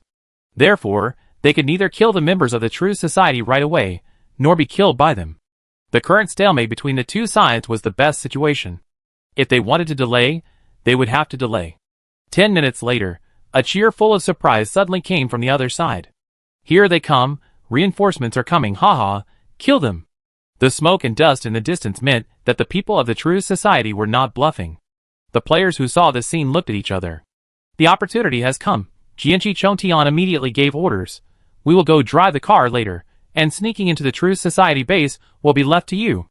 Before coming, they made 2 plans. Plan A, deliberately let the people of the True Society catch them, and then be taken to the base. Plan B, if Plan A fails, then Jianqi Chongtian and his team will continue to find ways to track the people of the True Society, and see if they can find the base of the True Society. The moment the True Society's reinforcements approached, Jianqi Chongtian immediately called Loudgo and others to run to the car. Want to escape? Humph, stop them! With the reinforcements, the morale of the True Society agents was greatly boosted, and they formed an array and rushed out quickly. Facing their attack, the players who stayed behind to intercept them fought and retreated, using all their lifelong acting skills. Finally, after 5 minutes of pursuit and interception, 3 of the 6 players died, and the other 3 were surrounded because they ran out of bullets. Run, Why don't you run? An agent grinned and shot one of the players in the foot, then waved his hand vigorously. Catch them all. The 3 players resisted a little, and were beaten to the ground, thrown into the True Society's car. Although they were sure to die this time, it was not a big problem. As long as they could find the location of the True Society's base, the experience gained from exploration alone could make up for the loss, not to mention that many new tasks could be triggered later. Captain Graham, we have reunited with the team that went to pick up Baifu's body. Yes, we were attacked, but we successfully repelled the attackers and captured 3 people alive. They are dead soldiers. Don't worry, we will bring them back immediately. After repelling the players, the True Society's convoy did not encounter any accidents on the return journey, but for safety reasons, they deliberately took a longer detour before arriving at the base. This base is different from the Bagros base. It is not a military base, but a base for agents. There are fewer people, but the strength of each person should not be underestimated. After personally confirming that the body in the freezer was Baifu, Graham immediately had the body sent to the headquarters, and he personally interrogated the 3 players. In this regard, these players had thought of a response plan before they came. It's useless for you to capture us. This is just a warning. Sooner or later, the pre-march will sweep the truth into the garbage dump. Long live the pre-march. Graham's face was extremely ugly. Is it really said by the Primarch's group of rubbish? The evil intentions are not dead yet. He called the agents in charge of interrogation, and asked them to try to dig out some information from the 3 players. The result was that the players were beaten to death, but they still got nothing. Graham felt deeply regretful, but when he thought of Baifu's death, he felt much better. Calculating the time, Baifu should have been sent to the headquarters by helicopter. He tried to contact Bernardo. What's the situation? Bernardo on the other end of the terminal laughed. It was just delivered 5 minutes ago. Now the escort is pushing Baifu's body to the laboratory. Graham, you did a good job this time. The president will definitely reward you. Graham said modestly, it's just my job. Bernardo smiled but said nothing. He followed the escort, and watched the freezing device containing Baifu's body being pushed into the number 1 laboratory of the headquarters. At this time, 7 psychic researchers were standing on both sides of the laboratory. Be careful. Open the freezing device. I'm going to check her psychic suitability now. Under the operation of a laboratory assistant, the freezing device was opened and Baifu's body was moved to a testing device. Everyone was very nervous watching the numbers jumping on the device. What would it be? As they watched, a strange thing happened. Baifu's body, like a phantom, just disappeared in front of everyone. What? The people standing in front of the device thought they were hallucinating, but when they hurriedly turned on the device, they found that Baifu's body was indeed gone. Disappearing out of thin air, how could this be possible? Unless it was a trick from the beginning. Bernardo was sweating profusely. He quickly contacted Rattlesnake, but all the private messages he said fell on deaf ears. What did you say? The president of the True Society was stunned when he received the news. He was fooled, haha, fooled. He gradually understood everything. Yes, it must be Baifu and Rattlesnake, the Primarch, who colluded and deliberately tricked him. Otherwise, why would Rattlesnake leave the Primarch's 1 million and come to the True Society? He was so stupid, really. He said, why did the Primarch suddenly fall out with Baifu? It turned out that all this was acting. The Primarch was waiting to use this method to humiliate him severely. Ah! The president of the True Society was furious. At this moment, Bernardo came again. President, it's bad. Baifu uploaded proof that she is still alive on the dark web. Baifu, the Primarch. A roar came from the president's office. On this day, all members of the True Society at the headquarters were silent. Chapter 78. The president of the True Society almost fainted from anger. He had fought against the Primarch for 20 to 30 years, and although he had suffered a lot of losses during this period, it was the first time that he was fooled by the Primarch like this. If he hadn't released the news, he could have endured it, but before that, he had already publicized it to the public, saying that Baifu was dead, but Baifu jumped out and slapped him in the face halfway through the publicity. If stabbing a villain worked, the president would have wanted to directly prick Baifu and the Primarch into hedgehogs. The actions of Baifu and the Primarch were like suddenly taking out a piece of oil and smearing it on the opponent's face during a life-and-death fight. If you want to talk about physical damage, it's not much, but it's disgusting, disgusting for a lifetime. Ah! The president was furious. Bernardo, who was standing next to him, was trembling with fear. President, do you want me to send someone to hunt down Baifu immediately? The president clenched his right fist. Increase Bai Fu's bounty directly to 3 million. This number is enough to drive an S-level killer to send her to death. As for ourselves, he has thought it through now. At any time, we must distinguish the priorities when doing things. Both Bai Fu and the Primarch are hateful, but the most hateful one is the Primarch, because all this was secretly planned by the Primarch, and Bai Fu was just an executor. If they keep staring at Bai Fu, the executor, it will be exactly what the Primarch wants. Those old guys of the Primarch are really calculating. They can't find us, so they deliberately throw out a bait to cause trouble for us. The president showed a cruel smile on his face. Unfortunately, no matter how well those old guys calculated, they could not figure out his true identity. In the face of absolute strength, no matter how much calculation there is, it is meaningless. As it happens, he will soon have absolute strength. Convene a combat meeting immediately. The president decided that this breath must not be easily swallowed, and the Primarch must be taught a lesson. Under his order, the true society started to operate at high speed and began to prepare for revenge against the Primarch. At the same time, the outside world was in an uproar over the news that Bai Fu had resurrected from the dead.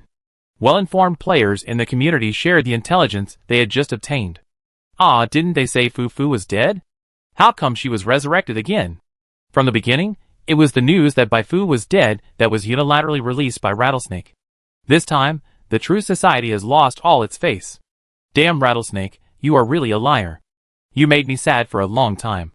I found out that now NPCs are saying that this matter was actually a plan made by Fu, Rattlesnake, and the Primarch to trick the true society. So the previous quarrel between Bai Fu and the Primarch was actually an act? I think so. A lot of NPCs all say that Fu is actually the ace agent of the Primarch, and she has been acting since the exhaust gas cooling plant. Then Fu and Anya said that they are aliens. Is this true or false? Who knows, I am completely confused now. Let's see what the Primarch says. Why are these NPCs so cunning? It must be true. Fu can't be a bad woman. I like bad women. While the players were arguing, many forces also tried to find out the true identity of Bai Fu from the Primarch. I heard that Bai Fu is an ace agent trained by the Primarch. Is this true? The Primarch members, who were asked, were all confused. What? Bai Fu is not a wanted criminal with a bounty on her head by the Primarch. When did she become an ace agent? How can you guys be so imaginative? The news was passed up one level at a time, and finally reached the ears of the general, who ordered Bai Fu to be killed. General. The general was very sure that Bai Fu was definitely not the Primarch's ace agent, but if he denied it directly, outsiders would probably not believe it, and it seemed embarrassing to deny it. Bai Fu alone can turn the true society upside down. What are you Primarchs for? You don't have the ability to do that, but you want to drive away the capable ones, right? After some discussion, the Primarchs finally decided to play dead. Neither say yes nor no, just let those outside guess slowly. Anyway, they don't lose anything. In this fight, the only one who got hurt is the true society. They just need to enjoy the results brought by Bai Fu. Bai Fu turned off her personal terminal. The true society's bounty on her on the dark web has risen to 3 million. From 800,000 to 3 million, this is a leap. But she didn't care. The Goli Desert was so big that the true society couldn't find her for a while even if they wanted to retaliate against her.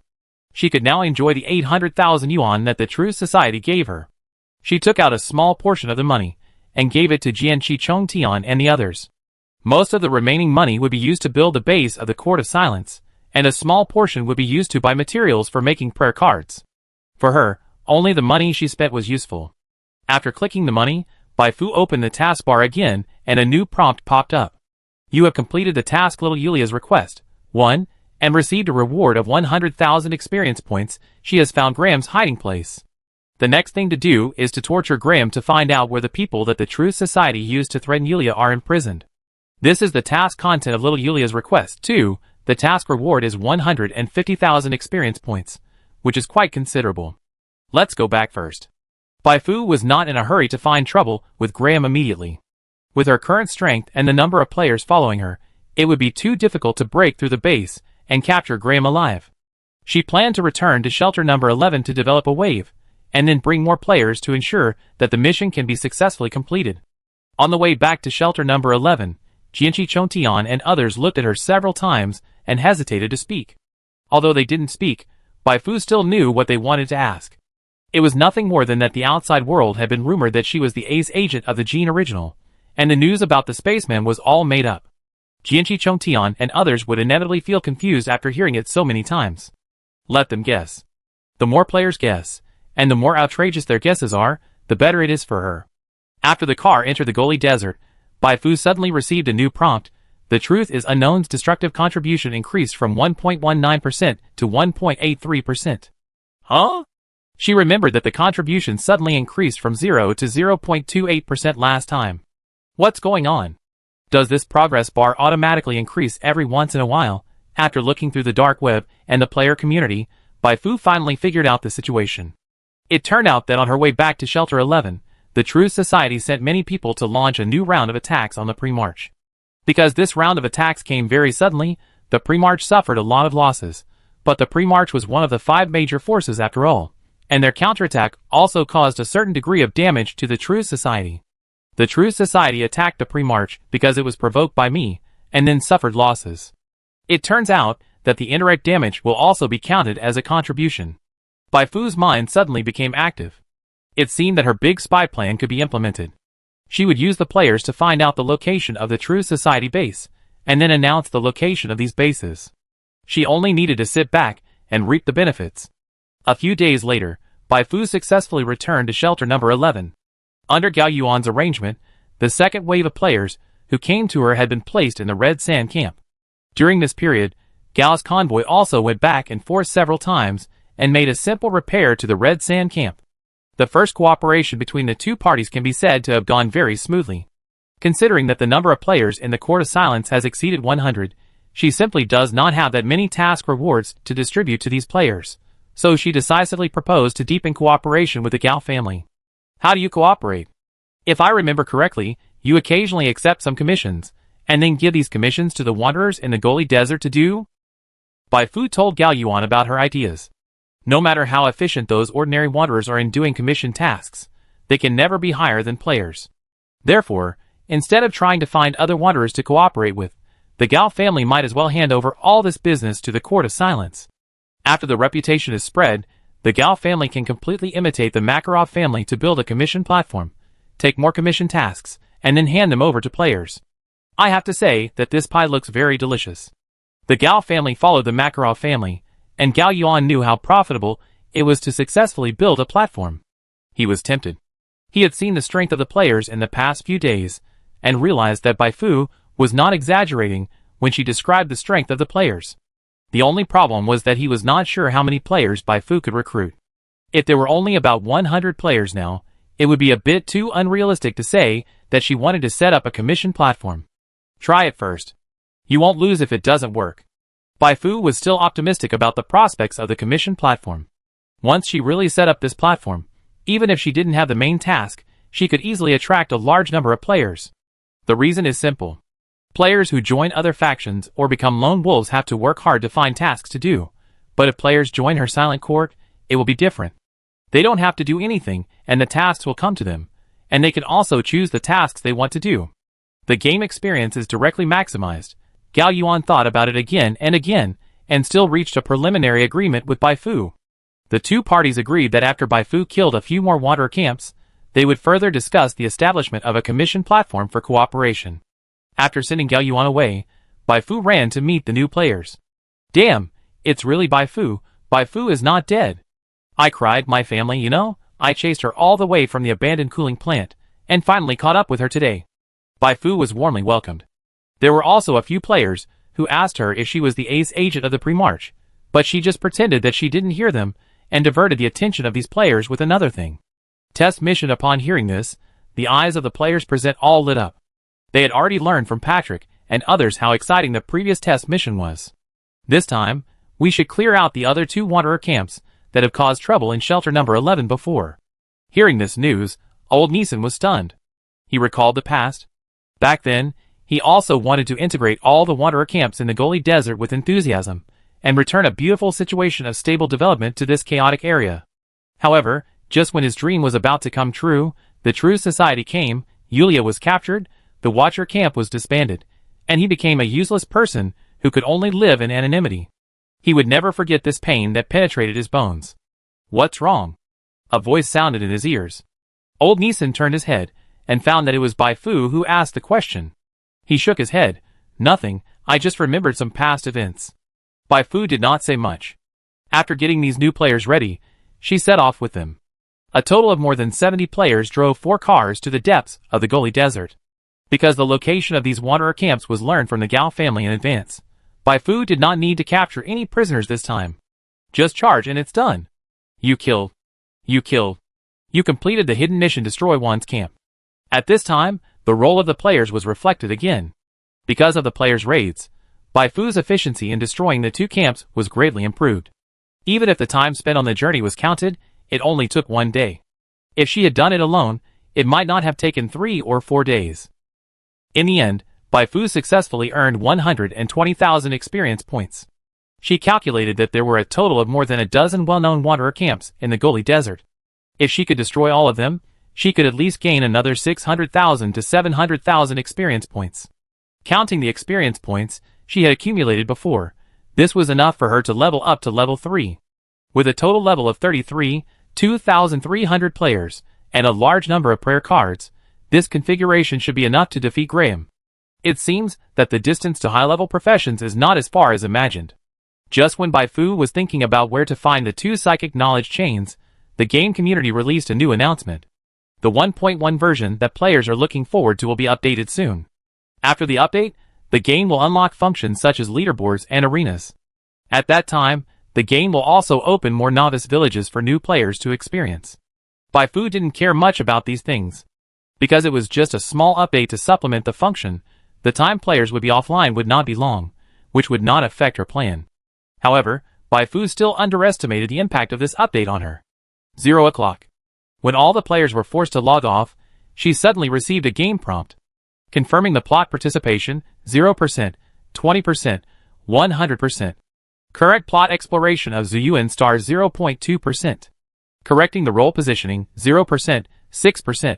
Correcting the role positioning from passerby to important participant in the hidden plot. Correcting the role setting, 0%, 4%, oh my god. Bai Fu's eyes widened. The next second, her eyes were filled with joy that could not be concealed and completely overflowed. After tossing for so long, she finally waited for the second enhancement. Chapter 79. Bai Fu waited for nearly 10 minutes before the progress bar of the character setting correction increased from 0% to 100%. As the clear and pleasant prompt sound rang, she clearly felt that her body had become somewhat different from before, followed by a series of game prompts. With anticipation, she began to read through the changes in herself after this correction one by one. Correction 1. Hair color is corrected to silver white. The actual effect of this correction is not great, but it is definitely good news for Bai Fu. Use lies and superb acting skills to create a character. Use this fake character to impress the players, and under the support of the players, the fake character is finally recognized by the planner and becomes a real setting. This road really works. In an instant, Bai Fu had infinite imaginations about her future. She suppressed her excitement and continued to look at other corrections. Correction 2. Template correction. Evolutionary blood template correction to evolutionary blood, perfect. Evolutionary blood, perfect. Special template, strength +4, agility +4, constitution +7, spirit +2, inspiration +5, constitution health conversion rate increased by 100%, alien infection resistance +50%, unlock special skills psionic boiling. Bai Fu took a look and found that the effect of psychic boiling was still the same as before, but the perfect evolution blood gave her 11 more attribute points than the ordinary evolution blood. Under normal circumstances, she would have to level up almost 2 levels to get so many attribute points, so this bonus is not small. Next is correction 3. Passive skill Xenocorrosion corrected to exclusive talent Xenocorrosion. When I first obtained the skill of Xenocorrosion, the skill description prompted that this skill can be converted into an exclusive talent. Bai Fu thought it was just an ordinary positioning change, but after reading the talent description carefully, she realized that she had oversimplified the problem. The passive skill version Xenocorrosion will only cause damage to the target itself after detonation, but the exclusive talent version Xenocorrosion will cause damage within a 2-meter range centered on the target. Single target damage suddenly becomes an AoE skill. If it is used with a chain reaction at this time, it is equivalent to suddenly throwing 3 psychic bombs into the crowd during a fight. I'm getting better. Bai Fu was very excited. She had been worrying about her lack of AoE skills, and now someone gave her a pillow just when she wanted to fall asleep. Correction 4.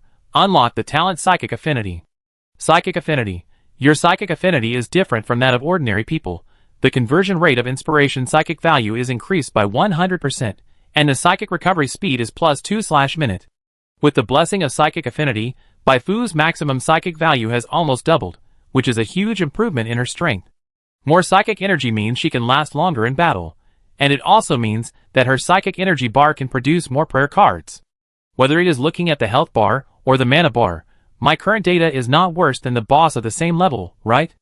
Baifu clicked on the next prompt. Coincidentally, this new prompt is talking about the correction of her strength positioning. Correction 5. Character strength positioning is corrected from elite monster to regional boss, Goli Desert, finally. Baifu took a deep breath. More than 3 months had passed since she came to this world. She finally got rid of her position as a passerby and became a glorious novice planet area boss. The change in position was a recognition of her strength and her efforts, and it was worth celebrating. To Baifu's surprise, there were 4 more correction prompts, but these 4 correction prompts were not for her strength. Correction 6. Silent Courtyard Faction Management Interface has been opened. Baifu quickly opened the faction panel. What surprised her was that her faction panel had a new management interface. In the management interface, she could not only assign positions to NPCs and players, but also issue faction tasks to players through the management interface, including but not limited to daily tasks, challenge tasks, and faction tasks. The amount of quest experience reward is linked to the reputation, development, and influence of the faction. At this stage, these 3 data of the Silent Courtyard are very low, so the daily quest experience reward is also very low. This is not a problem for Baifu at all. She has long introduced commission tasks through cooperation with the Gao family. These commission tasks alone can feed the players. Correction 7. Anya is corrected to Silent Courtyard. Quartermaster. Novice Guide. After this correction, Anya's identity has been officially recognized, just like she was corrected from a passerby to an important participant in the hidden plot. It's a pity that the official didn't directly strengthen Anya's strength, but Baifu can't say she's too disappointed. It's quite dangerous to follow her around to cause trouble, so it's good to let Anya be responsible for managing new players. Anyway, Anya has been recognized by the players. Correction 8. Shelter number 11 in the Goli Desert will be set as a novice village in version 1.1 Dark Moon Tide. Correction 9. The main quest of the Goli Desert Area Watcher's Elegy will be unlocked in version 1.1 Dark Moon Tide. These 2 corrections are very interesting. Shelter number 11 has become a novice village. This is great news for Baifu, so she can more easily recruit more players to work for her. The newly unlocked regional main line Watcher's Elegy. Originally, it should have been a hidden mission in the Goli Desert area, but as Shelter number 11 became a novice village, it was upgraded from a hidden mission to a regional main line. Baifu took a rough look. This main line connects the rise and fall of the Watcher camp established by Old Nissan, and then turns to sweeping the Goli Desert in the new era to realize Old Nissan's unfinished business. If all of them are done, the content is much richer than the main line of the abandoned cooling plant. Interesting. Baifu felt that she had grasped the key to the problem. Increased popularity plus increased plot exploration equals strengthen. In fact, this model is very reasonable. If you want to improve your role positioning, you have to take the initiative to fight for it. Even if she was originally just an unknown little shrimp.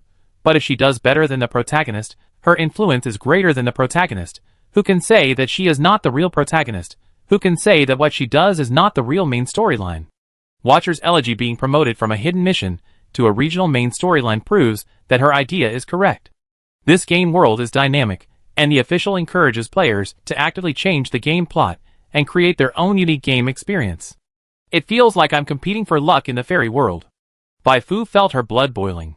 She invested experience and upgraded the apprentice psychic painter from LV10 to LV11, and added all the extra 3 attribute points to inspiration. Now her physical fitness is already very high, and there is no need to continue to increase physical fitness in the short term. After the upgrade, Baifu's attributes became HP 1730/1730 psionic value, 600/600 attributes, Strength 20, Agility 21, Constitution 75, Intelligence 16, Spirit 24, Inspiration 57. Looking at the entire Goli Desert, it is estimated that there is no NPC stronger than her. Only those huge, thick-skinned and infectious sandworms can pose a fatal threat to her. It doesn't matter. No matter how strong those sandworms are, they will die in the hands of players sooner or later. Baifu closed her personal panel. She should be able to beat Graham now, but it would be safer to take the players with her. There was still some time before the official release of version 1.1 Dark Moon Tide, so she took this opportunity to make some preparations for the arrival of more players. The next day, she left the hotel early in the morning. Since the Red Sand Camp was wiped out by her and the players, shelter number 11 has changed. The streets that used to be a little deserted have gradually become lively. Even in the early morning, 2 children can be seen chasing and playing on the street. In the past, this was completely impossible because everyone was afraid that the wanderers from the Red Sand Camp would suddenly come and cause trouble. Bai Fu knew that this was just the beginning. As time went on, more and more people would come here, allowing shelter number 11 to regain its former prosperity, or even surpass it. Who doesn't like a stable living environment? Soon, Bai Fu came to Old Nissan's tavern. The tavern was deserted. Apart from Old Nissan, who was cleaning the cups, there was only a young man, with a scar on his left cheek. "You're here." Old Nissan smiled. Before Bai Fu could reply, the young man stood up excitedly. "You are the famous Lord of the Court of Silence, right?" "Lord? When did I have such a title?" Bai Fu was stunned for a moment, then nodded. "What do you want to talk to me about?" She cast a clairvoyance over and found that there was nothing special about this young man, just an ordinary scavenger with a total level of 21, stronger than most players, but not so strong. The young man turned his head and glanced at Old Nissan, who introduced. "His name is Sean, originally a resident of shelter number 11. 2 years ago, the Red Sand Camp attacked shelter number 11, and his parents died in that battle. After that, he left shelter number 11, and has been looking for an opportunity to take revenge on the Red Sand Camp. When he heard that you destroyed the Red Sand Camp, he immediately rushed back. Favorability 71, it seems that the news is correct. I am you." As soon as Bai Fu opened her mouth, Sean suddenly knelt on the ground. His eyes were full of tears, but the corners of his mouth were completely unable to hide the smile. "Thank you. If it weren't for you, I might not find a chance to take revenge until the day I die. Thank you." Old Nissan did not step forward to stop him. He understood Sean's mood at this moment better than anyone else. When he was born, shelter number 11 was much more chaotic than it is now, and the tragedy brought by chaos was many times more than it is now. He rose and fell in such a tragedy, experienced separation and death again and again, and finally came up with the idea of establishing the Watcher to restore order in the Goli Desert. Unfortunately, even if he paid a huge price, even if he drew an SSR card like Yulia, the Watcher's ending was still to watch forever in the sand, but could not get the desired result. Who made them so weak when facing the True Society? That was an insurmountable gap. The True Society just made a slight move and trampled their lifelong dreams into the dust, and they could no longer see the possibility of getting up again. It's so sad. Bai Fu comforted Sean, who was in a state of great emotional fluctuation.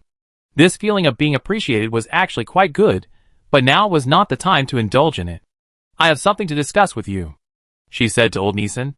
Old Nissan said, "Go to the second floor, Sean. Please help me look after the tavern." The two of them came to the second floor of the tavern one after the other. Bai Fu said straight to the point, "I want to invite you to join the Silent Courtyard."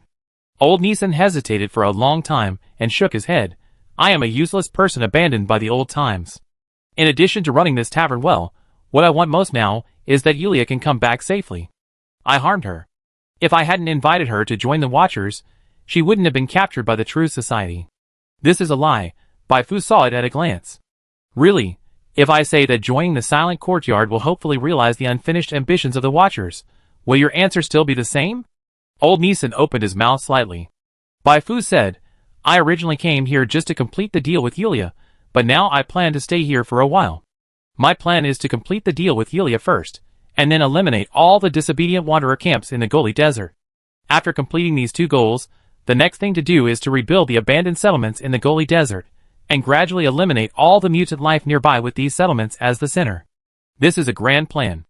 As a former Watcher, don't you have any desire?" Old Nissan had to admit that the pie that Bai Fu had drawn was very big and tempting. When he was still the boss of the Watchers, his goal was just to destroy all the wanderer camps and restore order to the Goli Desert, but Bai Fu actually wanted to clean up the mutant life as well.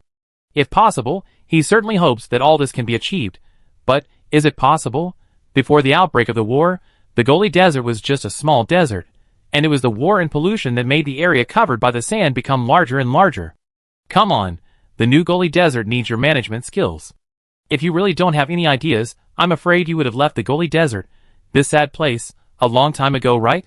Bai Fu said, "I am just an outsider. I can't stay here forever. When I see an opportunity, I will definitely leave. The Goli Desert belongs to you who live in the Goli Desert. A heart that has been silent for a long time is burning again. A pair of eyes that have been turbid for a long time are bright again. Old Neeson looked up. What are you pursuing? Of course, the world stage is big and beautiful, and I want to stand at its center, but saying this will probably be regarded as a second-year syndrome. Bai Fu said, become stronger, so strong that you are no longer controlled by the true society or the pre-march. Is that possible? Old Neeson once again thought of the past, when the Watchers were crushed by the true society. Finally, he nodded. He was unwilling, so when the opportunity came, he decided to try again. While successfully recruiting Old Neeson, Bai Fu also recruited Sean. In the past 2 years, Sean has been walking around the Goli Desert and is very familiar with the terrain. At that time, he can be asked to lead new players to do some less dangerous tasks. Bai Fu left the tavern. She would go to Gaoyuan to ask for some people. Outside the tavern, the sun was shining brightly. This was the sun at 8 o'clock in the morning. The players would come back in another day. While walking on the road, Bai Fu was bored and browsed the community. She happened to see that Digging G had released a new video that she had been preparing for a long time. Silent Garden News Express Issue 1. Chapter 80. Not long after the official launch of Above the Stars, a video up post released a video column similar to Game Express and Above the Stars news broadcast. In the video, the up post will organize some interesting things that happened inside and outside the game and tell them to the audience in the form of news broadcast. This type of video is very popular among players. Each of the novice planets opened in Above the Stars is different, and even different novice villages on the same planet bring completely different experiences to players. How big is the gap? Some players may be fighting wits and courage with companies in the cyber world, some players may be fighting in the world of Steam plus martial arts, and some players may be playing heroes in the world where psychic power and spirit are intertwined, fighting to defeat the devil. Most players are full of curiosity. They will be curious about how other players on the novice planet play the game, and what happened recently. However, most players are lazy. They may not even take the initiative to search for game strategies, let alone go to the community to look for other players' own experiences. This gave information up hosts room to play, and the most popular up received 100,000 followers in just 3 days. It was because of this that Digging G finally made up her mind to switch from digging game plots to the track of game information. But she was always uneasy in her heart, because she only did news about the Silent Garden. She was not sure whether this niche track had a future, and she didn't know whether the Silent Garden would have enough news for her to make videos in the future. In short, her plan now is to make 2 videos to test the waters. If the response is not good, she will learn from the once famous game industry boss Gabe Newell. 3? What is 3? I can't count. When Bai Fu clicked on the video posted by Digging G, the first thing that appeared was a piece of light music and a self-made exquisite opening composed of mini game clips. After the opening, Digging G appeared in the center of the screen. She sat in front of a table with a game-setting collection, a customized figurine of Xiao Xiao Bai Fu, and the Eye of the Sky badge of the Silent Courtyard. After all, she is a host who has been practicing for 2.5 years. Digging G is not stage shy at all. Hello, everyone. I believe you haven't seen me in the live broadcast room for a long time. In fact, I have been. After more than a minute of introduction, she got to the point. Because this is the first episode, Digging G focused on introducing the Silent Courtyard, the Goli Desert, and the whole process of her and Bai Fu running to the Goli Desert. These contents can be regarded as laying a foundation for the following videos. The content is not small, enough to support the 20-minute duration. In fact, if it is just to introduce the Silent Courtyard and the Goli Desert, it will take a few minutes. Digging G's main focus is still on comparing the Silent Courtyard with other camps. To this end, she specially interviewed many players from other factions. Now let's see what these players say. The screen shows players whose names are hidden and whose eyes are covered by black bars. I come from a novice village in the Old Republic. I come from the Human Alliance. I come from the Railway Guild. These players come from different novice villages and join different factions, but their complaints are almost the same. I thought that even if I wasn't regarded as a savior, I would at least be regarded as a newcomer with potential, right? Good boy, they didn't even regard me as a human being. Do you know what I was assigned to do? Office secretary. My daily task was to serve tea and water, but I ran away after 2 days. In real life, I serve tea and water for people, and in games, I still serve tea and water for people. So I played games for nothing? As a result, after running away, the Railway Guild's favorability towards me was reduced by 20. It's so fucking. This game is very realistic, I like it very much, but because it is too realistic, life-oriented players like me have a very bad experience in the big camp. The big camp has its own logistics personnel, and our skills are not only not appreciated, but also looked down upon. These complaints received a lot of support in the barrage. For those players who are good at operation, no matter which camp they join in the early stage, it is actually the same, but players who are not good at fighting are miserable. The screen cuts back to Digging G. Recently, factions have become a topic of concern for many players. The most eye-catching discussion around this topic is which faction to join. Here, I would like to solemnly introduce the Court of Silence. Although the Court of Silence is only a newly opened faction, it has a unique gaming experience that most factions do not have. After entering the faction, you will be directly promoted to the backbone of the faction. The leader of the faction will personally lead the mission. Since the number of people in the faction is still small, you can also enjoy a unique awarding ceremony if you join now. Besides the introduction, Digger G also released an interview with players of Silent Garden. These included Jianqi Chongtian, Guiwa Fu, and several new players. These players who got the bonus naturally said whatever they could. The good days are still to come. The contrast between the smiling face and the sad face created a strong impact. Bai Fu nodded with satisfaction while watching the video. The new version is about to be released, and Digger G's publicity can be said to be very timely. At that time, there will definitely be many new players who will be attracted and come to Shelter number 11 to become the best leaks in her leak field. But obviously not all players agree with Digger's comparison. Whether it is the barrage or the video comment area, there is a lot of noise at this time. Compared with many unknown small factions, Silent Court is indeed a good choice, but it is a bit funny to say that Silent Court is better than the 5 major factions.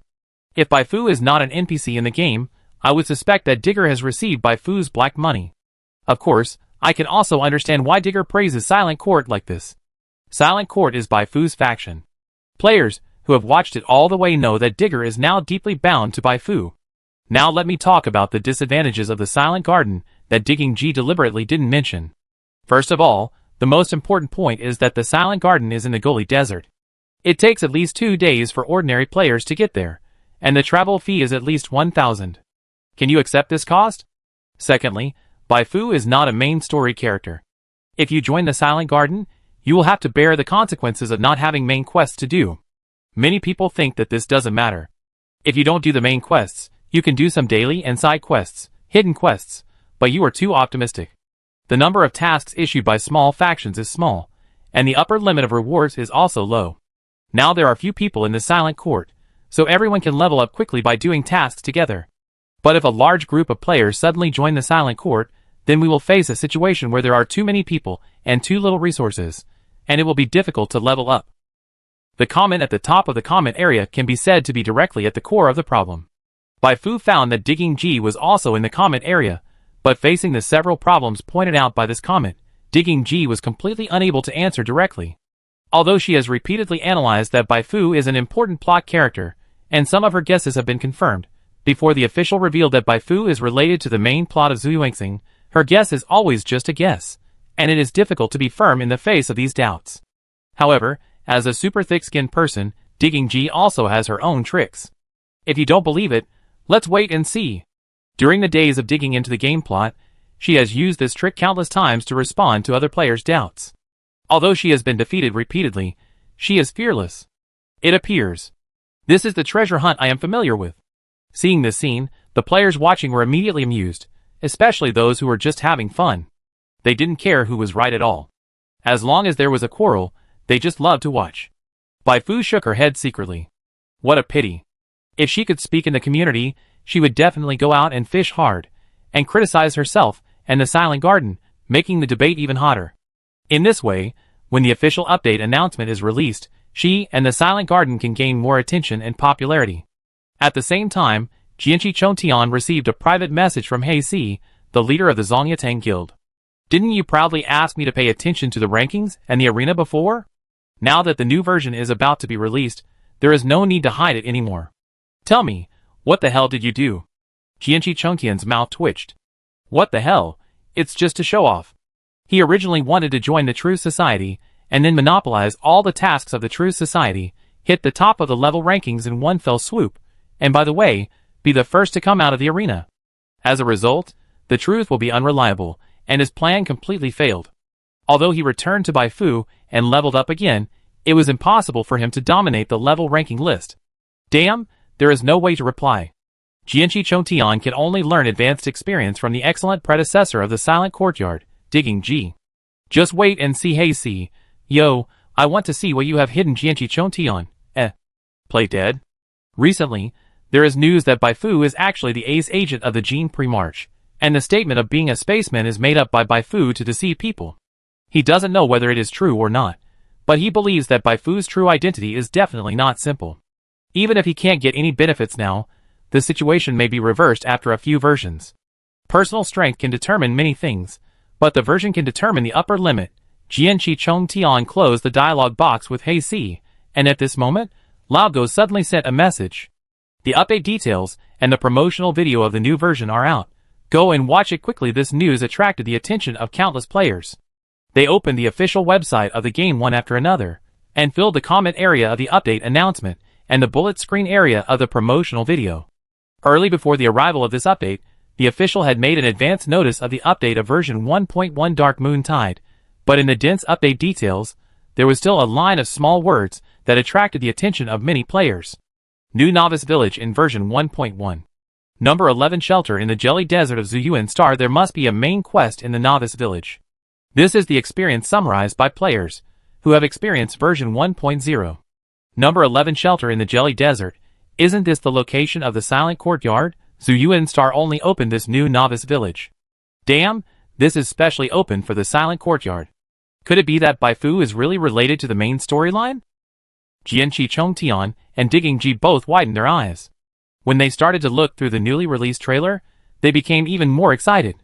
The first half of the new trailer introduced the rankings, arena and other functions, while the second half showed some stunning views above the stars and some popular NPCs. Among them, Zuyuan Star was the capital of the Pre-March and the Railway Guild, the Goli Desert, several plot NPCs of the Pre-March and the Railway Guild, and Baifu. F***ck Fu. In the video, Baifu, who dyed her hair black, sat in the car and drove along the road that was gradually submerged by yellow sand into the depths of the Goli Desert. The car raised a cloud of dust, and behind the dust, sandworms were chasing hard. There is no doubt that this is a promotion to cooperate with the new Novice Village in the Goli Desert. But most players don't think it's that simple. Especially after Digger G launched a counterattack. Haha, I said that Fufu's storyline is not simple, and may be related to the main line. Do you believe it now?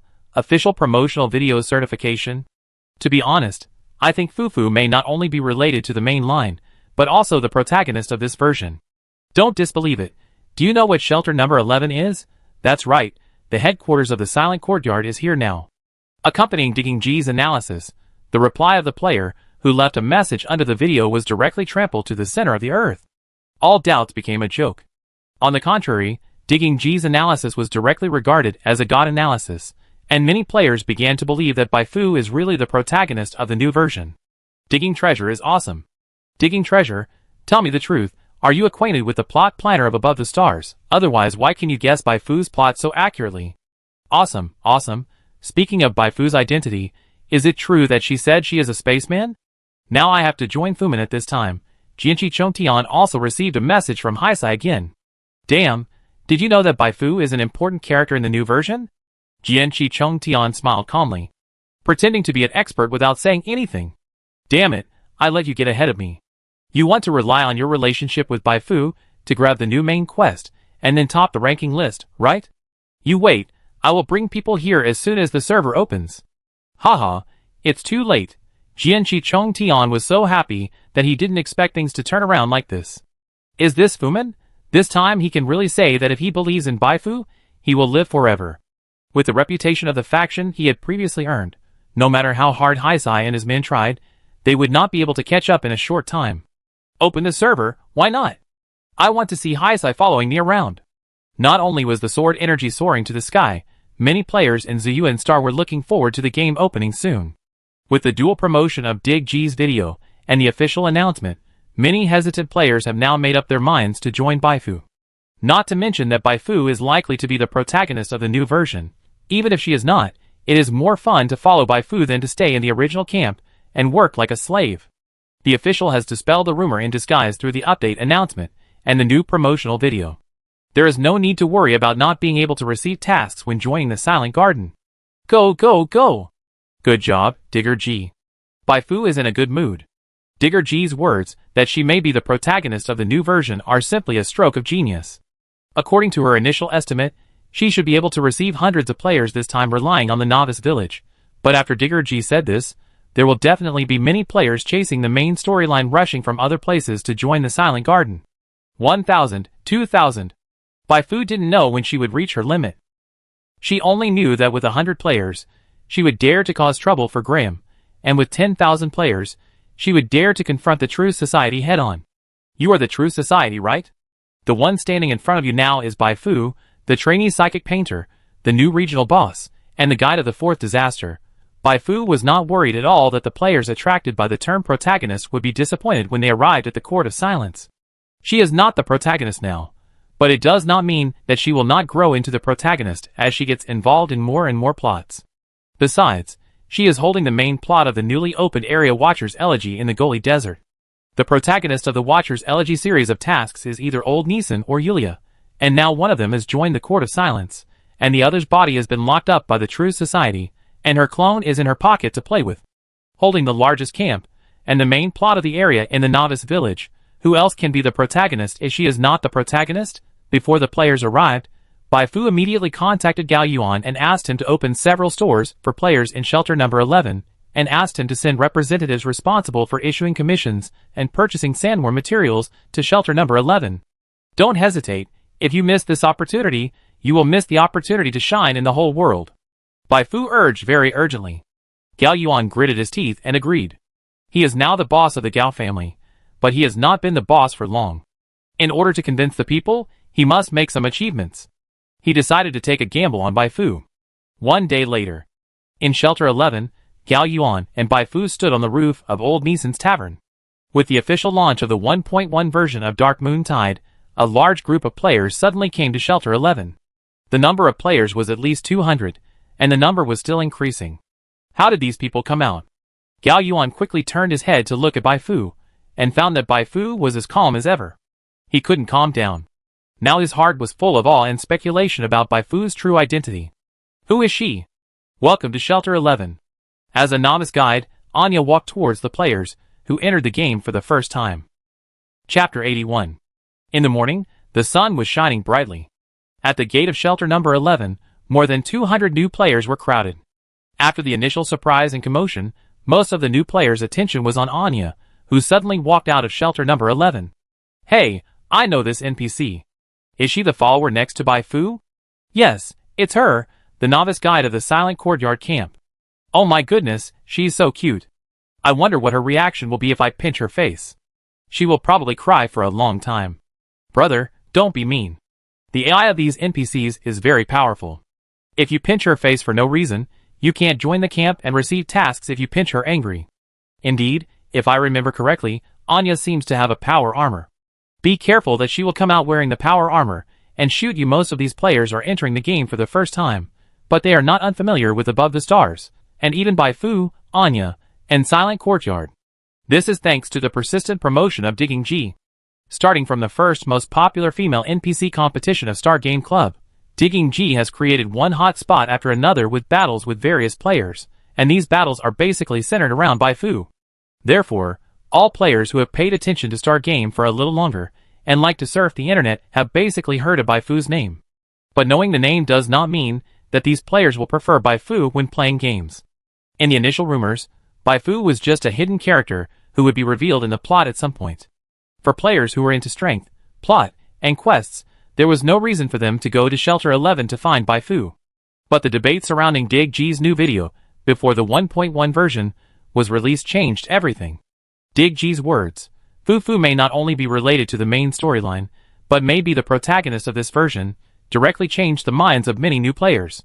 Shit, the protagonist of the version? Then we have to go for it. This is the power of publicity. Good wine needs to be known by the bush. If she hadn't tapped G, Baifu felt that she would probably still be racking her brains to figure out how to continue to improve the players' favorability. Now that the situation has reversed, players will actively come to her. She only needs to show a little kindness to win the favor of a group of players. In fact, what Baifu prepared for these new players was not a little kindness, but a convenient gaming experience that other camps could never enjoy at this time. First, Baifu presented the new players with a smart and cute guide and quartermaster for the new players. Anya, wearing the small robe of the silent courtyard that Baifu asked the Gao family to rush to make, greeted the more than 200 new players in front of her with a kind face. Undead people from the other side of the fog, this is shelter number 11 in the Goli Desert, the location of the silent courtyard. Shelter number 11 is a peace-loving settlement, where you can feel a different exotic atmosphere. Anya patiently introduced the situation of shelter number 11, and some precautions that should not be taken. She took the initiative to add the precautions, fearing that these new undead would go to other people's homes and rummage through boxes and cabinets just like the undead who first came to the abandoned cooling plant. A few minutes later, she put her 5 fingers on her chest and said, "I hope you can gain something from this journey. If you don't understand anything, you can always ask me or your predecessors."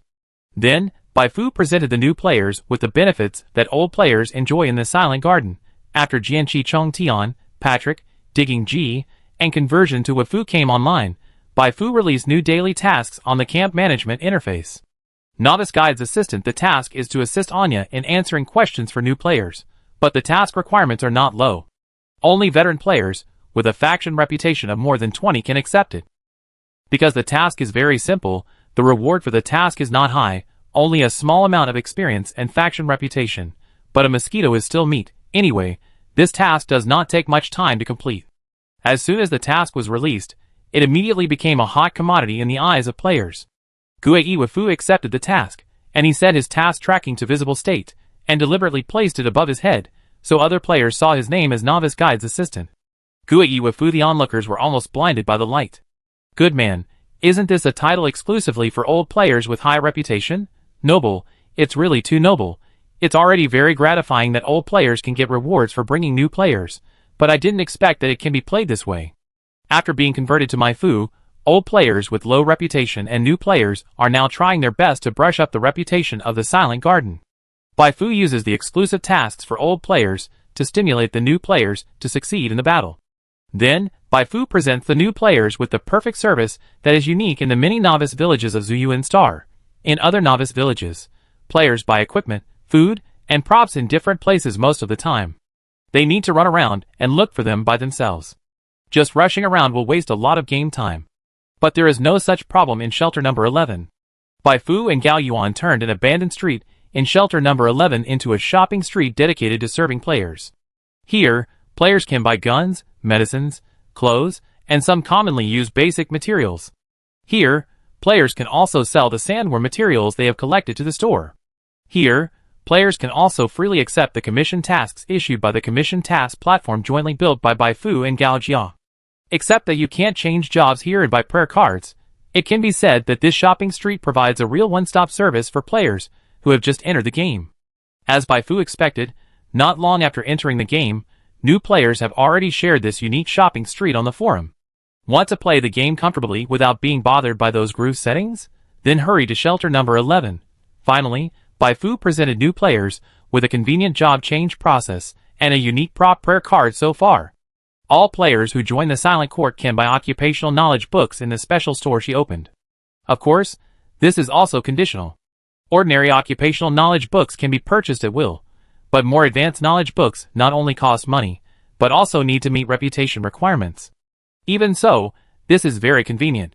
Players who entered the game in version 1.0 suffered a lot in order to change their jobs. In order to attract players, Baifu specially put the knowledge book of Psychic Apprentice and the 3 psychic knowledge chains she mastered in the product catalog of Anya's faction special store. Shoo, so expensive, this price, this reputation requirement, Baifu is definitely a profiteer. You know nothing, this is expensive. Do you know what this is? This is a knowledge chain, a prerequisite for changing to a high-level profession. Indeed, the official website says that you need to collect 5 knowledge chains to change to a high-level profession. The store in the Silent Garden has released 3 psychic knowledge chains at once, which is equivalent to directly reducing the difficulty of changing jobs by 60%. It's amazing. The Silent Garden is simply a paradise for psychic professions. Look, you have to be level 30 to change jobs, and the level cap of version 1.1 is only level 25. You don't know this. You don't have to learn knowledge chains when you change jobs.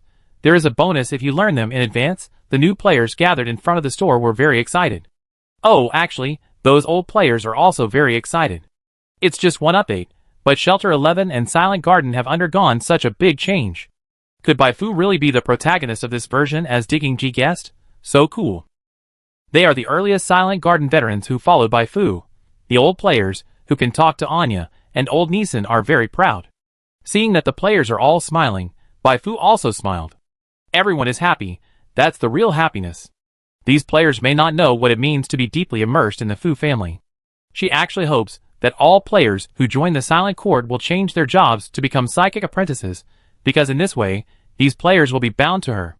By selling psychic knowledge or psychic items, she can ruthlessly cut the leaks of players, and after cutting them, the players will not scold her, but will say that she cuts well. The reason is simple. She helps players save the time of searching for psychic knowledge, and buys time with money. This money is still money in the game. Most players will comment on it as, "Is there such a good thing?" More. The fake goddess, using her appearance to fascinate the players. The real goddess, not only uses her appearance to confuse the players, but also easily grasps the player's future. It's a pity that not all players like psychic professions. In order to attract more players, it is necessary to find a few more professional mentors for the Silent Garden. Baifu shook her head secretly. Under her guidance, the new players have been working hard on the tasks. Their arrival has made Shelter number 11 more lively than ever before, and also made Gao Yuan see the hope of cooperating with Baifu to become bigger and stronger. But there was one thing he couldn't figure out. Where did these undead people come from? In this world of technology, superpowers and psychic powers, resurrection from the dead is not a special ability that can shock people for 100 years. But so many people have the ability to resurrect, and it seems that they can be resurrected infinitely, which is quite amazing. Gao Yuan investigated and found that such people seem to appear all over the world. 2 days ago, he also instructed his men to contact an undead who had nothing to do with Baifu. The undead man chatted happily with his men at first, but left with a look of disgust. The speed of his expression changed so quickly that people were completely confused. He didn't know whether it was a good thing or a bad thing that there were so many undead people in the world, but considering that his partner Baifu could easily control hundreds of undead people, it should be more beneficial to him. In response to Gao Yuan's inquiry, Baifu lied a little. "I don't know the specific situation, but they are very good partners." Gao Yuan has begun to explore the details of the players, and other camps must have noticed the abnormality of the players now, and they will definitely pay more attention to the players next. Fortunately, she made arrangements in advance, combined with the publicity of Digging G, and this wave of positive publicity, which successfully made herself the brightest star in the night sky during the period when version 1.1 was just launched, so as not to fall behind in the competition with other forces. Baifu lay dormant for 2 days, giving new players time to adapt and develop. In the past 2 days, her information and the situation of Shelter number 11 have been circulated everywhere in the community, and many players from other novice planets have been jealous. This game experience is really amazing, worthy of being the protagonist of the version. The treatment is awesome. Where is the protagonist of our story here? I regret it so much. I was laughing when everyone deleted their accounts and reincarnated on Zuyuan Star, but now I can't laugh at all. 3 knowledge chains, how much time can this save? It's not too late to reincarnate now, right? I'm already level 14, I can't bear to give up this account, crying. Fu, hee my Fu. Don't go crazy here. Just tell me if Fu is handsome. It's okay to be good looking, but he can be so handsome even if he sets up a faction. Baifu's position was exposed, but she was not worried. Recently, the True Society and the Primarchs have been fighting back and forth. It is said that the Old Republic is also interested in joining the battle, so neither the True Society nor the Primarchs have the energy to trouble her. She is not afraid even if they really come. She runs back and forth between different camps every day. It is not easy for those people to find her. She can run away at any time based on the information provided by the players. Speaking of intelligence, Baifu has successfully planted spies inside the Primarchs. Most of the players in the Iron Rain Guild have joined the Primarchs. Because of the sword energy, these players are now continuously passing on information to her. In addition, there are several players who have good relations with Patrick and Digger G. Because the journey is too far, they can't rush to Shelter number 11, so they play a roundabout way to save the country, trying to reveal the information of the True Society to her to improve her favorability. When Baifu arrives, It's time for us to revolt. In short, Baifu accepted everything. In addition to the discussion about Baifu and Shelter Number 11, many players in the community also focused on the psychic profession. By the way, how is the combat power of the psychic profession? A large group of players flocked to the relevant discussion post, including some game masters, who just switched from other games. At this time, some players who understand the situation stood up. The psychic profession is more auxiliary in the early stage. If you are the kind of person who likes the fun of fighting, it is best not to choose it. Even if you choose it, you must take a combat profession as a secondary course. The psychic profession plus combat profession is quite powerful, but the problem is that both professions require double the experience, and it is easy to fall behind in the early stage. Not really. Baifu is also a psychic profession, but isn't she super strong? Brother, Baifu is an NPC, and NPCs have many bonuses that players don't have, so you can't compare them like this. Didn't the official say that players also have the opportunity to unlock the bonuses of NPCs? Really? I don't believe it. You want to ruin my business, right? Baifu is not in a hurry, she has a plan. Now many players regard me as the protagonist of the new version. Since I am the protagonist, I should show some strength and performance that the protagonist should have. She decided to make the action against Graham the first major event of the Silent Court camp, that is, the main quest in the eyes of the players. As for the real main quest Watcher's Elegy in the Goli Desert area, she herself has not received it yet, so where can she share it with the players? We still have to torture little Yulia and old Neeson, and make them hand in the main task as soon as possible. Baifu took out little Yulia. I'm going to torture Graham tomorrow. Don't you have anything to say? Little Yulia lay on her palm and said earnestly, in fact, you don't have to take this risk. Just give yourself to me and let me study your body. I can find a way to escape and then rescue those people myself. Baifu curled her lips. Don't dream, let alone my body, I won't give you even a hair. Little Yulia was not disappointed by being rejected. It's better to say that she knew Baifu would say that. It doesn't matter, if you don't give it to me, won't I find a way to pull a hair from you? Then I will pull it out of your body. Baifu said, tell me about Graham's information, you don't know nothing about him, right? Little Yulia said, Graham is the Deputy Director of the Special Operations Department of the Truth Society. He is known for his keen observation and outstanding strength in the Special Operations Department. On the surface, he is a martial artist who is good at double swords. If you investigate, this is probably the information you will find. Baifu nodded. Little Yulia was right. This was indeed the only information she had gotten from the dark web. Graham's knife was not an ordinary knife, but an extraordinary blade that could cut air blades. It was said that the air blades he cut could even break steel, let alone the fragile human body. But steel. Baifu touched herself. It seems that steel of normal thickness is not as hard as imagined. But if it's just like this, Graham will never be able to sit in the position of Deputy Minister of Special Operations. Little Yulia added, he is actually a psychic, and his psychic power is capture. Capture?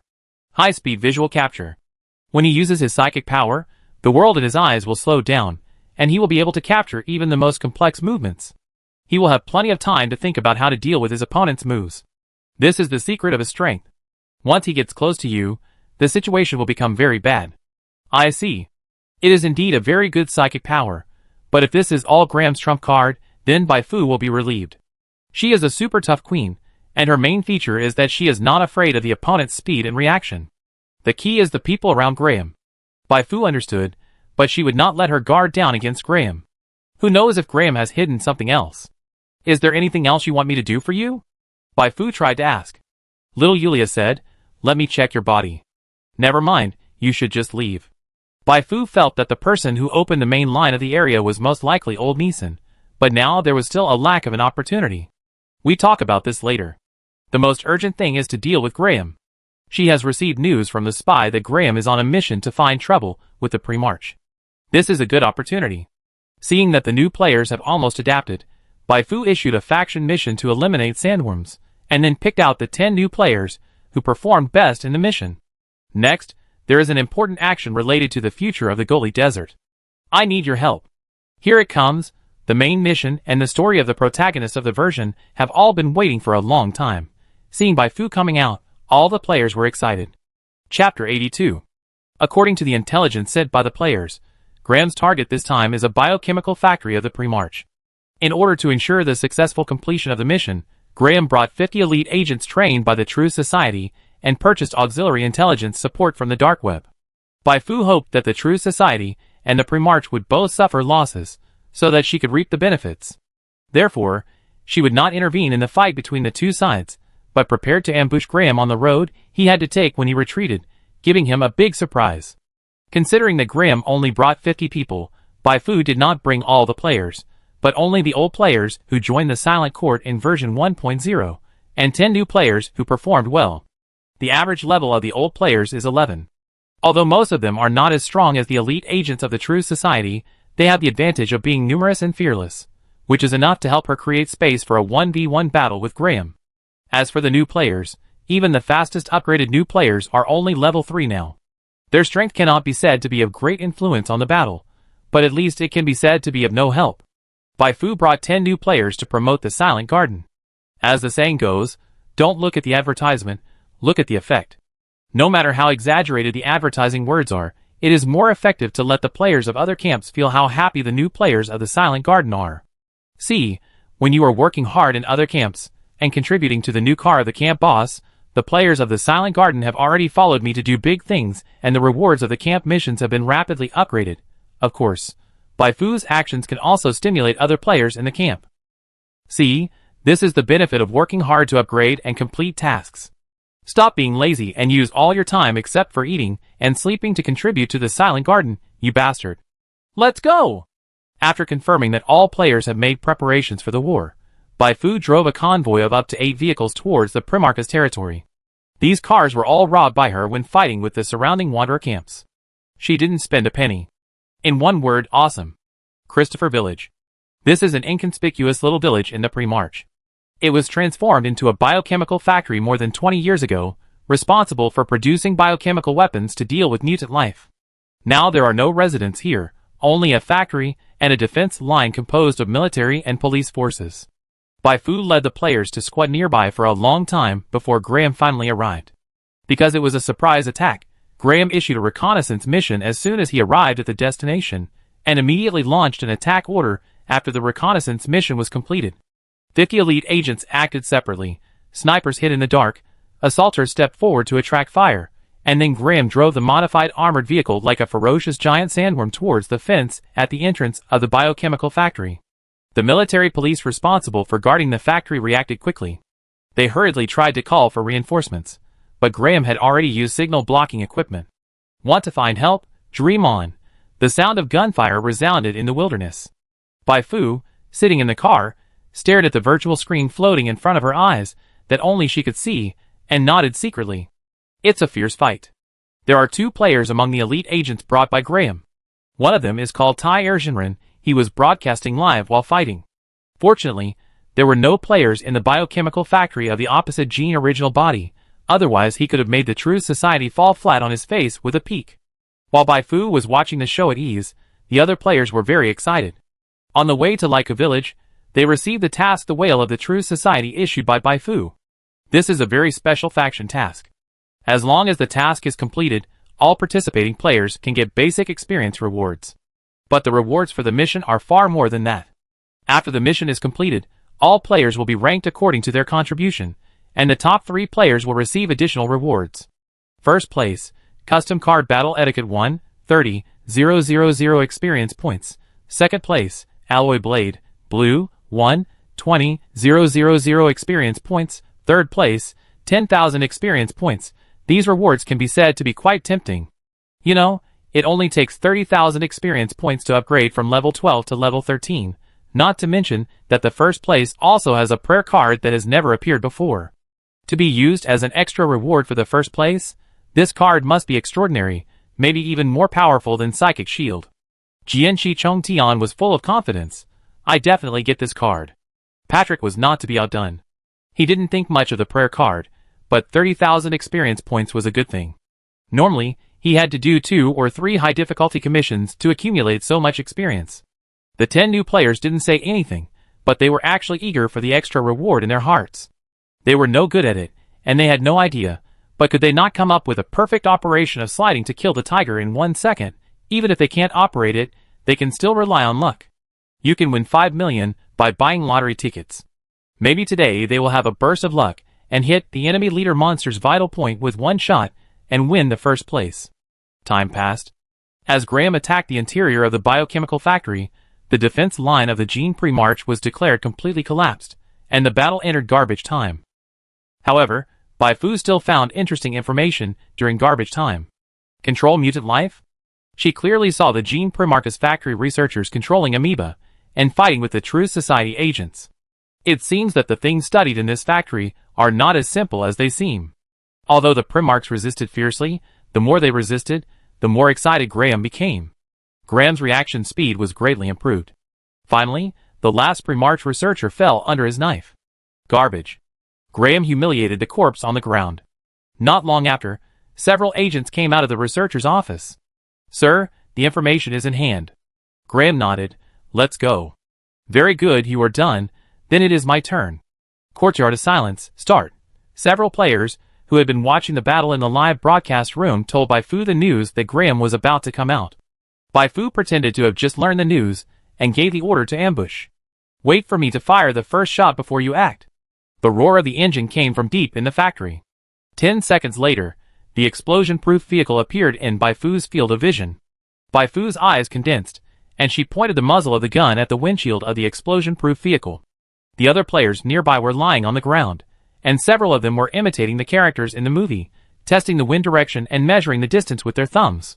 After a long period of experience, Bai Fu's shooting skills are now very good. But she didn't expect that she could kill Graham with this shot. She was not a gunner or ammunition expert, and she didn't have any gun bonuses. The gun in her hand was just a regular model.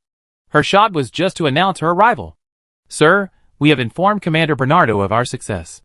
In the explosion-proof car, the elite agent sitting in the co-pilot seat turned his head and said to Graham, who was resting with his eyes closed. Graham was huge, like an angry bear. In fact, many people in the True Society called him Brown Bear in private. This was not a mockery of his appearance, but a recognition of his strength. 6 people died in this operation. I am very dissatisfied. Graham did not open his eyes, and scolded the people in the car with him in an indifferent tone. No one dared to refute. "Ah, yes, you are right." Just then, the driver of the explosion-proof vehicle suddenly shouted, "Sir, there are traces of overturned roads ahead." Graham said, "Go around." The explosion-proof vehicle turned around, and suddenly, a bullet whizzed in and hit the windshield with a bang. The windshield was like being hit by a heavy hammer, and fine cracks appeared.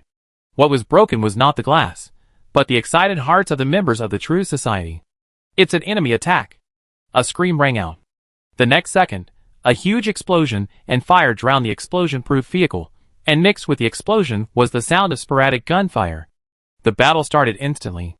Most of the players, who did not choose the gunner profession, had poor shooting skills, but the True Society, who did not know the truth, were directly stunned by the first wave of players' attacks.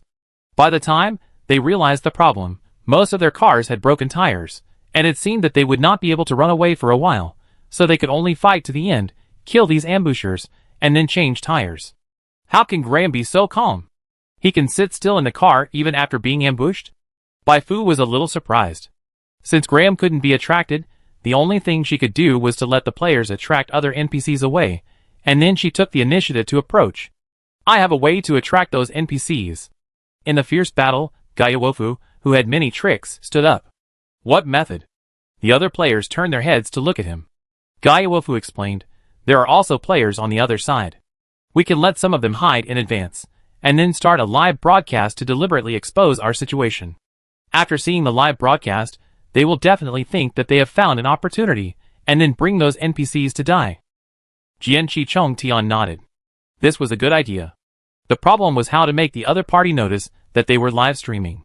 Just shout, for example, "Stop making trouble, I'm live streaming." Shout louder so that the other party can hear you. Gui Yifu's proposal was recognized by all the players present, and they immediately took action. Can it work? The old dog hiding behind the bunker was a little nervous. Jian Chichong Tian said, "Just give it a try. Anyway, there is no loss if you fail." Under Gaiawofu's operation, there was soon new movement in a corner of the battlefield. "Here they come!" The players hiding in the dark all perked up. A few seconds later, the half-man-high grass was pushed aside, and a sneaky-looking player rushed out from behind the grass. "Get ready." Stop, stop, stop, brother, don't shoot, we're on the same side. As soon as Gaiwofu raised his gun, the player raised his hands above his head and gave a military salute that was famous on the internet. What the hell? The players in the silent courtyard camp looked at each other, not understanding what this player called Tai Erjinren wanted to do. Tai Erjinren explained, "Finally I found an organization. Oh shit, luck, this is luck. I wanted to join the silent courtyard a long time ago, but I never found the opportunity. I didn't expect to meet you here today. Bai Fu. Damn, it's the real Bai Fu." Looking at Tai Erjinren, whose eyes were shining with excitement, Bai Fu and the players around him were all numb. They came here to fish, but they didn't catch any fish, and instead, they turned the opposing players against them.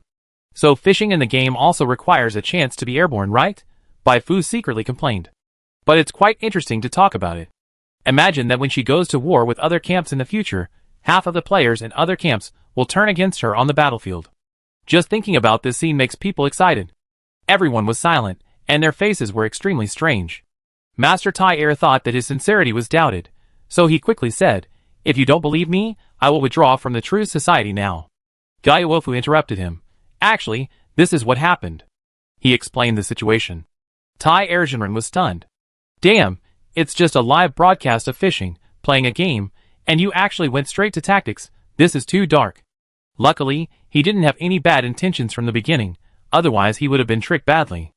Thinking of this, Tai Erjinren suddenly realized that this was an opportunity to show himself in front of Bai Fu. "I can go back now, and bring them here. It's pretty good." Gaiwofu and Jianqi Chontian discussed, and released Tai Erjinren. Even if Tai Erjinren lied, it's not a big problem. If you can't catch any fish, just go into the water and catch fish. Although you will lose experience if you die, as long as you can complete the task, the basic reward experience is enough to make up for the loss, and make a small profit. Tai Erjinren lived up to expectations, and successfully attracted more than a dozen agents of the True Society. "Brothers, fight! Don't let them run away." The players didn't care about saving bullets.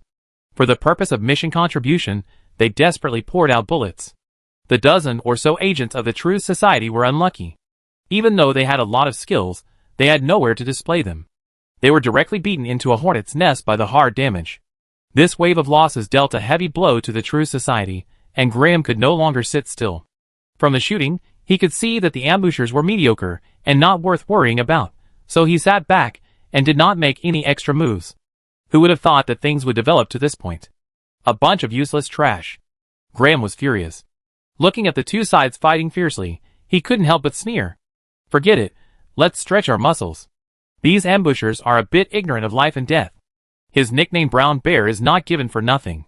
Graham stepped on his right foot and used the super strong rebound force to kill the player on the opposite side, like a cannonball.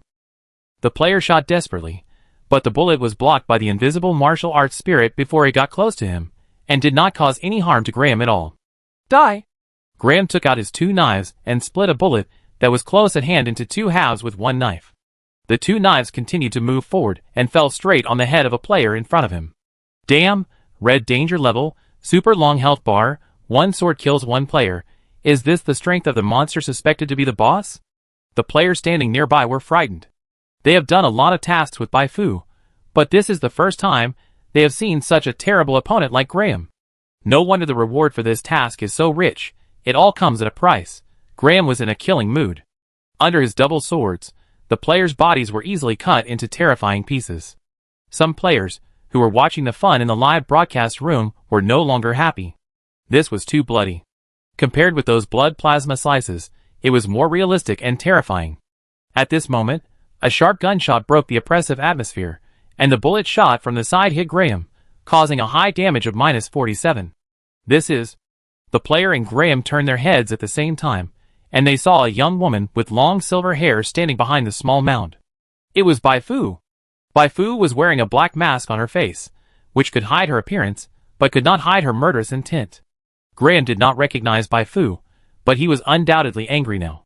Are there strong ones among the enemies? But what does it matter? They still can't stop his double swords. Graham wiped the blood off his cheek with his hand, and stared at Bai Fu fiercely. He was very calm, but he didn't know that the two players on his side were shocked at this time. "Fuck, is this true?"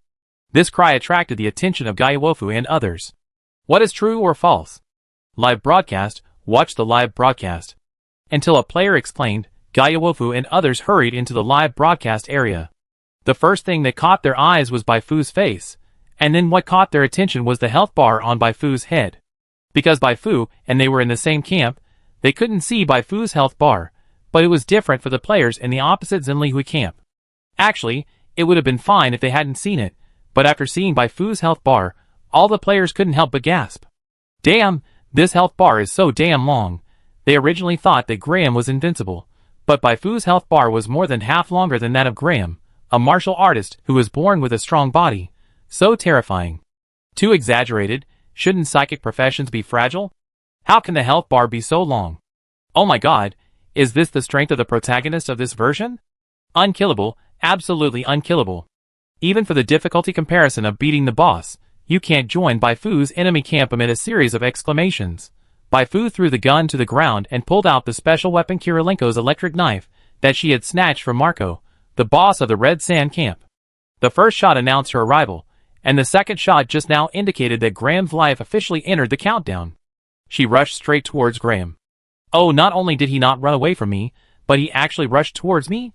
Graham was refreshed. I sent you off now. He roared with anger, and a fiery red flame burned on his body, which was a bit like the Scion's anger. Of course, Graham's strength was no match for the Scion's, but it was still easy for him to beat an ordinary person.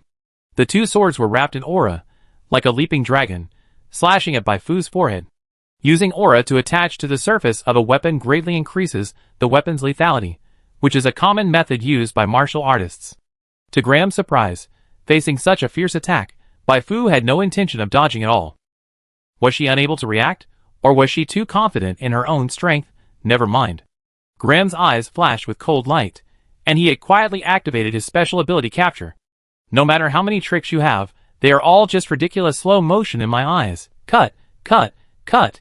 In an instant, Graham used both swords and slashed at Baifu 4 times in a row. 2 of the 4 swords hit Baifu firmly. The strange thing is that Baifu's clothes were not torn after the 2 swords, let alone bleeding. The other 2 swords were blocked by Baifu with an electric knife. The surging electric current flowed into Graham's body along the intersection of the weapons. The sudden strong numbness made Graham almost throw the knife in his left hand away. Electric knife? No wonder you dare to fight me in close combat, when your strength is obviously weaker than mine. Graham's face was gloomy. He continued to chop and chopped, not believing that Baifu could be completely immune to his attacks.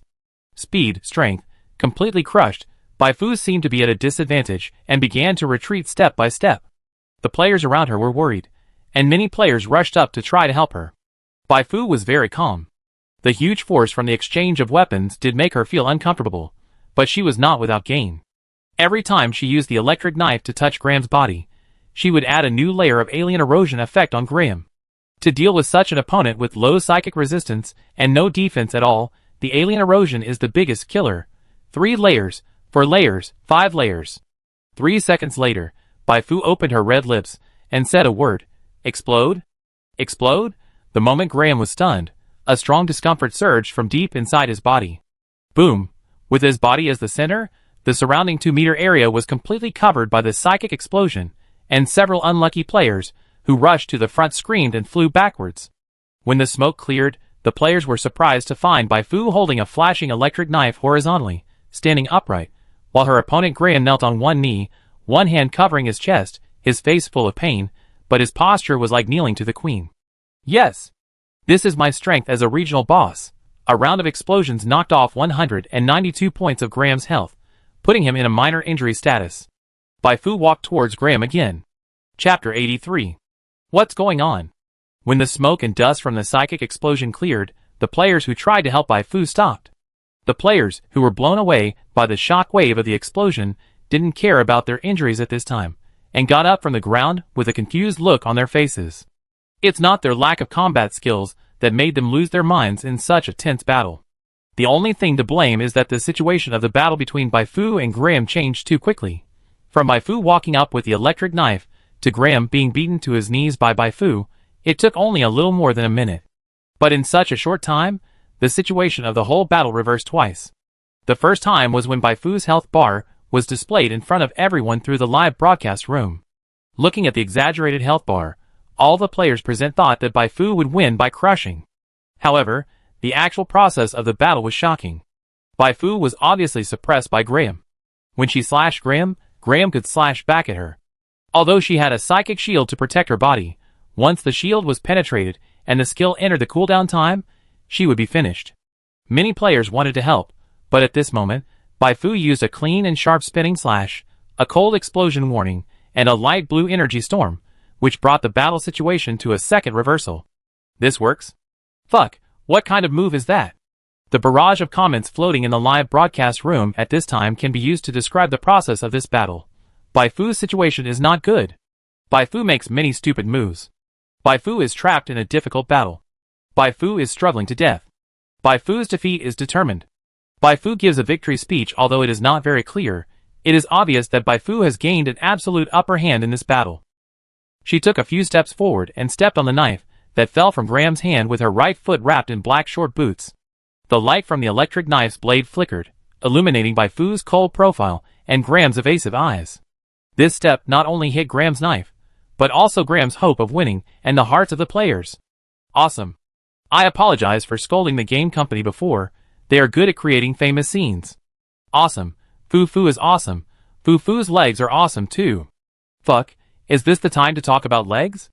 It's time to fight. Fun.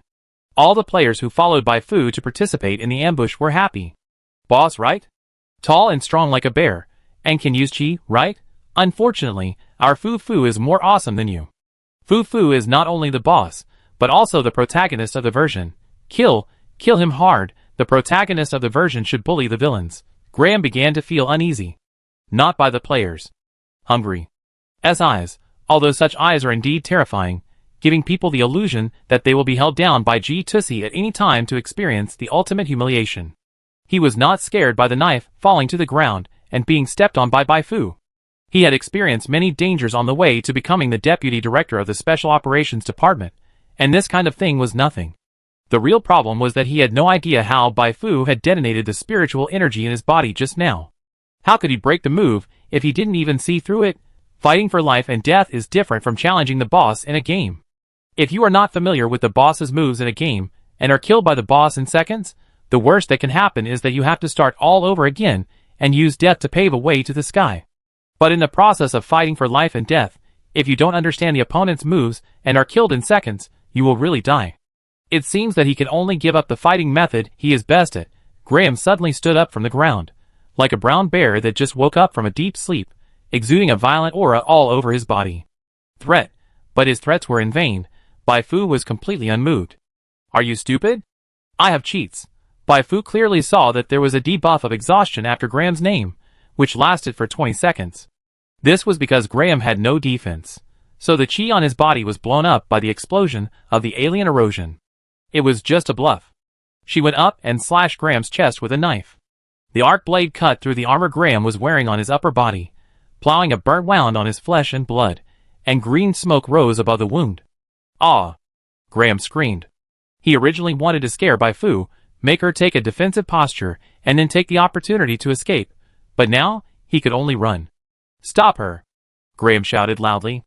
As long as he was given a few seconds, he could regroup and rush back to the explosion-proof car, which had several special gas bombs. Facing an opponent like Bai Fu who couldn't understand her moves, the right thing to do was to use the gas bomb to blow her up, and it didn't matter what Bai Fu's ability was. Graham was not a very curious person. He only cared about winning, not how he won. At his call, some true society agents, who had been fighting back and forth with the players, turned their guns around. Fire! The dense barrage of bullets brushed past Graham's body and submerged Bai Fu. What made Graham depressed was that this wave of shooting did not cause any substantial damage to Bai Fu. What kind of monster was this? A psychic praying master, right?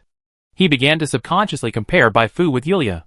The last psychic praying master who made him shout invincible was Yulia.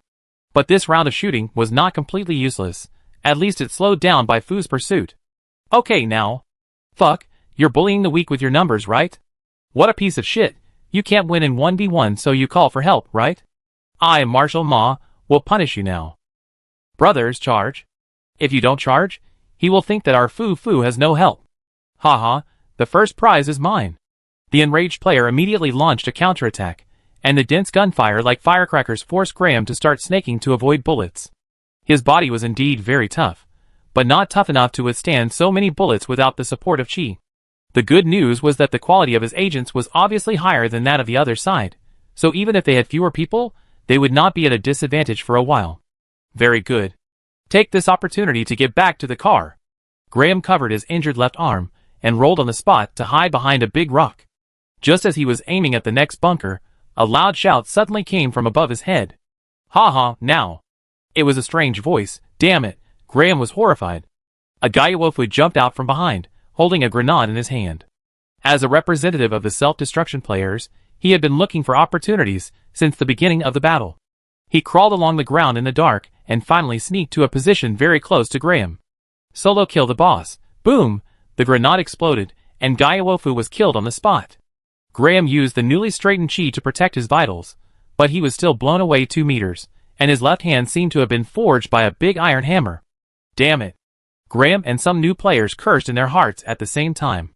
The former was angry, while the new players felt like they had discovered a new world. In terms of shooting, they were not as good as those old ass, but in terms of holding bombs and dying together with the enemy, they were not much different from the old ass. No matter how old or small you are, you will still die on the spot if you are bombed at close range. The key is that you can get a few heads of experience rewards in this way. For them, who are currently at a very low level, this is simply the best shortcut to upgrade. New players were jealous, and old players were also jealous when they saw that Gaiawofu was showing off again. They were about to charge and send Graham and those agents to see God. At this time, Bai Fu stood up. "You go and clean up the scattered soldiers around, and block this road to prevent them from escaping. As for Graham and his followers, let me deal with them. Get out of the way quickly. Super Shiofu is coming to show off." Huh? The players turned their heads to look at Bai Fu. Isn't this too dangerous? You know, Yuan only wants to fight 10 people, but there are already more than a dozen agents protecting Graham. Bai Fu is very calm. The new version has just been launched, and now is the time when she is most popular. It is a rare opportunity to show off in front of the players. How can she easily miss it? She will kill 7 in and 7 out today, not only to kill Graham's courage, but also to kill a space that belongs to her in the hearts of the players. The Silent Garden is very cool, but the boss of the Silent Garden, Bai Fu, is the coolest. Under Bai Fu's insistence, the players had no choice but to do as she said, because Bai Fu was the big sister who issued the missions. But not all players went to kill the agents, who provided firepower support to Graham on the periphery. Jianqi Chongtian and Lao Go and others did not move. They watched from behind, ready to go up to support at any time. Compared with the reward for killing an agent, they still value the benefits of helping Bai Fu more. Graham did not despise Bai Fu, because she said she would fight more than 10 people alone. Instead, his face became more solemn. "I attract her attention, you guys." Before he finished speaking, Bai Fu had already rushed over. The short distance was just a moment for Bai Fu, whose agility was already 21. The flashing lightning cut through the air and slashed straight at Graham's head. Graham was huge, but his speed was not slow at all. He dodged and retreated, leaving a gap. The dozen agents next to him immediately launched a pursuit, either shooting or using their own unique weapons. Bai Fu was surrounded by the enemy. She slashed on the armor of an agent with a knife. The next second, a sniper rifle in the dark fired a bullet and hit her forehead accurately. Her body leaned back slightly, and during this gap, 2 agents chopped her left and right hands respectively. So there was another one hidden? For a sniper, the biggest reliance is the eyes. Universal card visual fog. Bai Fu resisted 2 slashes and took out a prayer card from her pocket. This was a byproduct produced when she synthesized universal card space disorder, which acts as a fog to cover the eyes. She did not use the space disorder, intending to use this card as a trump card when saving people. As for the visual fog, there was no need to hide it, and she would take action when it was time. She threw the prayer card out, and the sniper rifle was immediately horrified to find that he could not see anything. Bang! A bullet was fired, hitting an unlucky True Society agent. Bai Fu was not polite, and stabbed the agent in the chest with a knife. The current surged, and the damage value burst out like an oil leak. The agent was stimulated and screamed like a pig being slaughtered. Before he died, the alien erosion successfully stacked up 5 layers. The chain reaction bound the 2 people and exploded. In an instant, with this agent, another agent next to him, and Graham as the center, 3 groups of psychic storms swept across the battlefield. Get out of the way! Ah! In one explosion, 6 agents were blown to the ground, and those who were not blown up were also sweating profusely. What on earth is going on? They have no idea, and can only look at Graham, who has just been blown up again. Graham vomited blood, and the heart-wrenching pain dyed his eyes red, causing him to enter the second stage of the explosion. Kill her, must kill her, otherwise no one can leave here alive today. It was a correct judgment, but it was useless. Bai Fu looked at her psychic shield. After enduring multiple rounds of attacks, the shield was only left with more than 200 points, but she still had 1,730 health points. She didn't know if the opponent would despair, but she was very happy anyway, and her remaining psychic energy could support her to attack 2 or 3 more times. Steal your buff. When Graham came to kill her, Bai Fu directly used chain reaction on him to steal his second stage buff. This trick is called using your magic against you. Graham's psychic resistance and inspiration were too low, and he couldn't resist her stealing buff at all. Burning Blaze, Strength plus 20%, Agility plus 20%, Spirit plus 10%, Physical Resistance plus 30%, Toughness plus 10, Life Recovery Speed plus 20/minute. The effect of this buff is mostly percentage-based attribute addition, which is not very obvious for Bai Fu, whose strength and agility are not high. Even if she goes to fight Graham with this buff, it is not very useful. But no matter how small a mosquito is, it is still meat, and Bai Fu still has to eat it. Carrying Graham's Blazing Blaze buff, Bai Fu completely ignored Graham and turned to kill those agents. The same is true of the erosion of the degree of iteration, but the speed of the iteration on these agents is definitely much faster than that on Graham. Graham originally wanted these agents to join him in beating Bai Fu to increase his chances of winning, but he never expected that this would create an opportunity for Bai Fu. Bai Fu, who had practiced for 2.5 days, made Kirilenko's electric knife in her hand very powerful. She rushed into the crowd and killed everyone. The electric knife rotated with her body, drawing a bright arc of light around her. She would chase and chop the unlucky guy she hit. Even if Graham was chasing her from behind, she was not afraid. Her main trick was to go in and out of the crowd without getting even a drop of her own blood on her body. Killing everyone, killing everyone. When the 5th layer of the alien erosion was fully stacked, a guillotine of the silent courtyard, detonated, would be used immediately. Broken limbs and blood flew together, and the lightning and spiritual energy were the same color. One after another, the agents fell to the ground. Bai Fu was killing like crazy, and the people on the side of the true society were also going crazy. The burning arrogance made Graham forget the pain temporarily, but he could clearly feel that even though he was constantly recovering blood, he still felt like he was about to collapse. Why, he had hit Bai Fu several times with his chi, but Bai Fu was still alive and kicking? Oh my god, this is too powerful. I overestimated myself. I thought I could help Bai Fu. With Bai Fu's strength, I'm lucky I didn't cause trouble. Is this the strength of the protagonist? It's powerful, too powerful. Mom asked me why I was kneeling to watch the live broadcast. What Valkyrie Waterbird danced the people who watched the whole process, such as Jian Chi Chung Tian and the players in the live broadcast room, almost dropped their jaws. They clearly saw that Graham, who had started the second stage and was aggressive, was broken by Bai Fu, and he turned around and ran away. This was too outrageous.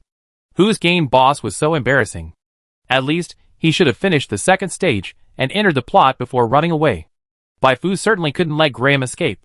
She still wanted to get information from Graham. She followed Graham with a knife. Graham was sweating profusely. As long as he could get to that place, as long as he could get the gas bombs in the car. No matter how special Bai Fu's ability is, unless she is born with antibodies to poison gas, she will die here today. In fact, he would not survive if he threw the gas bomb at close range, but now, he can't care so much. If he doesn't throw it, he will die. If he throws it, at least he can take someone with him. Ding! Suddenly, a knife flashing with electric light stabbed into the car body in front of him. The current was transmitted, and his body twitched uncontrollably.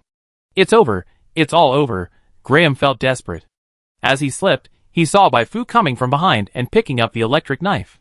Why did you hit the car for no reason? Don't you know that iron can conduct electricity? Bai Fu smiled and kicked Graham in the stomach, causing him to completely lose the ability to resist due to spasms. She bent down and poked Graham's body with the tip of the knife. Don't worry, I don't want to kill you, I just want to ask you for some information. Tell me the location of all the bases of the True Society, and where the people who the president of the True Society used to threaten Yulia are imprisoned. Graham gritted his teeth and didn't answer. Bai Fu had expected that he would resist, so he prepared a special interrogation package for Graham. You won't say it, right? She first blocked Graham's mouth, then removed a terminal device from the car, pressed the redial button, and soon a voice came from the other side. Graham suddenly contacted me to do. Are you the president of the True Society? Bai Fu asked. The person on the other side of the terminal was stunned. No, who are you? I am a senior agent of the Pre-March. Today you sent Graham to attack our factory. I plan to let your president hear Graham's voice. What? The person on the other side of the terminal was shocked. He hurried to call the president of the True Society over. I am the president of the True Society. A strange voice came from the terminal. If you think about it carefully, this is her first time to talk to the president of the True Society, the NPC who is suspected to be the biggest boss of Zuyuan Star, right? But Bai Fu felt inexplicably calm. Perhaps this is the calmness that an NPC, who was once a player, should have. It is recommended to prick up your ears. After saying this, Bai Fu dragged Graham to the terminal and took out the cloth from his mouth. Graham, who was finally freed, immediately shouted, President. As soon as he shouted this word, he was horrified to find that he had lost control of his body. It was Bai Fu. Bai Fu used combat etiquette. In 2 seconds, Bai Fu did not do anything extra, just opened her mouth and said a swear word. Fuck. This sentence jumped out of her mouth, and also jumped out of Graham's mouth. At this moment, the president of the True Society and Graham were both stunned. They didn't expect things to develop like this. Bai Fu blocked Graham's mouth again. Then, the volcano erupted. Graham. You bastard, I always suspected that there was a traitor among us, but I didn't expect that the traitor was you. You are dead, don't think you can survive if you get the gene original Click. Bai Fu cut off the communication and stepped on Graham's chest with one foot, smiling. No. That's not what I said. Graham fell into unprecedented fear. In the eyes of the players, Bai Fu, who stepped on Graham's chest with her foot, was as heroic as a Valkyrie, but in Graham's eyes, this young woman wearing a mask was a complete, say it, I said it. Chapter 84. Graham wanted to cry, but had no tears. He had fought more than 50 battles in his life. With victories and defeats, it was hard to say, but if he had to say when he was most desperate, it would definitely be today. In fact, Bai Fu was not the strongest opponent he had ever met in his life. Not to mention the distant past, even within the True Society, the president was so strong that he felt that all his energy was in vain.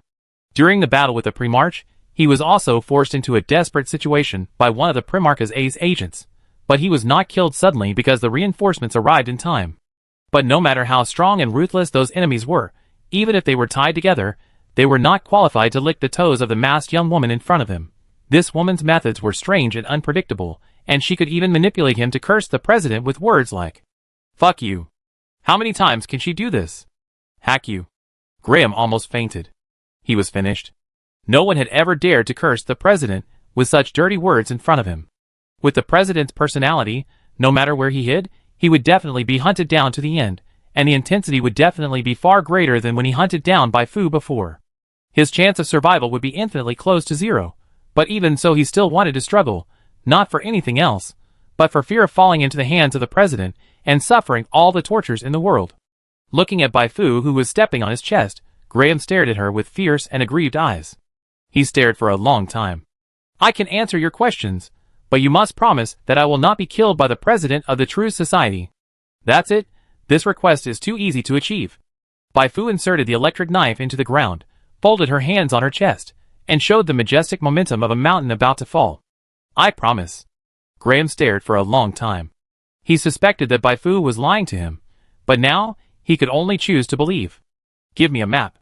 Bai Fu took out a map and a pen from her bag and threw them to Graham, and moved her feet away. Graham did not make any extra moves. He quickly marked the map. There are 4 bases in total. There are more bases of the True Society. I only know the specific locations of these 4. Among them, the Black Hawk base where Yulia's relatives and friends are imprisoned is in the territory of the Old Republic. He returned the map to Bai Fu, but I have to tell you a bad news. What bad news? The president arrested Yulia's relatives and friends to prevent her from escaping. After learning about this, some of those people chose to commit suicide in order not to drag Yulia down. The president has been hiding this from Yulia. Bai Fu, She couldn't comment on the decision of those who committed suicide. She only knew that she couldn't tell Yulia about this now, otherwise if Yulia lost control and ran away, and was killed by the president of the True Society, then this task chain would be broken. Graham said, "Let me remind you again, the president now knows that I have defected, so you must act quickly, otherwise by the time you find those bases, the people in the bases may have already evacuated." His reminder came from the heart. Since he has already defected, he now hopes that the Pre-March can use his intelligence to severely damage the true society, so that the president will not have time to pay attention to him for the time being. Bai Fu said, "Your reminder is very valuable. I have a few more questions for you." Asked, "What are the strong men and heavy weapons worth noting in the Black Hawk base?" Graham did not hide. "Most people there can't even beat me, let alone pose a threat to you, but there is one person you must be careful of. His name is Chi Yuan, a mechanic. He can fight against hundreds of people by himself." Mechanic? This profession made Bai Fu alert. Besides Xia Shi, this person named Chi Yuan should be the second mechanic she met. Xia Shi's combat power is not very good, but she can make a battlefield killer like power armor. How powerful can a mechanic, who needs to be paid special attention to in Graham's words, be? Write it down in your notebook first. Bai Fu asked, "What do you know about the president of the True Society? Tell me." Graham was silent for a long time. "He is very strong, the strongest person I have ever met. No, to be precise, he is not a human." "Huh?" Bai Fu asked, "Not a human? What do you mean?" Graham said, "I heard this from Bernardo by accident. He said that the president is a man-made man. Maybe this is the reason why his strength is abnormally strong. The androids are different from the mutants that Bai Fu had dealt with before. Mutants are usually transformed by injecting some kind of drug, and the origin of androids is much more complicated. Just like the androids in Dragon Ball, the androids of Zuyuan Star also have many manufacturing methods such as human body modification, mechanical modification, and directional cultivation from cells." After Graham finished speaking, Bai Fu heard a pleasant reminder sound. "You have triggered the hidden plot. Zuyuan Star plot exploration degree plus 0.3%. Ah?" Bai Fu was stunned. Exploration degree? Good boy, this was a complete surprise for her. 0.3% exploration degree, which means that she is one step closer to becoming the protagonist of a certain area or even a certain version of the story. Of course, this game prompt revealed much more information than that. It confirmed what Graham said, that the president of the True Society is really a man-made man, and that he is a man-made man is very important to the main storyline. Seeing that Bai Fu was silent, Graham couldn't help asking, "Do you have anything else to ask?" Bai Fu said, "Do you know Li Cheng? What did the president of the True Society show Li Cheng?" Graham spread his hands. "Although I am the deputy director of the Special Operations Department, intelligence matters are usually handled by another deputy director." What a pity. Bai Fu thought she could earn a little more exploration points. "I don't have anything to ask." Graham said, "Take me to see your boss quickly." He didn't want to stay in this damn place for a moment, and he didn't want to see the person in front of him again for a moment. Bai Fu nodded and pulled the electric knife out from the ground. At this moment, Graham suddenly realized that something was wrong. This was not the gesture of taking him to see his superior, but clearly the intention of killing him. He shouted, "What are you going to do? Have you forgotten what you just said? I have answered your questions as agreed. You can't kill me." Bai Fu stepped on him. "Forgot? How could I forget? I always keep my word. I promised that you would not be killed by the president of the True Society. So as long as I kill you in advance, wouldn't this goal be achieved?" "Ah, don't you feel guilty for playing word games like this?" Graham was horrified. "I am of great value to the Pre-March. If you kill me, your boss will not let you go." "Boss?" Bai Fu pulled down her mask. "Do you recognize this face?" Graham's pupil shrank suddenly. "Wait. Isn't this Bai Fu?" The moment he reacted, Bai Fu had already stabbed the electric knife into his body, the electric energy was surging, and in an instant Graham's chest was roasted into charcoal with screams. -20, -11. A long string of damage values floated up, and Graham's voice became smaller and smaller, until finally he was completely silent. Game prompt sounded one after another. "You killed Graham. Contribution 93.4%, and gained 130,760 experience points after correction based on level difference. You completed the hidden mission Graham's End, and gained 150,000 experience points. You completed the mission Little Yulia's Request, too, and gained 120,000 experience points. Mission The Unknown Truth Progress plus 0.53%. You triggered the mission Little Yulia's Request 3. Mission Introduction. Mission Objective. Go to Black Hawk Base to rescue Yulia's relatives and friends. Mission Reward. Reward depends on contribution. Hidden Reward. unknown including the rewards for killing those agents before. Bai Fu earned a total of more than 460,000 experience points this time. If she accumulates tens of thousands of experience points, she can level up twice in a row. It's really a great deal. Unfortunately, Graham is not a monster that must be fought in the main storyline, otherwise the reward would definitely be more than experience. At least 1 or 2 props would be given to her. Bai Fu pulled out the electric knife, and then joined the player camp to carry out the final harvest of those True Society agents. After she joined, the True Society agents could no longer resist, and they only lasted a few minutes before they were all wiped out. Now the only ones alive on the field are Bai Fu, some players from the Silent Courtyard camp, and the original player Tai Erjinren, who came to surrender after watching the live broadcast. Jian Shichong Tian and the others searched the explosion-proof vehicle and found a document. Production records of the Gene Pre-March Biochemical Factory? Bai Fu began to look through the documents, and the more she looked, the deeper her frown deepened. The biochemical factory attacked by Graham was ostensibly producing biochemical weapons to fight mutant life, but secretly it was quietly researching the technology to perfectly erase human consciousness and create empty shells. You should know that mutant technology has already caused a lot of controversy on Zuyuan Star. Until now, the Human Alliance has had conflicts with the Gene Primarchs, who are leading in mutant technology from time to time. If this matter is exposed, it will definitely bring a lot of trouble to the Gene Primarchs. Do you want to announce it? Let's wait until this matter is over. There is a sequence for beating people. First, beat the True Society, then beat the Pre-March. Bai Fu raised her head and her eyes swept over all the players.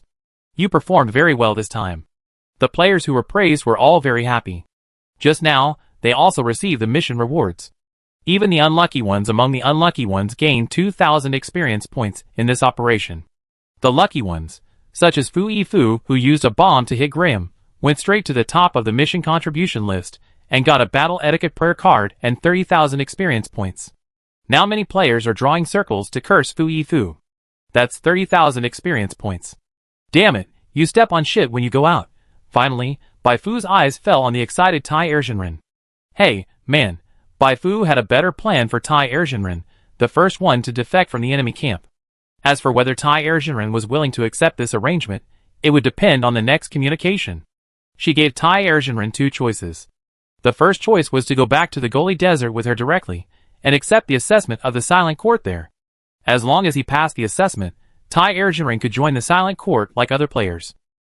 The second option is to let Tai Erjinren take the information Graham stole back to the True Society as a spy. The people of the True Society will definitely value and promote him after seeing this information, so that he will have the opportunity to find out more useful information. Tai Erjinren was in a dilemma. The reason why he wanted to abandon the True Society and join the Silent Court was because he was moved by Digging G's words that Bai Fu might be the protagonist of the version. After what happened just now, he became more and more convinced that Digging G's guess was correct. Bai Fu, the protagonist, is the sky. Tai Erjinren is eager to improve Bai Fu's favorability, and then ride on the wind of the version protagonist to rise straight up. So what should he choose now? The first choice is the safest. As long as he completes the task in the Silent Garden, he can steadily improve Bai Fu's favorability. As long as the second choice is completed, the reward will definitely be much higher than the first choice. But if he doesn't find out any information, he will waste a lot of time, and will be left far behind by other players. Master Tai gritted his teeth, and finally decided to be a spy. This was a big gamble, but he believed that he had the potential to become a spy king. Accept the mission. Bai Fu copied the data worth noting in the file, and then handed the original file to Master Tai. After receiving the file, Master Tai immediately set out on the road back to the True Society base. The dust settled. Bai Fu took the players back to shelter number 11. Before going to the Black Hawk base, she needed to regroup first and bring more players with her. The opponent was a mechanic who could fight against hundreds of people alone, so she had to be fully prepared. When passing through a shelter, she first sent the location of the True Society base that she had asked Graham to Gao Yuan through her personal terminal, asking Gao Yuan to pass the message to the Railway Guild and the Old Republic. Then, she sent the information to Su Hong everywhere. The Pre-March, the Railway Guild, and the Old Republic all joined the battlefield at the same time, which was enough to muddy the waters. Only when the waters were muddy could she avoid the eyes and ears of the True Society to save people, and only when the waters were muddy could she avoid being the number 1 target of the True Society afterwards. Gene Pre-March, office buildings everywhere. Ding Di. Su Hong, who was repairing the power armor, suddenly found that his personal terminal was ringing. He put down the wrench and walked to the personal terminal on the table. Number I've never seen before. Su-hong picked up the personal terminal, and an email was displayed on the screen. The content of the email was unexpected. The email recorded the location of the True Society base, and there were 4 of them. Is this true? Who sent this? Bai Fu. After flipping to the bottom of the email and seeing the signature, Su-hong's pupils trembled. Was it really sent by Bai Fu? How did she know the exact location of the True Society's base? What was her true identity? Su-hong asked 3 questions in a row. He no longer cared about inspecting the power armor and rushed out directly. Director Liu, urgent matter, extremely urgent matter. Just as the relevant personnel were shocked by the email sent by Bai Fu, the players also set off a wave of discussion because of the prayer card obtained by converting to Mai Fu. The reason was that Gai Wofu posted the effect of the prayer card on the community. Customized card battle etiquette. Although fighting is fun, etiquette cannot be abolished. You can use it once on the target during each battle to force the target to perform battle etiquette with U2s. You don't know until you see it. After seeing the effect of this prayer card, the whole community was boiling. Fuck, what kind of outrageous effect is this? Chapter 85. The official website of the game has made a brief introduction to the professions of each school, and during the operation of the game, it has selected many wonderful battle videos posted by players, and posted them on the profession introduction interface, so that players can choose their favorite professions in the adventure. So far, most players' understanding of psychic professions is still limited to the few lines of words on the official website. Full of imagination, psychic ascension, extraordinary power. Whether these words are pulled out separately or combined together, they give people a feeling of awesome. But feelings are just feelings after all. In fact, after a version, most players' understanding of psychic professions is that they are very weak, at least in the early stage. Even those experts who recommend psychic professions will suggest that you learn a combat-type main job and play psychic professions as a secondary job. Fight in the future. In the early stage, just level up a few levels and learn a few basic skills. Focus on the main job first, and then invest extra resources in psychic professions. The psychic profession combat videos extracted from the official website have also been supporting this view. The combat style of psychic players is usually to put a bunch of buffs on themselves, and then shoot by you. It is not as gorgeous as the physical training flow, nor as straightforward as the mechanical flow. It is more difficult to defend against, and is even more defeated by the spiritual flow. Therefore, even though Bai Fu has done a lot of publicity, and even brought out bait such as the psychic knowledge chain, many new players who join the Silent Garden are still hesitant, and dare not choose the psychic profession for fear of ruining their account. But with the demonstration of the effect of the battle etiquette prayer card by Fu Yiwo in the community, the situation has completely changed. The hard control time of 2 seconds is already very exaggerated. So far, only a few spiritual profession skills can have more exaggerated effects than this. But the real power of battle etiquette is not this, but the ability to force the opponent to do the same action as the user within those 2 seconds. I mean, if a female player controls a male player, and then bangs that bump and hit another part. Are you a devil?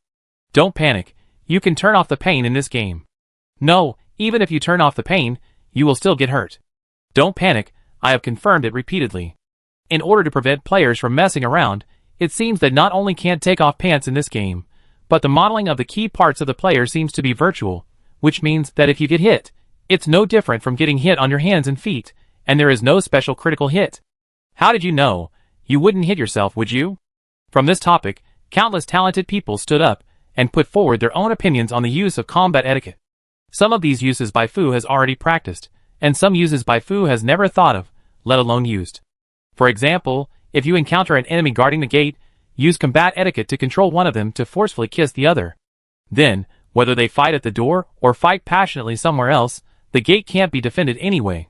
Looking at these comments, Bai Fu's evaluation is, it has to be you. However, the reason why she didn't come up with such an idea is not because her imagination is not rich enough, but mainly because she is fundamentally different from the players.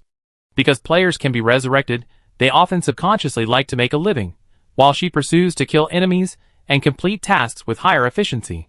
When encountering an enemy guarding the gate, what kind of combat etiquette is there? Just go up and shoot. In short, after the effect of combat etiquette was exposed, the player's perception of psychic professions has undergone earth-shaking changes. They can't say whether the psychic profession is strong or not, but it is definitely fun. I wonder if this card will be sold in the store of the Silent Garden in the future. Isn't this more interesting than being a warrior and fighting with others? I declare that I want to change my profession to a psychic praying master. That's right. Baifu originally wanted to use the ambush of Graham to advertise the psychic profession, so that more players can change their profession to the psychic profession. Now her video of fighting 10 people alone, and the effect of the battle etiquette, have caused a lot of discussion in the community, and her goal has been achieved halfway. The other half is up to the players themselves. No matter how good the data on paper is, it is not as shocking as the actual effect. When players really experience the effect of battle etiquette, the publicity effect can be maximized. Put it on the shelves and start selling. Baifu put the battle etiquette card on the shelves in the faction special store. It is limited to 10 cards, and each card is priced at 800 yuan. This price is very expensive. Most new players cannot afford it. Old players will feel painful to buy one, but compared with the 200 specification Psychic Shield card priced at 380, this price seems very cost-effective. Soon, some players found out that there were new products in Anya's store. The news spread from one person to 10, and then from 10 to 100, and then from shelter number 11 to the player community. Are there any good brothers and sisters who can buy one to try the effect? 800 credits? This price is not cheap. Even if you buy it, no one dares to use it casually.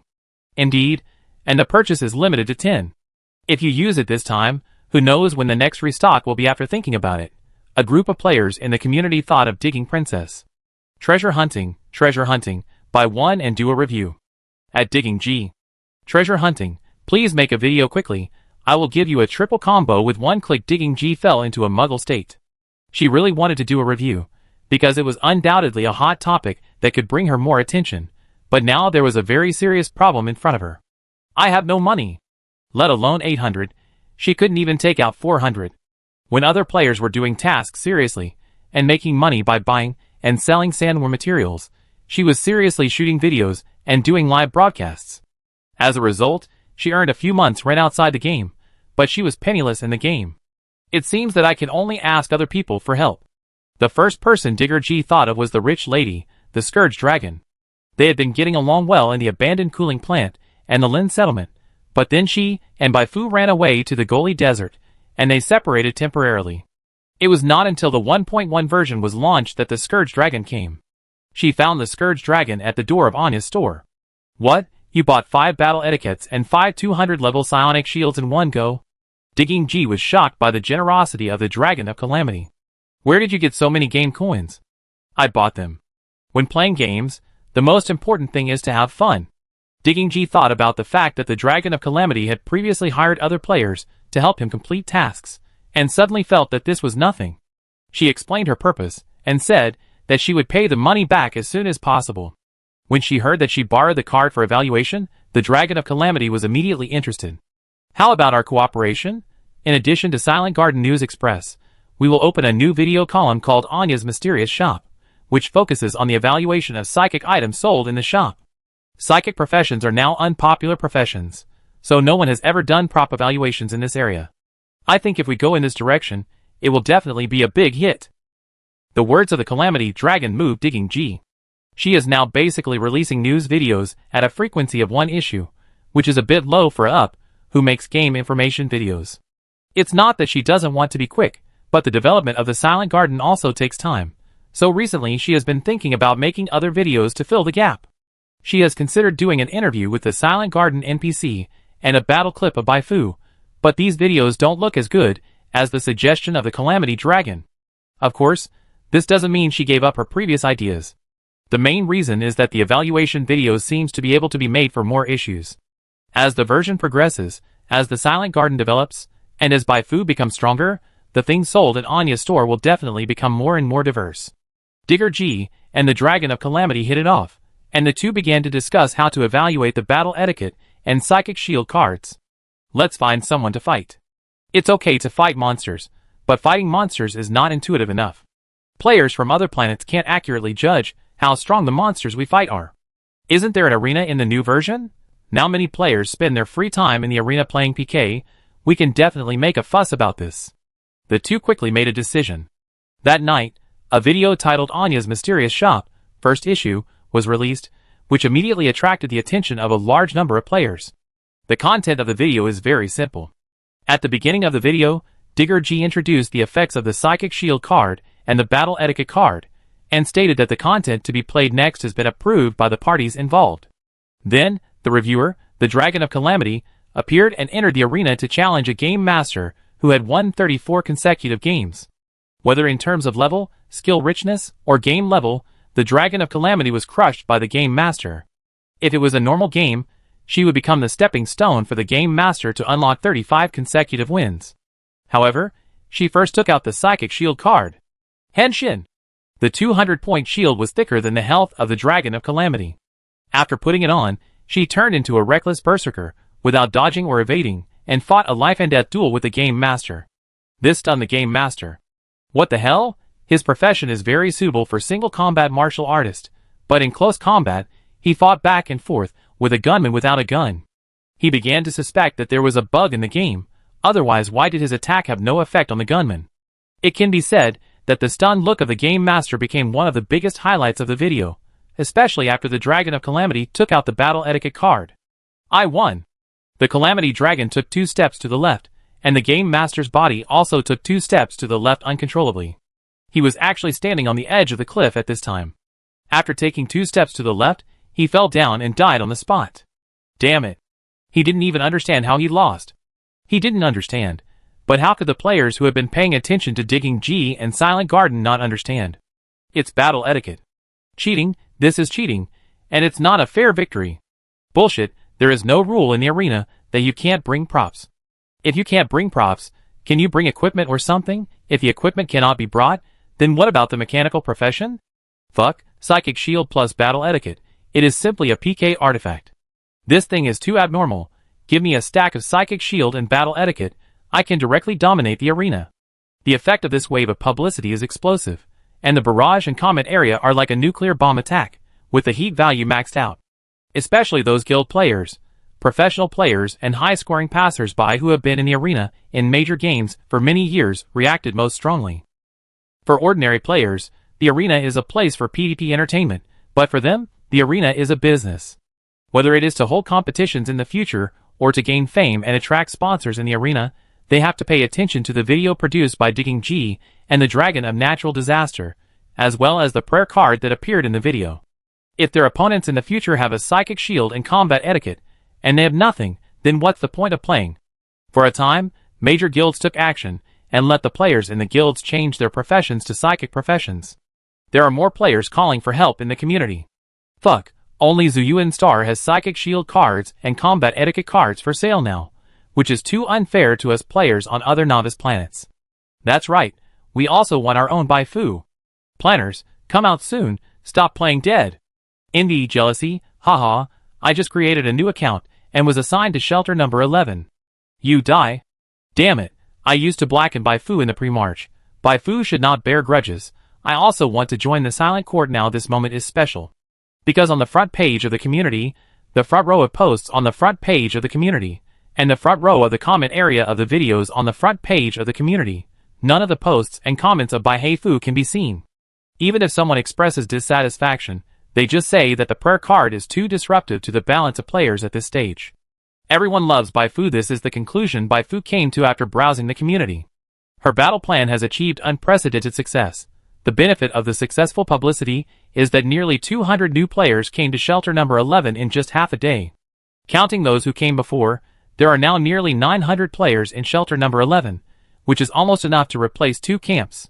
If the novice village where players are born is not randomly assigned, Baifu estimates that this number will be several times higher.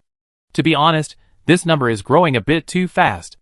Shelter number 11 can't accommodate so many players, and the other camps she commissioned the Gao family to build with the players are still a while away from completion. But it's not a bad thing anyway.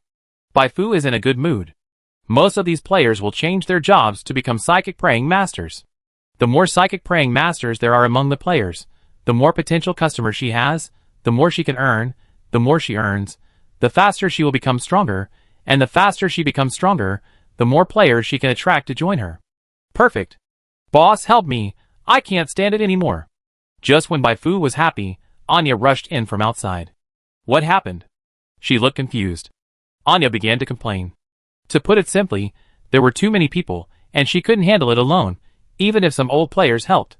Bai Fu nodded. This was indeed a problem. When other camps were opened in the future, Anya would be even more unable to handle it alone. It seemed that she had to recruit more NPCs to work. She first thought of old Neeson and Sean, who knelt down to thank her in the pub that day. You can recommend anyone you know who is reliable to me. Bai Fu called this the reemployment plan for old employees of the Watcher camp. She said she would help old Neeson realize his unfulfilled dream. At this time, helping old Neeson and Sean to settle the old people who were scattered everywhere after the Watcher camp was broken up can also be regarded as strengthening old Neeson's confidence in her promise. Old Neeson didn't expect Bai Fu to say such a thing. He was stunned for a long time before expressing his sincere gratitude. The next morning, he and Sean found 6 NPCs. Old Neeson was already in a bad situation, and these 6 NPCs were even worse off after being dispersed in the Watcher camp.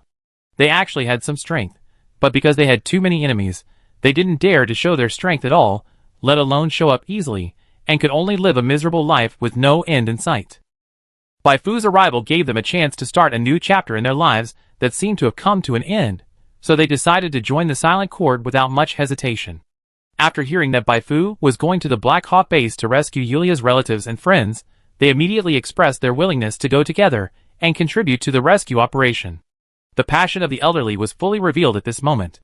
Bai Fu recognized their spirit, but did not approve of their reckless behavior.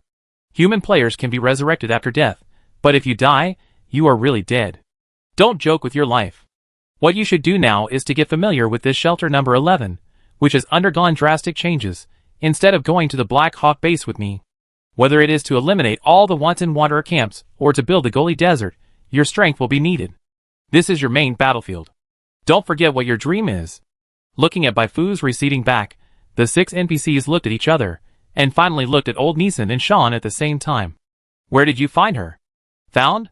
Old Neeson remembered the day when Bai Fu appeared in the tavern. No. She broke into this dim world like the morning light. After leaving the tavern, Bai Fu opened her personal terminal. Yesterday, she asked the dark web to help collect intelligence, and now the information has been transmitted. First, after receiving the message she sent, the Pre-March, the Railway Guild, and the Old Republic really took action. In that case, I can almost leave. The second piece of information is about the mechanic Chi-Yuan that Graham mentioned. The information is simple. Chi-Yuan, 33 years old, is a mechanic. He is famous for controlling mechanical dog groups, mechanical bee groups, fixed turrets, and special power armor. A real one-man army, but now it is a youth mini version. Bai Fu nodded. But she has nothing to be afraid of. Chi-Yuan can control mechanical dog groups, and she can also control player groups. You want to compete with me in terms of numbers, right? Then let's try it. Is your mechanical dog stronger, or my players stronger? Chapter 86. Before the official departure, Bai Fu made a large number of 50-gauge Psychic Shield cards and put them in the store for sale. She also asked Gao Yuan to bring a batch of submachine guns, grenade launchers, RPGs, and grenades to sell to players. This time, the base to be attacked is much more important to the True Society than the Bagros base. In order to successfully complete the mission, she must be fully prepared. After 2 days of hard work, she has successfully upgraded the level of the trainee psychic painter to LV13.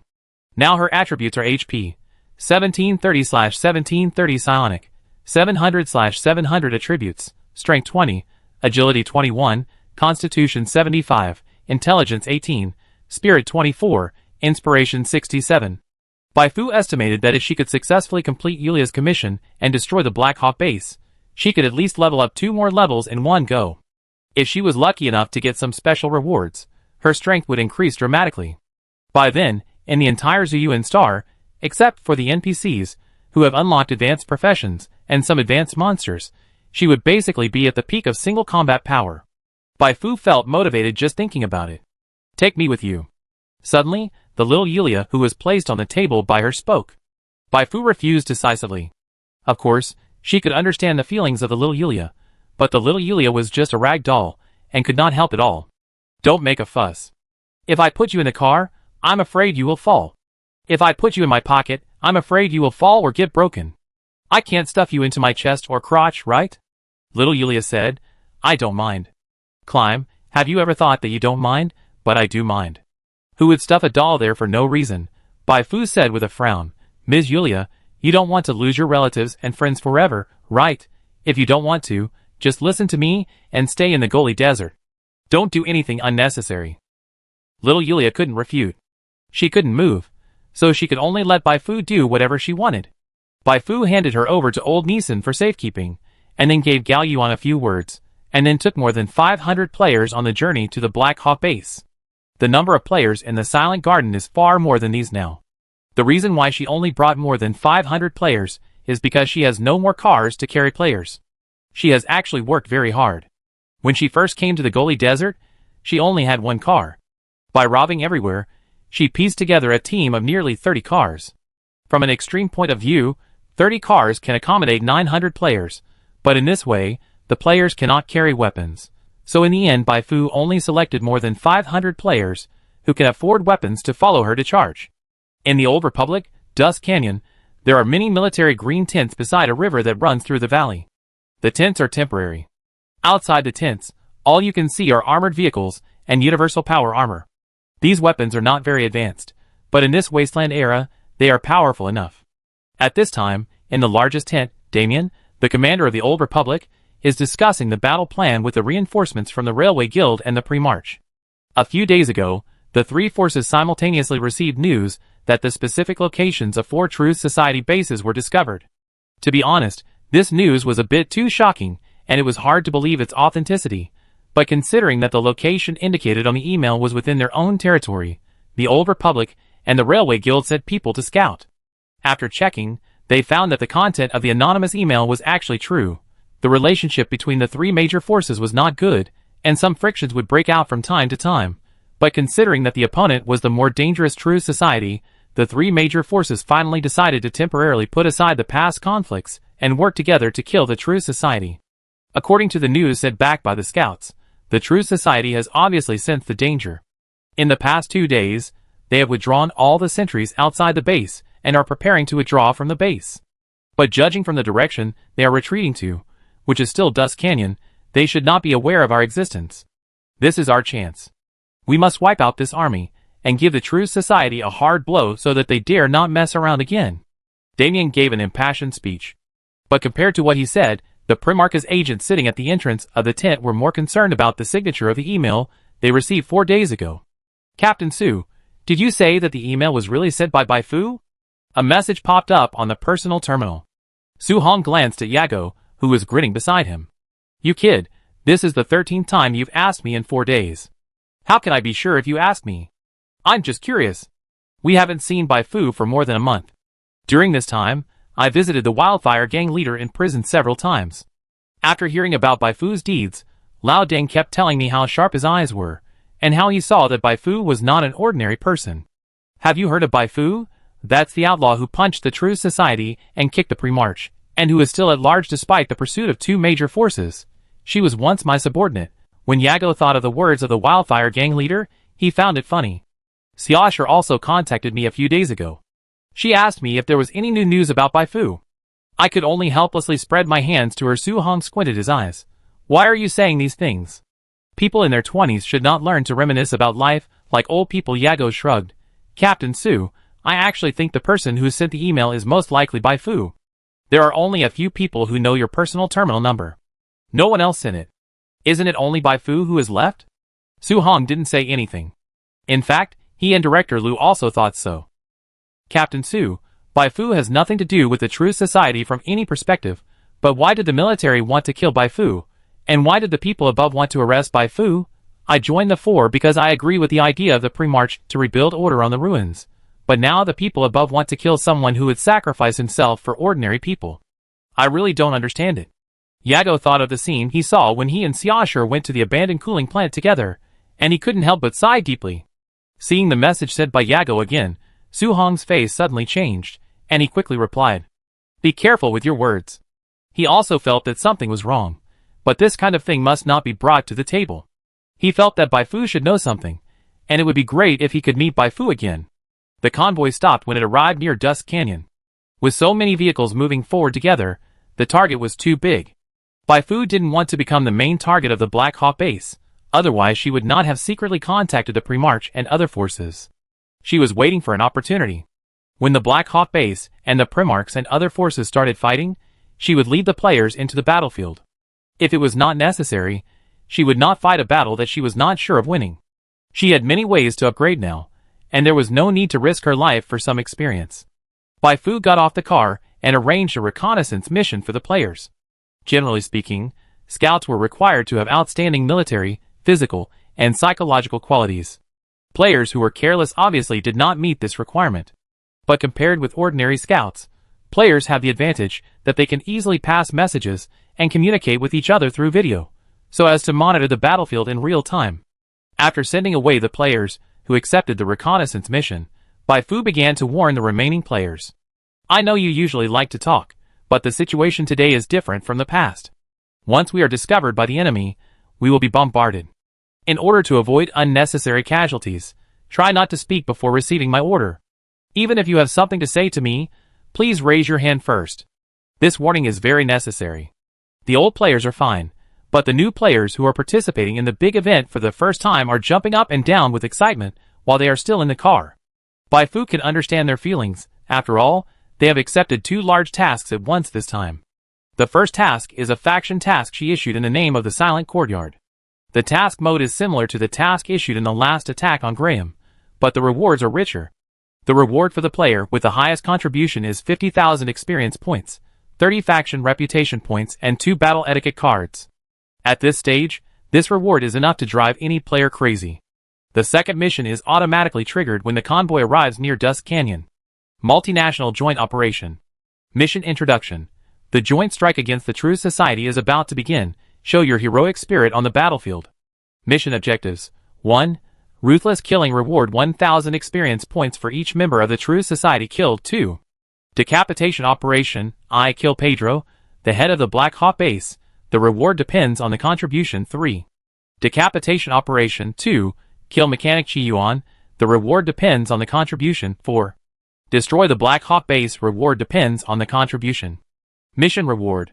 Reward depends on the contribution. This mission is a template for the mission triggered by Bai Fu's attack on the Bagros base, and Bai Fu also received the mission. Considering that the specifications of the Black Hawk base are higher than those of the Bagros base, the rewards for this mission must be much richer.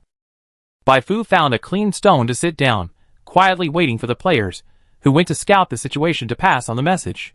At the same time, outside the Black Hawk base, Pedro, the head of the Black Hawk base, looked back at the Black Hawk base.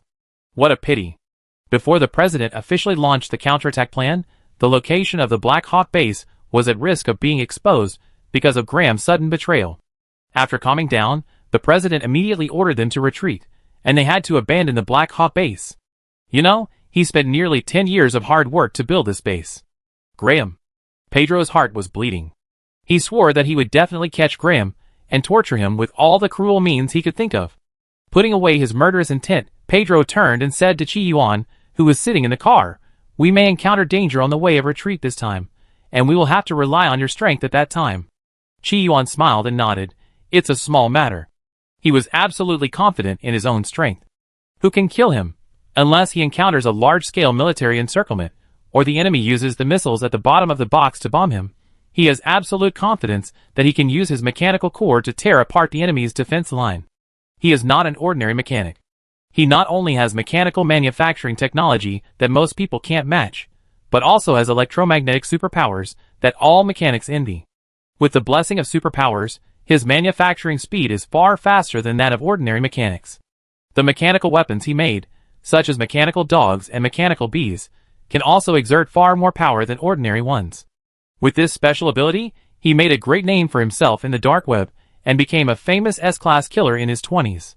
Later, the True Society took a fancy to his ability and provided him with very favorable conditions, so he joined the True Society.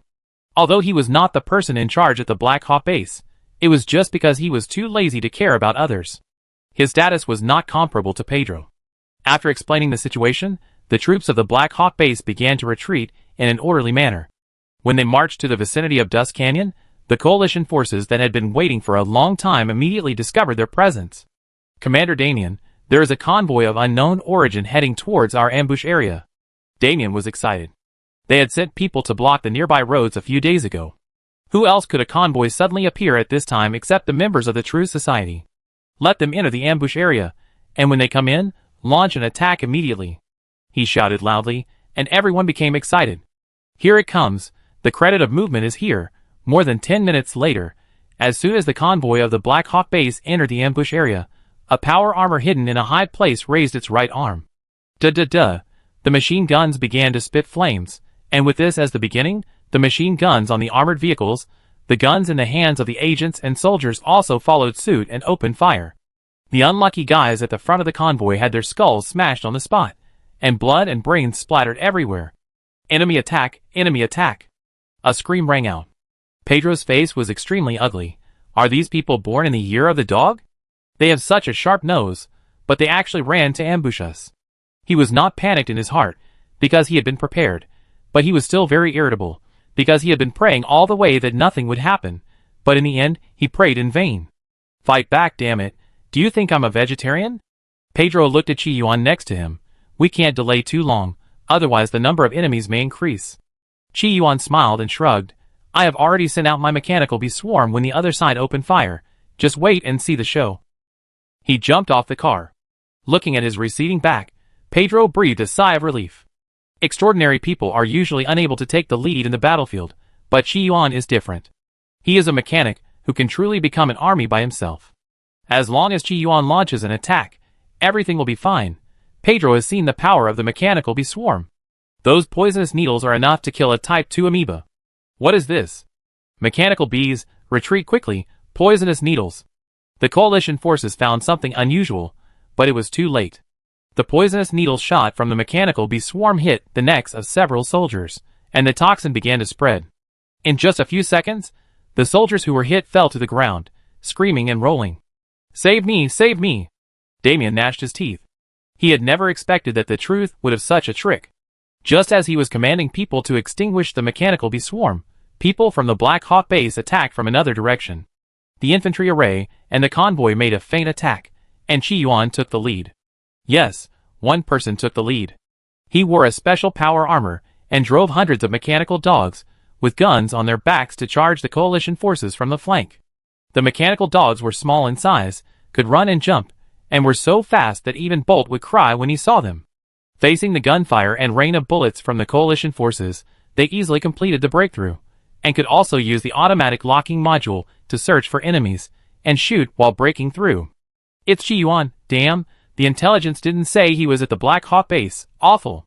Looking at the mechanical dogs getting closer and closer, Damien, who recognized Chi-Yuan, narrowed his eyes. He realized that it might be difficult to keep all the retreating troops of the True Society today. Chi-Yuan laughed wantonly.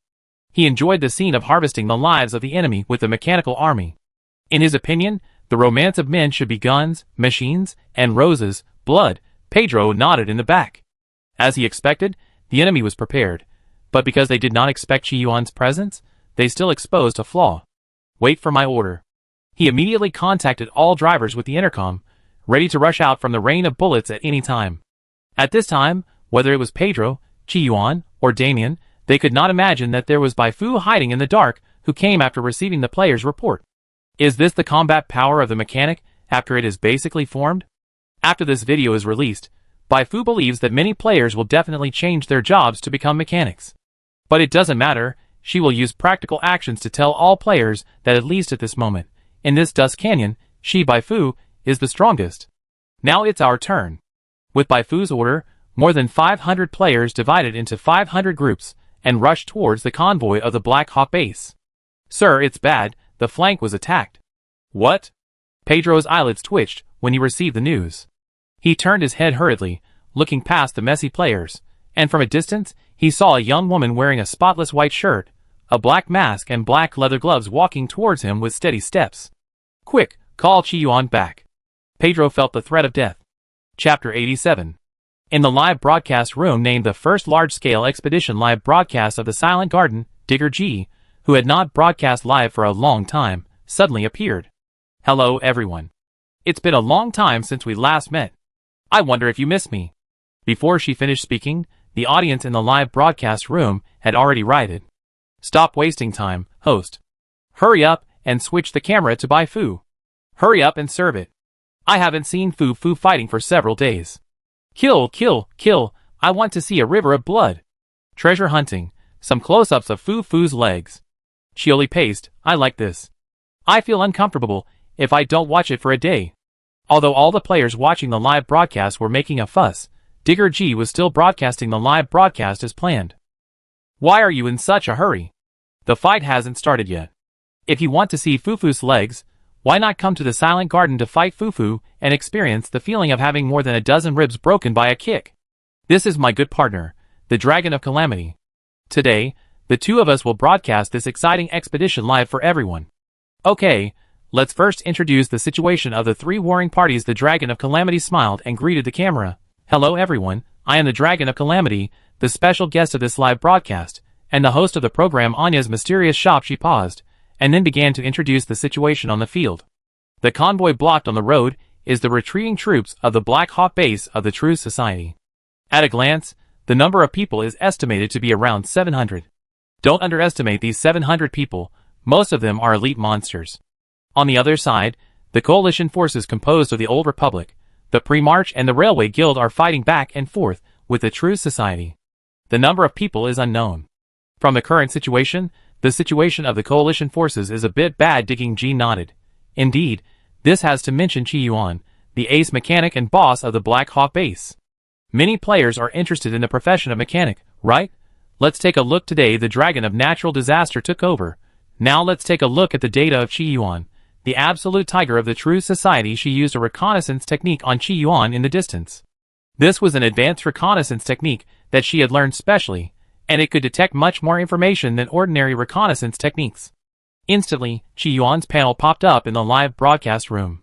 Name, Chi Yuan, Boss, Template, Special Unknown, Main Occupation, Unknown, LV14 Underlying Occupation Unknown LV10, Wind Fist Entry Level 10, Secondary Occupation, None, HP, 720/720, Magnetism, 830/830, Attributes, Strength 23, Agility Unknown, Constitution 35, Intelligence 83, Spirit Unknown, Inspiration Unknown. Skills, Intermediate Mechanical Expertise, Unknown, Talent, Unknown, Equipment, Unknown, Favorability, Unknown, Danger Level, Black. Black means that Chi Yuan's danger level is the highest level. This data blinded the eyes of many players as soon as it came out. Damn, 83 intelligence points, is this the foundation of a high-level boss? Digging G sighed. Like everyone's impression, the mechanic is really fragile. Even if he learns a physical training profession, his health is still only a fraction of Fu Fu's. The Dragon of Natural Disaster smiled and said, that's true, but the health bar of the mechanic can't just look at the health value. There are also various armors. Look, Chi Yuan is wearing a set of special power armor now in the live broadcast room. Chi Yuan, wearing power armor, is like a god of war. With the assistance of the mechanical core, he alone suppresses nearly 1/3 of the coalition's troops, which reduces the pressure on the Black Hawk base. But as Bai Fu leads the players to launch an attack, the pressure on the Black Hawk base suddenly becomes greater. Dragon of Calamity. Next, let's take a look at the data of the battlefield Valkyrie Fu Fu of the Court of Silence. I believe everyone has been looking forward to Fu Fu's data for a long time. The live broadcast room immediately passed by bullet comments. According to my visual estimation, it should be C. More than that? Then, Bai Fu's panel also popped up. It was similar to Chi Yuan's panel, with a lot of question marks and the danger level in black, but the difference was that there were several data that were very eye-catching. Health, 1730/1730 psionic value, 700 out of 700 attributes, Strength 20, Agility 21, Constitution 75, Intelligence, Spirit, Inspiration, not to mention the health and psychic values. The player was already shocked when fighting Graham last time. Physique 75? The player was shocked. Damn, no wonder Fu Fu's health is as high as 1730. In fact, if you think about it carefully, Physique 75 is not the most terrifying thing. As we all know, psychic professions are fragile professions, like mechanical professions. Among many attributes, although the physique attribute is not the bottom, it is definitely not the highest. Since Bai Fu's physique is 75, how high are her intelligence, spirit and inspiration values that she has not revealed? I tell you a number, intelligence 80, spirit 100, inspiration 120 plus. No man, Is this really the data that an NPC with a total level of more than 30 should have? Intelligence and spirit are probably not that high. Psychic professions don't rely on these two data. But the constitution is 75. So inspiration is definitely impossible to be lower than 120. Too scary, but it's normal if you think about it carefully. Didn't the treasure hunt say that Fu Fu is likely to be the protagonist of the version? Protagonist of the version? Brother, are you sure this isn't the only real protagonist of the entire Zuyuan Star? Bro, the charm of numbers. This is a market trade. If I were Qi Yuan, I would kneel down and surrender, and lick Fu Fu's shoes to be honest. Even the digging G who was broadcasting live was stunned after seeing this data. The impact was too strong. She always felt that Fu Fu's thighs had a perfect sense of flesh, which made people want to hug her. She didn't expect that Fu Fu's thighs were so much thicker than she imagined. Shit, this time she might really be happy. Those players who have joined the Silent Garden, and those who are interested in the Silent Garden, are all very happy now. I said Fumin is invincible, right? Who else? As for those players in other camps, who want to stun Baifu, they are worried now. No way, no way, Digger said you are the protagonist of the version, but you also got a super double. Do you want to play like this? In the current situation, they think that even if they stun Baifu, it is difficult to cause any substantial damage to Baifu. If Baifu finds out that they are stunting others, the account may be ruined. Let's wait and see. Don't provoke Baifu in the short term. There are many ways to earn reputation. Baifu never thought that this live broadcast of Digging G could bring her such benefits. At this time, her attention was all on the soldiers of the True Society, who launched a counterattack against the players under the command of Pedro. These soldiers are quite powerful. Even old players may not be able to win in a 1v1 battle with them. If those new players fight them in close combat, it will be a pure loss. She brought these players here to deal with Qi Yuan's mechanical army. She couldn't let them die before they met Qi Yuan. Baifu called over Jian Qi Chong Tian and other guild players, and gave them a few universal cards space disorder. You are responsible for holding back those ordinary soldiers. Note that it is holding back. The battle situation is still unclear. There is no point in rushing forward except to attract enemy firepower, and die in vain. When the coalition forces break through the defense line of the True Society, we will launch a general attack. Remember, our main goal this time is not to destroy the Black Hawk base, but to rescue the people in the car. We must distinguish between the primary and the secondary. Baifu locked onto a car, and sitting in that car were Yulia's relatives and friends. Got it. Jianqi Chongtian and the others quickly ran to the place where the new players gathered, fearing that if they were too late, some new players would take the initiative to kill in the enemy camp. If the new players died, they would die. If this caused the True Society to turn around and attack them regardless of everything, it would be a big loss. Baifu nodded with satisfaction. She was not in a hurry to take action now. She was waiting for the coalition forces and the True Society to fight hard, then she could go to rescue people, and after rescuing people, it would be time to kill them. Despite the loud shouts of Jianqi Chotian and others, this group of players who joined the battlefield for the first time still caused a lot of trouble. Players, if they are not confident in playing games, can they still be called players? Some confident new players ignored the dissuasion and played various tactics such as flanking and attacking from the east and west with the soldiers of the True Society. As a result, their tactics were all played out. The soldiers of the True Society responded to them with only expressionless pulling of the trigger, and then sending them to death with headshots. I'm awesome. The remaining new players were so scared that they dared not mess around anymore. This scene fell into Pedro's eyes, and he, who was still very nervous just now, was slightly relieved. It seems that the quality of this ambush is not very high. Otherwise, why not just not let Qi Yuan come back? After thinking about it, he still gave up this idea. The woman wearing a black mask, who was obviously different from the others, always gave him a sense of danger. Damn it, hurry up and urge Qi Yuan again, and tell him to stop hanging out in front. Pedro got angry when he heard this. You said that you, a mechanic, don't want to control the remote control from behind, but always like to run to the front and fight with people. Do you have any qualities that a mechanic should have? Just when Pedro was angry, Damien on the coalition side was also furious. When he saw the player rushing out, he was very excited and thought that he would win the battle by crushing it. But when he saw the player stupidly running to give his head, he almost exploded. Are these people here to make trouble? But his mood didn't last long. Report to the commander. Qi Yuan suddenly started to retreat. What? Damien looked around and found that Qi Yuan's mechanical core was still in an advantageous position. Why did he retreat? For those rookies, no matter. No matter what he is thinking, stop him. Damien immediately gave the order, and Su Hong and others followed him into battle. From a physical point of view, Qi Yuan was not as good as Su Hong, who was much lower than him, but he had a self-made power armor, which was not comparable to those ordinary goods. Magnetic storm impact. Su Hong was the first to go. Suddenly, he found that his power armor was stuck. The alarm bells in his heart rang loudly, and he hurriedly shouted to the outside. Be careful. But this shout was still a little late. Qi Yuan's power armor suddenly sprayed air from the bottom and back of his feet, pushing the more than 2-meter-high power armor to rush towards him like a locomotive.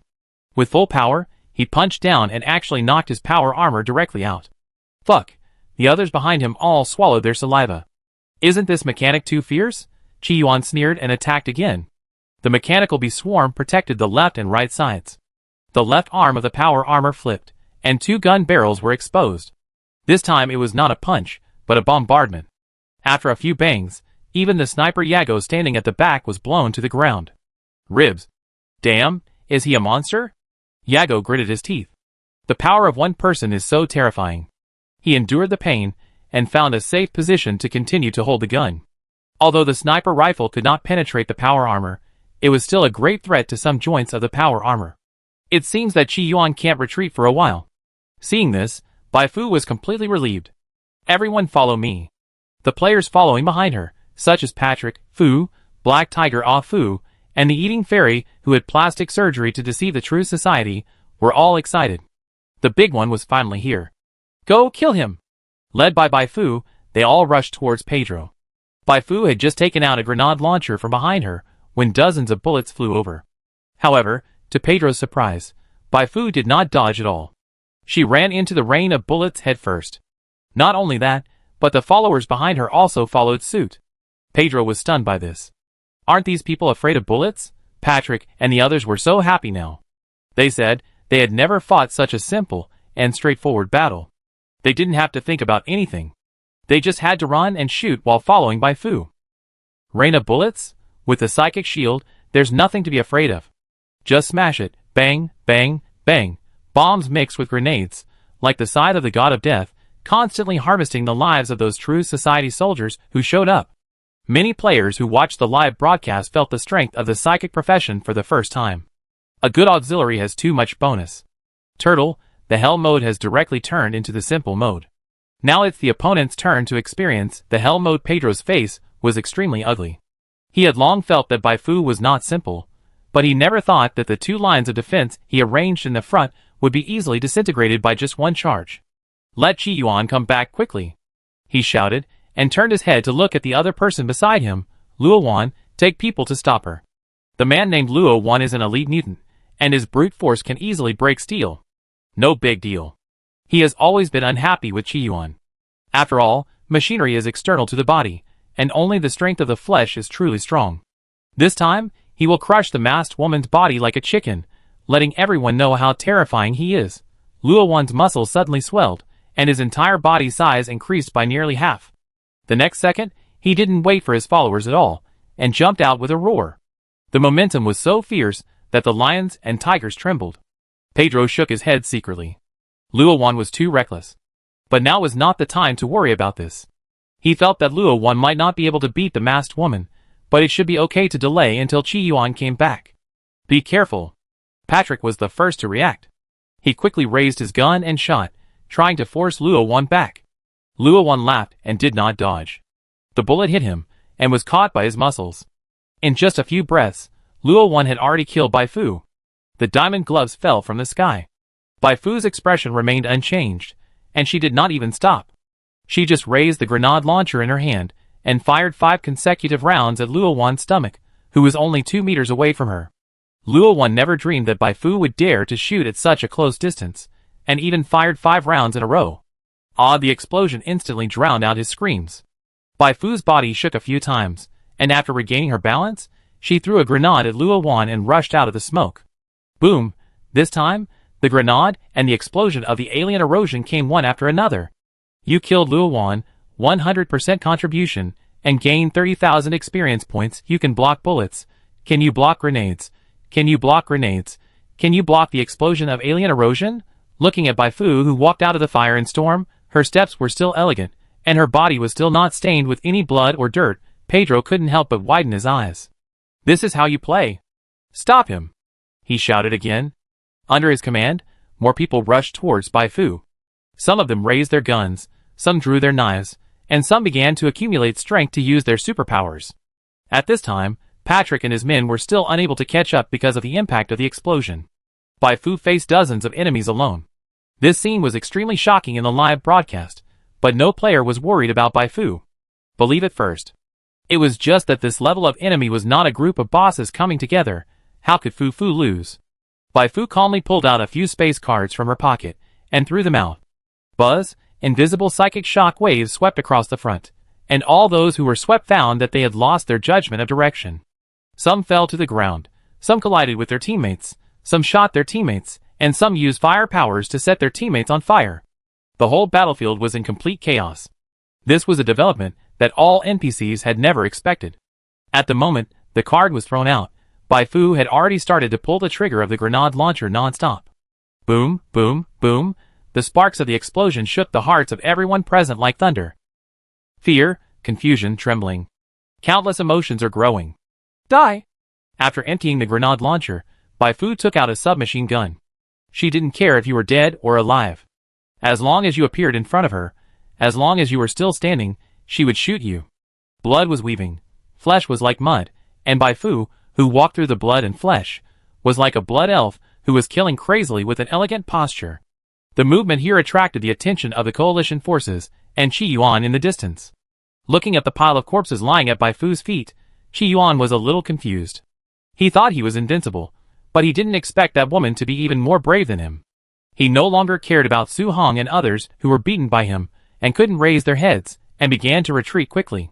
Su Hong and others were also stunned by the telescope. Suddenly Yago shouted, "Captain Su, do you think that person looks familiar?" Su Hong was slightly startled. When the soft silver-white long hair floated in the field of view of the telescope, he remembered a name. Bai Fu. How could Bai Fu's strength be so strong? It was as if an earthquake had occurred in his heart, and Damien was also shocked. What kind of monster is this? Quick, attack, attack with all your strength. Pedro was extremely anxious. Normally, as a commander, he was not suitable to fight in person, but now Bai Fu had led the players to kill in front of him, and he had no choice but to fight. He quickly gathered all the people around him, concentrated his energy, and prepared to fight Bai Fu in a life-and-death battle with him. But at this moment, Bai Fu, who was rushing straight at him, suddenly turned a 60-degree turn and passed in front of him. What was she doing? When he finally realized the problem, Bai Fu had already led the players to the vehicle where Yulia's relatives and friends were imprisoned. Bai Fu killed the person who blocked the road with a knife, and then ordered the players to drive the car out of the battlefield first. Asshole! Pedro was shocked and angry, and led his people to rush towards Bai Fu. Bai Fu would never tolerate him. After that charge, her psychic shield was still there, so there was no need to be even a little bit timid. Bang! Another space disorder was shot out. Pedro's inspiration was crushed by Bai Fu, and he couldn't resist it at all. But just when Bai Fu was about to rush up to stab Pedro, a small cannonball suddenly flew in from the side. Boom! Bai Fu's body shook violently. She turned her head, and found that it was the mechanic Qi Yuan who had come back. Qi Yuan roared loudly from a distance. "Stop it!" "You said stop, so I stop." Bai Fu, who was hit by a cannon, was not prepared to get Qi Yuan a good look. She had a trump card on her that she had not used. Bai Fu took out the skill card Mental Omen from the killer rattlesnake during the attack on the red sand camp. Select the target, Pedro, and release it. Wow! The mental power broke through the smoke and dust floating in the air in front of him like a wave, and fell on Pedro, who was stumbling because of the spatial disorder effect. Pedro felt like he was run over by a tank, his eyes bulged out, veins on his temples bulged, and he completely lost his ability to move. Damn it! He and Qi Yuan realized the seriousness of the problem at the same time, but what could they do? Roaring and glaring, none of them could stop Bai Fu. Bai Fu rushed into the crowd with an electric knife flashing with electric light, stabbed through the armor worn by Pedro, and stabbed into Pedro's heart. You? Qi Yuan stopped. He looked forward, with unprecedented anger, reflecting in his eyes the burnt black smoke floating from Pedro's heart, and Bai Fu's beautiful eyes curved into a small crescent under the mask. Bai Fu was not moved by the fierce eyes. What's wrong with having a small mechanical army? Now it's time to let you see the strength of the self-destruct player army. Chapter 88. At this stage, a basically formed mechanic is still a bit restrained for Bai Fu, because the skills and prayer cards she often uses to trick people are basically ineffective against these iron lumps. For example, spatial confusion and fanaticism. The visual fog card does have some effect, but the mechanical dog and mechanical bee swarm controlled by Qi Yuan rely on the dual system of pure vision plus sensors to search for enemies. Even if she can use visual fog to cover the cameras of those machines, she can't cover the various sensors on them. However, Bai Fu's comment on this is that it's nothing.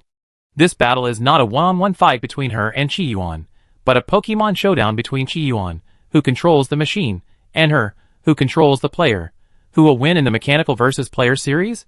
The final battle is about to begin, and the players in the live broadcast room are almost too excited. They imagine themselves joining in the scene while screwing in the screws, which must be very exciting. But when they come to their senses, they are greeted by Foreman shouting, "What are you standing here for? Hurry up and move all these things to the designated location." Damn it. These players who are watching the live broadcast during the intervals between tasks are now very unhappy. Look at Bai Fu, and then look at their Foreman. It can only be said that there is a gap between NPCs. For the first time, some players had the idea of killing all these mink NPCs and welcoming Bai Fu to be the captain. But no matter how much they thought about it, they also knew that this kind of thing was impossible to do. Now that things have come to this, let's continue watching the live broadcast. In the live broadcast, accompanied by the commentary of Digging G and the Dragon of Natural Disaster, Bai Fu and Qi Yuan have already started a confrontation. It seems that you are ready to die. Qi Yuan's eyes showed a few traces of blood. He knew very well that with the death of Pedro, this retreat operation was a complete failure. Although he was a good fighter, he could not kill all the people on the coalition, and Bai Fu's side, when both the number of people and morale were lost. Leaving the main force and running away was obviously the wisest choice at the moment. However, Qi Yuan did not intend to run away like this. He was very angry. Pedro was killed in front of him, and was killed after he warned him. This was not a stab in Pedro's heart, but a slap in his face. Kill, Bai Fu must be killed. He could not beat so many people in the coalition, so couldn't he kill Bai Fu, a lone person, before the coalition arrived? Thinking of this, Qi Yuan immediately controlled the mechanical troops that were entangled with the coalition to retreat in an orderly manner. Want to escape. The coalition forces were so angry about the mechanical dogs that they were shocked to see Pedro killed by Bai Fu. How could they just watch Qi Yuan run away again? Su Hong raised his left arm and charged with a whirlwind drill, directly hitting the rear mechanical dog. The collision of metal and iron produced countless dazzling sparks. The next second, the mechanical dog exploded, blowing Su Hong and the power armor away. What? The others who followed Su Hong in the pursuit immediately felt something was wrong, but they didn't have much time to adjust. A dozen explosions shook the earth, blowing the coalition forces to pieces. Taking advantage of this opportunity, the remaining mechanical dogs moved their limbs and rushed towards Bai Fu at an incredibly fast speed. Qi Yuan smiled happily. His mechanical core was good at assault operations, division and encirclement, etc., but before making these machines, he had buried special bombs in each machine. Therefore, in addition to those conventional tactics, he also had a super killer move with a relatively high cost. Bomb it. Can you withstand bullets? Can you withstand bombs? Can you withstand one bomb? Can you withstand 100 bombs? In order to kill Bai Fu, Qi Yuan was ready to blow up all the mechanical dogs. As a mechanic, he always thought he understood art, and as an artist, he especially liked to watch big fireworks. Looking at Qi Yuan's behavior, everyone noticed the problem. Qi Yuan is crazy. Su Hong and others, who have realized that Bai Fu is Bai Fu, suddenly changed their faces. It's bad. They wanted to do something, but at this distance, they seemed to be unable to do anything useful except shouting a few words. Qi Yuan, who was hiding behind the mechanical bee swarm, had a cold light in his eyes, expecting Bai Fu to be blown to pieces. You are still a little stunned to fight me. Bai Fu was very calm. It's just fireworks. She also has them. Cherish your last bit of time. She looked at Qi Yuan. You know, I don't even need to move to deal with you. Bai Fu issued a new task to all the players in the Silent Garden present.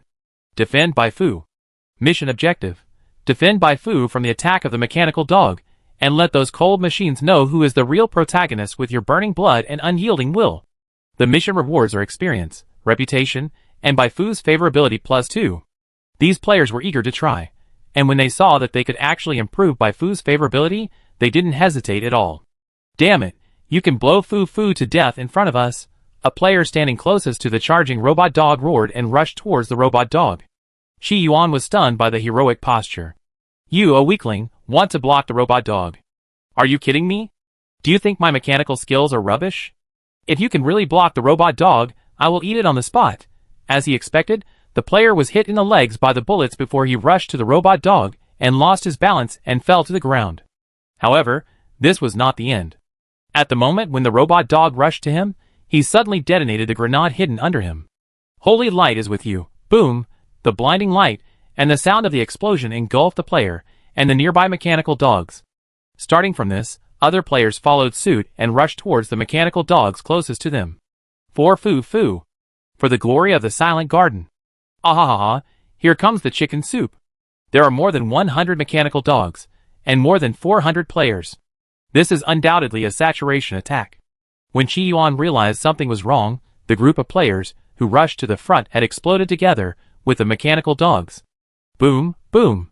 The sound of explosions continued, lighting up the battlefield and the hearts of everyone on the battlefield. Crazy, everyone went crazy together.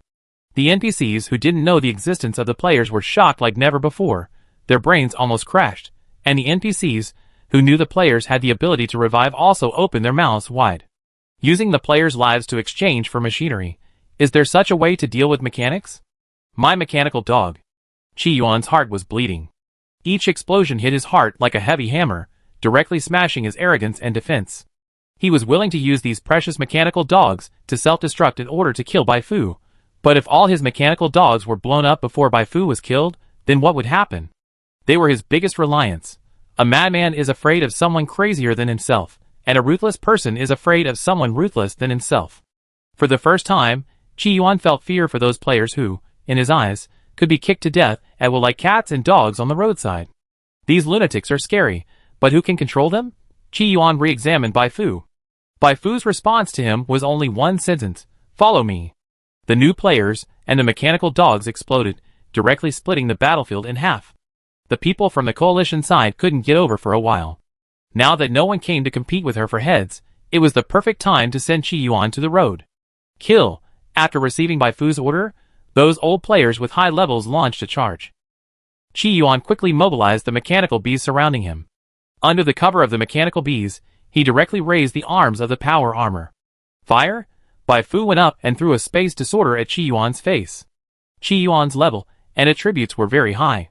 The space disorder could not control him for long, but a few seconds was enough for Bai Fu and the player to do a lot of things. Once the psychic perception was turned on, Bai Fu had a 360-degree full view. What mechanical bees, what mechanical dogs, if you want to sneak attack, dream on. She drew out her electric knife and rushed forward, while Patrick and the others who followed her took out their grenade launchers. To be honest, it was difficult for this thing to penetrate Qi Yuan's power armor. The front armor value was 1,000, the arm armor value was 500, and the more vulnerable joints were also well protected. But Bai Fu had never expected the player to kill Qi Yuan with a grenade shower from the beginning. What she wanted was a suppression effect, to use grenades to destroy the weapons and sensors installed on the power armor, to suppress Qi Yuan with grenades so that he could not make an effective counterattack, and turn the power armor into a metal turtle shell. Then Qi Yuan would come out by himself. Qi Yuan panicked because he lost his sense of direction. He quickly called other members of the True Society to help him. Before they could respond, Patrick turned around and fired 2 shots at them. Are you sure you want to help? Help me. Seeing that the situation was not good, the True Society members ran away. They were already at a disadvantage. Now Pedro was dead, Qi Yuan was entangled, and the players kept self-destructing. They had no intention of staying. That's right. Bai Fu went around and slashed at the leg joint of the power armor. This slash only cut off more than 20 points of armor value, but she was not in a hurry at all. Qi Yuan was very strong, but his mechanical technology was not supermodel in this era. The detonation bombs and infrasonic weapons were very lethal to players, but they were not good enough for her. After all, Qi Yuan didn't dare to throw high-yield weapons at his feet casually, otherwise he would die before Bai Fu was killed. If this continues, I will die here. Qi Yuan was so anxious that he was sweating profusely. He could only take a gamble. He installed an intelligent module in the power armor. Even without him in control, this power armor still has a certain autonomous combat capability. Just when Bai Fu cut off more than 20 armor points of Qi Yuan's power armor leg again, Qi Yuan suddenly slapped a red button inside. Emergency ejection. Under the impact of the airflow, the back armor of the power armor flew out like a cannonball, knocking Bai Fu back several meters away. -37. Bai Fu's HP dropped slightly, but the impact was not significant. Seeing Bai Fu being knocked away, Qi Yuan was overjoyed. He quickly ran in the opposite direction of Bai Fu. As long as the power armor could delay him for even half a minute, he could drive away. But to his horror, he just ran a few steps and his body was completely unable to move. What happened? A battle etiquette card that had just been used fell from behind him. The players on both sides frantically poured bullets and grenades at Qi Yuan, who was unable to move. Qi Yuan was wearing armor, but the armor could not protect his entire body. First the right leg, then the left hand. Qi Yuan fell to the ground after several injuries. The strong desire to survive drove him to crawl forward with his injured body. As long as he could crawl to the car, he could survive. As long as he survived, he could go to Bai Fu to report. Ah! Qi Yuan screamed in pain from the violent impact from the lower back. He felt that it was a pair of shoes with slightly pointed heels stepping down heavily. Can you still escape after all this? Bai Fu stabbed Qi Yuan's body. Lightning flashed, and dense damage numbers floated up. Qi Yuan's health bar was empty before the explosion of the alien erosion even exploded. This is how fragile mechanics are. Bai Fu shook her head secretly. When NPCs go out, they must protect themselves with more physical fitness, but they must not learn from Qi Yuan. You killed Qi Yuan. The contribution is 61.2%, and you get 107,100 experience points after correction based on the level difference. Qi Yuan's death indicated that the multinational joint operation was officially completed. For a moment, Bai Fu's ears rang with several reminders again.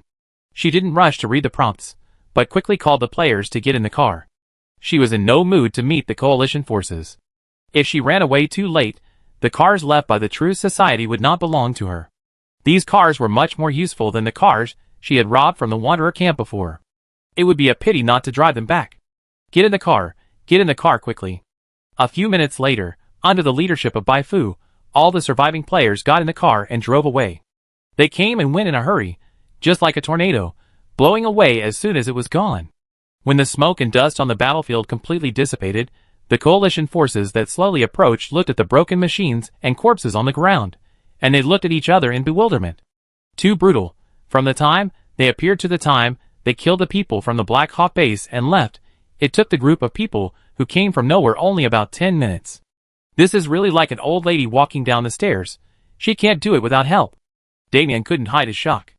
After asking his men to clean up the bodies of Pedro and Qi Yuan, he quickly contacted his superiors. The matter of these fearless outsiders must be reported quickly. Next to them, Su Hong, who had just come out of the power armor, and the injured Yago and others looked at each other. They didn't see Bai Fu's appearance clearly, but they just saw another familiar person. Digging G. This means that the white-haired person who was invincible on the battlefield was Bai Fu. She is now so strong that I can't understand her. Yago's eyes were full of shock. Su Hong also thought so. Perhaps this is a true genius. I thought she would be a shooting star, but now, she seems to be gradually growing into the moon. Let's catch up.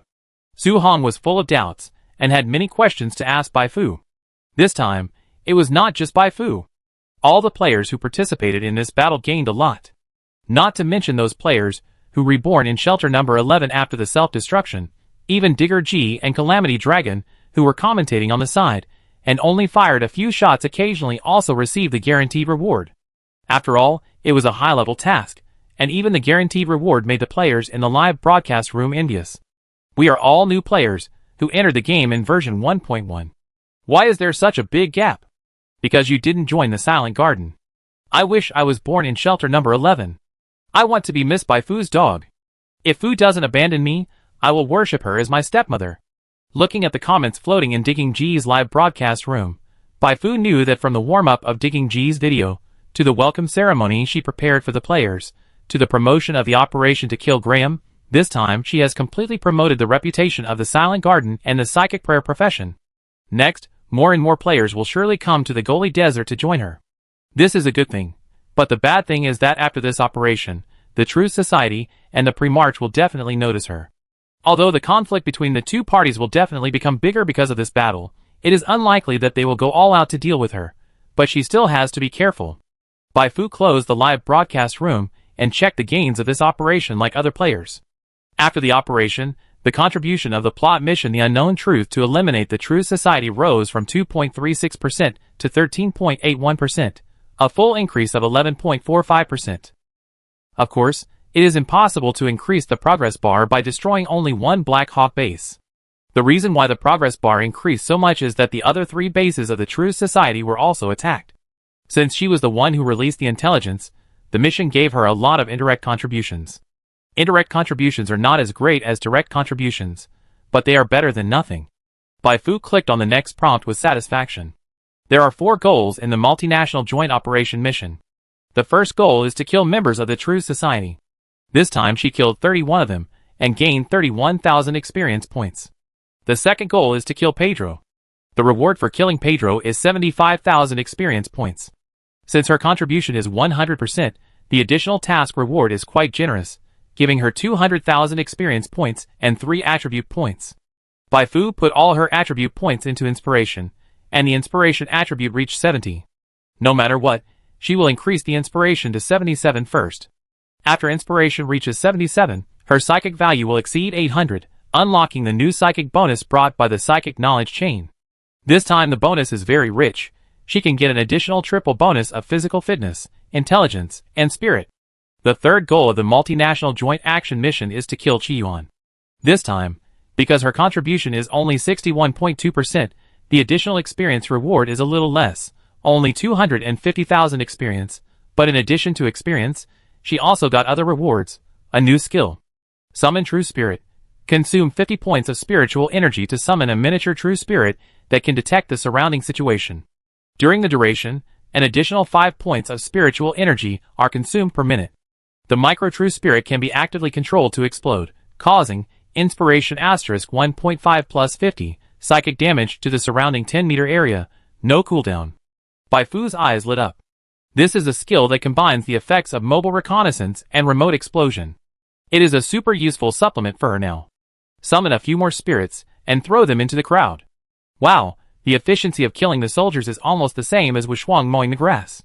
The only problem is that the movement speed of the micro spirit is not very fast, but as long as you find the right time to release it, or put it in a hidden place, this problem is not a problem at all. The maximum movement distance is 1,000 meters, and the situation detected will be directly reflected in my mind. Bai Fu was very satisfied with this new skill. The reward for the last goal of destroying the Black Hawk base was also very good. The mission rewarded 300,000 experience points, and a passive skill Natural Breathing. Natural Breathing is Pedro's exclusive passive skill. The effect of this skill is similar to the breathing effect in some FPS games. After leaving the battle, the life recovery speed is plus 300%. Bai Fu's 75th physical fitness already makes her life recovery speed far faster than ordinary NPCs.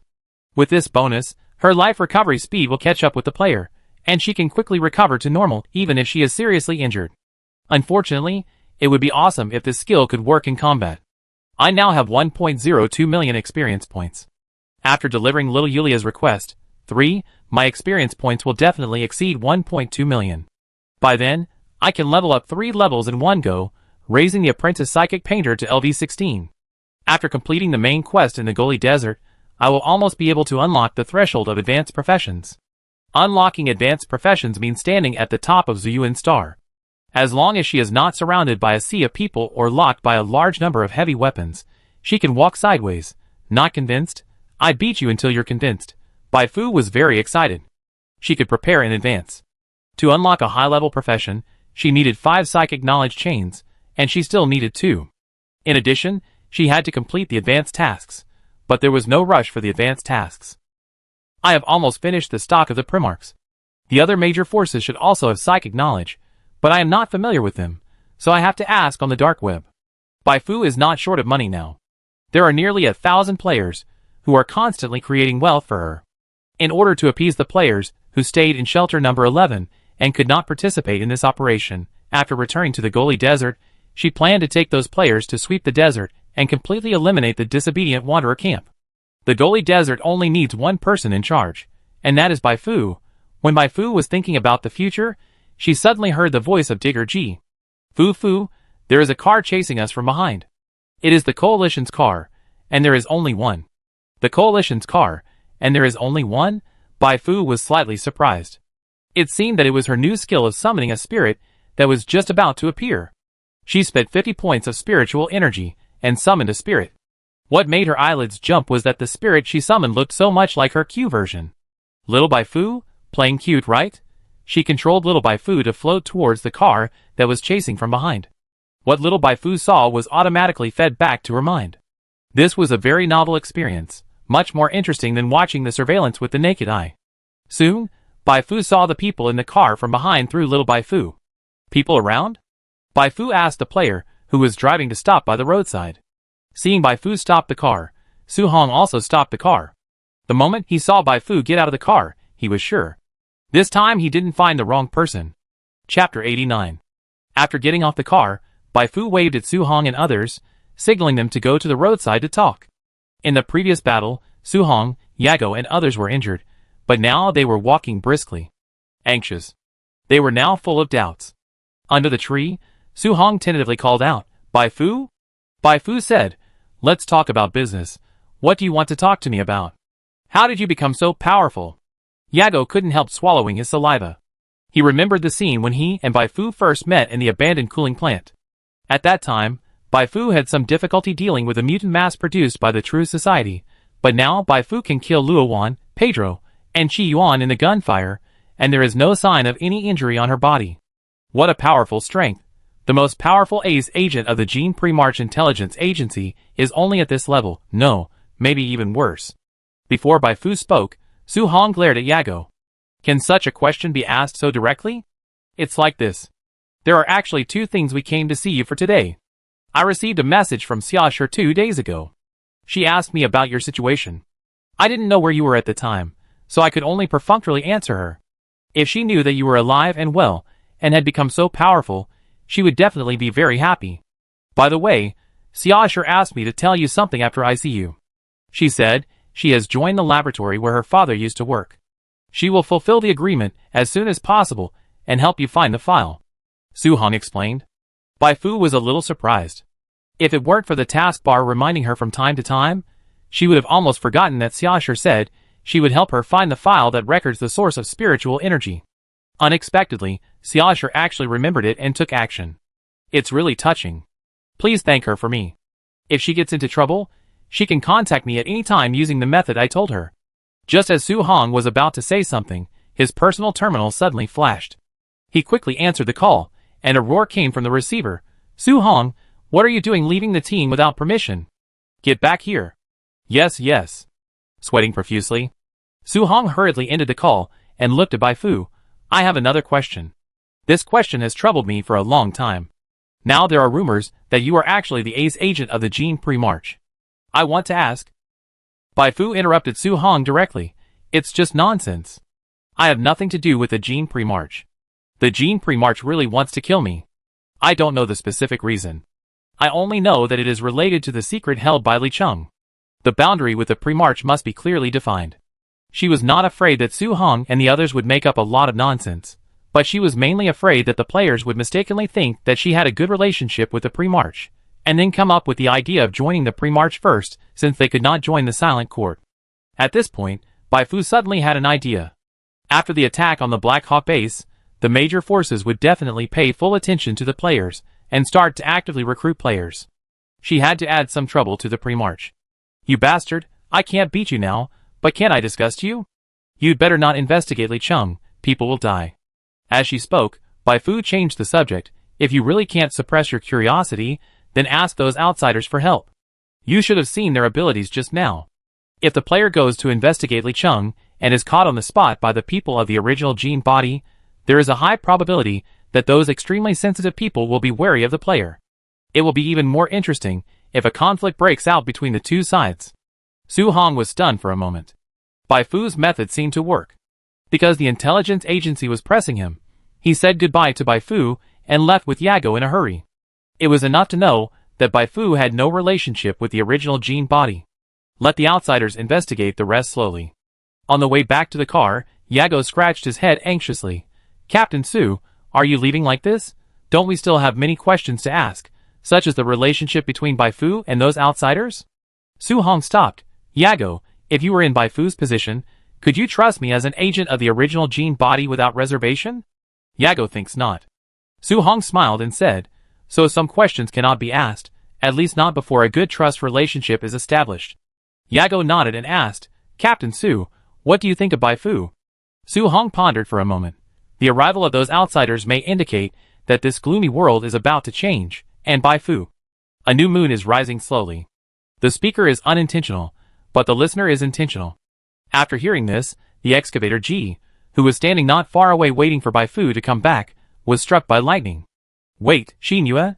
As the king of imagination and the first person to write random plots, she immediately remembered that the version of 1.1 was called Dark Moon Tide. Dark Moon, Xinyue, Baifu. Okay, it's connected, all connected. Digging Ji was a little glad that she had developed the habit of recording videos all the time. She cut the words that Su Hong said into audio, then quickly opened the community and started editing a new post. Breaking news, brothers and sisters, breaking news, I found strong evidence that Baifu is the protagonist of the version. Everyone knows that the name of version 1.1 is Dark Moon Tide, right? I won't say much else, just listen to this audio. Audio. Surprised or not? Honestly, I didn't expect the evidence to appear like this. I can only say that the truth is hidden in the details. This game is very detailed. You can dig out a lot of useful information after carefully considering every line. If you still don't believe it, you can pay more attention to your surroundings in the future to see if other people use words like moon and dark moon when talking about Baifu. This post immediately caused widespread discussion after it was released. Who asked Dig Ji and Baifu to be celebrities now? You are really awesome for treasure hunting. You have discovered this. If you don't become a plot planner, it will be the biggest loss of this game. Dark Moon refers to Baifu, Dark Moon Tide, Baifu Tide. What should the word tide mean? Tide amidst a bunch of outrageous speculations. A new reply suddenly became popular. If I were to say, this tide refers to the player Tide, and Dark Moon Tide means that this version is the version where Fu leads players to cause trouble everywhere. Many players were immediately shocked after seeing this reply. Shit, that makes so much sense. Baifu is the protagonist of version 1.1. Her faction, Silent Court, began to recruit a large number of players in version 1.1. After version 1.1 was launched, she led the players to do several things in succession. All of this matched the content of that reply. Kneel down to the boss. Boss smokes a cigar. Baifu? ? No, how can you be so good? Baifu accidentally clicked on the community and was stunned. She never dreamed that just when she got off the car to talk, Digging Ji and a group of fun players had completely covered her up. Version protagonist. This chapter. There is basically no chance of any twists and turns this time. Under the call of Digging Princess, many players will definitely pay attention to the conversations of the NPCs around them. There will always be a moment when one or two NPCs will connect her with the moon. Under normal circumstances, such words will not attract anyone's attention, but with the advance notice of Digging Princess, the situation is completely different. Evidence. This is the evidence that Baifu is the protagonist of the version, and Digging Princess is a genius in digging into the game plot. Baifu had already anticipated the grand occasion of players praising Digger G's accurate guessing in the community. Her evaluation was that if you shoot the arrow first, and then draw the target, it would be hard not to hit the target every time. Now that things have come to this, let's cooperate with Digger G a little.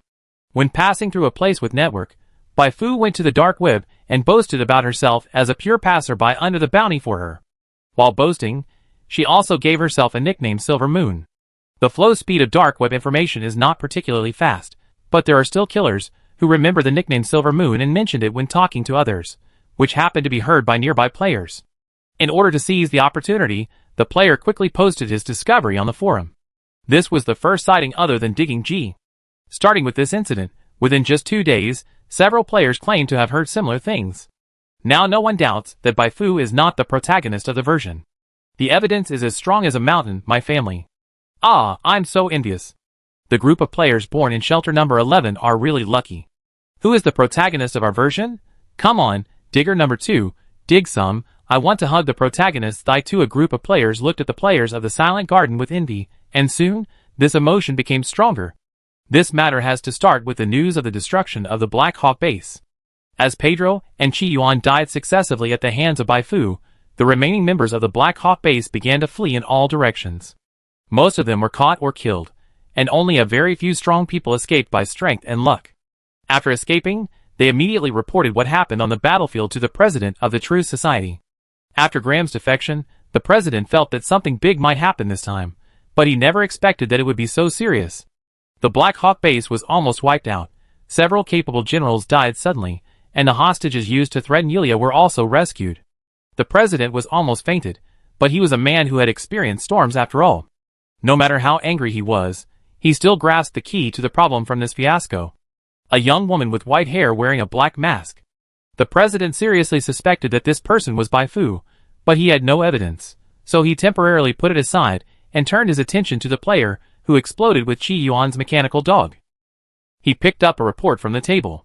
This report was submitted a few days ago, which recorded the characteristics of the players. It seems that they can be resurrected infinitely. Sometimes, they suddenly disappear and reappear.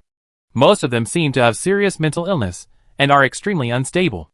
They usually like to say some completely inappropriate words, and do things that normal people can't understand.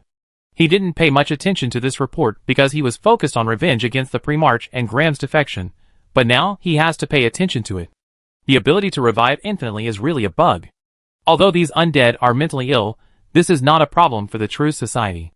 No matter what their mental state is, as long as they use the mutant technology of the True Society, they will become the most loyal True Society warriors.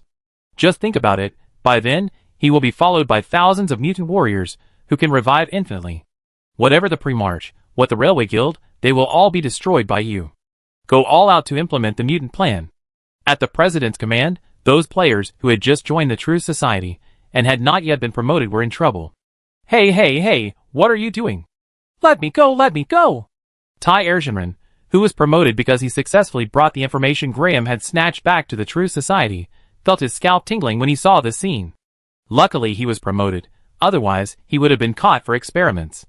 There is a certain risk of failure when transforming into a mutant. Some players were pitted badly.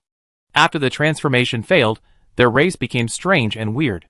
The most unlucky one had a physical fitness and health conversion ratio of 5, which was only half of that of a normal player. Even those players who successfully transformed were not very happy, because the True Society's universal mutant restrictions were too many. Oh my god, my account is useless, True Society, I'm not done with you. Fuck, shit mutant, I can't learn other professions. Damn, I'm so ugly after becoming a mutant, I killed the True Society president. Bai Fu, Well, she hasn't even made a move yet, and the True Society has become the most hated faction by players on Zuyuan Star, and the one walking towards them is the Pre-March. In fact, the Primarchs are much better at eating than the True Society. Although they also have mutants, they have not done such a shady operation as forcing players to become mutants. The Primarch's reputation among the player community collapsed due to a combination of multiple events. First, the True Society suddenly announced the production records of the Primarch's biochemical factory a few days ago, accusing the Pre-March of researching inhumane technology that erases human consciousness. When the players saw it, they thought, isn't this a villain style? Most players still don't like villains. Some simply hate villains, while others think that following villains is easy to get into trouble. Then, Su Hongzhen asked players to investigate Li Cheng's situation, and those players were actually discovered. This made the Gene Group's top leaders wary of players all of a sudden. They not only increased their scrutiny of players, but also strictly prohibited players from contacting key positions internally. These two orders greatly reduced the game experience of players. They worked hard to brush up their reputation and NPC favorability, but in the end, it was useless and they couldn't even take up some management positions. It would be fine if there was no comparison, but the bad thing is that there is a Bai Fu on Zuyuan Star, and Bai Fu established a silent court, and silent court became the top with the cooperation of Bai Fu and Digging G. The Pre-March is a human. Bai Fu led the mission in silent court, and the Pre-March was just ordered around by others, and he made big promises every day, but found out that he couldn't eat them at all after making them for a long time. It's all licking anyway, why don't I lick Bai Fu? Bai Fu is not only the protagonist, but also pretty. Even if you can't lick anything, licking Bai Fu is at least pleasing to the eyes. This unfortunate thing will be destroyed sooner or later. I'm going to join the silent court. Is it too late to join Fumin now? The anger of some players who joined the Gene Pre-March was completely aroused, and the confrontational emotions of these players made the Gene pre-march more vigilant against the players. It's a vicious cycle. A small number of players with capital chose to run away, and the other part of the players could only endure it for now, but they also began to appeal in the community. When will Fufu come and kill the pre-march? If she does, I will switch sides on the spot. I support Fufu as the governor of the ancestral planet. Who is in favor, and who is against? Bai Fu was so happy. Yes, that's right. Everyone come and lick me. She began to suspect that the Truth Society and the pre-march were her fans. Otherwise, how could they cooperate so well in pushing the players to her side? Please increase your efforts. I will bring these players to your graves when the time comes. In order to stimulate these extremely unbalanced players, Bai Fu decided to take the players to clean up the surrounding wanderer camps as soon as she returned to shelter number 11. A day later, she returned to the base camp via shelter number 5. Recently, all the major forces have been studying what players are, and the coalition just had a fight with the True Society, so they have no energy to care about her. This is good news. After posting a reward for collecting psychic knowledge chains on the dark web, Bai Fu brought the relatives and friends of Yulia, who were brought back by car, to the tavern of Old Nissan. When old friends meet again, they can't help reminiscing and feeling sad. Bai Fu couldn't bear to see the crying scene, so she returned to her residence silently and counted the mission rewards. Mission Little Yulia's request, 3, completed. The mission reward is 220,000 experience points. Since she successfully rescued all the targets, she triggered a hidden reward. The hidden reward is a very special psychic item production blueprint. Psychic Collector. This collector can store up to 500 psychic energy points and can be reused. The durability is up to 250. Although it cannot be used to replenish psychic energy, the psychic energy in it can be used to make various psychic items, such as prayer cards. Bai Fu's eyes lit up. This way, she could store a lot of psychic energy in advance, and then use it when making prayer cards, which could effectively improve her card-making efficiency. The only problem was that it was too slow for her to fill the psychic energy collector slowly. Got it!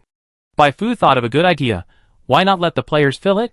She could set up a bunch of psychic energy collectors in Anya's store, so that those players who changed to psychic professions could go there to pray and contribute their psychic energy. Of course, she would not let the players pay in vain.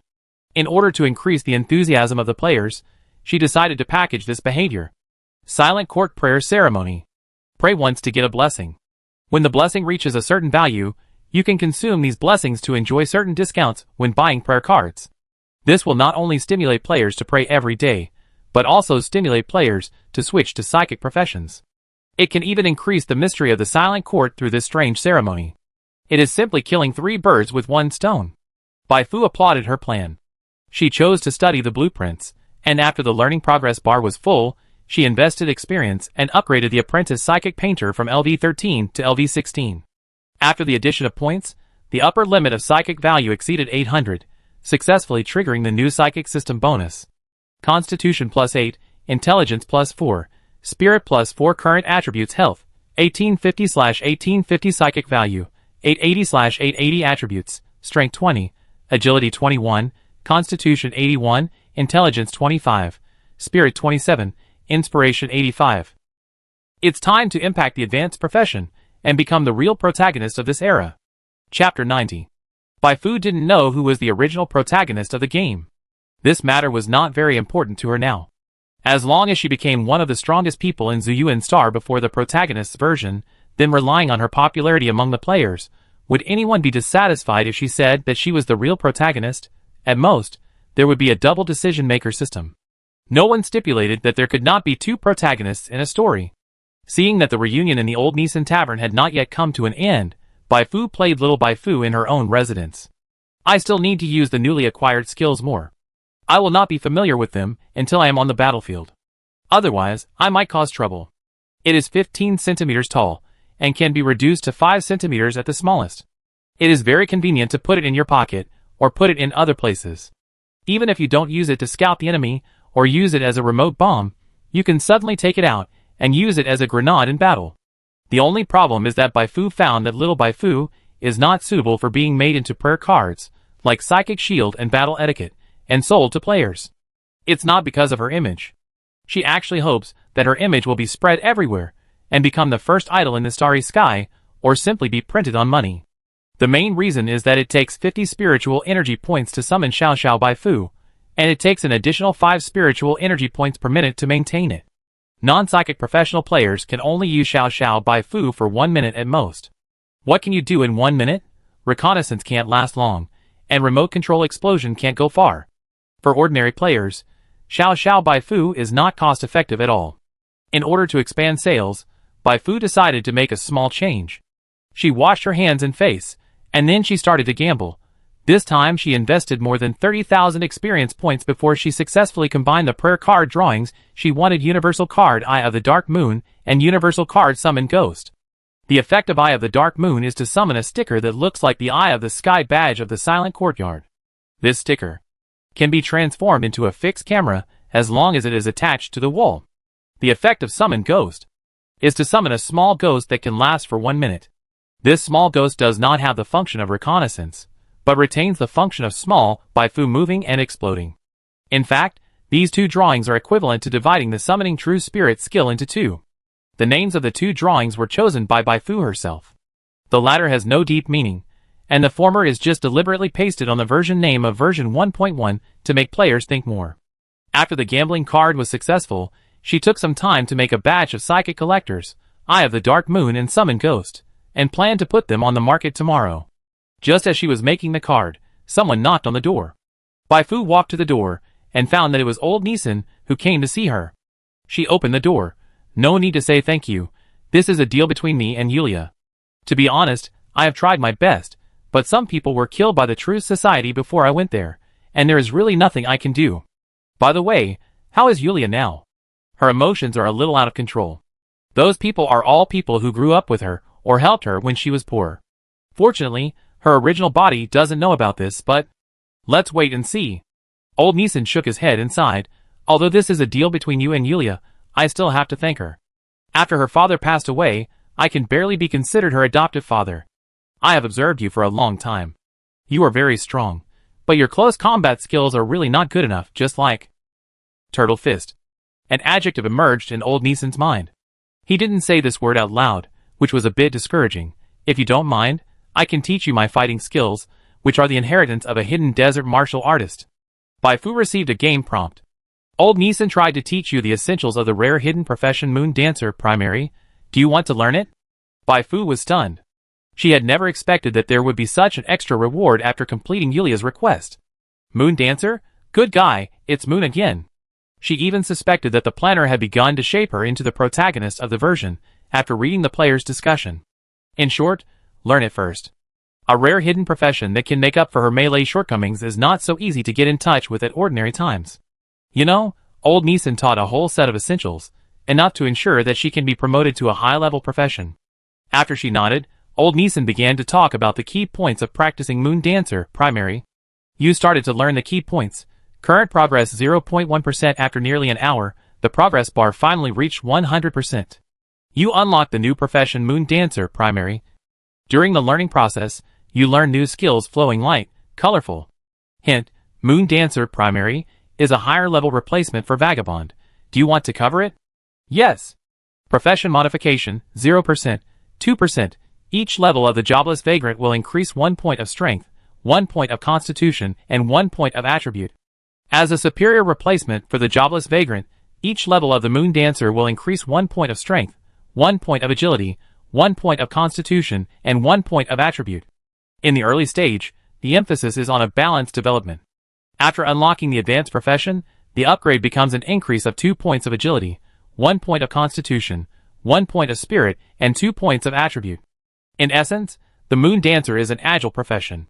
After the correction, Bai Fu gained an extra 5 points of agility, and the attribute panel became main occupation, Apprentice Psychic Painter LV16, plus 10, Moon Dancer LV5, Gunner LV5, New.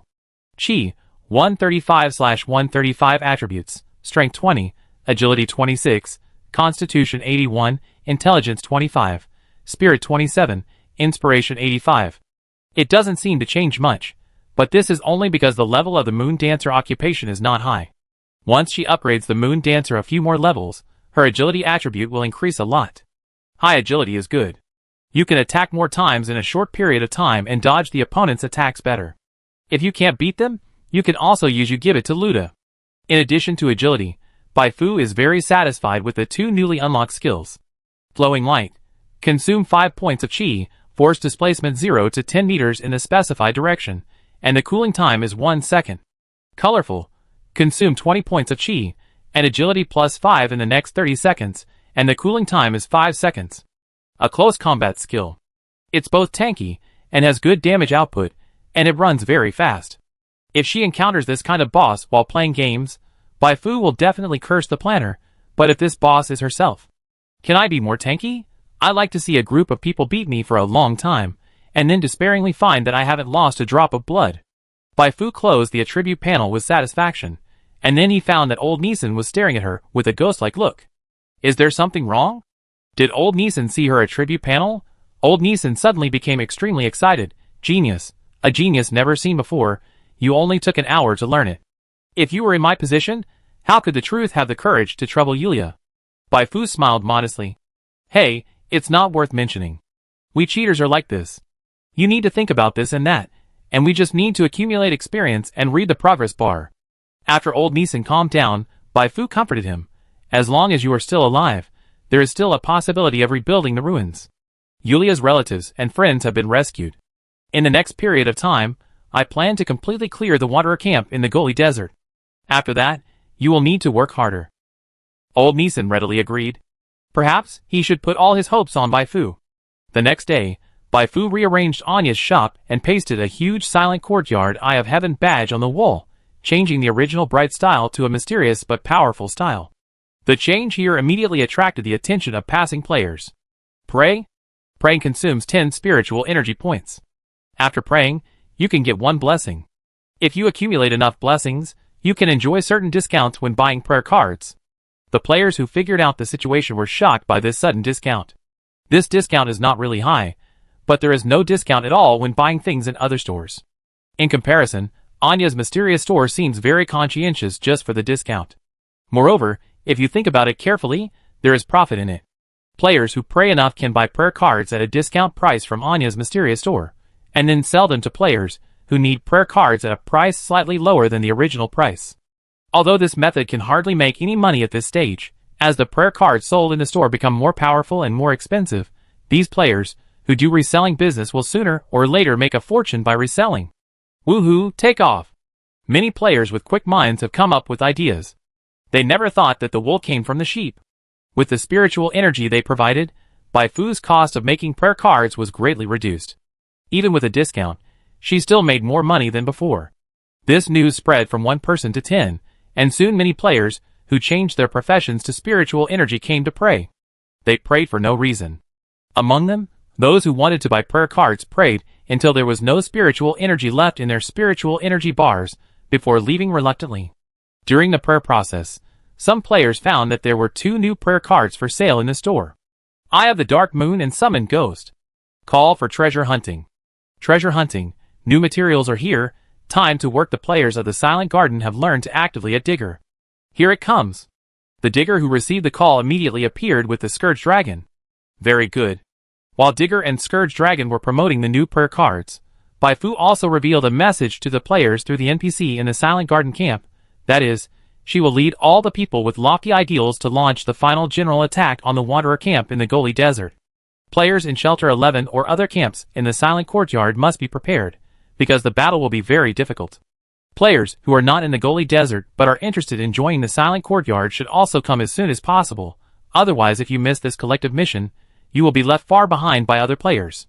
From the launch of version 1.1 to now, Baifu has led players on 2 large-scale missions, and the players who participated in these 2 missions have made a lot of money.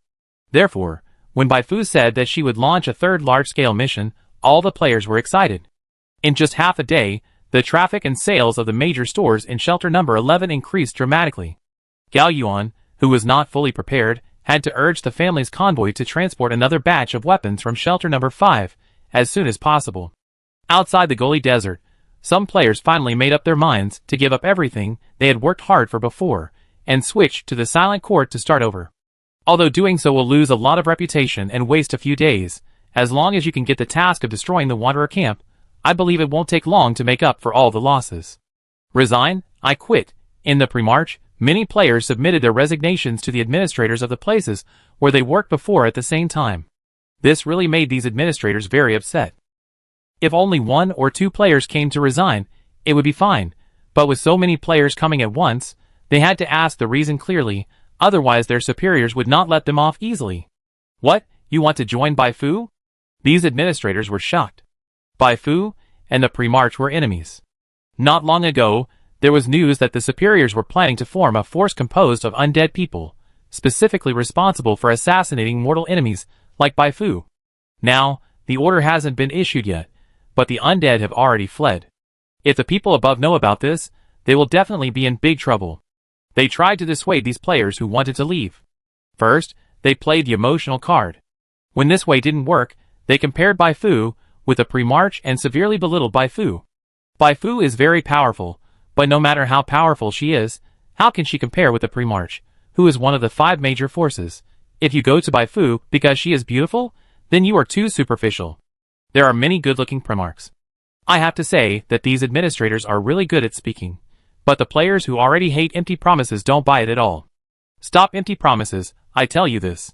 The pre-march is not as good as a hair of Bai Fu. The fierce confrontation made these administrators angry. Bai Fu's hair is useless.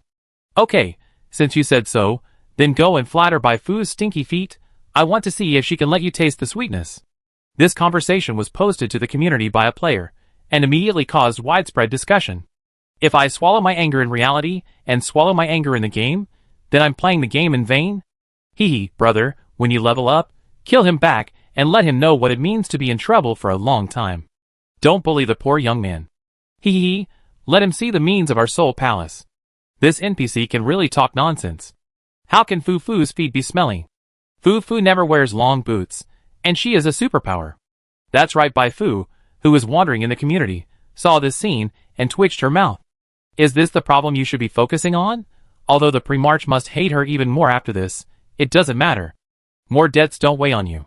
With so many players protecting her, even if the pre-march really launches a large-scale attack on her, she can easily escape. Bai Fu closed the Star Tour Club and began to summon players. It's time to work. Whether I can buy a bigger house and drive a more luxurious car depends on how hard you work. Bai Fu divided the players into several teams and let those old players with high reputation lead the team, so that these players would not run around after the battle and cause trouble on the battlefield. This was also a disguised way of stimulating other players to work harder to gain reputation in this mission. When Bai Fu's eyes swept over Jianqi Chongtian, she found that a player named Hei Si was staring at Jianqi Chongtian indignantly. She had some impression of this Hei Si. He was the president of a guild called Zongyatang, and he was both an enemy and a friend to Jianqi Chongtian. He was originally active in the Old Republic. It was said that he was stimulated by Jianqi Chongtian, so he led other players in the guild to abandon the Old Republic and come to shelter number 11. The arrival of the big guild will undoubtedly have a positive effect on the development of the Silent Garden. Let's go! Bai Fu got on the car, and the players followed. When getting on the car, Hei Si snorted at Jianqi Chongtian, who was walking in front. Don't be so arrogant. You just climbed over me because you joined the Silent Garden earlier than me. When I adapt to the new environment of the Silent Garden and do a few more tasks, I will surpass you sooner or later, and Zhongyi Hall will also surpass your Tieyu Guild sooner or later. Jianqi Chongtian had noticed Hei Si's gaze a long time ago, but he didn't care. One step ahead, sooner or later, I will make you realize that your father is your father. When the car disappeared in shelter number 11, Gao Yuan, who was standing at the door of the store, was about to say something when a personal terminal in the hand of a person standing next to him rang. Hello? It turns out to be... Yes, I will tell the boss right away. After a while, he turned to Gao Yuan and said, Boss Gao, the person who contacted me is the external contact representative of the Makarov family of the Dark Whip. He said he hopes you can help to make a connection. They want to meet Bai Fu. Gao Yuan nodded, reply to him and tell him that I want to ask Bai Fu what she thinks first. Yes. Watching the conversation between his men and the representative of the Makarov family, Gao Yuan's heart surged violently. Although the Makarov family is not among the 5 major forces, the power they hold is something that no major force dares to underestimate. Now, they actually took the initiative to find Bai Fu, and their words were full of politeness and respect. Is this Bai Fu? Indeed, this is Bai Fu. Others don't know who the masked woman who attacked the Black Hawk base is, But he, who has been helping Bai Fu with logistics and intelligence, knows it very well. Not only is she extraordinary, but she has also attracted a large group of extraordinary undead people to work for her like a succubus. It is hard for Bai Fu not to be taken seriously. No one knows what Bai Fu's true identity is. Once it is exposed, it will be very scary.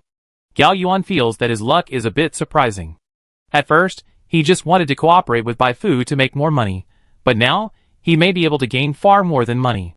Bai Fu is about to soar to the sky, and he will also take advantage of this opportunity to show his face.